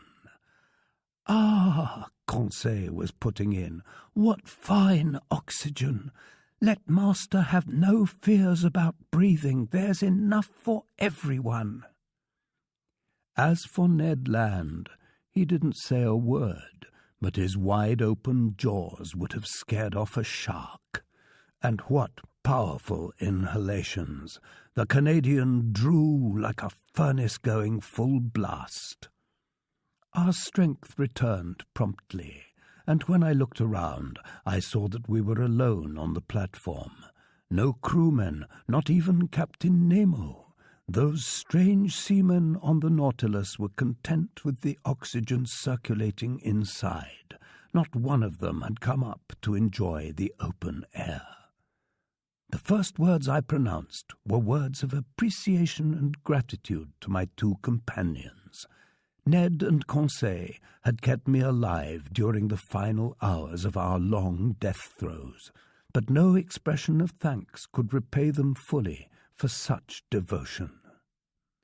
"Good Lord, Professor," Ned Land answered me. "Don't mention it. What did we do that's so praiseworthy? Not a thing. It was a question of simple arithmetic. Your life is worth more than ours, so we had to save it." "No, Ned," I replied, "it isn't worth more. Nobody could be better than a kind and generous man like yourself." All right," the Canadian repeated in embarrassment. "And you, my gallant Conseil, you suffered a great deal."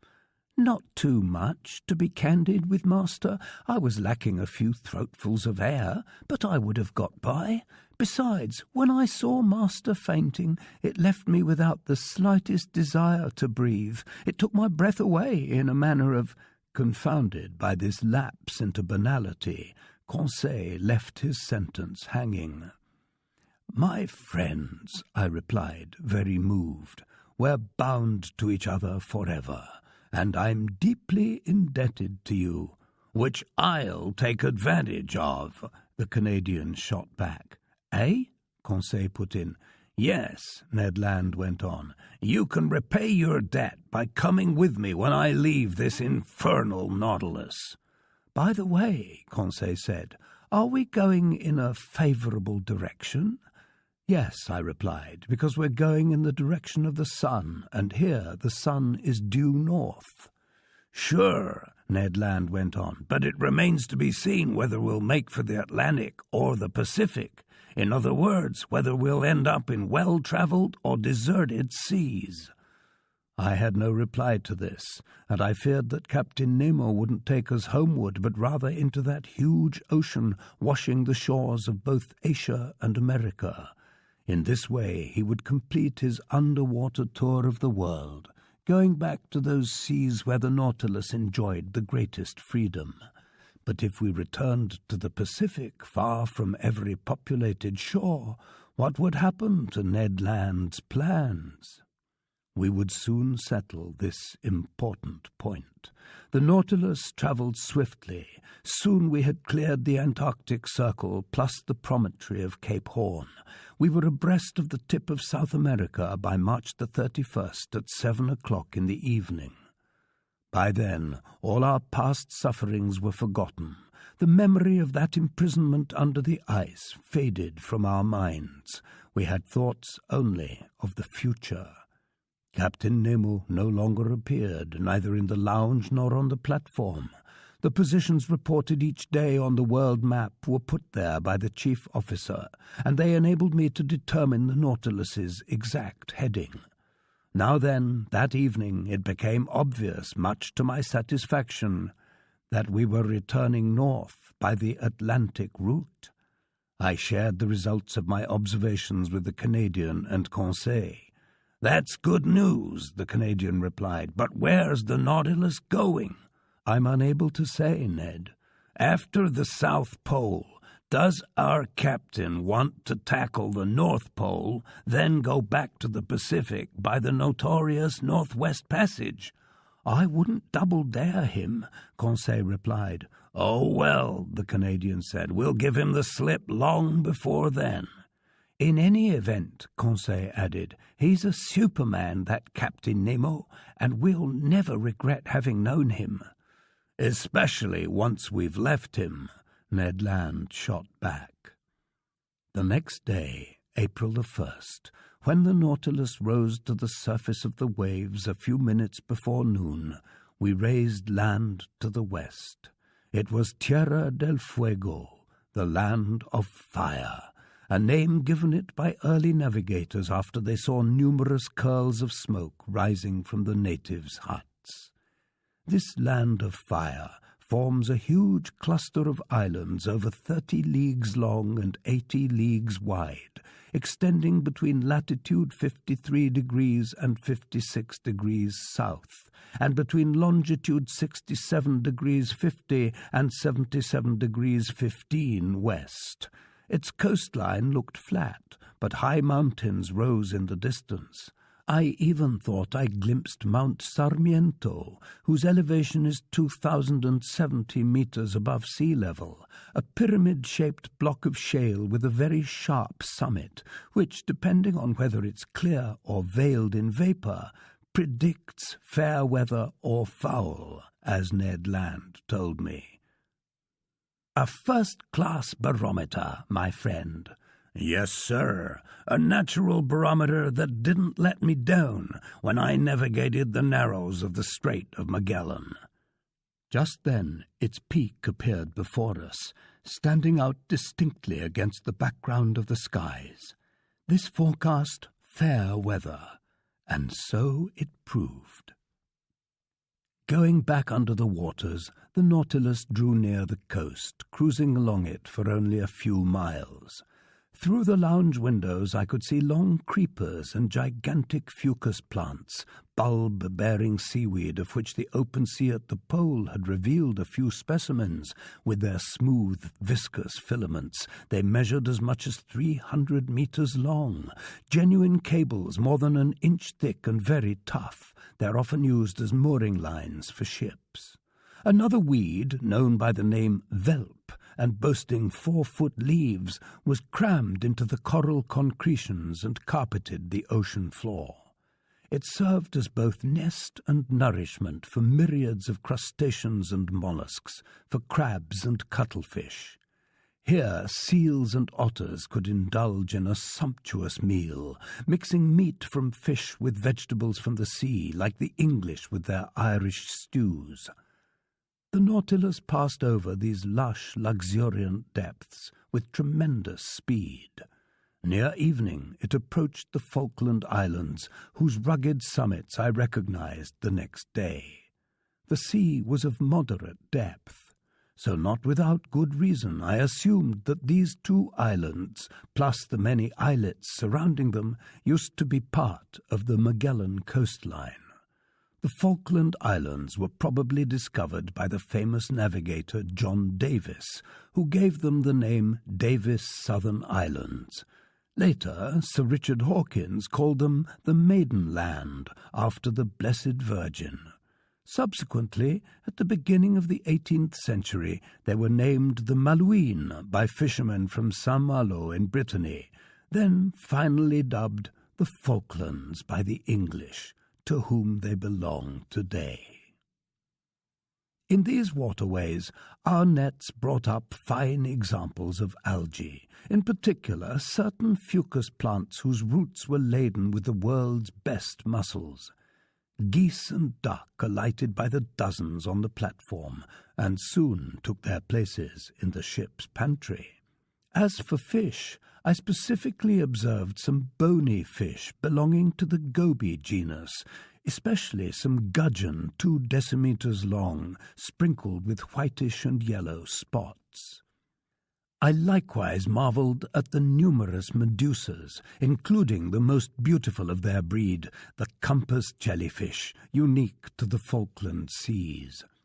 Some of these jellyfish were shaped like very smooth semispheric parasols with russet stripes and fringes of 12 neat festoons. Others looked like upside-down baskets from which wide leaves and long red twigs were gracefully trailing. They swam with quiverings of their 4 leaf-like arms, letting the opulent tresses of their tentacles dangle in the drift. I wanted to preserve a few specimens of these delicate zoophytes, but they were merely clouds, shadows, illusions, melting and evaporating outside their native element.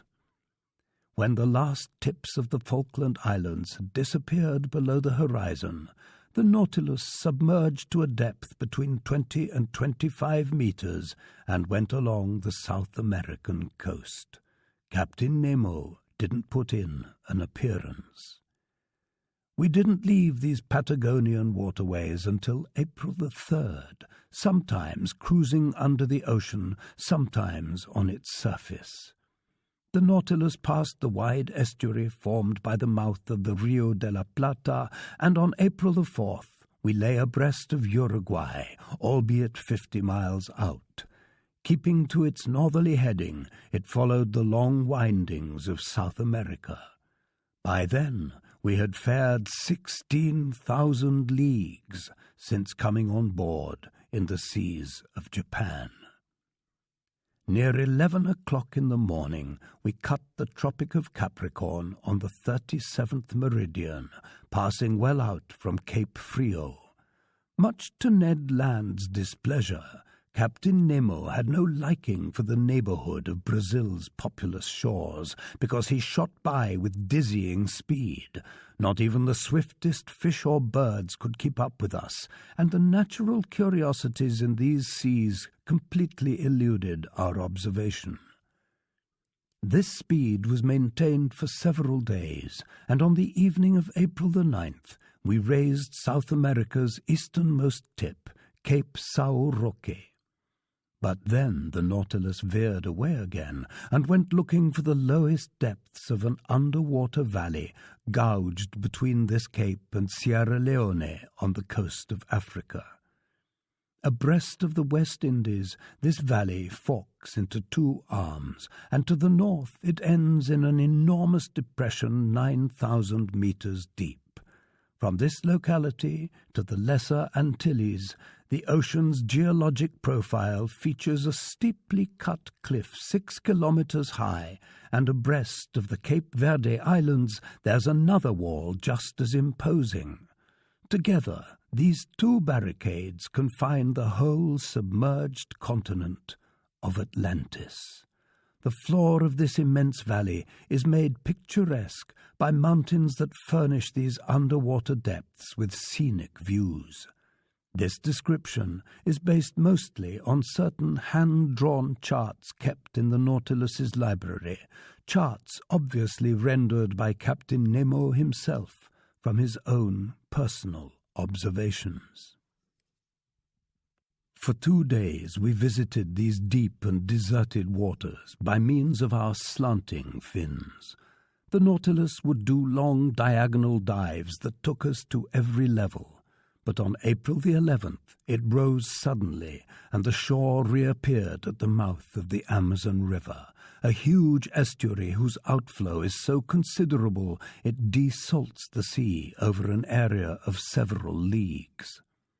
We cut the equator.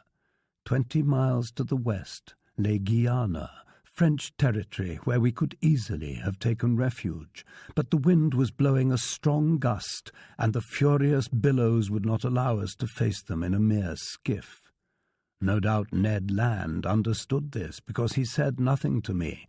For my part, I made no allusion to his escape plans, because I didn't want to push him into an attempt that was certain to misfire. I was readily compensated for this delay by fascinating research.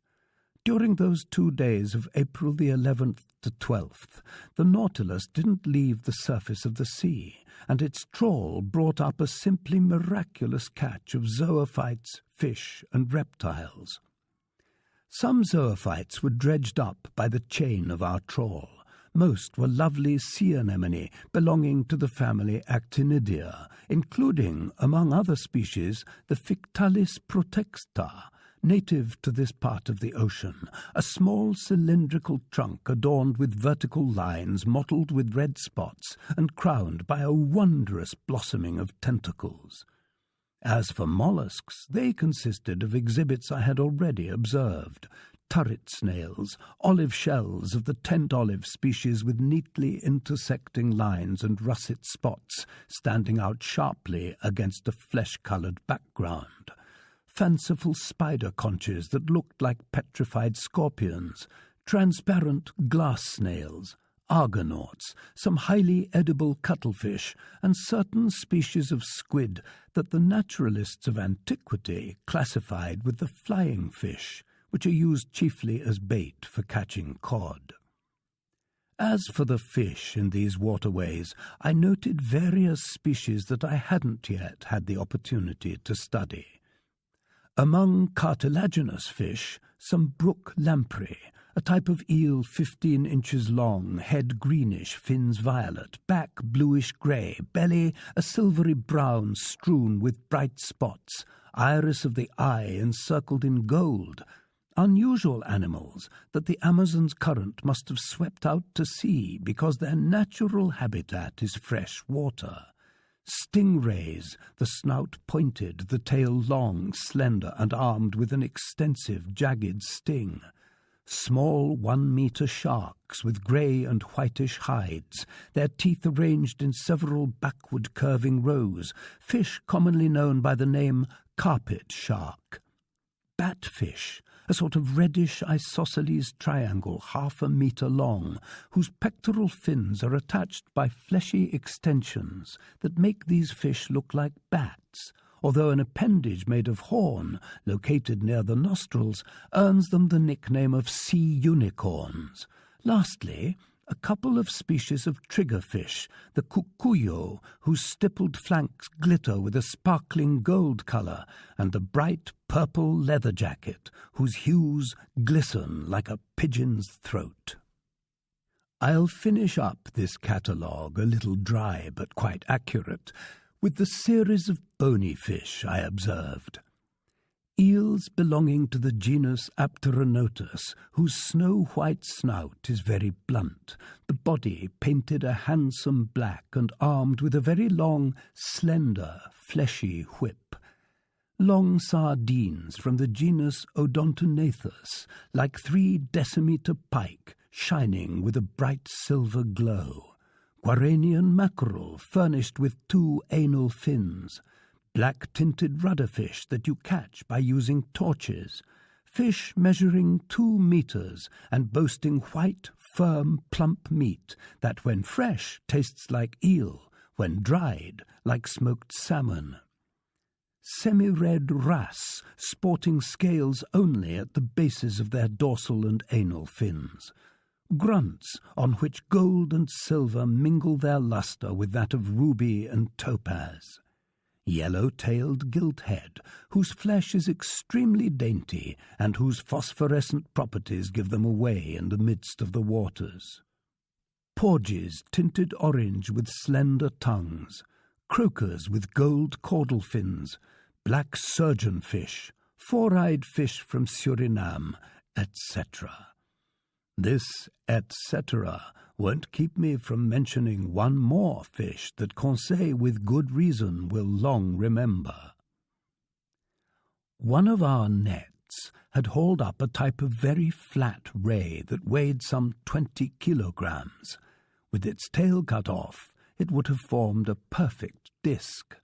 It was white underneath and reddish on top, with big round spots of deep blue encircled in black, its hide quite smooth and ending in a double-lobed fin. Laid out on the platform, it kept struggling with convulsive movements, trying to turn over, making such efforts that its final lunge was about to flip it into the sea. But Conseil, being very possessive of his fish, rushed at it, and before I could stop him, he seized it with both hands. Instantly, there he was, thrown on his back, legs in the air, his body half paralyzed, and yelling, "Oh, sir, sir, will you help me?" For once in his life, The poor lad didn't address me in the third person. The Canadian and I sat him up. We massaged his contracted arms, and when he regained his 5 senses, that eternal classifier mumbled in a broken voice, "Class of cartilaginous fish, order Trondopterygia with fixed gills, suborder Selachia, family Ragiforma, genus electric ray." "Yes, my friend," I answered. "It was an electric ray that put you in this deplorable state." "Oh, master can trust me on this," Conseil shot back. "I'll be revenged on that animal." "How?"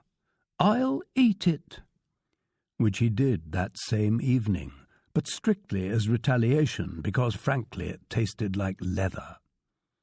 Poor Conseil had assaulted an electric ray of the most dangerous species, the cumana.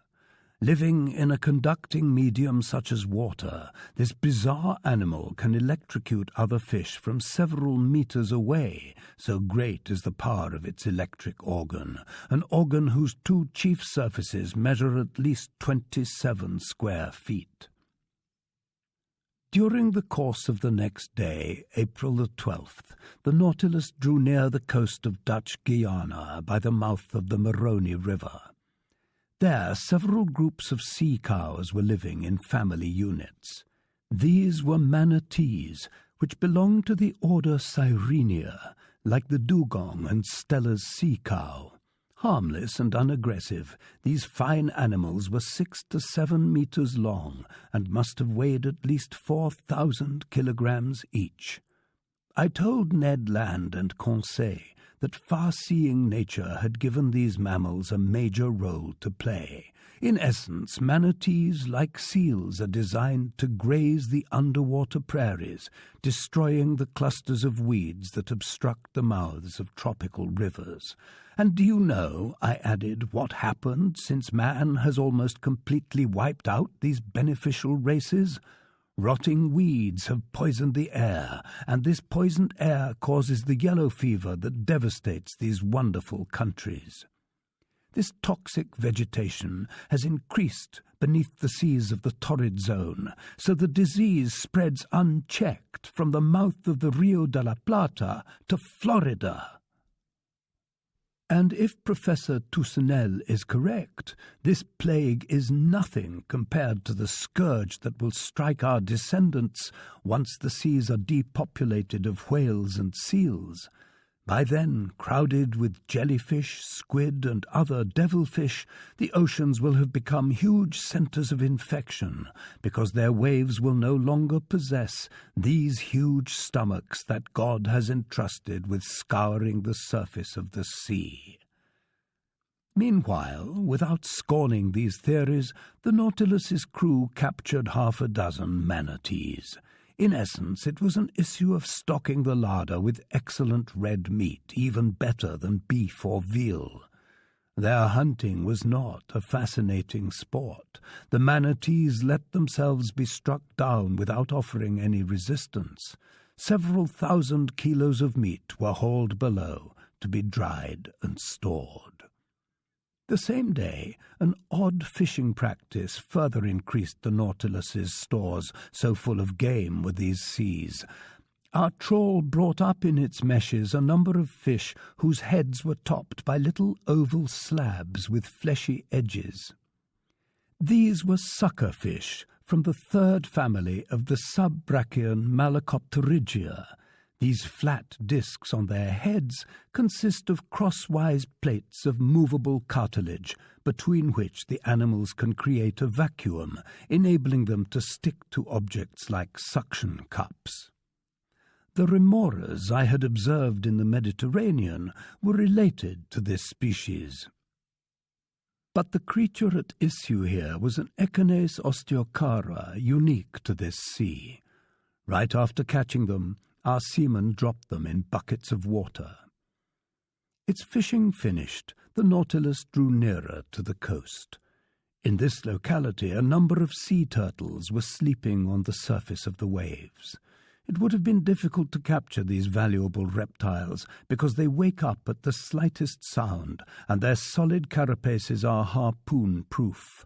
But our suckerfish would effect their capture with extraordinary certainty and precision.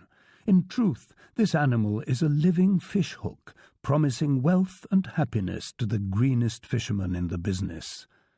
The Nautilus's men attached to each fish's tail a ring that was big enough not to hamper its movements, and to this ring a long rope whose other end was moored on board.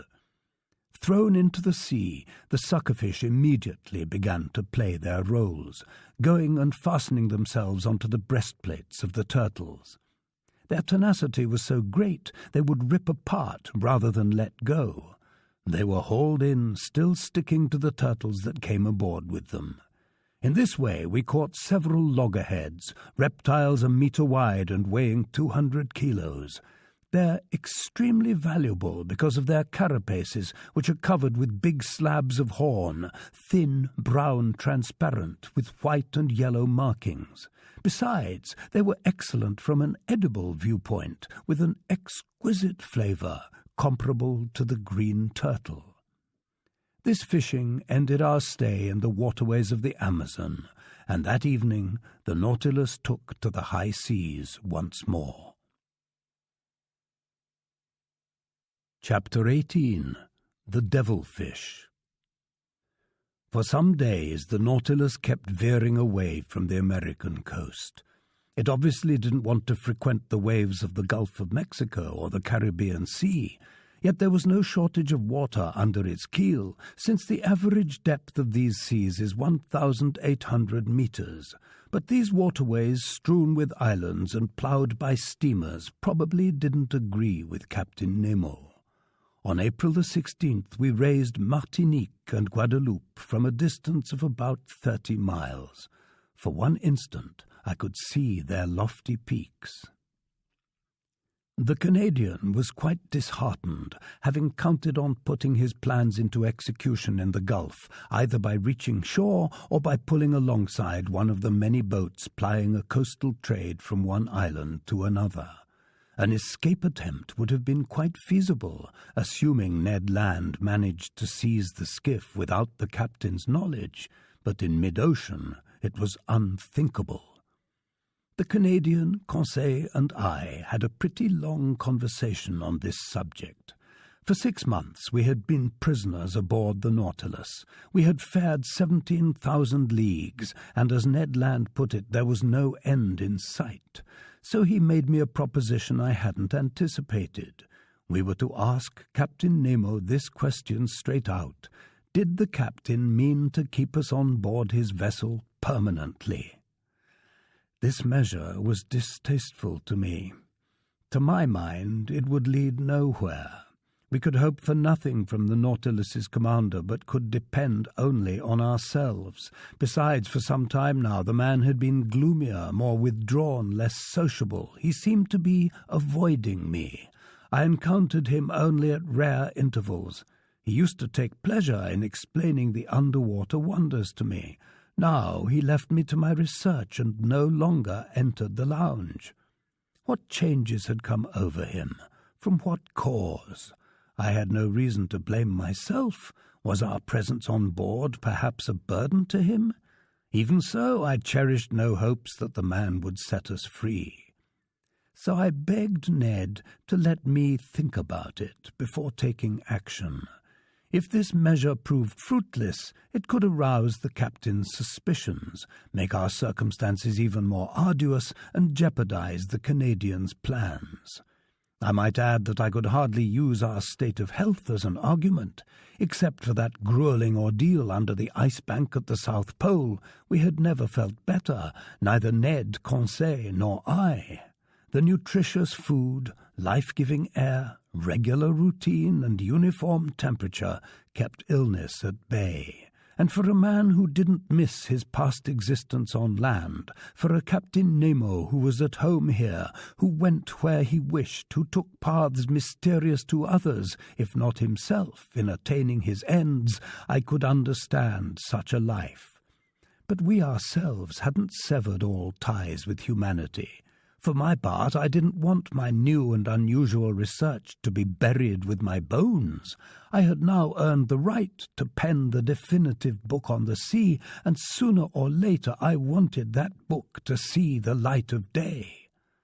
There, once more, through the panels opening into these Caribbean waters 10 meters below the surface of the waves, I found so many fascinating exhibits to describe in my daily notes.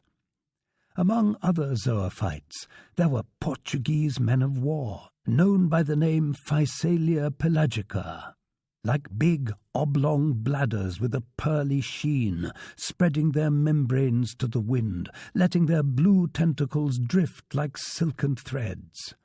To the eye, delightful jellyfish, to the touch, actual nettles that ooze a corrosive liquid. Among the articulates there were annelid worms 1.5 meters long, furnished with a pink proboscis, equipped with 1,700 organs of locomotion, snaking through the waters, and as they went, throwing off every gleam in the solar spectrum. From the fish branch there were manta rays, enormous cartilaginous fish 10 feet long and weighing 600 pounds, their pectoral fin triangular, their mid-back slightly arched, their eyes attached to the edges of the face at the front of the head.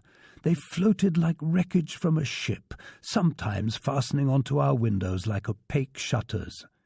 There were American triggerfish, for which nature has ground only black and white pigments, feather-shaped gobies that were long and plump with yellow fins and jutting jaws, 16-decimeter mackerel with short, sharp teeth covered with small scales and related to the albacore species. Next came swarms of red mullet, corseted in gold stripes from head to tail, their shining fins all a-quiver, genuine masterpieces of jewellery, formerly sacred to the goddess Diana. Much in demand by rich Romans, and about which the old saying goes, "He who catches them doesn't eat them." Finally, adorned with emerald ribbons and dressed in velvet and silk, golden angelfish passed before our eyes like courtiers in the paintings of Veronese. Spurred gilt-heads stole by with their swift thoracic fins. Thread herring 15 inches long were wrapped in their phosphorescent glimmers. Grey mullet thrashed the sea with their big fleshy tails. Red salmon seemed to mow the waves with their slicing pectorals, and silver moonfish, worthy of their name, rose on the horizon of the waters like the whitish reflections of many moons. How many other marvellous new specimens I still could have observed, if little by little the Nautilus hadn't settled to the lower strata. Its slanting fins drew it to depths of 2,000 and 3,500 meters.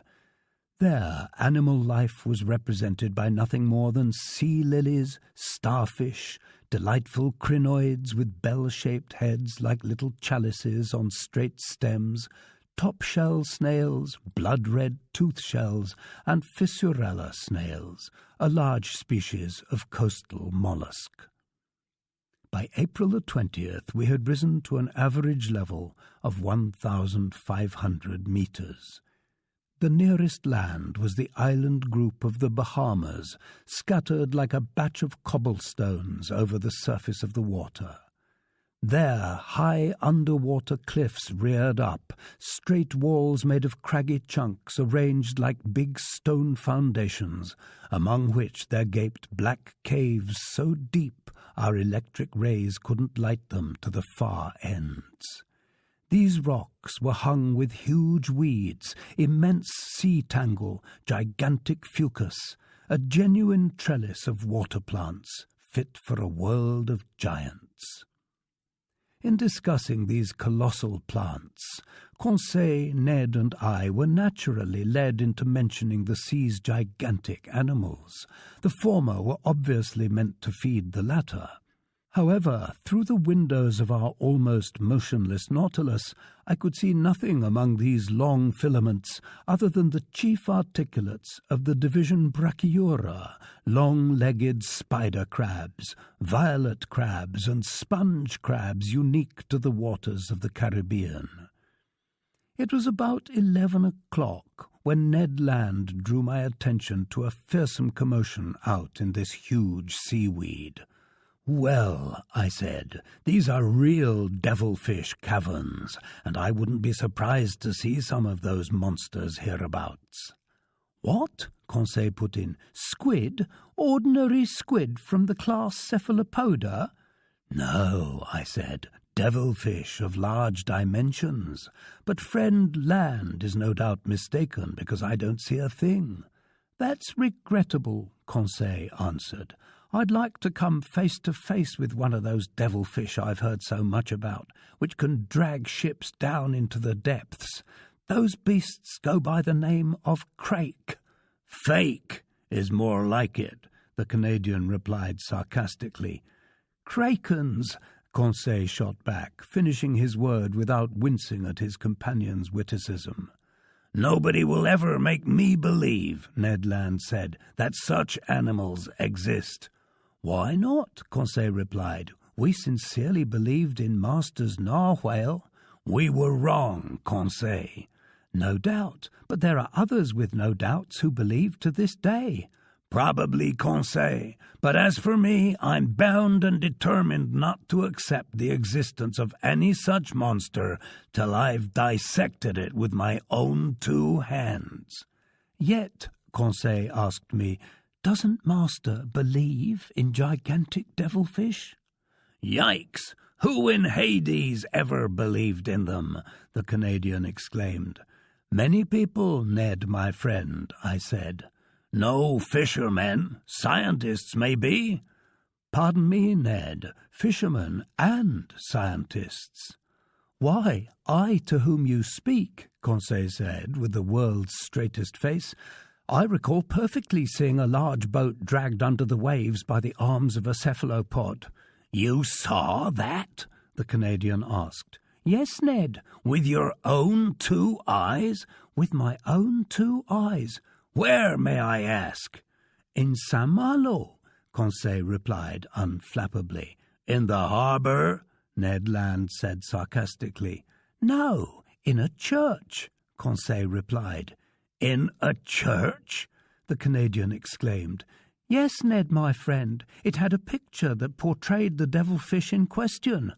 "Oh, good!" Ned Land exclaimed with a burst of laughter. "Monsieur Conseil, put one over on me."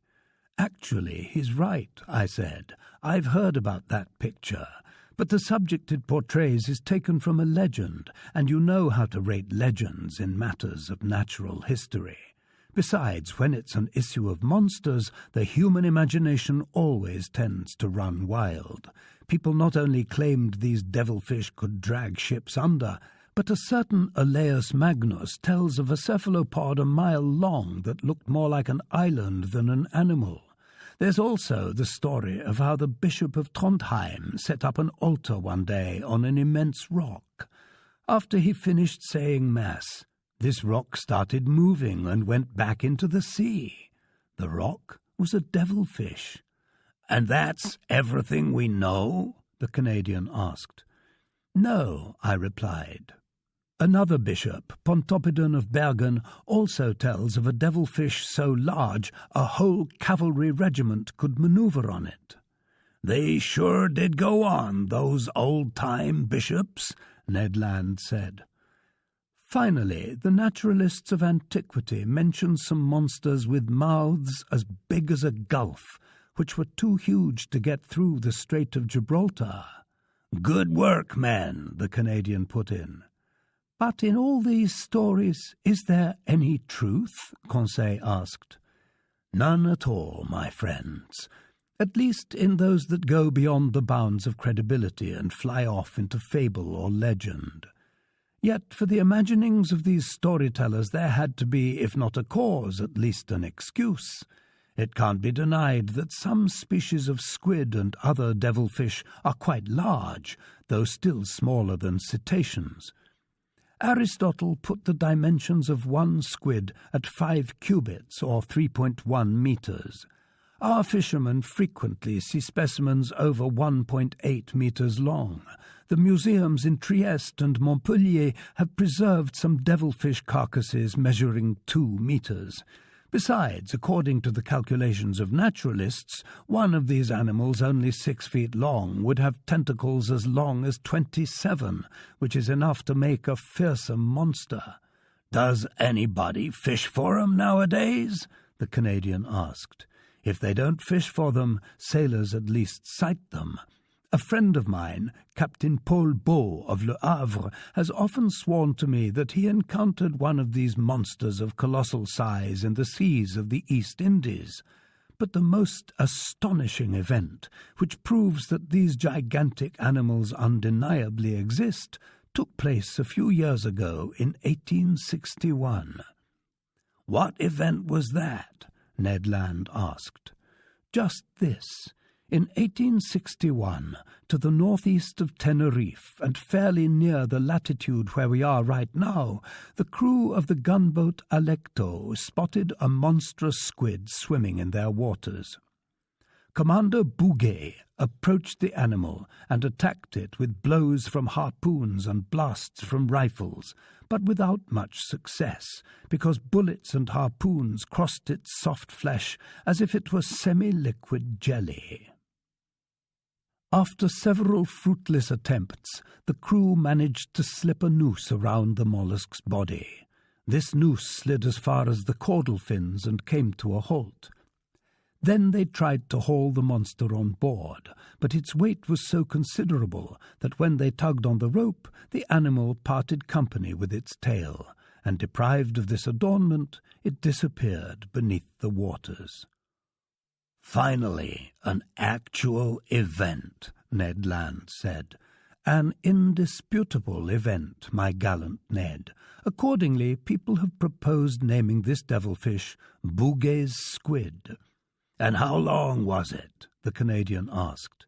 "Didn't it measure about 6 meters?" said Conseil, who was stationed at the window and examining anew the crevices in the cliff. "Precisely," I replied. "Wasn't its head," Conseil went on, "crowned by 8 tentacles that quivered in the water like a nest of snakes?" "Precisely. Weren't its eyes prominently placed and considerably enlarged?" "Yes, Conseil. And wasn't its mouth a real parrot's beak, but of fearsome size?" "Correct, Conseil." "Well, with all due respect to Master," Conseil replied serenely, "if this isn't Bouguer's squid, it's at least one of his close relatives." I stared at Conseil. Ned Land rushed to the window. "What an awful animal!" he exclaimed. I stared in my turn and couldn't keep back a movement of revulsion. Before my eyes there quivered a horrible monster worthy of a place among the most far-fetched teratological legends. It was a squid of colossal dimensions, fully 8 meters long. It was travelling backward with tremendous speed in the same direction as the Nautilus. It gazed with enormous staring eyes that were tinted sea green.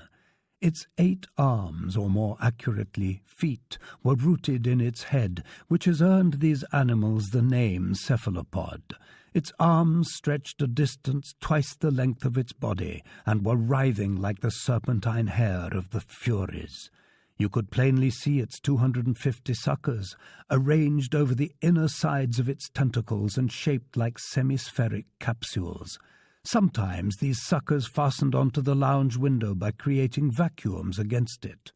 The monster's mouth, a beak made of horn and shaped like that of a parrot, opened and closed vertically. Its tongue, also of horn substance and armed with several rows of sharp teeth, would flicker out from between these genuine shears. What a freak of nature! A bird's beak on a mollusk! Its body was spindle-shaped and swollen in the middle, a fleshy mass that must have weighed 20,000 to 25,000 kilograms. Its unstable colour would change with tremendous speed as the animal grew irritated, passing successively from bluish-grey to reddish-brown. What was irritating this mollusk? No doubt the presence of the Nautilus, even more fearsome than itself, and which it couldn't grip with its mandibles or the suckers on its arms. And yet what monsters these devilfish are, what vitality our Creator has given them, what vigour in their movements, thanks to their owning a triple heart. Sheer chance had placed us in the presence of this squid, and I didn't want to lose this opportunity to meticulously study such a cephalopod specimen. I overcame the horror that its appearance inspired in me, picked up a pencil, and began to sketch it. "Perhaps this is the same as the Electos," Conseil said. "Can't be," the Canadian replied, "because this one's complete while the other one lost its tail." "That doesn't necessarily follow," I said. "The arms and tails of these animals grow back through regeneration, and in 7 years the tail on Bouguer's squid has surely had time to sprout again." "Anyhow," Ned shot back, "if it isn't this fellow, maybe it's one of those." Indeed, other devilfish had appeared at the starboard window. I counted 7 of them.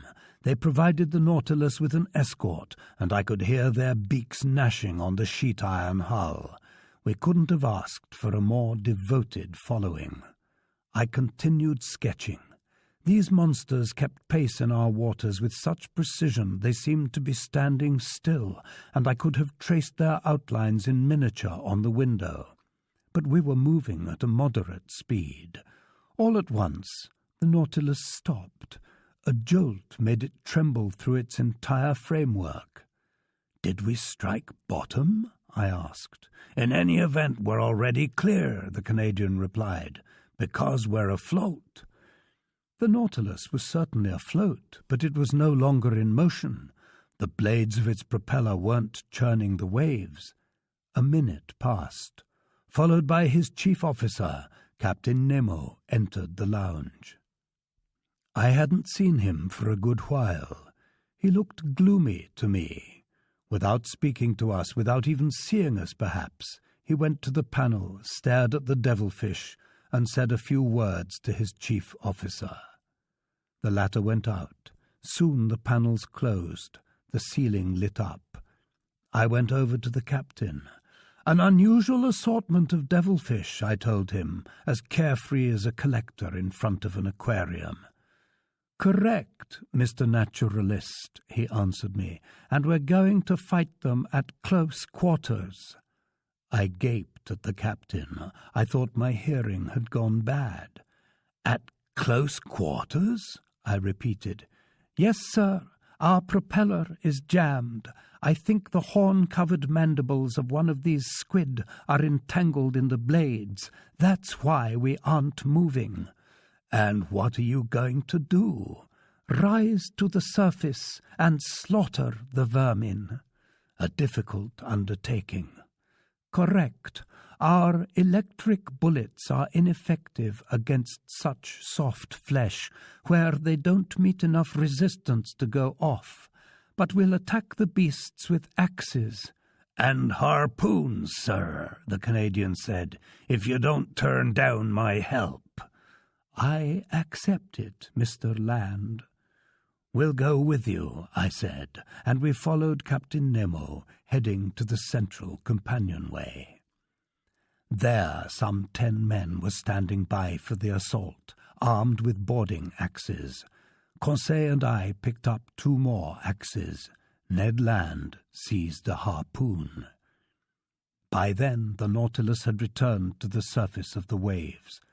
Stationed on the top steps, one of the seamen undid the bolts of the hatch. But he had scarcely unscrewed the nuts when the hatch flew up with tremendous violence, obviously pulled open by the suckers on a devilfish's arm. Instantly, One of those long arms glided like a snake into the opening, and 20 others were quivering above. With a sweep of the axe, Captain Nemo chopped off this fearsome tentacle, which slid writhing down the steps. Just as we were crowding each other to reach the platform, 2 more arms lashed the air, swooped on the seaman stationed in front of Captain Nemo, and carried the fellow away with irresistible violence. Captain Nemo gave a shout and leapt outside. We rushed after him. What a scene! Seized by the tentacle and glued to its suckers, the unfortunate man was swinging in the air at the mercy of this enormous appendage. He gasped, he choked, he yelled, "Help! Help!" These words, pronounced in French, left me deeply stunned. So I had a fellow countryman on board, perhaps several. I'll hear his harrowing plea the rest of my life. The poor fellow was done for. Who could tear him from such a powerful grip? Even so, Captain Nemo rushed at the devilfish, and with a sweep of the axe hewed one more of its arms. His chief officer struggled furiously with other monsters crawling up the Nautilus's sides. The crew battled with flailing axes. The Canadian, Conseil, and I sank our weapons into these fleshy masses. An intense, musky odor filled the air. It was horrible. For an instant I thought the poor man entwined by the devilfish might be torn loose from its powerful suction. 7 arms out of 8 had been chopped off. Brandishing its victim like a feather, one lone tentacle was writhing in the air. But just as Captain Nemo and his chief officer rushed at it, the animal shot off a spout of blackish liquid secreted by a pouch located in its abdomen. It blinded us. When this cloud had dispersed, the squid was gone, and so was my poor fellow countryman. What rage then drove us against these monsters! We lost all self-control. 10 or 12 devilfish had overrun the Nautilus's platform and sides. We piled helter-skelter into the thick of these sawed-off snakes, which darted over the platform amid waves of blood and sepia ink. It seemed as if these viscous tentacles grew back like the many heads of Hydra. At every thrust, Ned Land's harpoon would plunge into a squid's sea-green eye and burst it. But my daring companion was suddenly toppled by the tentacles of a monster he could not avoid. Oh, my heart nearly exploded with excitement and horror. The squid's fearsome beak was wide open over Ned Land. The poor man was about to be cut in half. I ran to his rescue, but Captain Nemo got there first. His axe disappeared between the 2 enormous mandibles, and the Canadian, miraculously saved, stood and plunged his harpoon all the way into the devilfish's triple heart. "Tit for tat," Captain Nemo told the Canadian. "I owed it to myself." Ned bowed without answering him. This struggle had lasted a quarter of an hour. Defeated, mutilated, battered to death, the monsters finally yielded to us and disappeared beneath the waves. Red with blood, motionless by the beacon, Captain Nemo stared at the sea that had swallowed one of his companions, and large tears streamed from his eyes. Chapter 19. The Gulf Stream. This dreadful scene on April the 20th none of us will ever be able to forget. I wrote it up in a state of intense excitement. Later, I reviewed my narrative. I read it to Conseil and the Canadian. They found it accurate in detail but deficient in impact. To convey such sights, it would take the pen of our most famous poet, Victor Hugo, author of The Toilers of the Sea. As I said, Captain Nemo wept while staring at the waves. His grief was immense. This was the second companion he had lost since we had come aboard, and what a way to die! Smashed, strangled, crushed by the fearsome arms of a devilfish, ground between its iron mandibles. This friend would never rest with his companions in the placid waters of their coral cemetery. As for me, what had harrowed my heart in the thick of this struggle was the despairing yell given by this unfortunate man. Forgetting his regulation language, this poor Frenchman had reverted to speaking his own mother tongue to fling out one supreme plea. Among the Nautilus's crew, allied body and soul with Captain Nemo, and likewise fleeing from human contact, I had found a fellow countryman. Was he the only representative of France in this mysterious alliance, obviously made up of individuals from different nationalities? This was just one more of those insoluble problems that kept welling up in my mind. Captain Nemo re-entered his stateroom, and I saw no more of him for a good while. But how sad, despairing, and irresolute he must have felt, to judge from this ship whose soul he was, which reflected his every mood. The Nautilus no longer kept to a fixed heading. It drifted back and forth, riding with the waves like a corpse. Its propeller had been disentangled, but was barely put to use. It was navigating at random. It couldn't tear itself away from the setting of this last struggle, from this sea that had devoured one of its own. 10 days went by in this way. It was only on May the 1st that the Nautilus openly resumed its northbound course, after raising the Bahamas at the mouth of Old Bahama Channel. We then went with the current of the sea's greatest river, which has its own banks, fish, and temperature. I mean the Gulf Stream. It is indeed a river that runs independently through the middle of the Atlantic, its waters never mixing with the ocean waters. It's a salty river, saltier than the sea surrounding it. Its average depth is 3,000 feet, its average width 60 miles. In certain localities, its current moves at a speed of 4 kilometers per hour. The unchanging volume of its waters is greater than that of all the world's rivers combined. As discovered by Commander Maury, the true source of the Gulf Stream, its starting point if you prefer, is located in the Bay of Biscay. There, its waters, still weak in temperature and color, begin to form. It goes down south, skirts equatorial Africa, warms its waves in the rays of the torrid zone, crosses the Atlantic, reaches Cape São Roque on the coast of Brazil, and forks into 2 branches, one going to the Caribbean Sea for further saturation with heat particles. Then, entrusted with restoring the balance between hot and cold temperatures and with mixing tropical and northern waters, the Gulf Stream begins to play its stabilizing role. Attaining a white heat in the Gulf of Mexico, it heads north up the American coast, advances as far as Newfoundland, swerves away under the thrust of a cold current from the Davis Strait, and resumes its ocean course by going along a great circle of the earth on a rum line. It then divides into 2 arms near the 43rd parallel.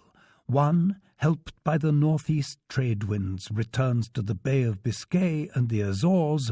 The other washes the shores of Ireland and Norway with lukewarm water, goes beyond Spitzbergen, where its temperature falls to 4 degrees centigrade, and fashions the open sea at the pole. It was on this oceanic river that the Nautilus was then navigating. Leaving Old Bahama Channel, which is 14 leagues wide by 350 meters deep, the Gulf Stream moves at the rate of 8 kilometers per hour. Its speed steadily decreases as it advances northward, and we must pray that this steadiness continues, because, as experts agree, if its speed and direction were to change, the climates of Europe would undergo disturbances whose consequences are incalculable. Near noon I was on the platform with Conseil. I shared with him the relevant details on the Gulf Stream. When my explanation was over, I invited him to dip his hands into its current. Conseil did so, and he was quite astonished to experience no sensation of either hot or cold. That comes, I told him, from the water temperature of the Gulf Stream, which, as it leaves the Gulf of Mexico, is barely different from your blood temperature. This Gulf Stream is a huge heat generator that enables the coasts of Europe to be decked in eternal greenery, and if Commander Maury is correct, were one to harness the full warmth of this current, it would supply enough heat to keep molten a river of iron solder as big as the Amazon or the Missouri. Just then the Gulf Stream's speed was 2.25 meters per second.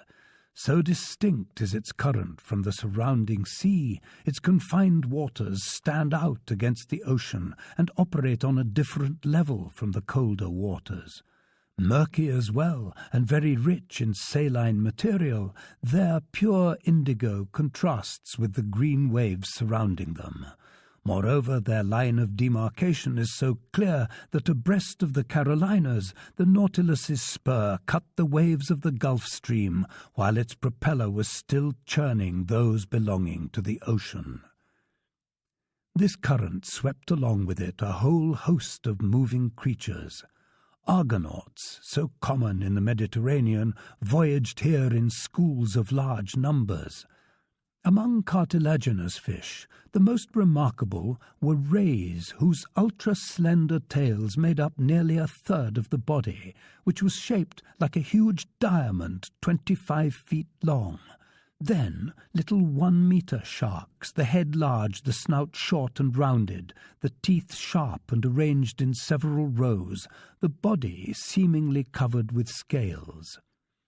Among bony fish, I noted grizzled wrasse, unique to these seas, deep-water gilthead, whose iris has a fiery gleam, 1-meter croakers, whose large mouths bristle with small teeth and which let out thin cries, black rudderfish like those I've already discussed, blue dorados accented with gold and silver, rainbow-hued parrotfish that can rival the loveliest tropical birds in colouring, banded blennies with triangular heads, bluish flounder without scales, toadfish covered with a crosswise yellow band in the shape of a Greek T, swarms of little freckled gobies stippled with brown spots, lungfish with silver heads and yellow tails, various specimens of salmon, mullet with slim figures and a softly glowing radiance that Lacepede dedicated to the memory of his wife, and finally the American cavala, a handsome fish decorated by every honorary order, bedizened with their every ribbon, frequenting the shores of this great nation, where ribbons and orders are held in such low esteem. I might add that during the night the Gulf Stream's phosphorescent waters rivaled the electric glow of our beacon, especially in the stormy weather that frequently threatened us. On May the 8th, while abreast of North Carolina, we were across from Cape Hatteras once more.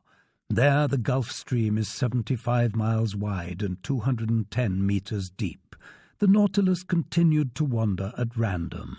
Seemingly all supervision had been jettisoned. Under these conditions I admit that we could easily have gotten away. In fact, the populous shores offered ready refuge everywhere. The sea was ploughed continuously by the many steamers providing service between the Gulf of Mexico and New York or Boston, and it was crossed night and day by little schooners engaged in coastal trade over various points on the American shore. we could hope to be picked up, so it was a promising opportunity, despite the 30 miles that separated the Nautilus from these Union coasts. But one distressing circumstance totally thwarted the Canadians' plans. The weather was thoroughly foul. We were approaching waterways where storms are commonplace, the very homeland of tornadoes and cyclones specifically engendered by the Gulf Stream's current.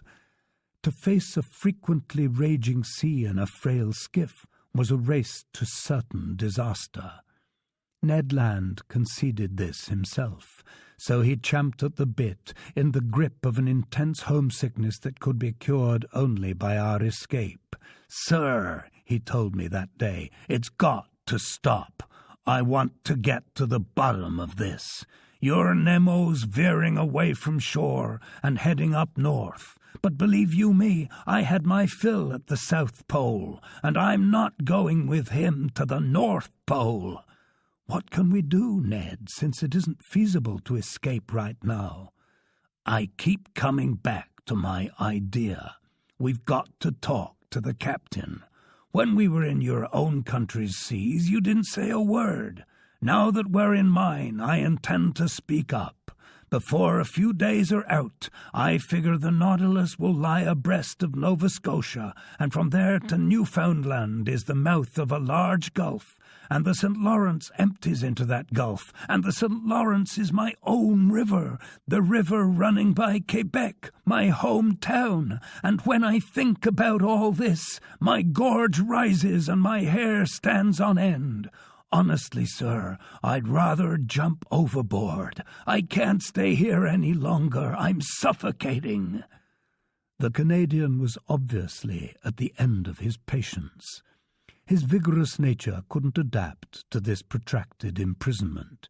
His facial appearance was changing by the day. His moods grew gloomier and gloomier.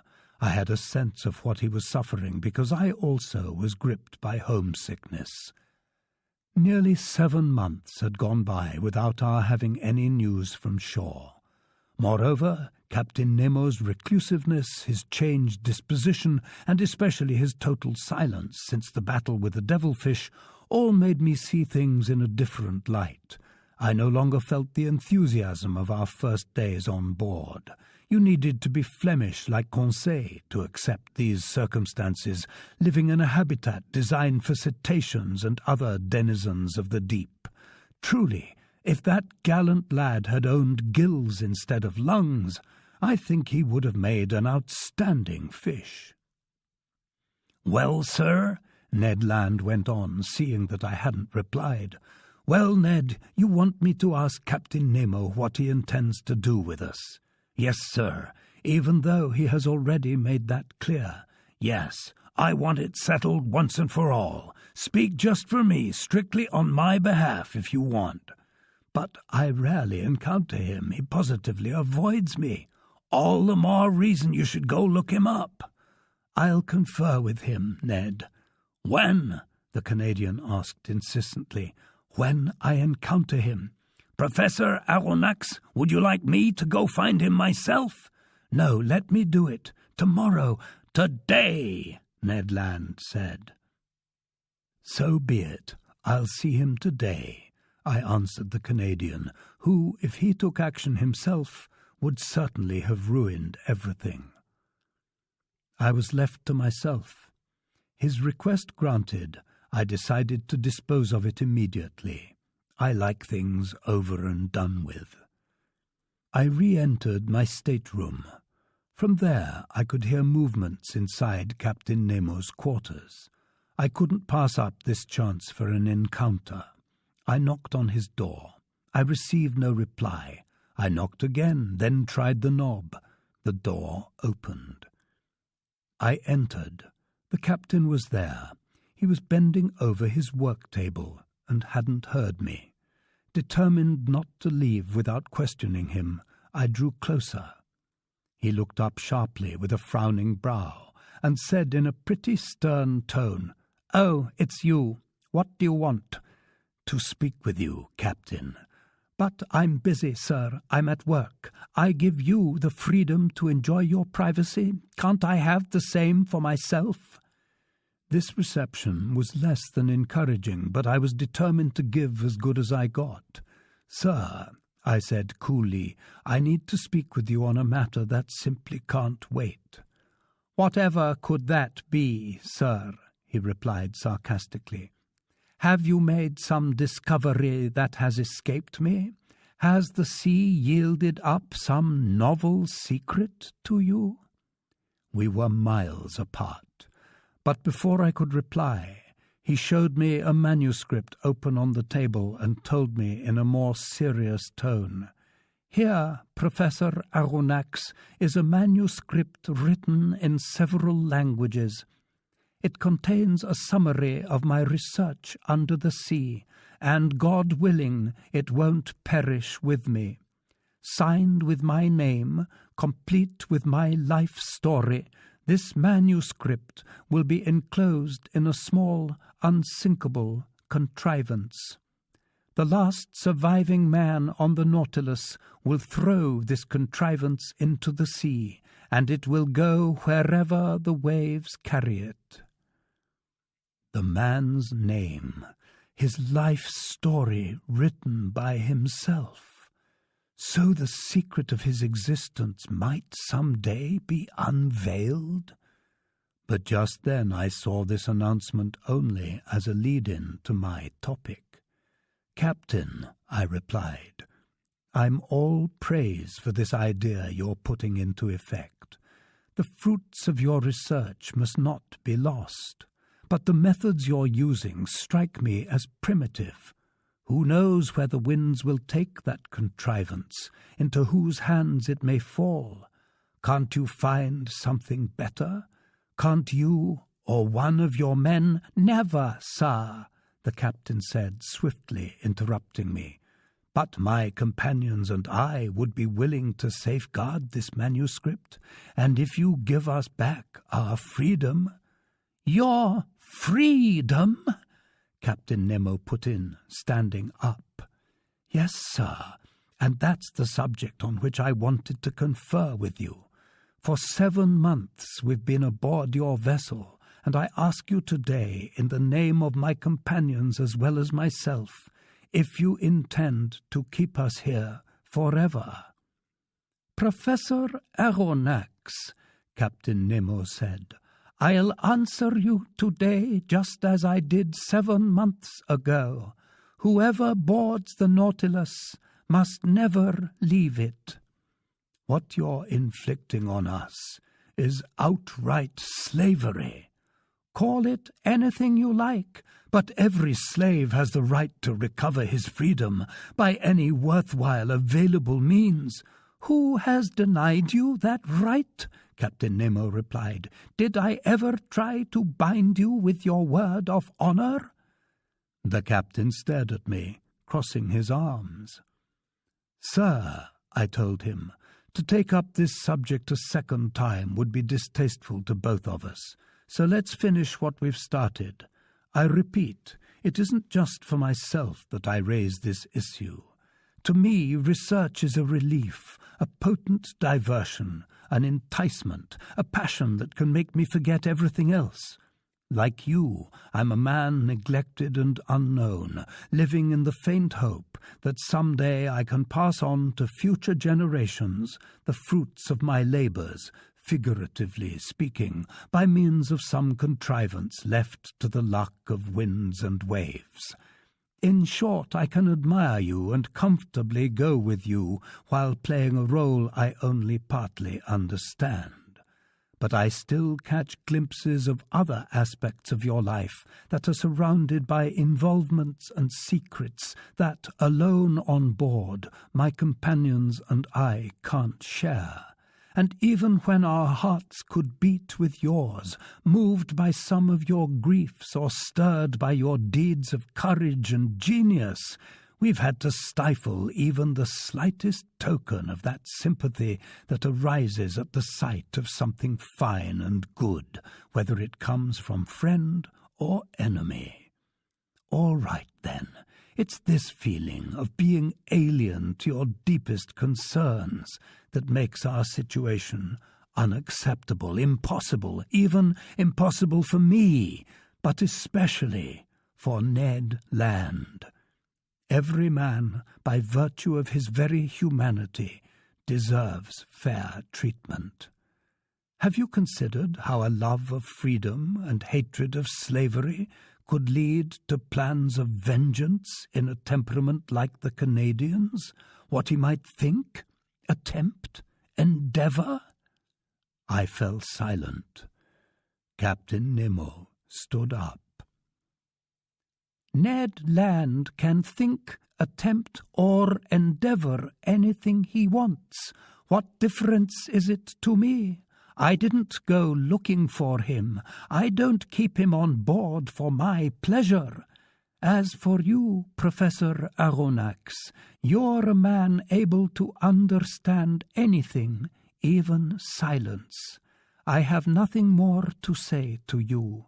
Let this first time you've come to discuss this subject also be the last, because a second time I won't even listen. I withdrew. From that day forward, our position was very strained. I reported this conversation to my two companions. "Now we know," Ned Land said, "that we can't expect a thing from this man. The Nautilus is nearing Long Island. We'll escape, no matter what the weather." But the skies became more and more threatening. There were conspicuous signs of a hurricane on the way. The atmosphere was turning white and milky.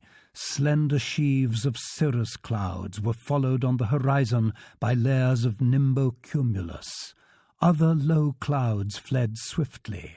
The sea grew towering, inflated by long swells. Every bird disappeared except a few petrels, friends of the storms. The barometer fell significantly, indicating a tremendous tension in the surrounding haze. The mixture in our storm glass decomposed under the influence of the electricity charging the air. A struggle of the elements was approaching. The storm burst during the daytime of May the 13th, just as the Nautilus was cruising abreast of Long Island, a few miles from the Narrows to upper New York Bay. I'm able to describe this struggle of the elements because Captain Nemo didn't flee into the ocean depths. Instead, from some inexplicable whim, he decided to brave it out on the surface. The wind was blowing from the southwest, initially a stiff breeze, in other words with a speed of 15 meters per second, which built to 25 meters near 3 o'clock in the afternoon. This is the figure for major storms.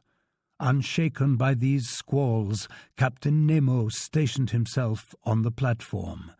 He was lashed around the waist to withstand the monstrous breakers foaming over the deck. I hoisted and attached myself to the same place, dividing my wonderment between the storm and this incomparable man who faced it head-on. The raging sea was swept with huge tattered clouds drenched by the waves. I saw no more of the small intervening billows that form in the troughs of the big crests, just long soot-coloured undulations with crests so compact they didn't foam. They kept growing taller. They were spurring each other on. The Nautilus, sometimes lying on its side, sometimes standing on end like a mast, rolled and pitched frightfully. Near 5 o'clock, a torrential rain fell, but it lulled neither wind nor sea. The hurricane was unleashed at a speed of 45 meters per second, hence almost 40 leagues per hour. Under these conditions, houses topple, roof tiles puncture doors, iron railings snap in two, and 24-pounder cannons relocate. And yet, in the midst of this turmoil, the Nautilus lived up to that saying of an expert engineer, "A well-constructed hull can defy any sea." This submersible was no resisting rock that waves could demolish. It was a steel spindle, obediently in motion, without rigging or masting, and able to brave their fury with impunity. Meanwhile, I was carefully examining these unleashed breakers.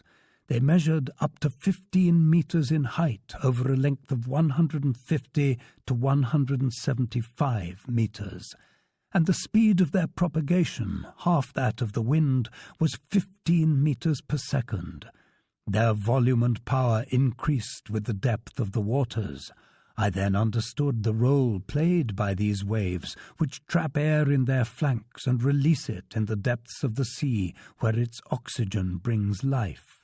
Their utmost pressure, it has been calculated, can build to 3,000 kilograms on every square foot of surface they strike.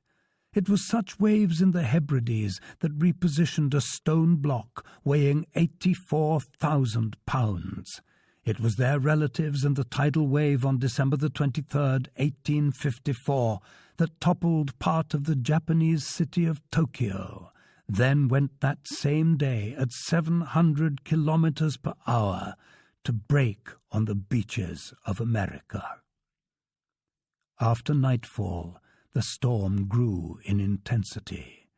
As in the 1860 cyclone on Réunion Island, the barometer fell to 710 millimeters. At the close of day, I saw a big ship passing on the horizon, struggling painfully. It lay to at half steam in an effort to hold steady on the waves. It must have been a steamer on one of those lines out of New York to Liverpool or Le Havre. It soon vanished into the shadows. At 10 o'clock in the evening, the skies caught on fire. The air was streaked with violent flashes of lightning. I couldn't stand this brightness, but Captain Nemo stared straight at it, as if to inhale the spirit of the storm. A dreadful noise filled the air, a complicated noise made up of the roar of crashing breakers, the howl of the wind, claps of thunder. The wind shifted to every point of the horizon, and the cyclone left the east to return there after passing through north, west, and south, moving in the opposite direction of revolving storms in the southern hemisphere. Oh, that Gulf Stream! It truly lives up to its nickname, the Lord of Storms. All by itself, it creates these fearsome cyclones through the difference in temperature between its currents and the superimposed layers of air. The rain was followed by a downpour of fire. Droplets of water changed into exploding tufts. You would have thought Captain Nemo was courting a death worthy of himself, seeking to be struck by lightning. In one hideous pitching movement, the Nautilus reared its steel spur into the air like a lightning rod, and I saw long sparks shoot down it. Shattered at the end of my strength, I slid flat on my belly to the hatch. I opened it and went below to the lounge. By then the storm had reached its maximum intensity. It was impossible to stand upright inside the Nautilus. Captain Nemo re-entered near midnight. I could hear the ballast tanks filling little by little, and the Nautilus sank gently beneath the surface of the waves. Through the lounge's open windows, I saw large, frightened fish passing like phantoms in the fiery waters. Some were struck by lightning right before my eyes. The Nautilus kept descending. I thought it would find calm again at 15 meters down.